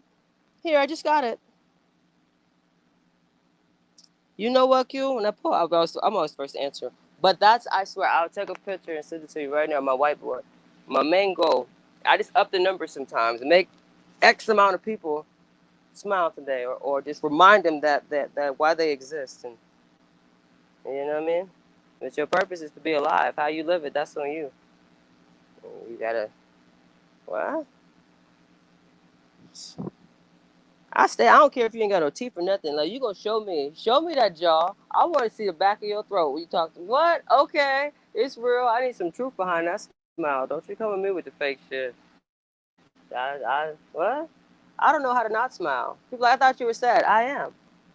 Why are you smiling? I mean, because I don't know. I guess it just stays there. It's more of like a smirk.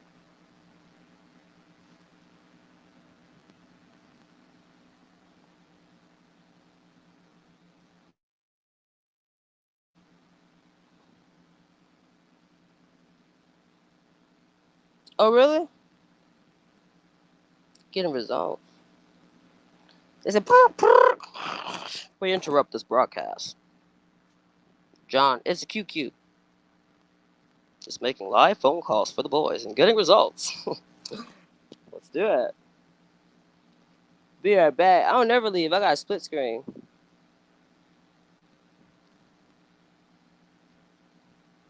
I guess she gonna go get us to. So. We gonna wait for Q. We gonna head on over there. Is she going? She can just come back with her. Or when Q get up there, she could take us over there. But we ain't gonna rush my baby, my goddess. She gotta take her time.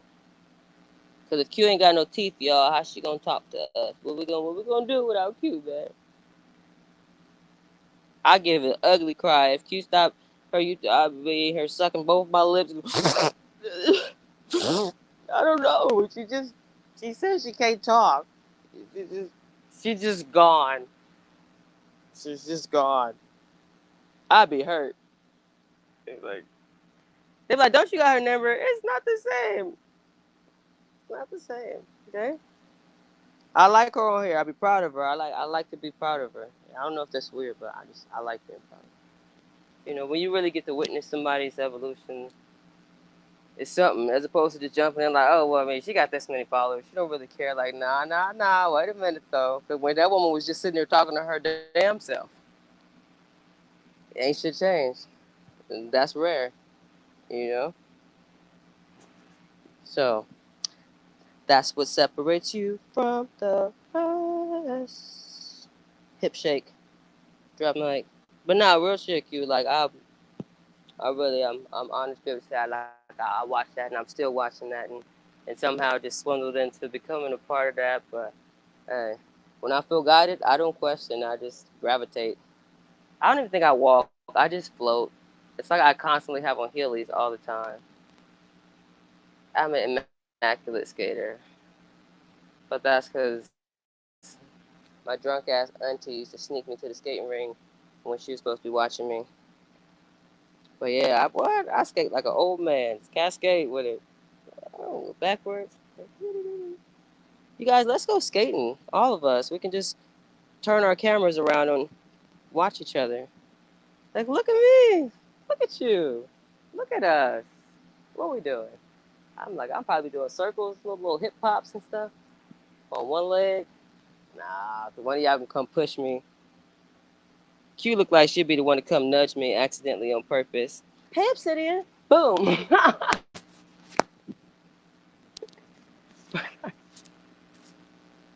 I'm sorry, Q. I really just seen you do that. And you're like, yeah.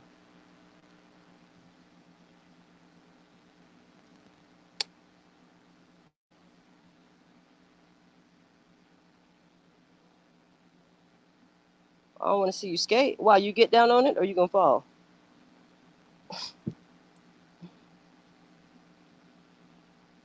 Right, Tracy. She in there like heel toe and point and coast. Whew. Like, all right. I'm gonna step on your toe. You know that's where the break is at. Like, nah, I'm inline skating with it. What? Y'all can catch me. I'm swift. Like, whoosh. Look what I can do. I'm telling you, I'm like little Stevie on the skates. See, look, she onto you too, Q. She's gonna stick out that leg. Oops. Sky, I'm waiting on Q to take us over there. Look, DB, she told us that 3 times. That means, like, I really want y'all to come. I'm gonna tell y'all one more time. I'm about to go see John Q. It's my last time telling y'all. Come on.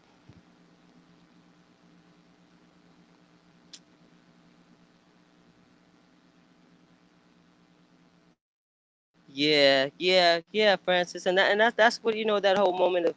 It's just sometimes we just got to take ourselves away from while we're still really here, because it's a lot. It's a lot to consume, and you got to be able to just kind of just step back without leaving, and that's where I come in at. Like, oh, I'm serious.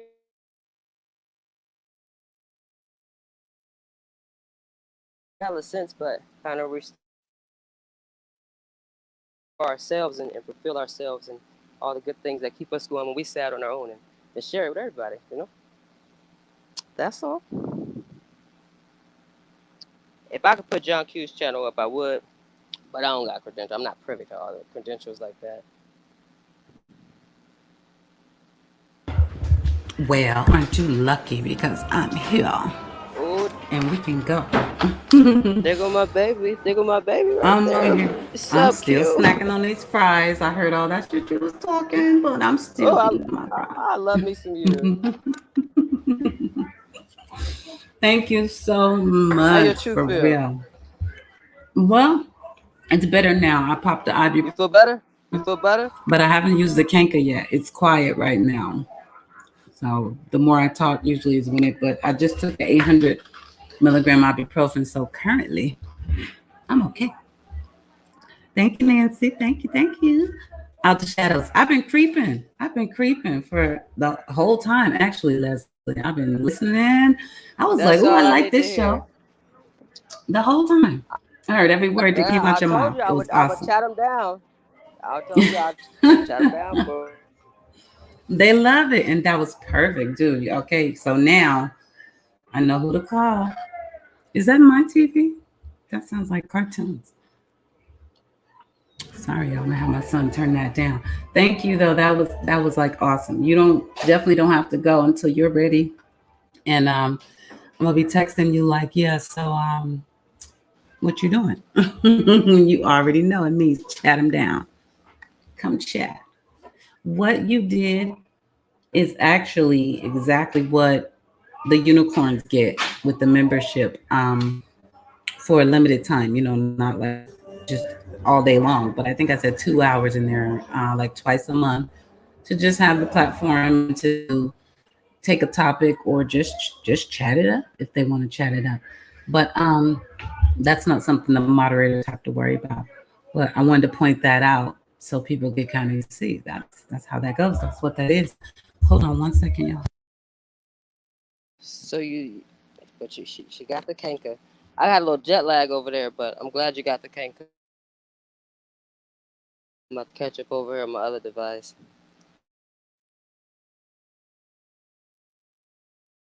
Sorry. So you didn't hear anything I said? Is that what you're saying? Can y'all hear me?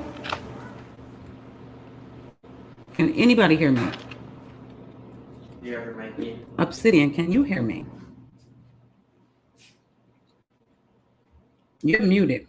That's why you can't hear me. Can anybody else hear me? Let me unmute you. I can't unmute you because they chose to mute themselves. Oh, okay. Thank you. Obsidian, it says that you're muted and I can't unmute you because you chose to, to mute yourself. Okay, cool. Just making sure. But she was saying she was having trouble with the device right before this happened. So maybe something's going on. Man, that was good timing then. Because sometimes your devices be tripping. I know, she was excellent. I was listening the whole time. And not like, let me see what they're going to do. But like just, I was captivated. I had you on speaker in the pharmacy. The lady asked me if I was in, what did she say? Are you in Clubhouse? I guess that's the thing too. She said I should look into it. So I'm trying to eat these fries far away from this loud ass microphone because y'all will hear every crunch. That ain't gonna work out. So let's do this before they get too cold, because we do know we have to eat them hot and fresh. Let's pop over and see what John got going on, because this is his epic Classic and Sincere Where the Boys Live. And he said he was going to bring the heat. And sounds like that's what he's doing over there. So we're going to give him a peek. I know we were working on the interview room. Obsidian, you got the link. Whenever you work out your devices or get done flossing and eating hard candy or whatever you got going on, you know you're welcome to come back. So let's pop on over and see what John in regards to Classic and Sincere, because we all want to know where the boys. Just call the news station. Okay, cool. Thank you, Nancy. Thank you. And hello. Did I say that already? Some new folks. Let me see. Let me scroll through and see who's in the house with us. Okay. Yeah, let's check out John. I am going to leave that there. And yes, Samantha Josephson is 100% processed. Beautiful. So I'm getting somewhere there. Okay. Why? Oh, I must have left that up when I left. So don't like that. Let's use the screen. John.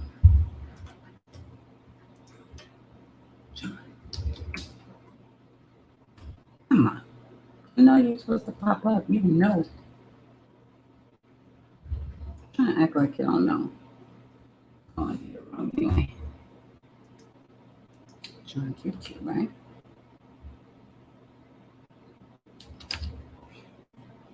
I just want to eat my fries. Oh my God, look what I typed. Let's get there. Whoa. Chat looks way behind on this screen.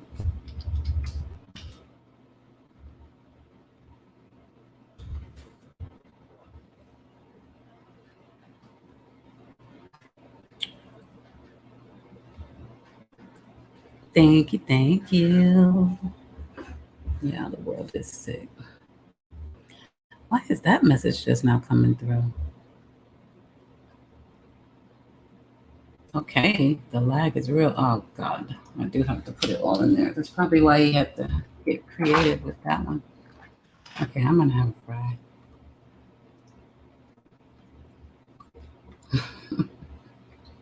All right, here we go. Let me mute it out. Oh man, is AV still there? Oh, that's awesome. I mean, we'll replay it anyway, what we missed. We gotta go check out my guy, Mr. John Q. Don't forget to go over and hit that thumbs up, y'all. The link is in the chat.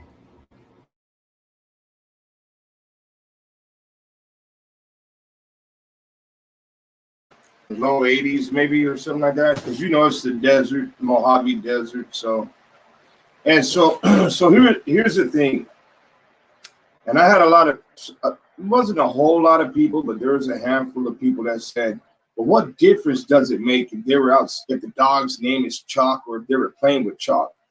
It makes a huge difference. Now, when we first went out there we have pictures and video of that concrete slab. There was no chalk scribbles on it. There was no drawings on it at all. That didn't happen until later, when I believe it was when Jacqueline's mom showed up out there. Matt from AB News Crew, he has a couple videos from when Jacqueline's mom showed up out there. And then all of a sudden there's this chalk drawn out there on the porch. Now, the reason why I think and I truly believe that they were talking about that dog is because of that name. I really, really, really, really believe that. And there's been a couple times. See, I haven't been posting a lot of videos because of the stuff that happened in the past. You know what I mean? Right. And so my sole mission, find these boys, ain't about me posting videos on YouTube. It hurts to not be able to update everybody. It does, because I know that there's tons of people that are emotionally involved and they have their hearts involved and they love these boys. You know what I mean? There's been a couple times where that dog's name has been called out by Philip West. Chalk. That's why I'm telling you, man, I know that dog's name is Chalk. Now, that dog's, or Chocolate or Choco, whatever the hell they want to call it, it's abbreviated, it's shortened to Chalk. If that dog, you seen how that dog reacted with this just walking past the gate. All crazy like that. Right. If them boys were in that backyard and somebody walked up to take those boys, that dog would have alerted the whole neighborhood. Unless it was somebody that knew the dog. Or unless the boys didn't vanish that day from the house. Sorry, I didn't mean to just jump right into that. But it's kind of how it, it came together right now. Right. That's No, I what's appreciate going on, your man. impression. No, of course. There's no way. There's no way in hell. And I want to know, why the little games? Why all of a sudden when they find out, oh, the dog alerts, boom, looks right at him. Anybody who has a dog, they know. When you say their name, they alert quickly. They look right at you. That dog looked right at me. I don't care what it is. That dog looked right at me. That dog is what was in the backyard playing with the boys. According to Giselle, they were back there playing chalk. And it wasn't until after we found that out is when the mysterious chalk markings started popping up on the backyard, if I recall correctly. Right. Right. But before that, there was nothing back there. There was no chalk. And people say, what's that got to do with anything? It has a lot to do with a lot of stuff, because it shows that if it was the dog, nobody just walked up and took them boys. Trezell and Jacqueline were straight up lying. You can see it all over them. I don't know if who can't see the lies that are coming out of them. I mean, Duty Ron had body language experts get involved with this, and they all say they're guilty. Their body language is way off, you know, of people that's not telling the truth. And these are people that are retired FBI and people that knows certain body language. You get what I'm saying? Right, right. They have the law enforcement personnel that will forensically, out of the BAU, which is the Behavior Analysis Unit out of the FBI, cold read a lot of different types of responses that people give, especially if they're questioned by law enforcement, and they're able to pick up certain cues, whether it be breathing, whether it be fidgeting, nervousness, eye shifting, body shifting, you name it. And we see that here. Right. It is fully present here during this interview, but I'm just going to continue just so that we can move along. Look at this. Like, what's going on with that? Come on now. I realized that I left the gate open, and I'll search the house for wife. With that hadn't pan out, I got in the van. I looked down the street, both directions. It was getting dark, getting cold, and I got in the van and I hit a bunch of corners. I went down this street. I turned my light on. I searched. I called the names. Talked to a gentleman on the street on the other side over there to get see. So then I came home and I told my wife we need to call the cops. It's getting dark and I need help. We gotta get going. So I called the cops. Cops came. First thing they did was tell us to stay in the house so they could hold us. And they had us just sitting there and we were searching. But everybody came out in droves, and I wanted to thank you guys that night, but we couldn't go outside. The cops told us the best are out here. The best are out here searching, and we appreciate it. And nobody ever could tell. We could never talk to anybody, and that was the issue. We just want to thank everybody. We really want to thank you guys. Please, if anybody has seen them, please call. Let somebody know. It call California City Police Department. Call them and let them know what you've seen, if you've seen anything. Our boys, they are going to be rambunctious, okay? They are going to be here in this area. And I really would like to go in the house because I want to invade people's privacy. I just want to know if make sure. That's it. Because I don't. Oh, go ahead. I'm sorry. Good question. Oh no, you're good. Oh, okay. I was just going to say, you know, this is the okay.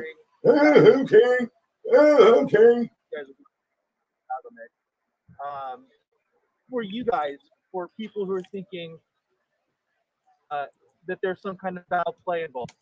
Some kind of foul play involved. Jacqueline and Trezell, did you have anything to do with the disappearance of those boys? Yes or no? That would have been my question. Straight out the gate, you know, since foul play has been mentioned in this case. And that way you can proceed with the interview knowing that obviously they're going to deny, no, we didn't have anything to do with the disappearance of our children. You know, we did this and did that, and we did what we were supposed to do. You know, and that excludes them up front. And it's the same thing with the Summer Wells case. You know, hey, Candace, Donald, did you have anything to do with your daughter's disappearance? Yes or no? It's a close-ended question. We're not looking for explanations to anything because they went missing. You don't know. You don't know. So did you have anything to do with it since foul play was brought on the table? Yes or no? And that would have excluded them right away in December when this news conference took place. Let's continue.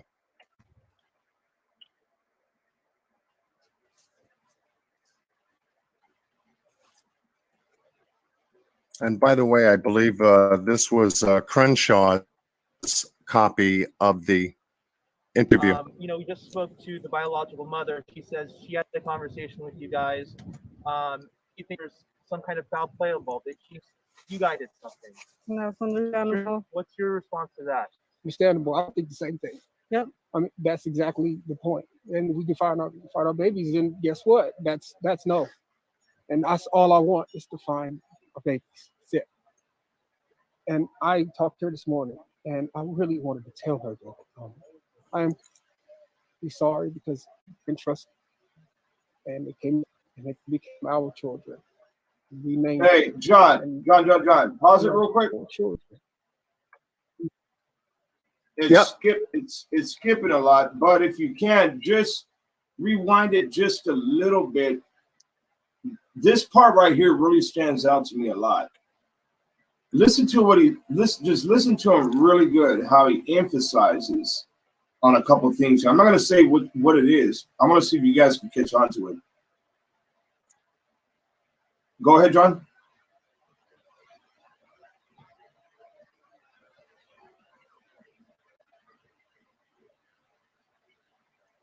Hold on. Yeah, and that's another dragging a little bit. Sherry, no 911 call has been made public.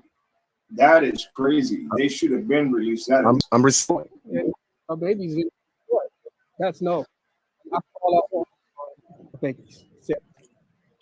And I talked to her this morning, and I really wanted to tell her that. Listen. I'm completely sorry because we were entrusted with her children, and they came to us, and they became our children.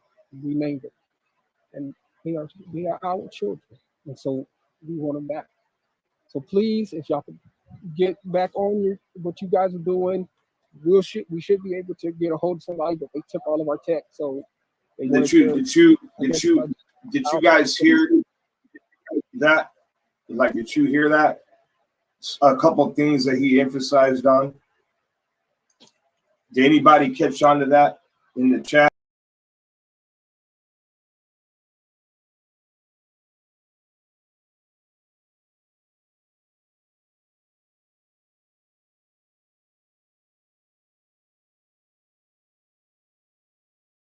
Wanted to tell her that I'm completely sorry because we were entrusted with her children, and they came to us, and they became our children. We named them, and they are our children. Right there, so, 2 times, right?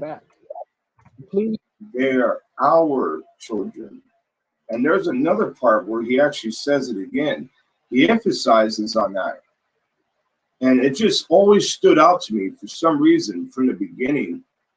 Just a couple things that really stood out to me. And I never voiced it really.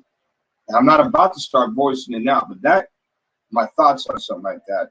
But that really stands out to me, man. How he's almost like, those are our children now.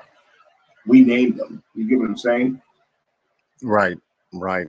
One of the questions that you try to like rub it in, like just like Fern just said. Fern, is it rub it? Why rub it into the bio mom's face or something like that? You know? And what does he mean that she entrusted us? She had no choice. What does that mean? Did you hear that part when he just said that? Yeah.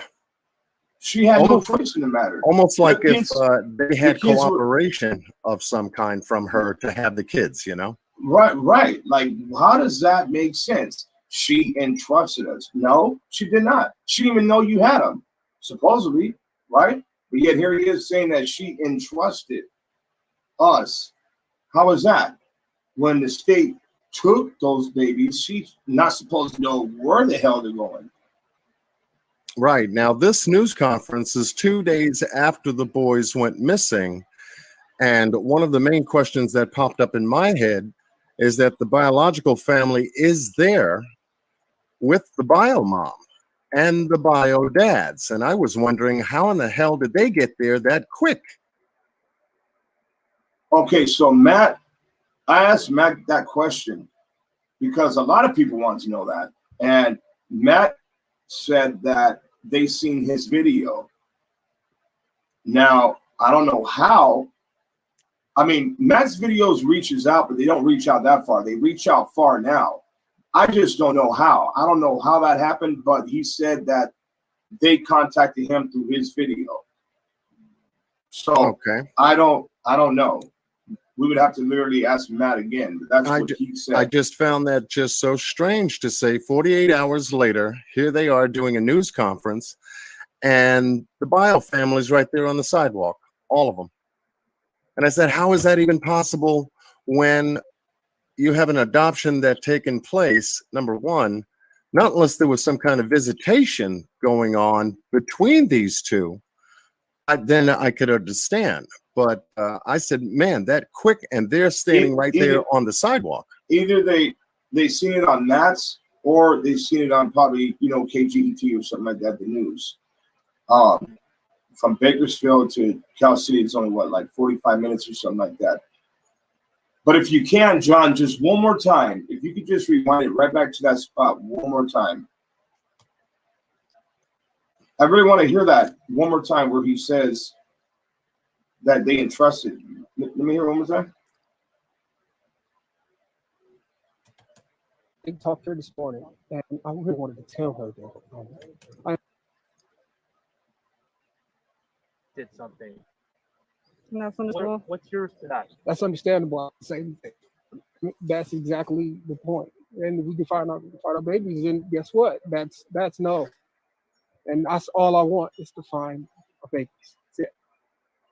And I talked to her this morning, and I really wanted to tell her that I'm completely sorry because we were entrusted with her children, and they came to us, and they became our children. Oh, wait, I think he said we were. What did he say right now? Because it's skipping. I'm sorry about that. Get back on your. Okay. Now, maybe it's just me, but I always felt some kind of way about if you guys could just get back on, you know, what you're doing. When he said that, it was like, excuse me? Like, we don't work for you. Like, it was weird. And we know he didn't go out because they say law enforcement said not to, and they say that's what they tell you. So I guess they decided not to push that, and they stayed in all night. But really, get back on what y'all are doing? I didn't understand. That always bothered me.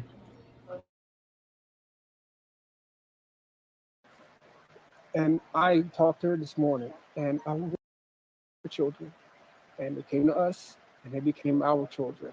Oh, wait, I think he said we were. What did he say right now? Because it's skipping. I'm sorry about that. Get back on your. Okay. And I talked to her this morning, and I really wanted to tell her that I am completely sorry because we were entrusted with her children, and us, we were became our children. And they are our children. And we want them back. Please, if y'all could get back on your doing, we should be able to get a hold. Almost like they're our children, not yours anymore. They belong to us, not you. We named them. Renamed them. And we want them back. We want them back. And it's almost inferring, and I guess this is where the foul play comes into it, almost infers that he was subliminally saying, you know, if you got these kids, we want them back. Right. You notice Jacqueline, where's she looking at right now? Yeah, she's looking right over at the Bothel family. Yeah. And he's making sure he's not looking that way. Exactly. He's trying to hold this story together as best as he can. But at the same time, too, body language is telling us that they're disconnected. They're disassociated from each other, number one. You know, he has his version. She has hers. His is longer. Hers is shorter. Wait, somebody named Snugs. You see what Snugs wrote? Snugs said, wait, I was on the phone with her today and I wanted to tell her I'm sorry. Is that what he said? That he was on the phone with her? Yeah, so if he didn't tell her then, what was he calling her for? So, which means they had each other's numbers already, right? Right, they knew each other. They knew each other. Before the boys went missing, they knew each other. I don't doubt that at all. They had to. They had to. Holy shit. That's my case in point. You know, and in looking at this over and over and over again, and how he just smoothly but yet subtly slipped that in there, almost like a private conversation. When he talked to her this morning, it's like, okay, well, we got to be talking about Ryan. How does he have her number to be talking to her and to try to apologize to her, being entrusted with her kids? You know, this incident happened and now they're gone missing. So that indicated to me that they knew each other before the boys went missing. And I'm trying to figure that one out. How is that possible? How is it possible? Not unless there was some kind of visitation that was allowed her, but that's still an open, a closed door, you know? Is that what he said right now? Can we listen to it one more time? Sorry, guys. No, that's okay. This is what we do. This is what we Let's listen to it one more time.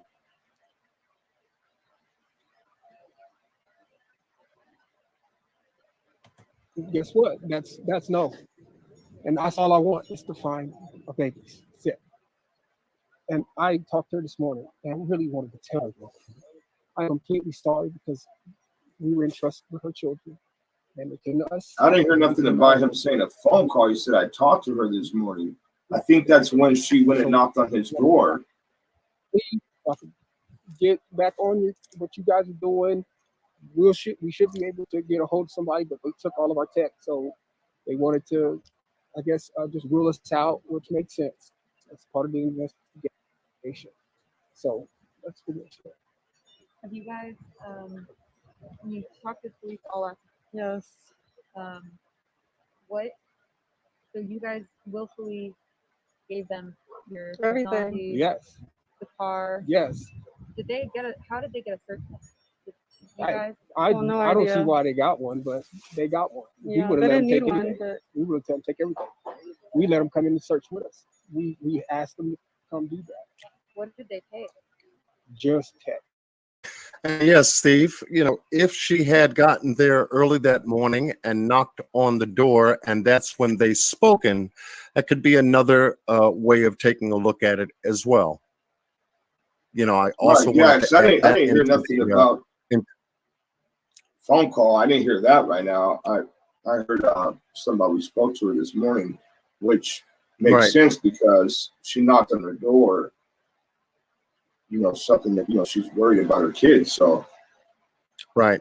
So and which, by the way, the the state, not trying to overtalk, I'm sorry about that, but the state stole them kids from her. They stole her children from her. They had what, and they didn't even tell her that they were adopting them out. And they that's the pushed the sad part. adoption. Right. They pushed the adoption through like real quick. Done. And then Ryan, her kids are gone. They're adopted out. Right. So, that's the sad part about it. You know, for the boys who have been taken away from Ryan to begin with and not really give her, I guess, the opportunity nor the chance to try to reconcile any kind of situation concerning the welfare and health of the boys and everything else like that. Had that happened to her, and obviously it's a shock to your system now that your children have been taken. What do you think the mother's thought is going to be 24/7 until she sees those boys again? You know, I want my kids back. But let's continue because we're going to be getting into some additional information on that. I just wanted to add that because that does appear to look like that's what happened. And from before you go on real quick, from what I understand, she did everything she was supposed to do. And they still adopted them out. They just stole the boys. That's what they did. They stole them. Yeah. And maybe, sorry about that. maybe to even hit some kind of a quota. You know, all these agencies have certain quotas when it comes to, you know, giving any kind of SNAP benefits, any kind of Medicaid, including fostering children out, as well as making sure if there's an adoption process that's in motion, that they close those cases of adoption as final within the courts itself. But all that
call when it pertains to activating the police to arrive at a specific location to talk with specific folks about people that have gone missing. But yet in this case, it has not been released at all. And you kind of have to ask yourself, why is that from the California Police Department when they got the case? The other most important is the photographs that they used, not having any updated or recent pictures. Now, she just told us she's got recent pictures, but they're in the phone, but the phone has been confiscated by the police. But yet, the pictures that we see that has been posted are far more earlier than the recent photos that she should have had, that should have been a part of the release when they put up those billboards and flyers and all of that. And you have to ask yourself once again, why is that?